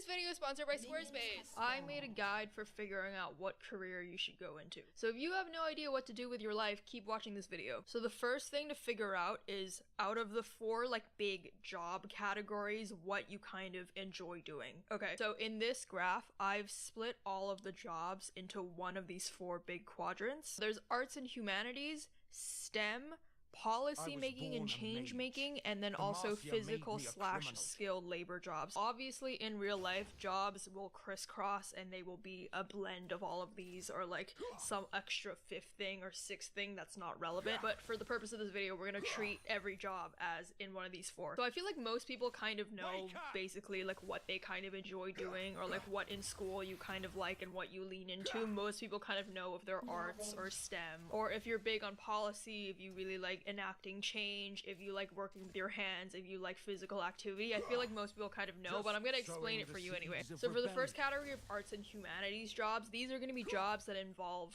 the arts and humanities. So it's gonna be a lot of reading, a lot of writing or creating. You're gonna spend a lot of your days coming up with ideas or executing someone else's creative and or not creative vision, which could be something like planning a music video, but it could also be something like corporate marketing. So I've tried to include like a good range of like the different types of jobs in arts and humanities. I feel like usually when people think about this, they think that people are like underpaid but very passionate, and like obviously there are some jobs here that fall into that, like for example being a museum curator, but there are also some jobs that are like technically artistic to an extent but also stable, but at some point like soul-sucking, like corporate communications, like that's also in here. So a good note for people if you're in this category, if you think you're like an arts and humanities person, especially for this category, for all of them, but like mostly this one, you can like pick and choose a couple of the jobs here so that you can get both the passion and also the job stability of something that's like a little bit more boring but still technically creative, like doing corporate advertising and then also playing in a band. You get me? You can treat this video or this flowchart as like a general guide, so you don't have to pick one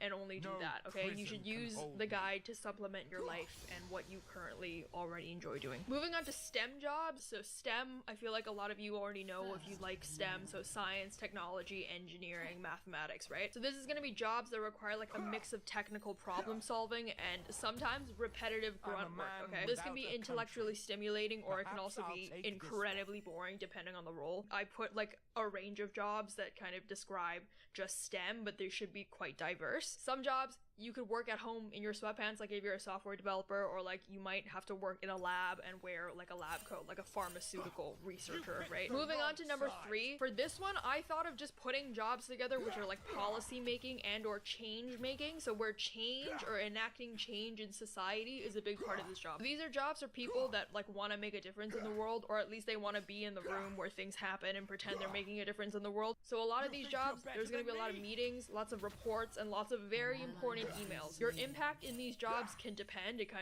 either be huge or painfully slow. So it could be government legislation, NGO initiatives, or it could be something like regulatory. It can also be actual field work. So it could be activism, humanitarian work. Some are also purely administrative. So like if you're a policy analyst. Here I've included both jobs that work for the system or against it. So that's obviously, I'm speaking very broadly and very generally here, but this quadrant is for if you're passionate about enacting change or about society as a whole. The 4th category here is physical / skilled labor jobs. So this is for people who like to do things, so it's not very much sitting in a cubicle or staring at a screen all day. It's like actual tangible work. So this can either be very intense physical labor like firefighting or construction, but it can also be like manual work that requires a lot of fine motor skills or like highly skilled technique. So for example, if you're a violin maker or like a blacksmith, for the purpose of this video, if I like make it more specific, it's gonna be way too fragmented and the video is gonna be like 3 hours long. So I know there's not like a lot of nuance to this, so I do apologize, but that's what we're working with. Okay, so from those 4 categories, pick what's most important to you, or what you're passionate about, what your interests are, or you know, just generally what you think you'd be good at. Again, I think most people kind of like broadly know what they like or like what they hate, which you could inform the other thing that you pick. If you don't know what you like, just pick out what you hate and then just do all of the other ones, okay? I know life is more difficult in this because like a lot of jobs will fall like almost 50-50 into both. For example, if you're a surgeon, then this is like STEM heavy, but it's also technically skilled labor because you're operating on someone, or you're a dancer that's like arts and humanities, but that's also physical labor, right? So like I get that it's not perfect, okay, but just for the graph, let's just pretend that everything is in one or the other, okay? You can follow a couple of the quadrants down so you don't like, you know, miss something because I put it in the other category, okay? So after you do that, you're now going to go down the rest of the flow chart. We're going to take each of the 4 quadrants in turn, starting with arts and humanities. If you pick that you're an arts and humanities person, then you need to decide whether or not you prefer independent or institutional work. So what do I mean by this? So for independent work, this is jobs where like you work for yourself or you set your own projects, and a lot of your success depends on you marketing yourself and also working on like a commissions based thing. For example, if you're a freelance writer or you're a fine artist, right? Versus institutional jobs, these are jobs where it's still artistic, but you work within a company or like a publication, gallery, academic setting. There's you, and then there's like a bigger institution around you. There are typically clearer expectations and like structures, and there might be like a clearer job role, right? So if you're a museum curator or like you're a publishing editor, which is different from someone else in the editing house. Do you kind of get what I mean? So after you kind of decided broadly, do I prefer independent work or do I like institutional work? We're gonna follow it down, and now you need to ask yourself, do I prefer jobs where there's a lot of formal training, or do I prefer not a lot of formal training? Are you willing to put in a lot of time into going into like formal schooling or like training to do this job? For example, some of them really easy, like if you need a degree for this job, if you need like a master's degree, a PhD, then obviously that would mean that you need to be willing to do a lot of school for that. If it's a little bit technical or it's like a technical craft where you kind of need to learn a little bit about it in a formal setting, at least, it doesn't need to be a degree, it could be like training or like apprenticeship, versus something where it's like a little bit more learn on the job, or it's like a little bit more intuitive, and that's kind of lower formal training. You don't have to like strictly pick one of these. You can obviously just watch the whole video and then just see what's interesting to you, but like those are the 2 broad categories. So if you picked that you like to be in an institutional work environment and you don't mind a lot of high formal training, these are going to be jobs where like it's in the arts and humanities, you're in an official institution and you need a degree to get here. Some of the jobs that you might be good at: museum curator. This is someone that moves artifacts around basically while fighting budget cuts. You need a master's or a PhD for this job, so you really need to like school. You could be a literary editor at a publishing house where you fix people's bad writing for a living, and you usually need formal training in literature or journalism. You could be an art historian where you write about old paintings for a very niche audience. You also need academic credentials for this. You could be an archivist where you organize old documents that lots of people will not look at, I'm sorry, but you're really interested and that's good for you. You probably need a library sciences or history background to get into the job, or obviously you could be an academic, so you could be a professor or researcher in the arts and humanities. So this is going to need a lot of schooling. You usually need a PhD, and you love academia, you will spend your life in academia, you will spend years writing incredibly specialized papers that only 10 people will read. So the second category is if you picked, I want to be in an institution, or I want to work for an institution, but I don't really want to do a lot of school, so these are going to be low formal training jobs in an institution. So the first job that you could do is being a marketing copywriter. So this is someone that writes engaging brand content. It's marketing. It needs skill obviously, but you don't necessarily need a degree to get into this. The second job that you can get is being a journalist, where you write about important political events, or you could be a celebrity journalist. Very different, but no, I guess similar. It's like gossip. You write about things that like people pretend to know, to be informed about, okay? You can work up from this from experience. You don't necessarily need a degree for this. You could also be a graphic designer, so you could do this at an agency, or you can do this in-house for an actual company. A lot of this job is going to be about making PowerPoint decks look better. For this job, again, you could go to art school, but also your portfolio kind of matters more, so you don't really need a lot of training. Another job is being a gallery manager, so you run art spaces and you deal with a lot of fragile art and also fragile egos. Experience is better than having a degree in this. You can also be a set designer for either film or theater, so you build the worlds in stage or on screen, and trade skills here are more important than having a diploma.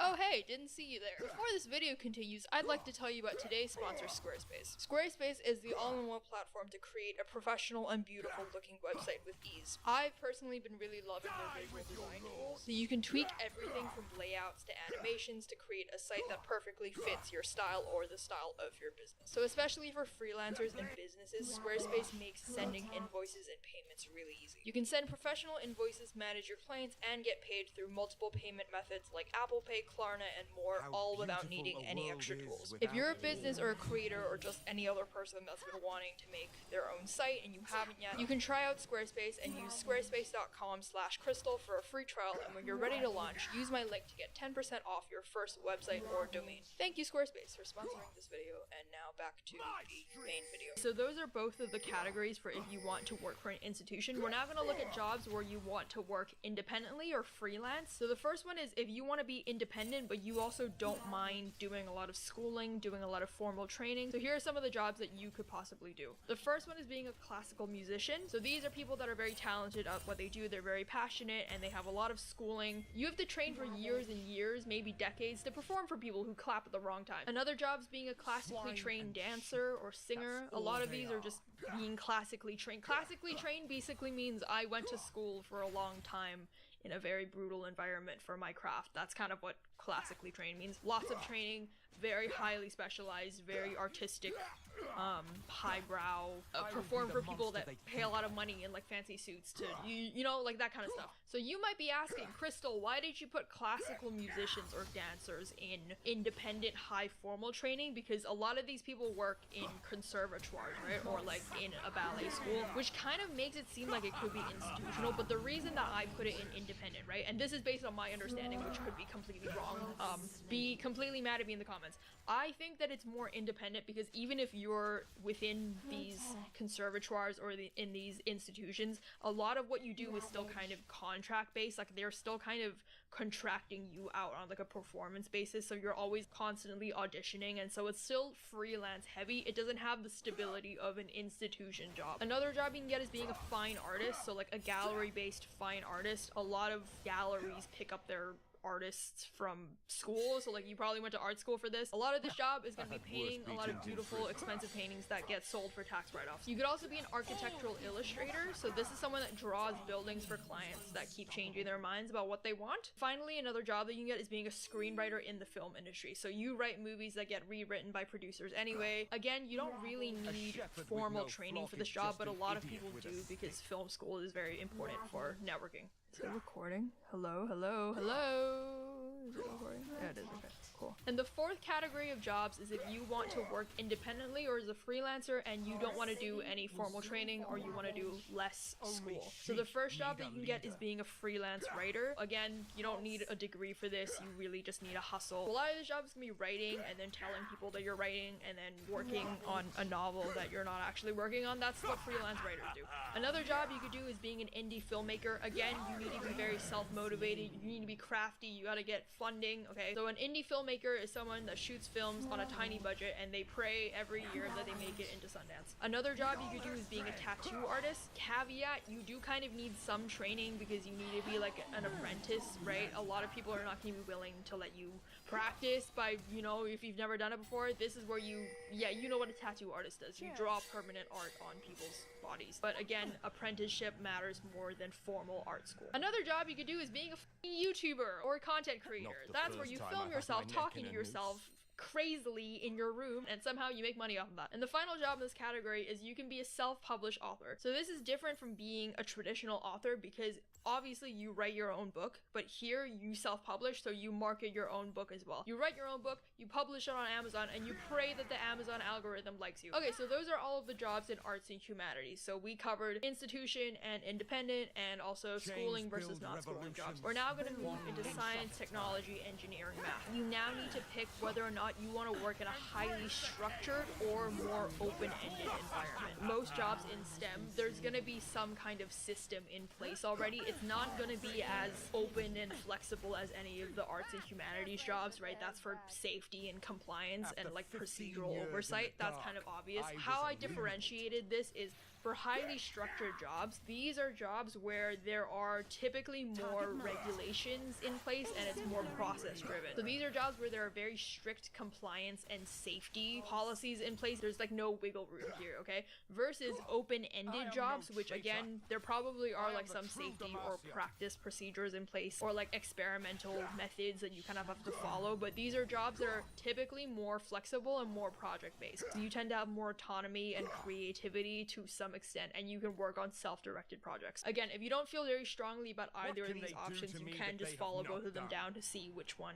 you pick if it's like not something that's very important to you. After you pick from that, you now need to decide whether or not you mind going into jobs that require advanced degrees or are highly credentialed, or if you'd prefer a job which is certification-based or experience-based. The caveat for STEM, as you can notice, I said more advanced degree or like certification-based degree. Basically, most STEM jobs, you're gonna need some schooling at some point, right? It's not like arts and humanities where like someone will let you do those things, because a lot of STEM is dangerous. They're not gonna let you work in STEM unless you have some type of training. So this is just now going to be like how much training you have. It's going to be a question of degrees. So for highly credentialed jobs, these are jobs where you need like a specialized degree, like a master's degree, a PhD, versus skills where you don't need a degree, you kind of just need like certifications or experience. You can enter this with like an associate's degree or like a certification or self-taught skills, but you don't need extensive formal education here. Okay, so if you decided I want to work in a highly structured environment and I don't mind having a lot of credentials, having a lot of formal schooling, and you follow very strict processes, if this is you, the first job that you can consider is being a doctor or a surgeon. Obviously, this is going to be years of medical school, exams, supervised practice. There's zero shortcuts to becoming a doctor or a surgeon, and when you become a doctor or surgeon, you follow very strict procedures on what you're gonna do, okay? It's not gonna be a lot of flexible thinking, okay? You're not House, you're not Dr. House. The next thing you can do is being a pharmaceutical researcher. So someone who's a pharmaceutical researcher is someone that spends a decade testing one drug for FDA approval. Another job you can be is an aerospace engineer. So you design airplanes and aircraft, spacecraft. Every calculation has life or death consequences, so highly credentialed, highly structured. Another job is being a civil engineer. You build bridges that hopefully don't collapse. You require a lot of licensing and a lot of compliance knowledge to be this. Another job you can do is being an actuary. An actuary is someone that uses statistics to predict risk for insurance companies. So you need a lot of schooling to be an actuary. You need certifications and exams that are very difficult, and a lot of people fail. If you want to get a PDF version of this file along with the other flowcharts from the other videos that I've done, so for example the situationship video PDF or the should I tell my crush I like them PDF, you can get those on my coffee shop. The free video that you see here is going to stay up forever, but if you want a PDF version to kind of follow through on this, then you can get that. It also just helps support the channel, so I'm really thankful for that. We're now going to talk about jobs that don't require a lot of schooling. If you want to get a job which doesn't need years of school but is still pretty structural and pretty like procedural, this is good for people that want like stable, high-paying jobs, but you don't want years of debt in school, or you just don't want to do a lot of school. You could consider these jobs. So the first thing you could do is being an electrician, so you work with high voltage systems, but again, you don't need to go to university for this. It's pretty stable, it's pretty high-paying to be honest, and you just go through trade school. Another thing you could do is being a cybersecurity specialist, which is just a fancy word for I hack things legally. You can be self-taught in this, but it's very certification heavy. Another thing you could do is being a network engineer. This is someone that keeps the internet up and running. I had a crazy period where I was like, I could do that, and then I realized I hate CompTIA, and I can't believe I thought I could do that. I fucking can't. I'm a fucking YouTuber. Another thing you can do is being a technician, so like a radiologic technician. This is someone that operates MRI and X-ray machines. You require licensing to be in this job, but you don't need like a full medical degree to do this. So the final job in this category is being a manufacturing automation technician. This is someone that works with robotics on production lines. You can either go to trade school for this, or you can also be an apprentice. Okay, so the second type of job is if you don't mind doing a lot of school, if you don't mind getting a degree, but you want a job where the job itself is a little bit more open-ended, it's a little more creative and flexible and project-based. So the first job you can get in this is doing AI or machine learning. So being a researcher in AI, you would work on AI models usually at a big university or at a big tech firm where they pay you a lot of money. The second job that you can get is being a bioinformatics scientist. So this is someone that uses biology and big data, and they like figure out things like gene sequence.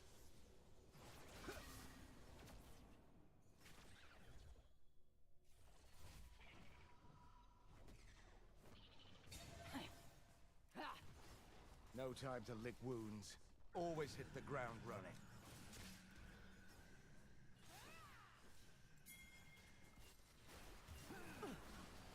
As expected. You've likely heard it said that truth is stranger than fiction, and few cases make that as apparent as the tale of Daniel LaPlante. As bizarre as it sounds, a 17-year-old Daniel became obsessed with a girl he knew and hid in the wall of her home for 9 months, and would later go on to murder 3 people. The details of this entire case are nearly too shocking to be believed. Now, this story is so notorious within criminal history that it has become a sort of urban legend. Since the 1980s, it has been passed around and retold so many times that a lot of people have trouble keeping the facts straight. Because as you can imagine, the radical elements of the case make it a hotbed for rumors. While researching this case, I found that newspapers from the time would give 3 different versions of the same event, and some documentaries would flat out make up names for the people involved. So I decided to reach out to a man who is a reliable source for this case, that man being Joe Turner. Joe Turner wrote a book for this case that is yet to come out, as it is coinciding with the release of a documentary. As it turns out, when Joe began writing this book, he got first-hand accounts from nearly everyone involved with the case, and was able to put together a cohesive narrative with first-hand accounts. And after I made contact with him, he has been incredibly helpful in helping me piece out a correct timeline, as well as getting some facts straight. So check him out at joeturnerbooks.com and be sure to get a copy of his book regarding this case when it comes out, because he's really cool and I appreciate him. I also want to mention a lot of the details of this case are pretty gnarly, from things like extreme stalking to, again, a triple homicide, so viewer discretion is advised. And the other thing I want to advise you on is my shameless merch plug, because the Camp Wendigoon collection with the t-shirt, Swank plush, pants, and hat are only going to be available for a few more days, so get them while you can.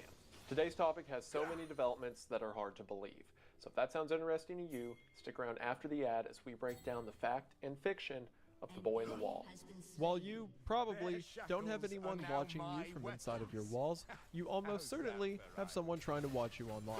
There's a high likelihood that there's someone watching your devices, your bank accounts, maybe even your social security number. That's because there's so many data breaches every year, and most of the time we don't know for months until after they happen. Take Bank of America, for example, who just announced a data breach that happened over 90 days ago.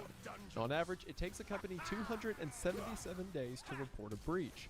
Your bank could be breached right now, and you could be months away from learning about it. You don't want to give a criminal a 9-month head start, but that's where today's sponsor, Aura, is here to help. Aura constantly scans the dark web, breach databases, and even shady data brokers that buy and sell your information, looking for your personal details like your phone number, social security number, or email. They're going to send you an instant alert if anyone tries to use this information to access your credit or bank accounts. Not only that, but they give me up to $5 million in identity theft insurance should the worst happen. That's peace of mind you won't get from just checking your credit score every now and then. But Aura isn't just about monitoring data breaches and ID theft. They bundle a VPN to keep your browsing private, scam call protection to stop those fake IRS or car warranty calls, and real-time transaction monitoring to help spot fraud before it drains your account. They even let you remove your info from those creepy data broker websites that love to collect and sell your personal details. Instead of juggling a bunch of different security tools, Aura gives you everything you need in one place.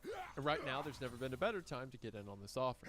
Because right now, if you head to the link below at aura.com/Wendigoon, you can try Aura for 14 days absolutely free. There'll be enough time for Aura to find out if any of your personal data has been exposed. You'll learn about it before one of these companies are forced to notify you. So quit looking over your shoulder and be sure that you're safe online. Again, that's 2 weeks of Aura for free at aura.com/Wendigoon to get in on this incredible offer today. Thank you all for watching the ad, and thank you to Aura for sponsoring the channel. We are now back to the video. We are going to go ahead and get into it, but as always, thank you for watching. Daniel LaPlante was born May the 15th of 1970 in Townsend, Massachusetts. And from there, the troubles began. Daniel was born to Claude and Elaine LaPlante, and to say that their marriage was troubled would be an understatement. Claude seemed to be a violent man, and by the time Daniel was 2 years old, Claude began to abuse Daniel.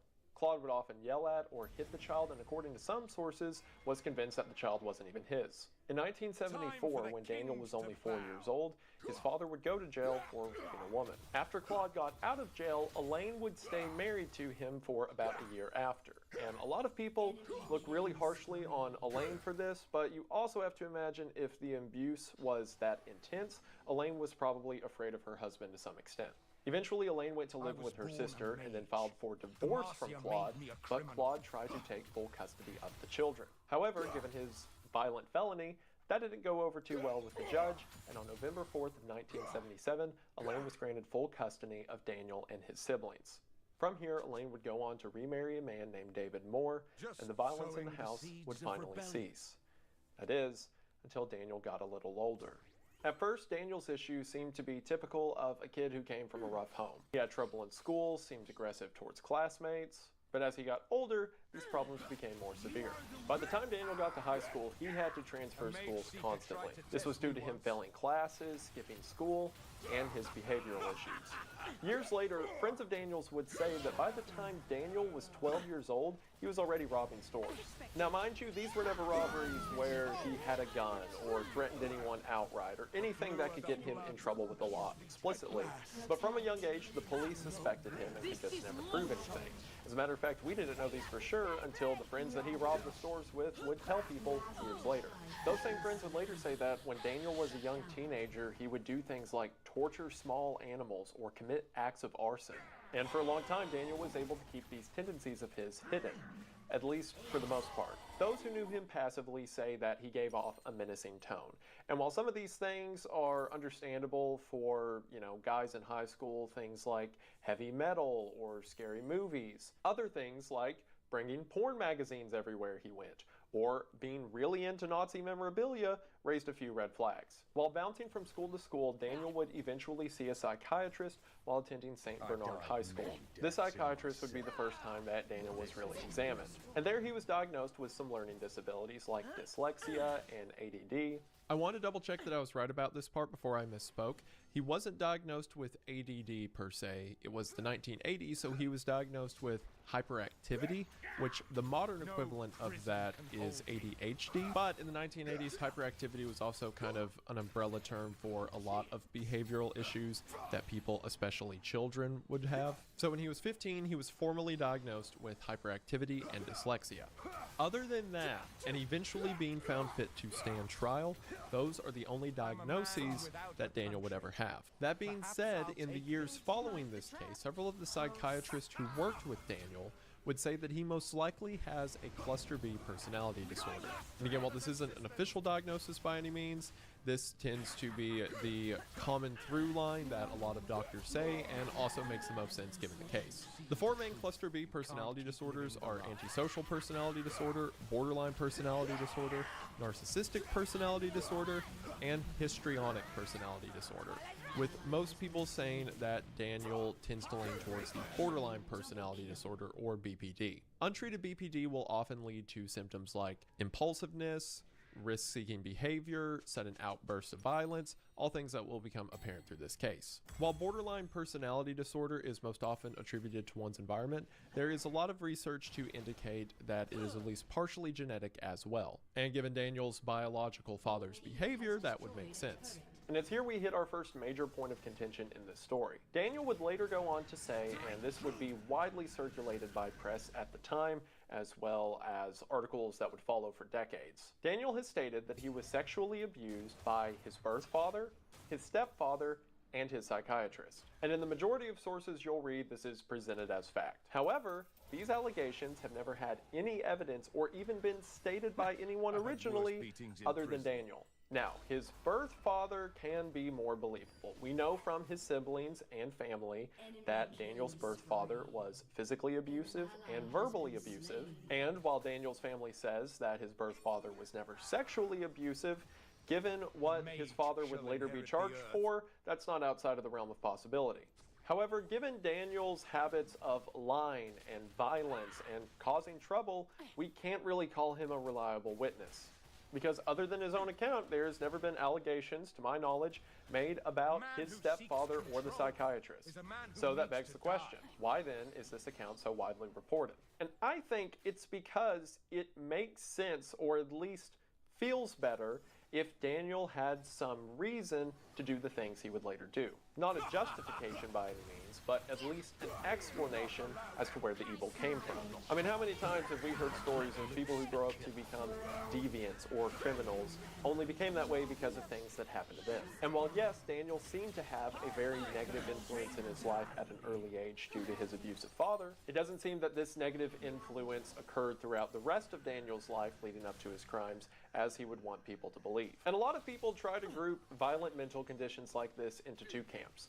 Either you're born with it and you're simply broken forever and that person's just going to be a bad egg, or this person had a lot of trauma throughout their life and that's the reason that they're the way they are. And I think Daniel, at least in my unqualified opinion, falls into a sort of gray area down the middle. There are plenty of people who are diagnosed with the scary mental conditions from a very early age, things like psychopathy or sociopathy, who go on to live peaceful, non-violent lives because of the guidance they have around them. Sure, living without impulses like empathy can be very difficult, but if you have a network of people around you who want to help you, those people can succeed. And people who are subjected to heavy amounts of abuse and evil are not predestined to become that same evil. However, Daniel seems to have fallen in the worst camp of both options. If the diagnosis is correct, he was born with a condition that it would take a lot of labor and love to pull him out of. And in contrast, he was born to a physically abusive father. I don't believe Daniel to have been cursed from birth. I think there certainly might have been an option with the correct direction for him to live a peaceful, happy life. But instead, a violent influence accelerated any condition he already had. I'm of course not arguing that Daniel wasn't responsible for the actions he would later do. I agree with the court's ruling that he was fully knowledgeable about the wickedness of the crimes he would eventually commit. But what I am saying is that his diagnosis, along with this early influence, was a recipe for disaster, as everyone else would soon find. The first signs of what Daniel would go on to do came in how he treated women. Daniel seemed to have a habit of groping girls in public, either girls at his school or girls out at restaurants. It's kind of insane to just casually say that because I feel like if that kind of thing happened today, it would immediately become a problem. But I guess in the 1980s, it was like, you know, boys will be boys. He's not smoking weed, is he? If something this heinous is what Daniel was doing in public, then, as you can imagine, it was much worse in private. Daniel had a friend, and at his friend's house, they would regularly invite over girls and assault them. The details on this are murky. I imagine alcohol or drugs was used to some degree. As far as we know, according to Joe Turner, only one girl ever went to the police with this. This victim was invited to the friend's house, went there and was assaulted, and then went to the police, who went so far as to search the house itself.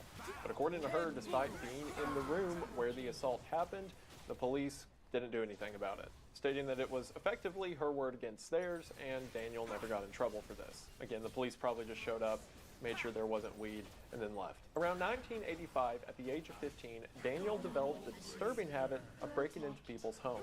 Sometimes he would steal things, other times he would move things around, and sometimes he would just stand there. Daniel seemed to have a fascination with other infamous criminals, one of them being Charles Manson, and Charles Manson would have his followers break into people's homes to get them comfortable with the act of breaking into people's homes. So maybe Daniel took inspiration from that. Getting in and out of people's houses unseen became a regular occurrence for him, something that he got really good at. In 1986, Daniel, now 16 years old, would kick off the series of events that he is now most known for. And it all began when he developed an infatuation with a 15-year-old Tina Bowen. In 1986, Tina Bowen was 15 years old and lived with her two younger sisters, Karen and Kathy, and lived in a single-parent household with her father, Frank, as her mother, Ruth, had recently died of cancer. Now, we're not exactly sure how Daniel picked Tina as a target. It's been said that Tina had a habit of writing down her phone number and handing them out to boys in town, so it's most likely that Daniel saw her at some point and managed to get a hold of this phone number. So one night Daniel calls her and the two begin talking. See, Daniel and Tina went to different schools, so Daniel uses his real name but describes himself as a tall, athletic, blonde-haired guy who's academic and interested in her. After a few phone conversations, the two plan a date. However, when the night of this date arrives, Tina realizes that she's been catfished. Daniel comes to her house to take her on a date.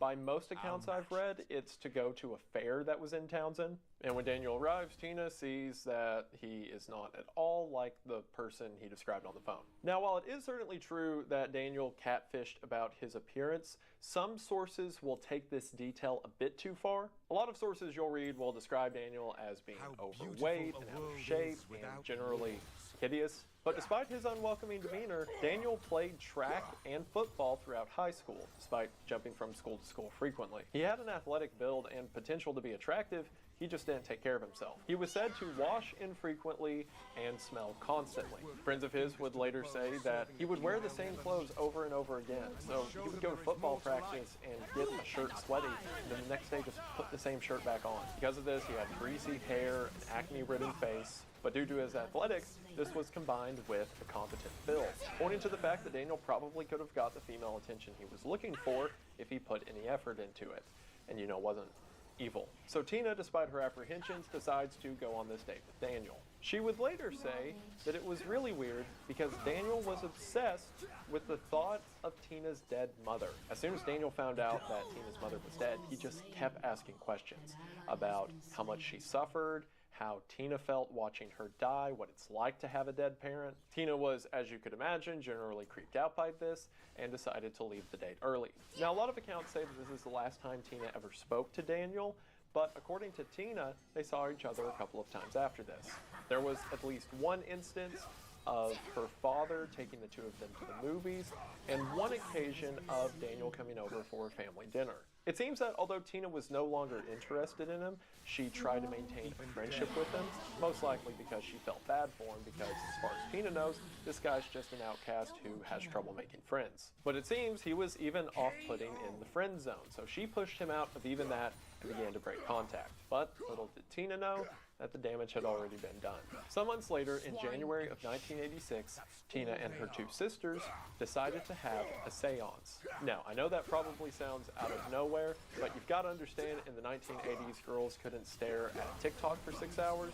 So a lot of high school girls would just do whatever was trendy at the time, or whatever the in moment was. Hey, me again on the editor side. So it turns out this seance wasn't in January of 1986. The first instance that the Bowen girls had that was suspicious was in March of 1986, and the seance happened sometime over the summer.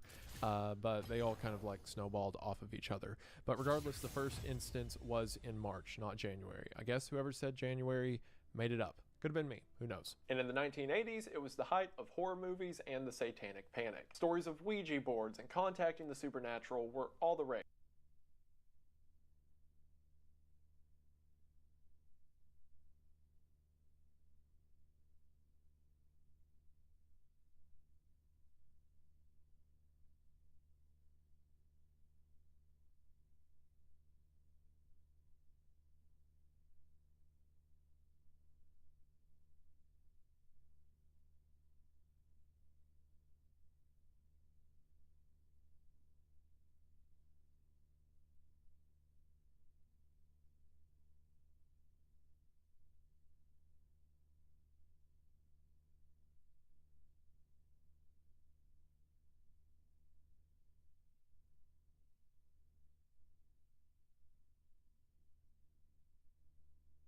Without further ado, bless me, please. It's time for Best Tweets!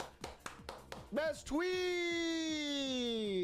A storied segment on this fine show where we look at the best tweets of the past month on Elon Musk's dying platform to see if there's still some juice worth the squeeze. Like, for example, this one. This crazy priest is my new favorite TikTok account.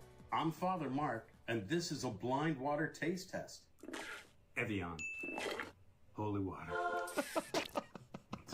We're holy guys! Of course we embrace the intersection of the Catholic Church and technology. How do you like to baptize? Well, when I baptize, I don't just dip. You don't dip? Well, we all dip. Jeannie Garoppolo just called me, and apparently her father's totally gone. Coffee time. So before God deletes his soul forever, I'm going to upload him to Catholic Cloud. Now that the Catholic Church has created a cloud-based ritual realm, I'm able to do digital confessions. Forgive me, Father. Sure, I've sinned.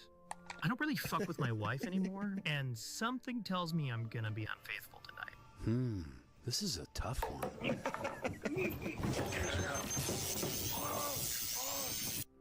Bad news, folks. I'm dead.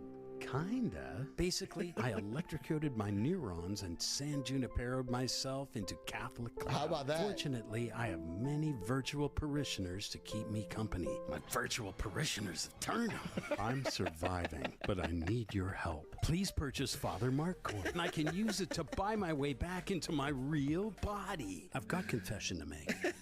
I think being stuck in digital purgatory in order to inflate the price. Father Mark. Well, that's forgivable. Father Mark. And today, I'm doing the First Reform Challenge. That was pretty cinema. I was going to pause here and say a little story, but that was such a journey. I actually did this test in real life with Ari because she told me she can taste the difference between Dasani and Aquafina and all these fucking waters. And I'm like, no, you can't. They're the same. So I did this test. I made this test. Here's the fucked up thing. Is I cheated on it. So I wrote the names of what the water was on the bottom, but then I switched one of them. She drank it and she was like, this one's Dasani. And I'm like, nope, check the bottom, it's Aquafina. And she looked at me and she's like, no, it has to be Dasani. And she was fucking right. I couldn't even fool her with the fucking cheat. My mind was actually blown. So anyway, buy her a crypto coin. How are we gonna enrich the taste of this beautiful baked potato? The illustrious stick of butter.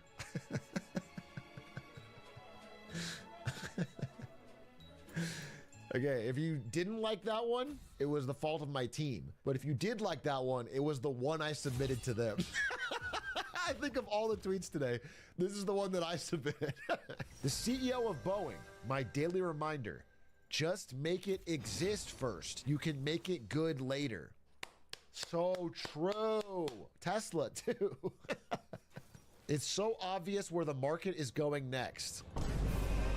Dude, I 100% think technical analysis is such a fucking joke. It's just people drawing lines that they think match. It's like, it's astrology. It's fucking astrology. It's like the reason this stock is dropping is probably because the profits are going down. Not because of a fucking soaring moon pattern. I told him to include cute animal stuff as breaks in the middle. Cats, but they keep getting yappier.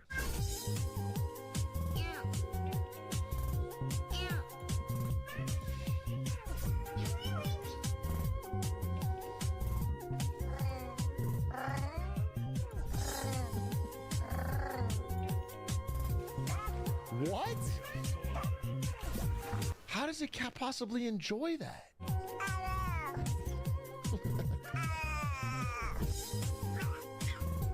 Okay, this one's kind of what my cat sounds like in the fucking morning. Meowing for food, whining for food, communicating with my 21-year-old roommates. Today is low-key giving pay rent vibes. Those dishes are low-key bussin'. That reminds me of a different tweet. A skit which depicts 100% accurate, true-to-life day of Big A and Ari, me and my wife. I wake up at 7 a.m. ready to do errands. At 8 a.m., I arrive at Target. I do literally all my shopping here. Ugh, adulting can be so hard sometimes. At 10 a.m., Dana makes breakfast, waffle, eggs, and bacon. A quirky person. Yes, dude. Fucking yes. First of all, adulting can be hard. And bacon is fucking awesome. It's epic. Bacon! At 11 a.m., I did a thing and asked Dana to marry me. She's no longer my girlfriend. Now, she's my wifey. At 1 p.m., we go to the park. We avoid people at all costs. Yeah. We only go for the doggos and puppers. You gotta After that, go we for take the our daily BuzzFeed test. 35 things, only 9.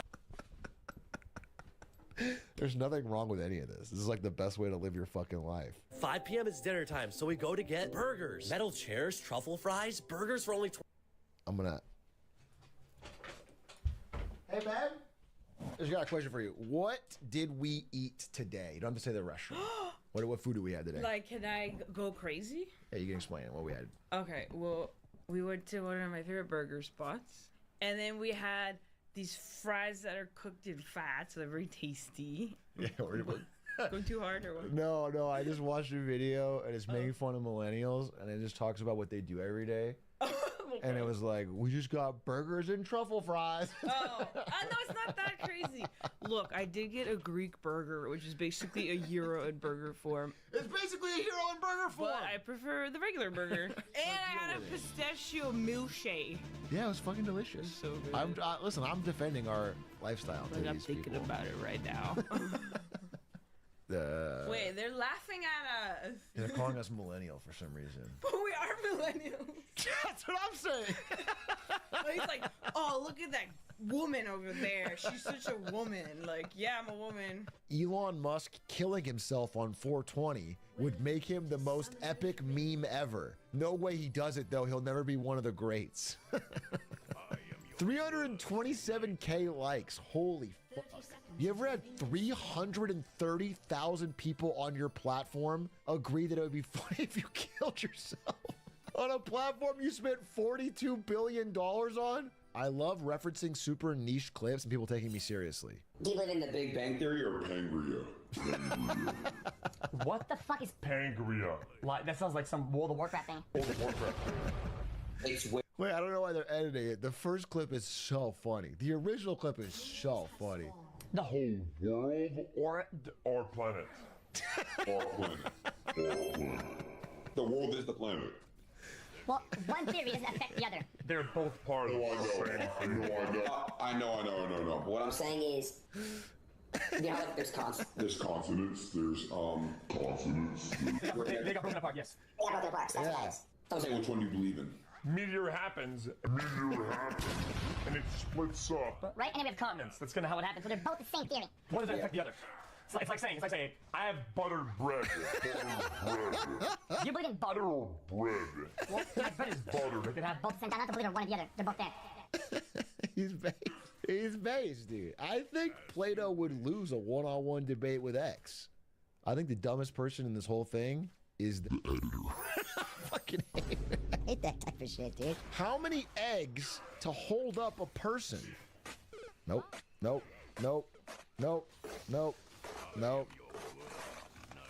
Oh my god. Dude, just start higher. 35.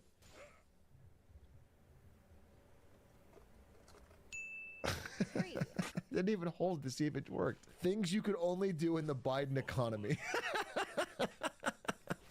Oh, this 500,000 likes. This has kicked off an endless torrent of JD Vance memes. After JD Vance demanded that Zelensky said, you haven't said thank you once. Have you said thank you once this entire meeting? No, in this entire meeting, have you said thank you? You went to... Wait, there's a way better one. This is like the culmination of the meme.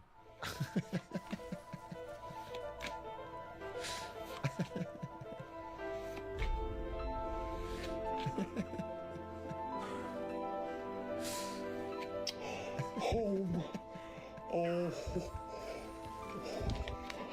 gosh. Oh my gosh. That's fucking cinema. The fact that Google Maps is like this in Canada is so humiliating. Gulf of Mexico, Gulf of America in parentheses. Dude, Canada should just force everyone to call it the Gulf of Canada. Every country should just name it after themselves. And when you're on the map in that country, it's like the Gulf of Brazil or the Gulf of...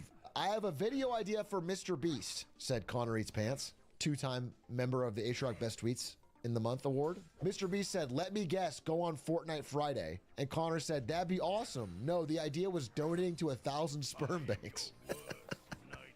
I assume Mr. Beast didn't respond. I think our veterans deserve free healthcare for life. Agree or disagree? And then this guy Jonas just says disagree. I'm getting death threats just because veterans with no legs don't deserve healthcare at all. I thought this was Trump's America. How people who don't care about the Super Bowl expect us to react. Oh, this is gonna be good. I can already tell. Let's go! Let's go!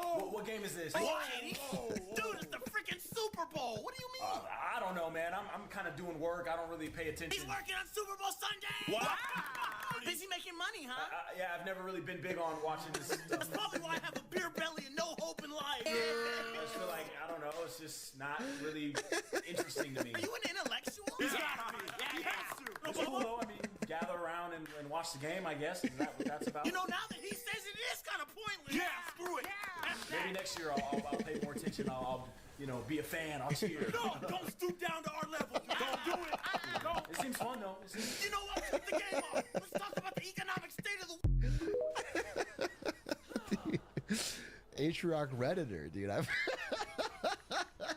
What's a TikTok doing on my best tweet segment? Alle media, aviser, matinfluensere, spis sunt og grønt. 60 kroner på tilbud!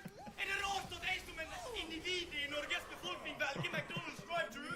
Altså, jeg må jo være massemillionær hvis jeg skal betale for hva det er, 100 gram blåbær, 60 kroner på tilbud! Ordinærpris 100 kroner! Er du klar over hva jeg får på McDonald's for det? McFlurry, Big Mac, fries og brus! That part at the end, he's spitting. Hey. 60 kroner! Handshake, reach across the aisle. This is European-American partnership. Crypto streamer inadvertently promotes and rugs and dumps on his viewers before the rug is pulled. I'm in so deep. One sec. I'm in so deep. I'm also up fat right now. I'm up 50 soul. I'm up 100 soul. Nigga, what is going on? I'm up 100 soul. Okay, I'm up 150 soul. I'm up 200 soul. I don't really know what's going on right now. I don't know what's going on right now. I'm up 400 soul. I don't like this. This is too much money. This is too much money. This is too much money. This is too much money. This is too much money. This is too much money. Get me out. Every time you see one of these clips, they're always saying, I don't know what's going on right now, as they're live clicking the sell button. It's like always live spamming sell and be like, what's happening? I don't understand what's happening. You're dumping your massive position on the market. A huge part of my content is explaining why these people are bad, but also, it's in 2025, I'm getting kind of fed up with anyone that falls for this. Like, if you're buying Meow token and watching this guy's stream, get rugged, dude. What the fuck am I gonna say to you? It's like beyond saving. Things I wish the NBA would add, would probably never will. Extra foul, whatever. Okay, extra things for NBA. I've been saying this forever, but they need to get rid of the clock entirely. Put a candle at center court. If it blows out, the game ends. You have to move slowly around the candle. It would fix a lot of bullshit in the league. Why are you guys saying fire? No, it wouldn't. All you have to do is get one bucket, and then you go and you fucking whoosh the candle. Game's over. Game will be over in one possession. He covers that in the reply. The players need to have the integrity to reach a reasonable agreement on when the game should end and honor it.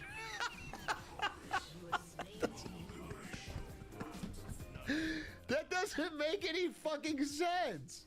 No, that doesn't make sense. Would force a lot of these young guys to respect the fundamentals.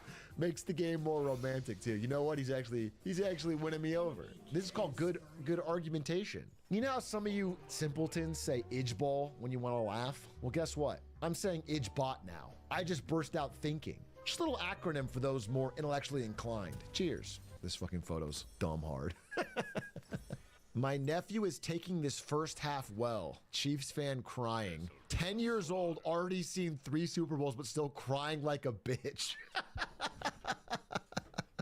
Actually fucking true. Actually fucking true. The level of greed, really. Lamau, what is this?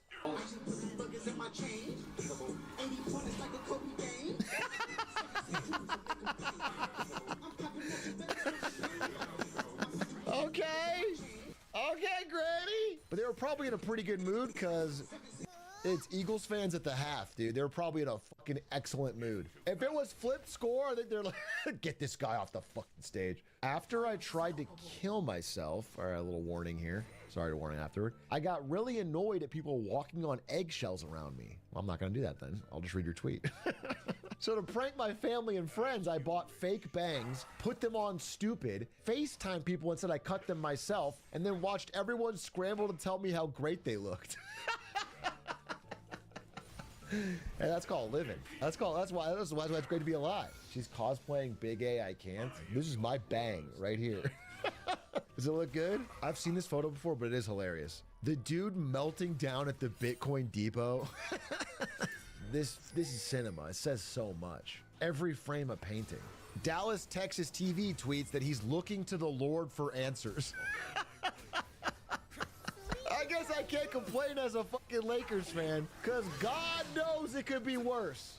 I could be in church with my fucking Mavs Doncic jersey, just begging, just wondering what I did to deserve this. Pick up the tablets, it doesn't matter what slab. I don't get it. It's a 9/11 joke, but I don't, what is this referencing? Oh, it's like check the news any channel. Pick up the tablets, doesn't matter what slab. Okay, I get it. I understand that over 20 years later, it's all right to not be so reverent about 9/11. But what's funny about Zoomers, it's like they go out of their way to make jokes about it at all times. The 9/11 joke is funnier than the other joke because it's referencing 9/11. Nervous queer kid in a red state. God, I hope that people are smart enough to recognize how evil Trump is and not vote for him again. The 2,000 people in rural Pennsylvania that decide every election. Can the mirror see my head moving? Yeah. How does the mirror know what I'm doing if I've got it covered?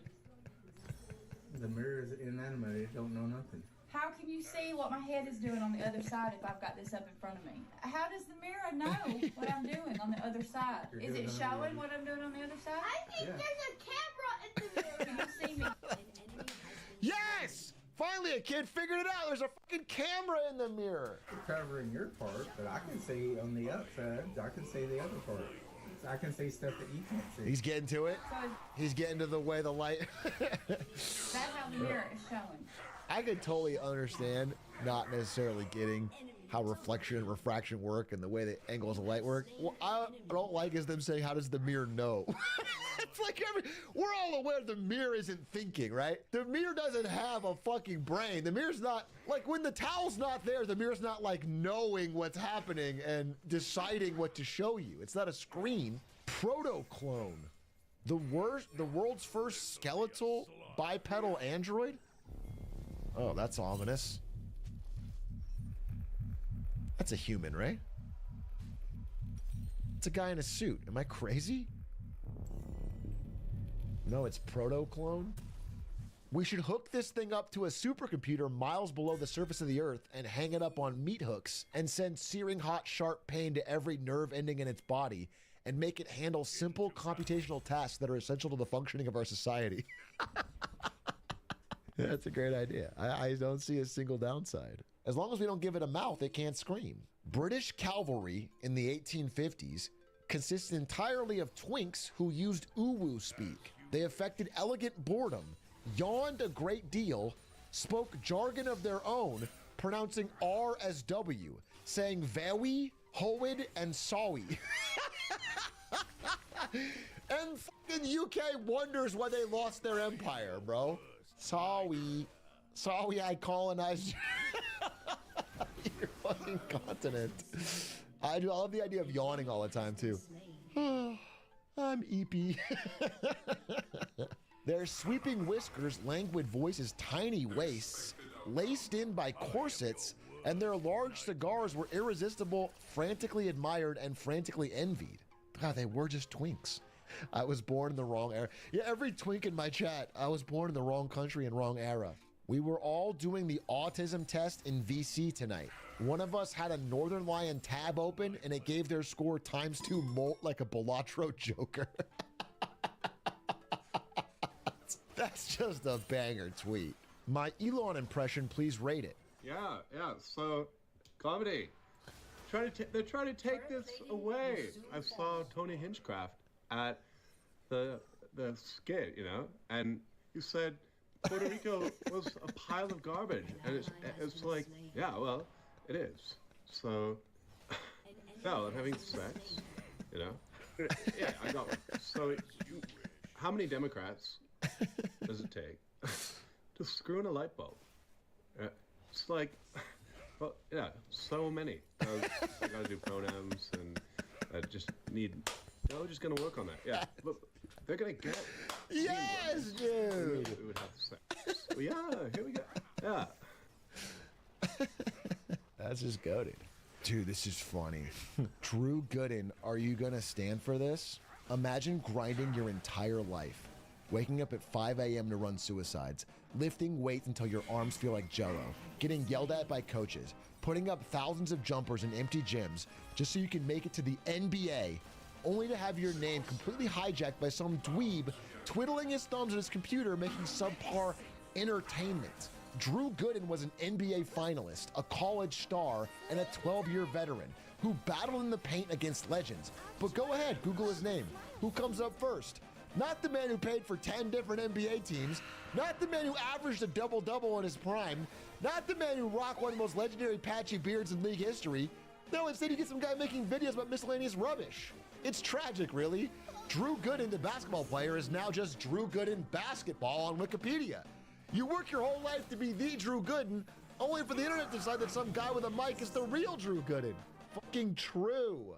If you Google Brandon Ewing, it's me first, and then you scroll down, and it's Brandon Ewing of the Wyoming Cowboys, the basketball player. Holy shit, get mogged, basketball players. Sitting in the exit row in 2025.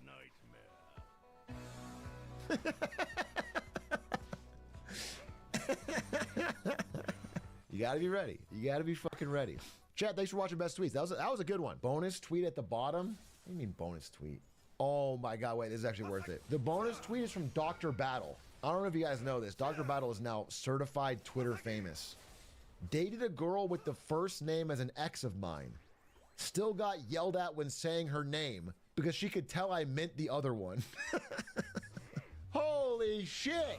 Viral tweet! Banger joke!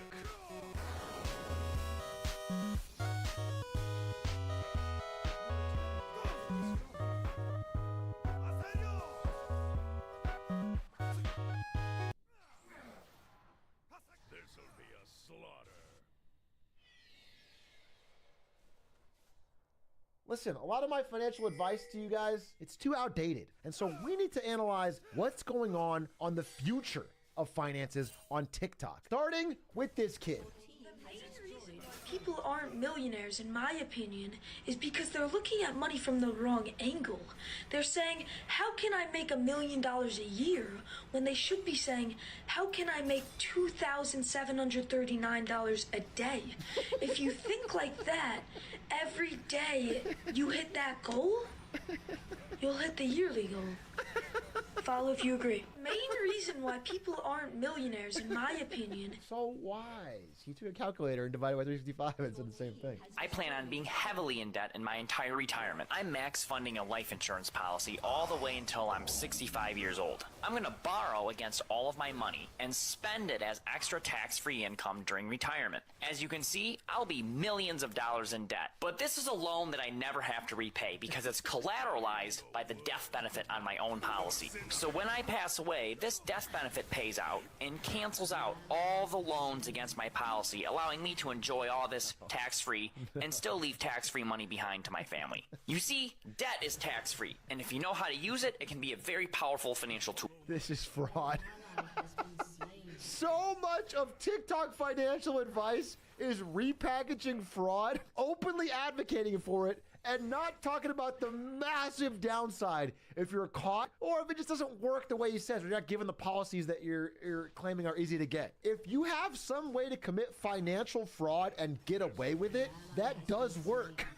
That's always worked. That's not just a new TikTok thing. That's forever. Speaking of insurance fraud, how about this guy?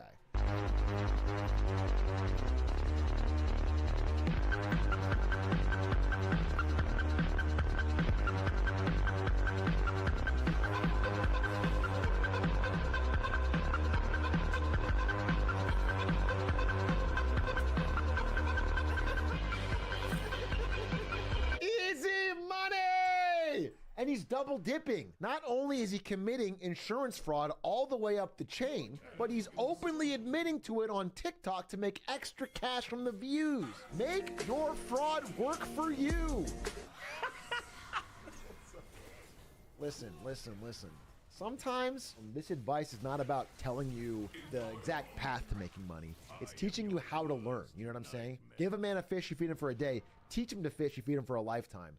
And this guy on TikTok is teaching you how to fish. I once walked into Nationwide and I booked an appointment with a mortgage broker. I've gone in there with a mortgage advisor who works for the bank. And I said, yeah, mate. I said, I need a mortgage. He said, well, what's your job? I said, don't have one.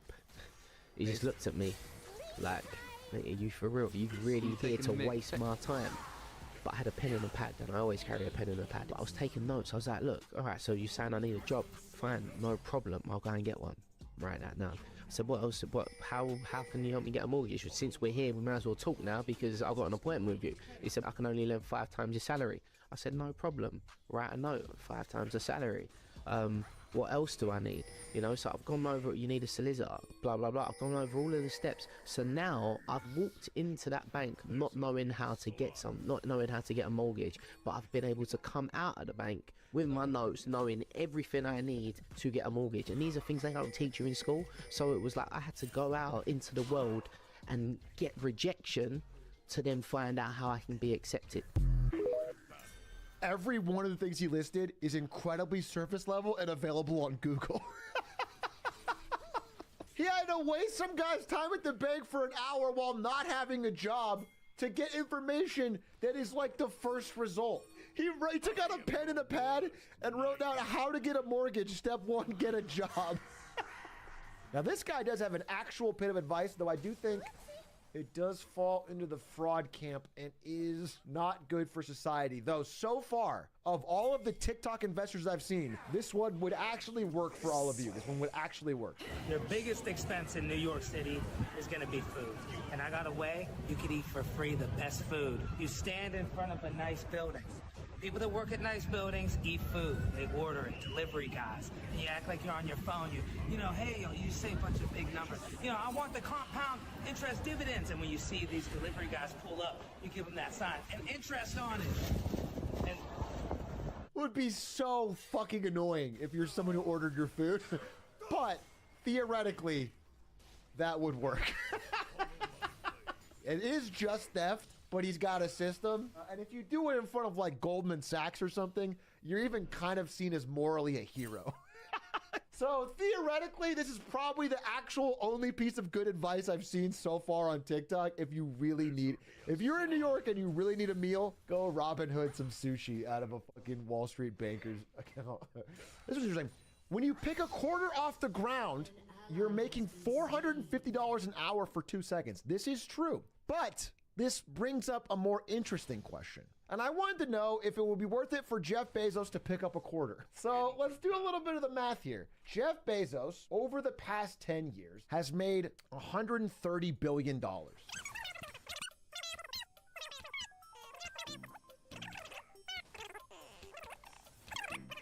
basically $1.5 million an hour. How much would it have to be on the ground for it to be worth it for him to pick it up? So picking up $1 every 2 seconds for an entire hour is $1,800 an hour. So $1 is not worth it. What if it's $5? No, not even close. What if it's $100? No. So it is not worth it for Bezos to bend down and pick up $100 bills. If we invented an $800 bill, it would be worth it for Jeff Bezos to pick it up. If he sees a $700 bill on the ground, it is not worth his time. What do I do with this info? I guess you can feel free to drop your wallet on the ground near Jeff Bezos, and you're certain he won't pick it up. Imagine he does. Imagine you do drop your wallet with like $8 in it, and Jeff Bezos takes the time to bend down, pick it up, and steal it. Yoink. Here's how you should and shouldn't buy a car, according to TikTok. You don't want to pay cash for a car. Okay. You definitely don't want to rent your car and lease it. Okay. And taking out a loan from somebody else's bank, you don't want to do that either. Pause, my lights are freaking out again. I'm being haunted, dude. Dude, what the fuck's going on? Wait, what the fuck is happening legitimately? Okay, my lights are flickering and my dogs are barking for no reason. Is the fucking devil a TikTok investor? Am I making fun of the wrong spirit? So the answer is you're going to be your own bank. You're going to treat your money the same as you treat the bank's money. Okay. Now, all you have to do is change one thing, and that one thing is where your money goes first. Don't put it in someone else's bank, put it in your bank. And once we put it in your bank, what we're going to do is we're going to take loans from your bank and we're going to buy the car. And instead of just saying, okay, I own the car now, what we're going to do is we're going to take the same amount you would have paid to the bank every month and we're going to do something different. We're We're gonna take that $963 that you would have paid to somebody else's bank, and we're gonna What is Blood waffling about? What is he cooking? So aren't you just paying cash for the car? So you put the money in your own bank account, then take it out and buy the car? Isn't that what the first thing? Don't pay cash for it? I'm not. You pay cash for a car. First. Let him finish, let him finish. Don't put it in. The best part is, in doing this, you earn uninterrupted compound interest on every penny, plus you get back every dollar that you paid for the car. This is how you get back all the money for every car you buy, drive, and own, just like...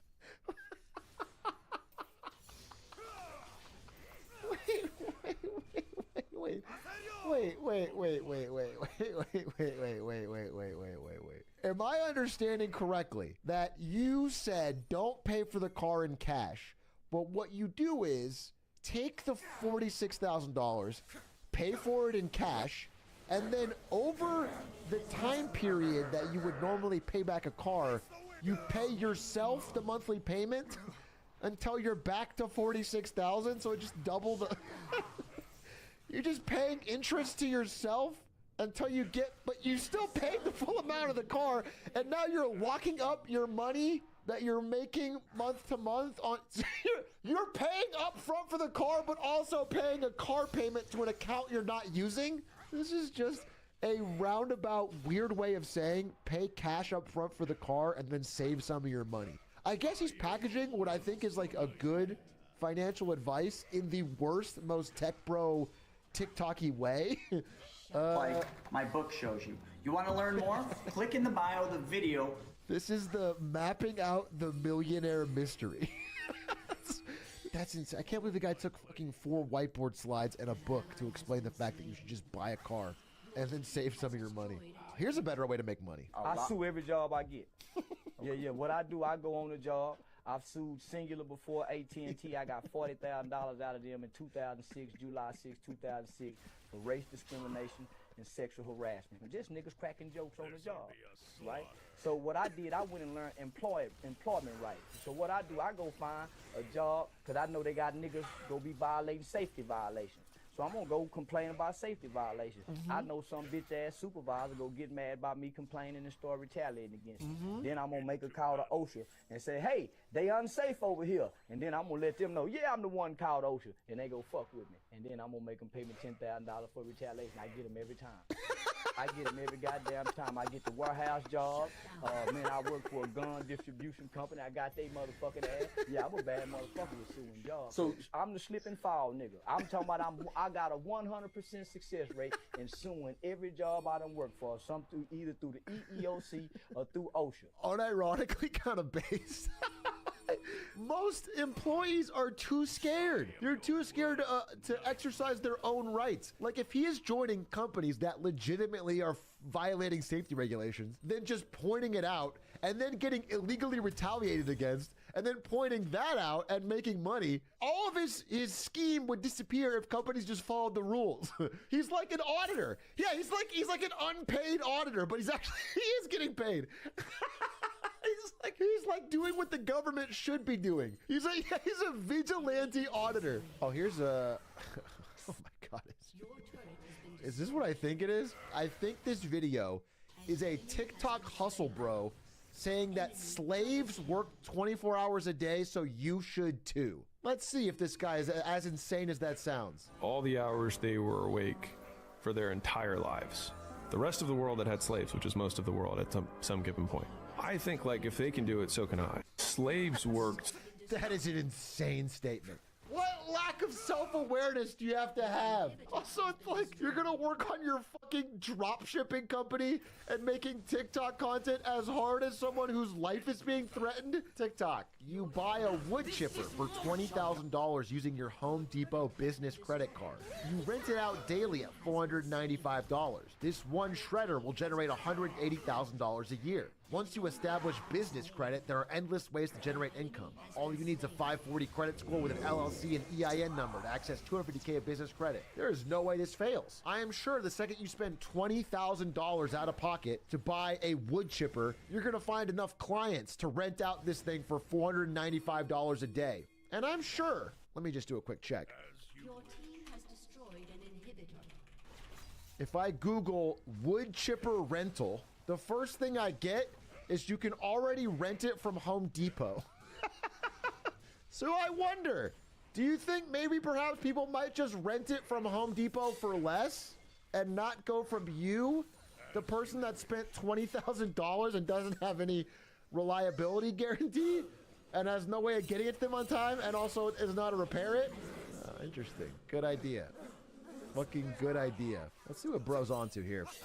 Let me tell you why you're fucking broke. If you play fantasy football, quit. If you walk a dog, especially your girlfriend's dog, through the fucking neighborhood so you can pick his shit up, then you should find something else to do, and you might need to find a new fucking girlfriend. You mean to tell me you're gonna follow a 5-pound fucking dog around and pick his shit up? It's 9:30, motherfucker. You should have been at work 3 hours ago. It's fucking ridiculous. Don't do it, and you'll be way better off. Let me tell you why you're fucking... That's the advice? That's why people are broke? The fucking 20% of America in the bottom quintile of income is because they're all walking around picking up their girlfriend's dog's poop? That's why? broke. If you play fantasy football... Or fantasy football. It's those two things. Fuck, that makes so much sense. A day in the life of a TikTok investor. Let's see the lifestyle of people that are following these. 6 minutes in. Let's go. How much you made, Noah? $9,300. $400. 800 for the day. 770. A little 770. 25%. 25%. Who else made something good? Who else made something good? Little 1200. Little 1200. Okay. I fucking do, you heard? Oh! Let's go!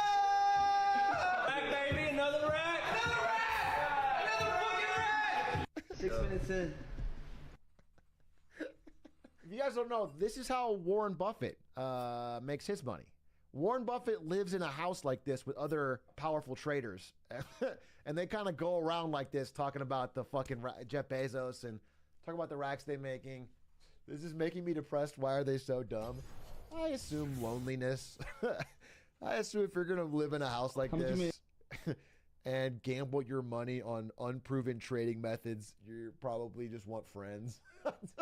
Male loneliness is an epidemic right now, and it causes real problems. It actually is kind of sad, but it is funny in this case that they're trying to sell it on TikTok as like a lifestyle, when this actually looks like hell. This looks like not good. Let's wrap this up pretty soon, I think, with some thoughts on time from renowned TikTok investors.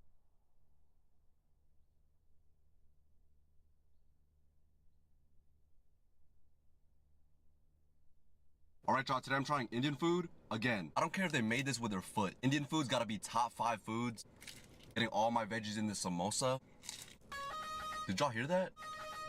Oh, tandoori chicken. I got this goat marinated in some spinach. Very interesting color. Looks like my toilet later. Tastes like a healthy goat. Also got some nani. Let's try it with the tikka masala lamb. Looks tender in there. I love Indian lamb. Tearing my stomach up. Got some Indian fish. Never had Indian fish. Looks like he gonna scam me. Tastes like the Indian Ocean. Y'all know Indian food will always be good. I got all... ¿Sabías que si le agregas una botella de Coca-Cola a las alitas de pollo? Why is the chicken in a glass jar? But anyways, the master of all languages, Future Canoe, is back at it again. We're gonna pour some Coca-Cola into some pollo. 2 cucharadas de salsa de tomate. Salsa tomate is definitely ketchup. Una cucharada de mostaza. Mostaza is mustard. 2 cucharadas de salsa de soya. Salsa sodium is soy sauce. Makes a lot of sense. Una cucharada de miel. Miel is probably maple syrup. Y luego cocinas las alitas. In a pan, we're gonna spray some oil and start searing the chicken. Le agregamos unos 2 dientes de ajo, la Coca-Cola que quedó. We'll give both sides some color and throw in some garlic and a little bit more Coke. Y también la salsa que preparamos. We'll pour in the sauce and mix that into the chicken. Y tapamos por unos 15 minutos. We'll let it simmer for 7 minutes so the sauce is thickened. Y logramos unas alitas que están para chuparse los dedos. Now we can put it on a plate and ready to be enjoyed. Let's give it a taste and rate it 1 through 10. I think we just made barbecue chicken in a really complicated way. I guess barbecue sauce is just ketchup and Coca-Cola. Overall, it's pretty weird. Asking people their... Excuse me, miss? I love your look. I would love to paint your portrait. My name is Devon. I'm a local artist. Mangoes or something? Like, No, could I paint your portrait like a painting? you wanna paint me? Yeah, you can eat while I'm painting. Yeah, let's do it. So what's your name and what's one of your biggest dreams in life? My name Nina, aka Pimp Daddy. My biggest dream in life is to lose, because I always win. I'm joking. My biggest dream in life is to retire my parents. I'll take one. Oh yeah, let me take a fork. Hold on. What are some of your hobbies? I actually love to paint. Oh, you paint? So I used to paint, but now I like to feed the homeless. Oh, nice. That's one of my biggest things. People gotta eat, okay? I used to be a fat okay? I understand when you get hungry, it's bad. What message do you think the world needs to hear right now? That you need to be authentically yourself.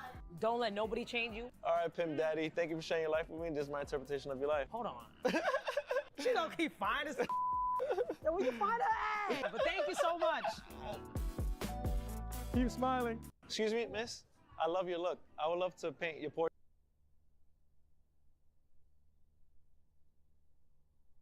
We went all out and ordered an every ingredient burrito at Taqueria in New Jersey. 2 kinds of rice, black beans, cheese, onions, cilantro, pico, peppers, guac, radishes, grilled chicken, steak, Brussels sprouts, pulled chicken, some chorizo, corn, smoky sauce, habanero sauce, verde sauce, chipotle aioli, and of course some sour cream.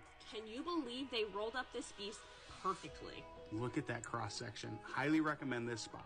Wow.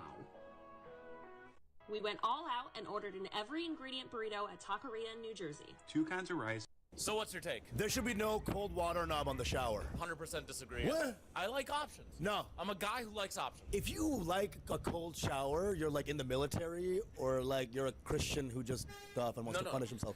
I don't want a cold shower. I want the option. I've never taken. You can a have cold an shower option. in my You life. can start it warm and then go to scalding. Why are you thinking about this? Of all the takes in the world, this man wants to talk about cold water in the shower.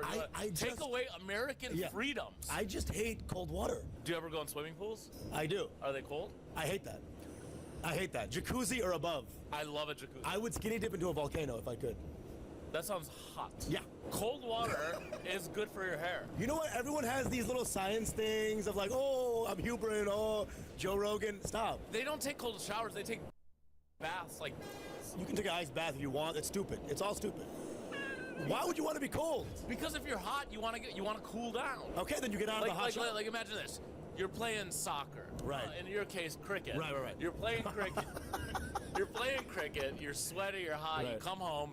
You want to take a nice cold shower to cool down, and you want to take that away. Dude, when I used to play cricket in Bangladesh, I'd come home and I'd take a warm shower. That's weird. That's not weird. How long do you spend in the shower? 30 minutes.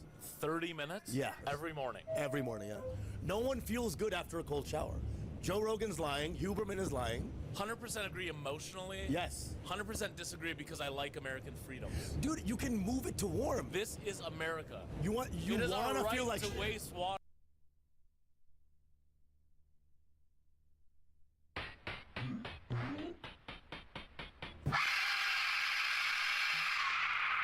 Oh my god. You see? Where?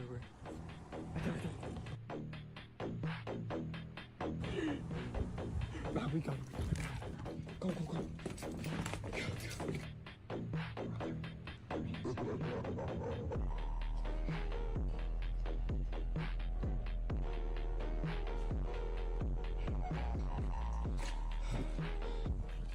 Let's have a car.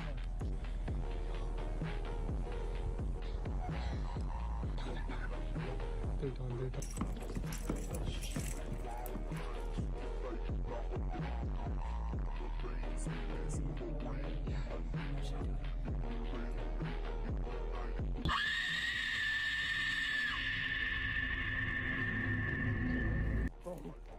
They're gone.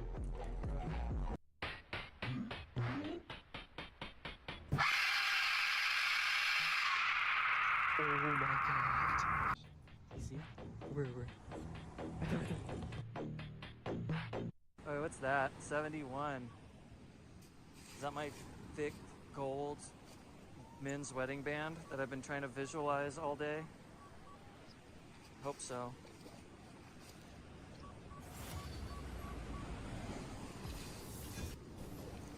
Oh, cash money, baby. Gary, where you at? Gary's metal detecting. Oh, come on, water. That sounded way different than it should have. It's an iPhone. Oh, and it's on too. Wow. That's working. There's sharp haze on it. Is there like an emergency thing? Emergency contact? I don't know how I would get it. They have a TikTok notification. Dude, this thing is just going nuts with notifications right now. 5 text messages, Snapchat. Yeah, this is like a 16 Pro Max. Wow. I don't know how to, like, how do you do the emergency contact thing? I just want to get you home to your owner. There we go. I'm gonna cover it. Let me call one of those numbers. There we go. I just called Pops. I'm gonna try to just drop it off at the lifeguard station for him. Oh, here someone comes. How are you? Hi, I found a phone and I want to turn it in for lost and found. Oh, lovely. Thank you so much. Yeah, I already called the emergency contact Oh, guy. it had it on there? Yeah. Perfect. Did you let them know that you were going to keep it here? Yeah. Perfect. That's so awesome. yeah, he should be here today, if not, and then tomorrow. Awesome. Really appreciate it. Of Thank course, you so much. yeah. Where did you find it? It was at like the end of the little creek outlet thing. Yeah, Cottonwood Creek. Yep. Perfect. Thank you so much. Hey, thank you. Really appreciate it. Of course. Sweet. Good deed done. Oh, what's that? 71.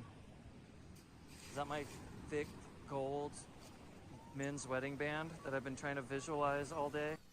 Obviously, we're ready, Sean. There was a small monkey at the barbershop. Say what? Did you let the monkey cut your hair? No. Yeah. You're getting roasted, dude. Joe's the roasted. Now you're getting dunked on, dude. Welcome to the podcast. Obviously, we're ready, Sean. There was a small monkey at the barbershop. Say what? Did you let the monkey cut your hair? No. Yeah. You're getting roasted, dude. Joe's the roasted. Now you're getting dunked on, dude. Welcome to the podcast. Obviously, we're ready, Sean. There was a small monkey at the barbershop. Say what? Did you let the monkey cut your hair? No. Yeah. You're getting roasted, dude. Joe's the roasted. Now you're getting dunked on, dude. Welcome to the podcast. Obviously, we're ready, Sean. There was a small monkey at the barbershop. Say what? Did you let the monkey cut your hair? No. Yeah. You're getting roasted, dude. Joe's the roasted. Now you're getting dunked on, dude. Welcome to the podcast. Obviously, we're ready, Sean. There was a small monkey at the barbershop. Say what? Did you let the monkey cut your hair? No. Yeah. You're getting roasted, dude. Joe's the roasted. Now you're getting dunked on, dude. Welcome to the podcast. Obviously, we're ready, Sean. There was a small monkey at the barbershop. Say what? Did you let the monkey cut your hair? No. Yeah. You're getting roasted, dude. Joe's the roasted. Now you're getting dunked on, dude. Welcome to the podcast. Obviously, we're ready, Sean. There was a small monkey at the barbershop. Say what? Did you let the monkey cut your hair? No. Yeah. Excuse me, sorry. Are you two a couple? I regret to.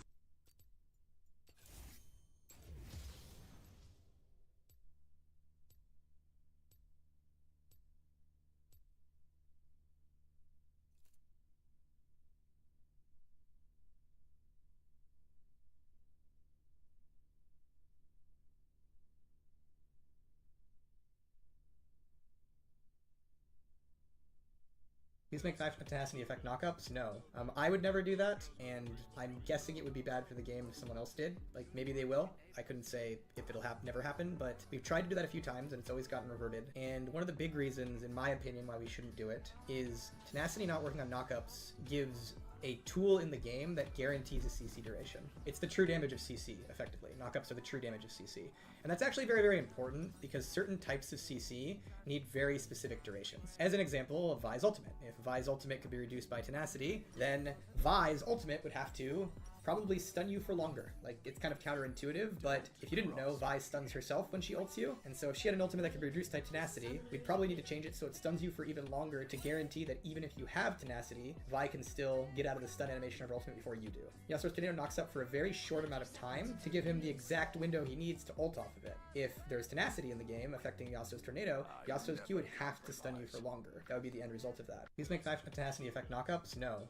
I would never do that, and I'm guessing it would be bad for the game if someone else did. Like, maybe they will. I couldn't say if it'll never happen, but we've tried to do that a few times and it's always gotten reverted. And one of the big reasons, in my opinion, why we shouldn't do it is tenacity not working on knockups gives a tool in the game that guarantees a CC duration. It's the true damage of CC, effectively. Knockups are the true damage of CC. And that's actually very, very important because certain types of CC need very specific durations. As an example, Vi's ultimate. If Vi's ultimate could be reduced by tenacity, then Vi's ultimate would have to probably stun you for longer. Like, it's kind of counterintuitive, but if you didn't know, Vi stuns herself when she ults you, and so if she had an ultimate that could be reduced by tenacity, we'd probably need to change it so it stuns you for even longer to guarantee that even if you have tenacity, Vi can still get out of the stun animation of her ultimate before you do. Yasuo's Tornado knocks up for a very short amount of time to give him the exact window he needs to ult off of it. If there's tenacity in the game affecting Yasuo's Tornado, Yasuo's Q would have to stun you for longer. That would be the end result of that. Please make tenacity affect knockups? No. Let's finish this quickly.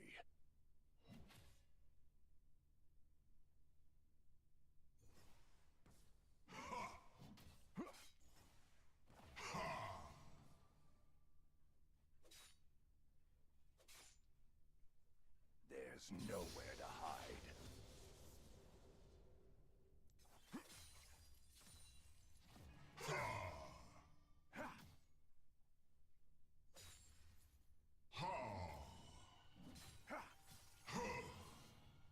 Only fools pledge life to honor.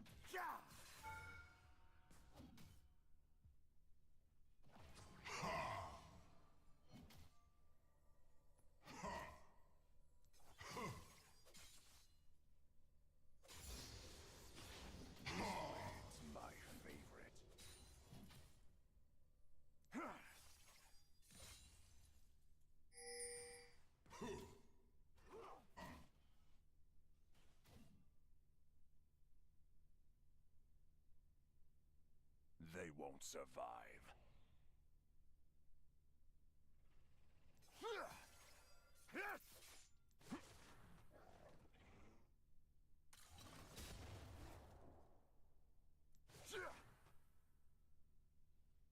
On the razor's edge.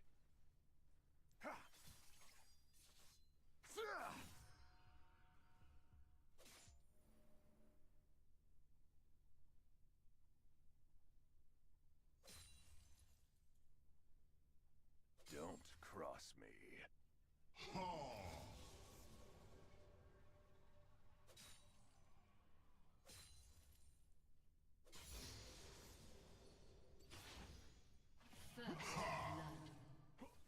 An enemy has been slain. Body for the gutter.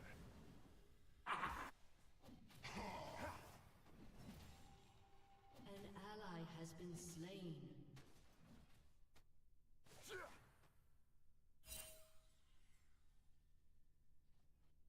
I never compromise.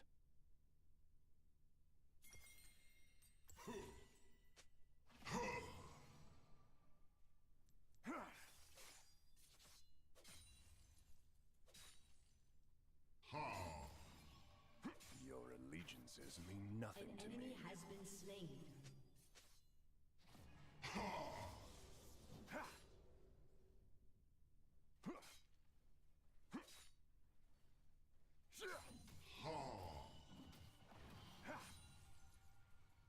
Enjoy the taste of steel.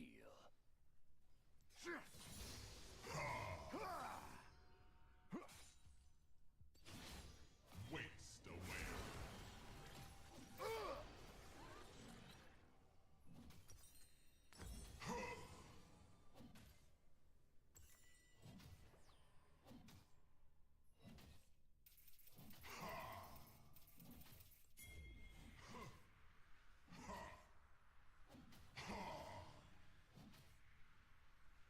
Let's finish this quickly.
fools pledge life to honor.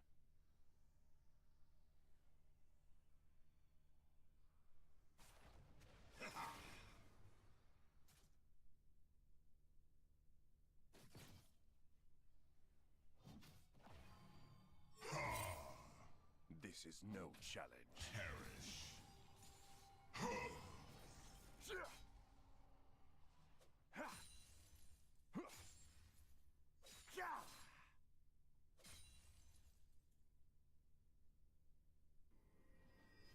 They won't survive.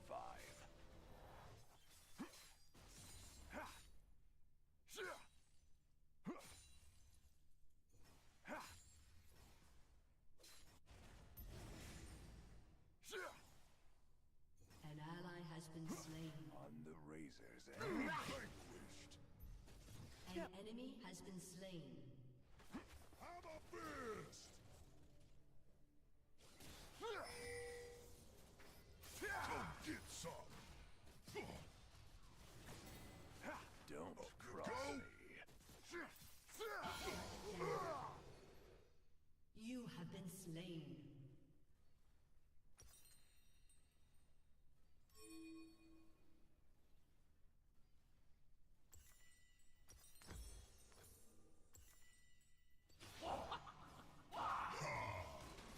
An ally has been slain. Shut down. Executed.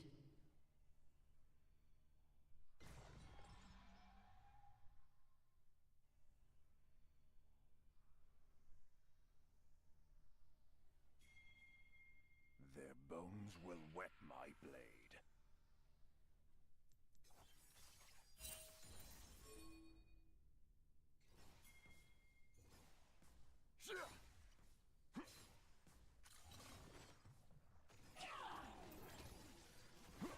Your allegiances mean nothing to me.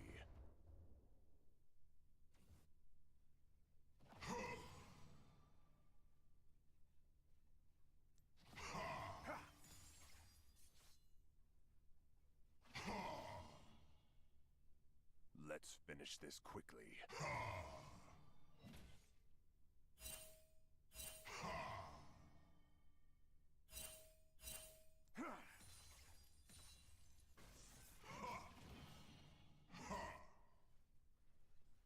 There's nowhere to hide.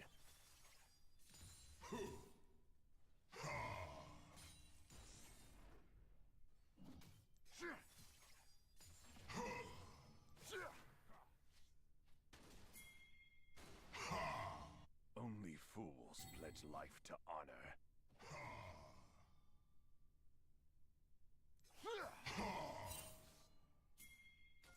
An ally has been slain.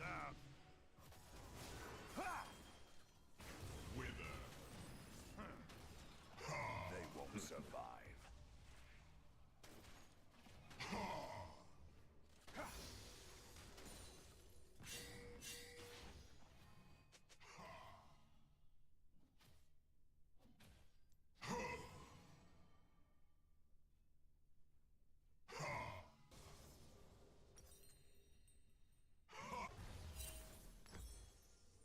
On the razor's edge.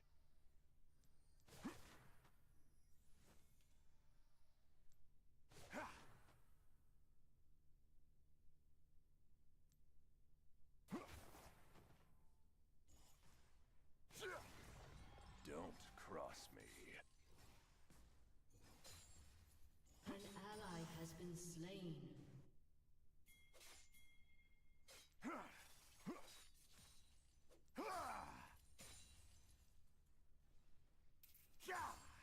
I never compromise.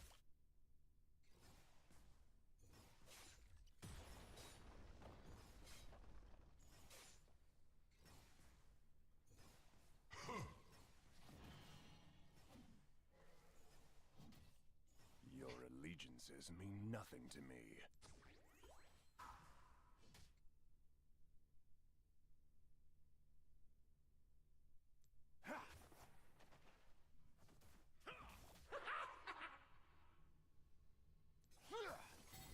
Another ball.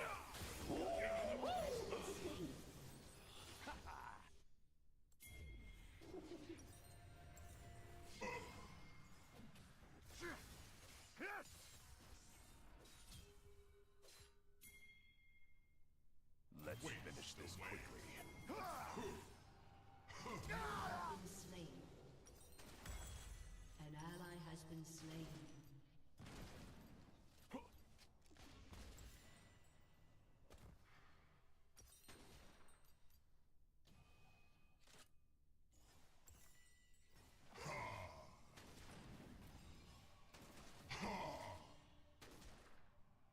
Calibrating. Killing spree.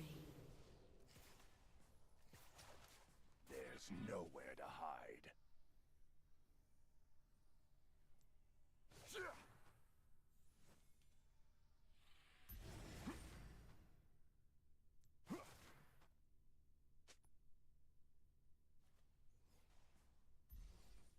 Only fools pledge life to honor.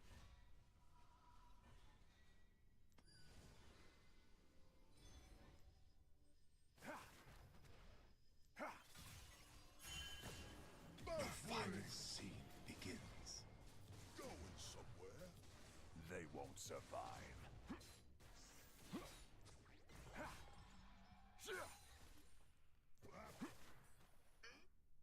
An ally has been slain.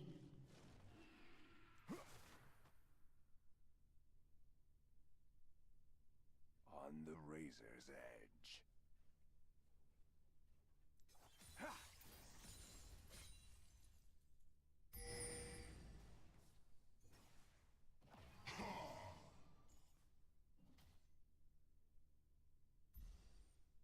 Don't cross me.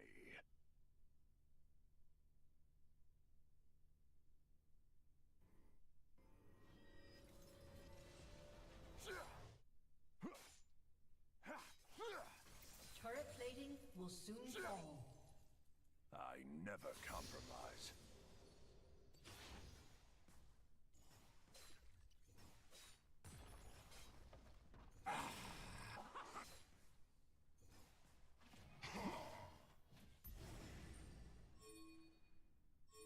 Your allegiances mean nothing to me.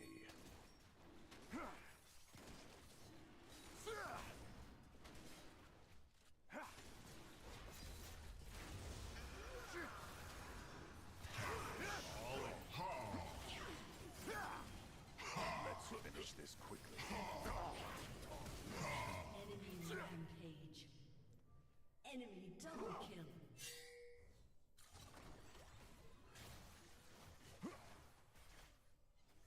Enemy killing spree.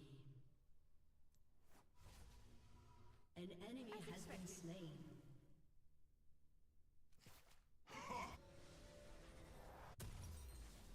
There's nowhere to hide.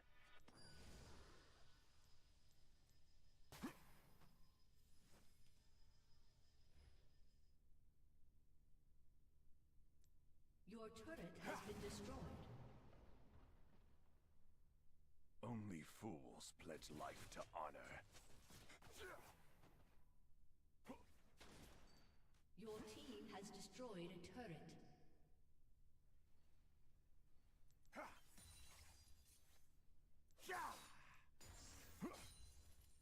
Enjoy the taste of steel. Feel the brains!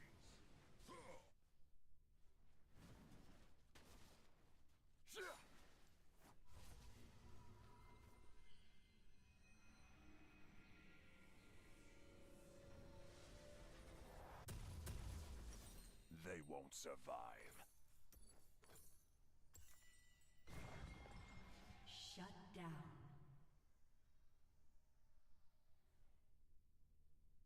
He's negative in his debit card because, well, he's not getting any money. I'm a stay-at-home dad. Then why are you spending money? Why aren't you at least doing like Uber Eats or DoorDash or something to make ends meet for you and your family? Just wanted to take a little time to relax. Time to relax? What time to relax do you have? Yeah, how does that feel? He's taking time to relax when you're out there grinding it. I don't think video games is more important. Hey, guess what? You're a dad. We have fun though. Huh? Hi, my name is Vanessa and I'm 21 years old. Hey, my name's Anthony. I'm 22 years old from Houston. And this is the financial audit. The financial audit. We'll start with you, Vanessa. What do you do for a living at 21? I'm a meat rapper. Meat rapper, rapping that meat. That's exciting. I bet you love that. So, how much do we make doing that? An hour or? Yeah, sure. $16.50 an hour. Okay. 16.50 an hour. How many hours a week are we working currently? 30 to 40. 30 to 40. How inconsistent? Kind of inconsistently. I just started to get into it. So, yeah. This is a new job? A new position. I've been working at the same store for like over a year now. I just transferred. And what do you do for a living? For right now, I'm a stay-at-home dad, but You guys have a kid? Yeah. Okay. I know people used to have kids when they were young like that. I guess it's actually a very normal thing for so many people, but to me it just blows my mind. As a 29-year-old who's like, I can't even imagine having a kid yet, I'm like, please, I'm just a little baby. So it's like, how the woo. But okay, good for you guys. Planned? No. We knew what we were doing. Okay, you're a professional meat wrapper. You should have wrapped that meat. This is no challenge. that wasn't my job yet. Okay. Wow. So how old's the kid? He's 2. Whoa. So this was young, similar to like when my parents had me. Okay. Wow. So we're reliant on the single income of $16.50 at potentially sometimes 30 hours a week. How are we doing off of that? We're barely making it. I mean, we're still going past it, but it's kind of, we don't have no extra money for nothing. Yeah, if I need money, I would ask my mom. Be like, oh, can I borrow this much? How much are we borrowing from her mom? Right now, I owe her 50. Not much. $50? But how often are we doing this? Pretty often. We're paydaying from our mom? Okay, stay-at-home dad, obviously. Okay, we're breaking gender stereotypes. Whoa. So, wait. But they're 2. Okay, I guess we're avoiding daycare. Daycare is expensive. Why is the stay-at-home dad what we've chosen? Well, for right now, I mean, I was waiting for a job interview because I've already had the interview. I have it on Thursday, but I was just waiting for them to call me back. So, but it took a while. Been waiting. Well, how long have you been? 2-3 weeks. It was more like a month. Over a month. How long have you been out of work? A month. Oh, what happened? What were you doing? Okay. I was working at my friend's shop, but friend's shop. Yeah, but I had gotten kind of like fired from there. From your friend? You have to be really bad at your job to get fired from a friend, don't you? Yeah, I was. Well, I mean, I was working there for a little bit, for like a week, but her and her mother were complaining that I wasn't enough pay and I was away from home for a long time, even though it was really easy job. You and your mom were complaining to his friend, who was his boss at the same time? No, we weren't complaining to his friend. We were complaining to him. And then I was complaining to my friend because. Well, what were you making? I was making like. He was making like 13 something an hour. Yeah, so what it was was like, the shop and what was your position? It was like it was a smoke shop, and I was just in the back, just taking out the orders that they order. But he was selling. Oh, under the table? Yeah. Type so stuff. Not really legal. Oh. Yeah. Behind your friend's back? No. No, that's what the shop was. Why wasn't it legally sold? I mean, it was just Texas. It's not legal here. Texas, yeah, it's not legal. But the shop was to sell it. Well, I mean, oh yeah. The shop wasn't registered basically, so it wasn't like. Cause I know next to my condo, when I can say it now because I don't live there. It was on Boulevard, and there's like this collection of shops. There's an Alamo Draft House right there, and there's a shop that grows in the window, and they sell it in a way where they're like, if this catches on fire and smoke comes from it, that might be something that happens. And that was their legal way of being able to sell it. And they sell like a certain strain that's legal. It sounds like you guys weren't doing this. Was not. This okay, was just so I'm like trying to understand. So I know it's illegal in Texas, but like places in Austin, they don't enforce it. Yeah, well, I mean, it's just like they didn't really they didn't build it enough to where to get attention from like police or anything. Like no one that would like suspect anything. Yeah, because there's like actually dangerous things happening. Yeah, so it was just like under the table, like you said, like stuff on Instagram that we have like customers. Why'd you get fired? My complaining. Complaining, and they didn't have the money for it either. I want to say. Well, it's not that. I mean, like if why didn't he just say no? I mean, he did say no, but they always just like always Because we come wanted back, him to come back, find come something back. better. He was working 40 hours in 6 days. Like normal, Okay. but a normal job you'll get 5 days for 40 hours. Yeah, I mean, it sounds kind of just like a weird job, a Yeah, like small a weird business. schedule. Yeah, it was like a small business, so I was trying to help him, build it up. Yeah. So, but I mean, I was And still getting isn't- paid. Well, $13 an hour, right? Yeah, Isn't that what $13 it bucks. said? It was. I mean, really- that is more than $0 an hour, and it ended up becoming $0 an hour. But he had a job before that, like a real job. Oh, when? It was He quit for that job. He didn't even talk It, to me it about was it. a it was a job at Papa's Barbecue. So I mean, but the thing is, I was already kind of. Why aren't we discussing what we're trying to do though? Because it could impact things. Why are we not discussing? Cause I mean, mother I of kind of our child? I kind of already knew that she would say something, so I just. Well, what do you think then? So does that make sense to then just go do it? I mean, I had told her, but I had told her last minute. So He had when already, it's he, done. he had already put in his 2 weeks. I'm not saying you can't do it, but just like, don't we inform our partner? yeah, but at the time, I Have was the just, conversations and. it was at just least like a get their quick. It was thoughts? just like a quick thing, so I didn't really get the time. How to tell healthy her. is this relationship? Oh no, we're fine. Yeah, We're good. We're good. But we're just like. It's just like Okay. communication. It's not really. Oh, it's not really our strong suit. It's just not really our Just strong the suit. main Everything's thing. great except for the most important Yeah, that's the thing. main thing of the relationship. It's not there. And even then, on top of that, before that Papa's Barbecue job, he had another job at some, what is it called? A grocery store. Yeah. And he quit mid shift too. And that. What are you? What are you? I know you guys are young. It's because I had a coworker and Do you have a kid? I have a kid. Yes. If but, it was just you just f***ing around, that's a little different. but the thing is that okay, so before that job, I was working at Papa's again. So I left Papa's to work at How that much job. are you working or making at Papa's? I was making like 14. Oh, so he went down a dollar. Yeah, but Wait, when so he why was was that the biggest? Like, no, okay. So first, when he was working at Papa's, he was making like 12. Then he quit to go to the grocery store, and then he was making like 18, but it was overnight work. okay. And then he got tired of that one coworker. He really didn't even talk to nobody about Tired it. of a coworker. Cause he's been there for like 5+ years.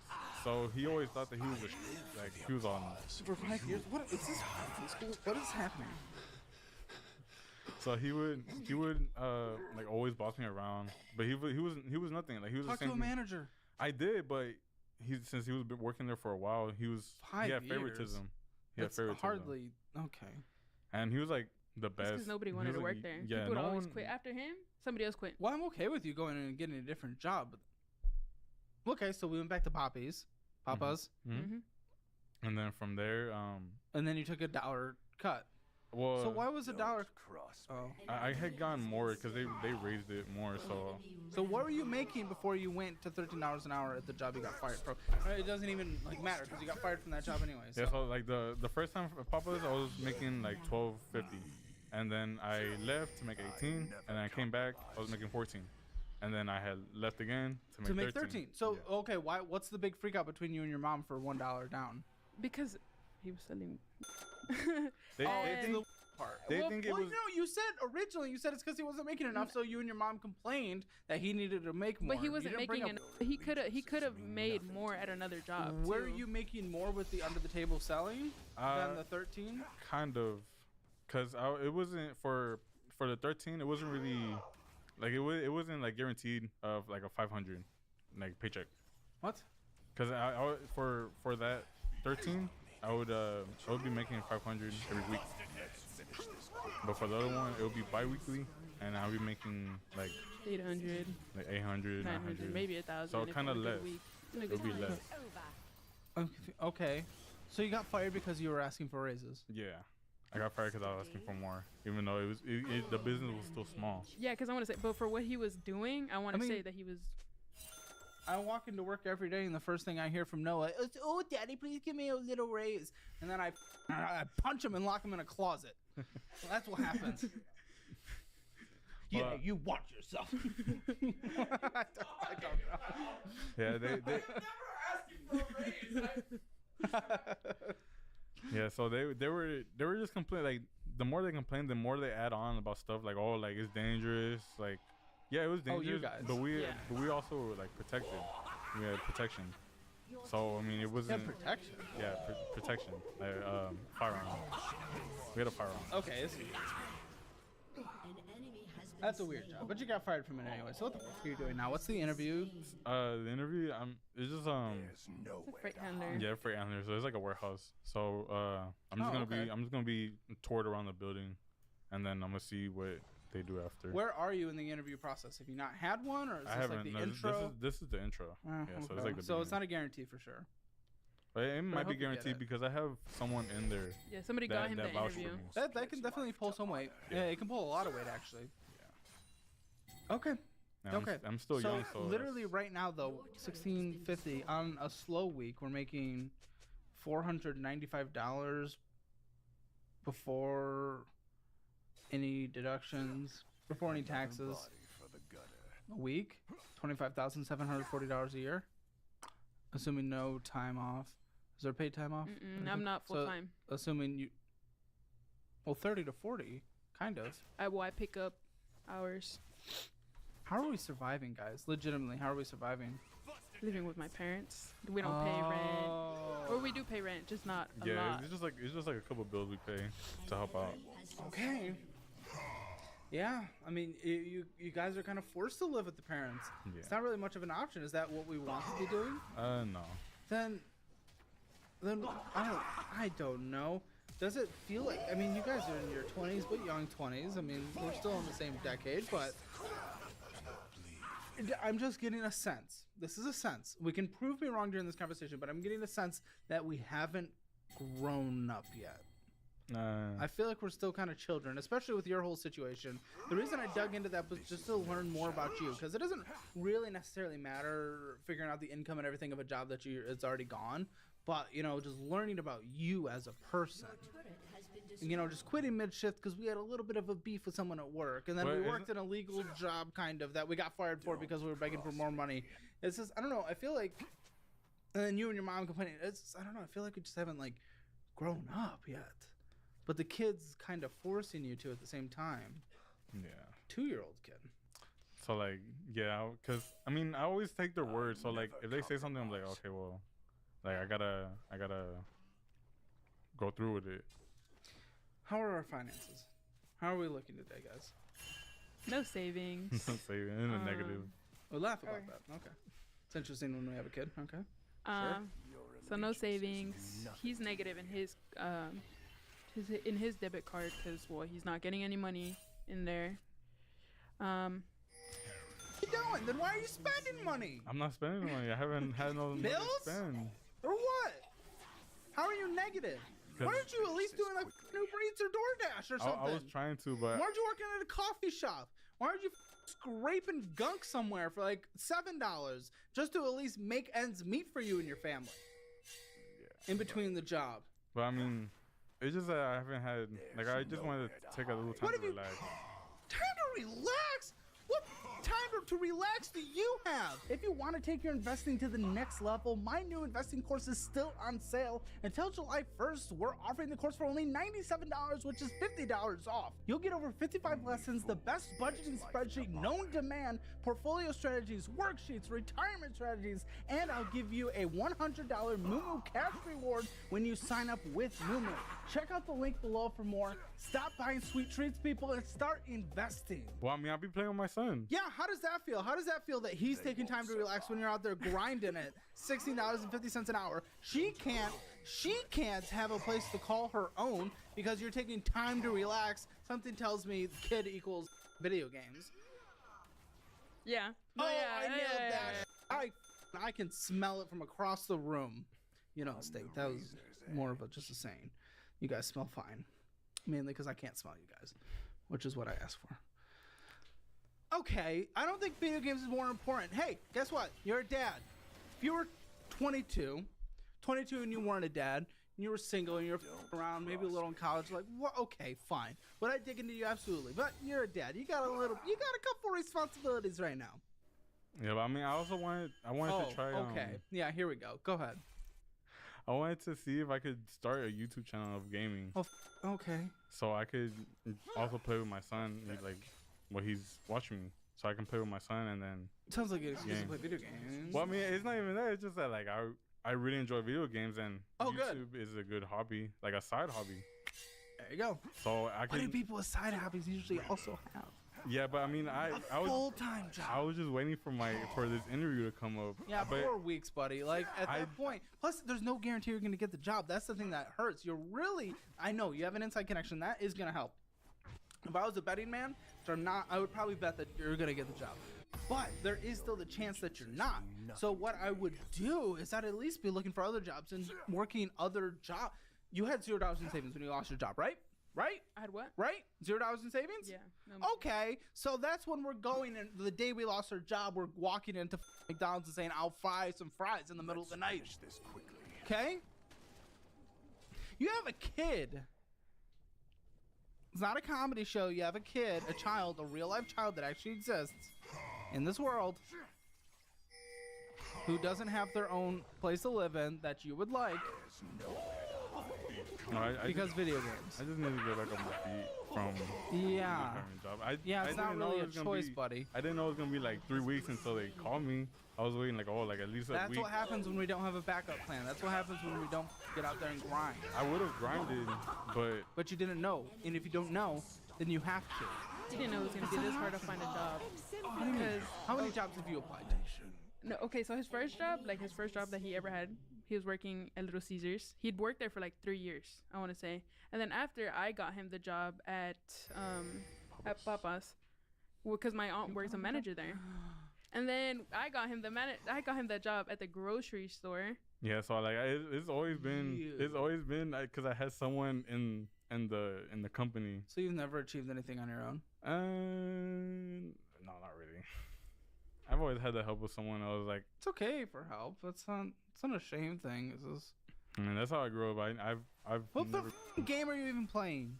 Fallout 4. There hasn't been a new Fallout in forever. And you're grinding Fallout? I mean, I'm on what? What are you playing? On Xbox.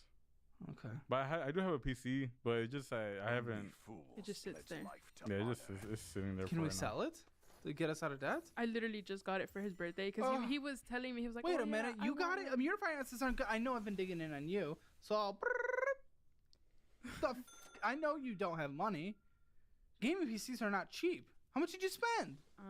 Like 1,000. Oh, me. Again, we have a kid. They won't survive. But we're acting like kids instead. I'm going to count down from 3. 3, 2, 1, go. On go, I want you guys to give me your collective household financial score. You two. 0 being the worst, 10 being the best. Where do we think we are? 3, 2, 1. 5. Okay. So you guys think you're right down the middle, doing solid, doing okay. You're getting through People with $0 in savings. People who can't live on their own. People who blow money they don't have. People who don't go and get jobs. Sure. Oh. If you want your Hammer Financial Score, it's free in the description below. And if you also do not stink from across the table, feel free to apply and come on the show. CalebHammer.com/apply. Okay. Oh, let's look at the finances. We've been talking for a bit, but we haven't touched finances. Oh, me. Oh, me now. What are we doing, guys? What are we doing? Who owns the Capital One? Both? Are we both on it, or whose card is it? Just me. You, the one who just spent $1,000 on a PC? What are you laughing at? I've had that card since. And it's funny? No, it's not funny. That was my first credit card. I had gotten it. I was just like, oh yeah, like I want to build up my credit. I want to buy a house. I have the funds to pay it. I want to buy a house, and yet we can't move out of our parents. Okay. And yeah, it just accumulated, and then now it's just like, Oh, it yeah, accumulated. I can make the minimum. It's over the credit limit. $500 is the credit limit. It's at $568.56. $14 for the 8 cents of interest accruing. $25 in fees. Oh, even worse. I don't get it. You put a little more than the minimum monthly payment towards it, but you went and purchased $116. Why are you purchasing on a card that you can't afford to pay off that is over the credit limit? Well, accruing interest. Why? That was my first late payment. I had never It's a late paid it payment? Yeah. Oh, that was the first I thought it was over the credit limit thing. So we're purchasing on a card that's over the credit limit, that's accruing interest that we can't pay off, that we're missing a payment on? How in any world does it make sense to purchase $116? How in any world has that ever made sense in this galaxy? Getting groceries and we just pardon.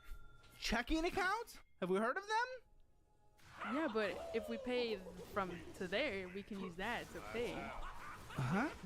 But you didn't. You didn't. What do you mean?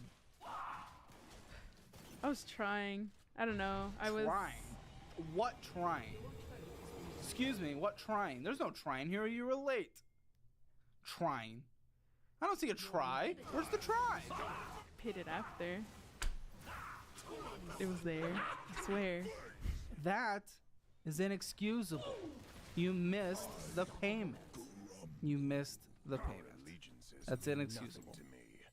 Even if you make it a little later, you missed it. You are not a credit card person. You don't know how to use credit cards. Chop them up. Close the accounts. They're not benefiting you. They're f***ing you. Yeah, and the debit one or the Discover one for mine, she got me into it because I wanted to do my credit let's too. enable that. And they gave him a really, really, really high credit limit for just. Yeah, for starting it was just a 2,000 limit. Actually, no, he had one before that one, but then they closed it on him. I first sent him that Capital One. Which one applied to be on the show? Me. Okay. Yeah, I didn't know anything about the show. She just signed up and was like, okay, we're gonna go to the show. I'm like, welcome. Welcome. I'm just assuming your smile's a Cope smile. You smile, right? Yes. You're just a smile person. That's okay. It's okay. I just want to make sure. My big fear is that you can take it seriously. I just never want to care about someone's financial situation more than they do, because that's just like, that would be terrible. Okay, $70 minimum payment. The interest is accruing. Groceries? No, we had a return mobile payment because we didn't have enough money in our checking account, I'm assuming. We had a return payment because it bounced. And then Amazon Prime. Groceries? I don't see a single grocery. I don't see a single grape on here. I don't see a single peanut.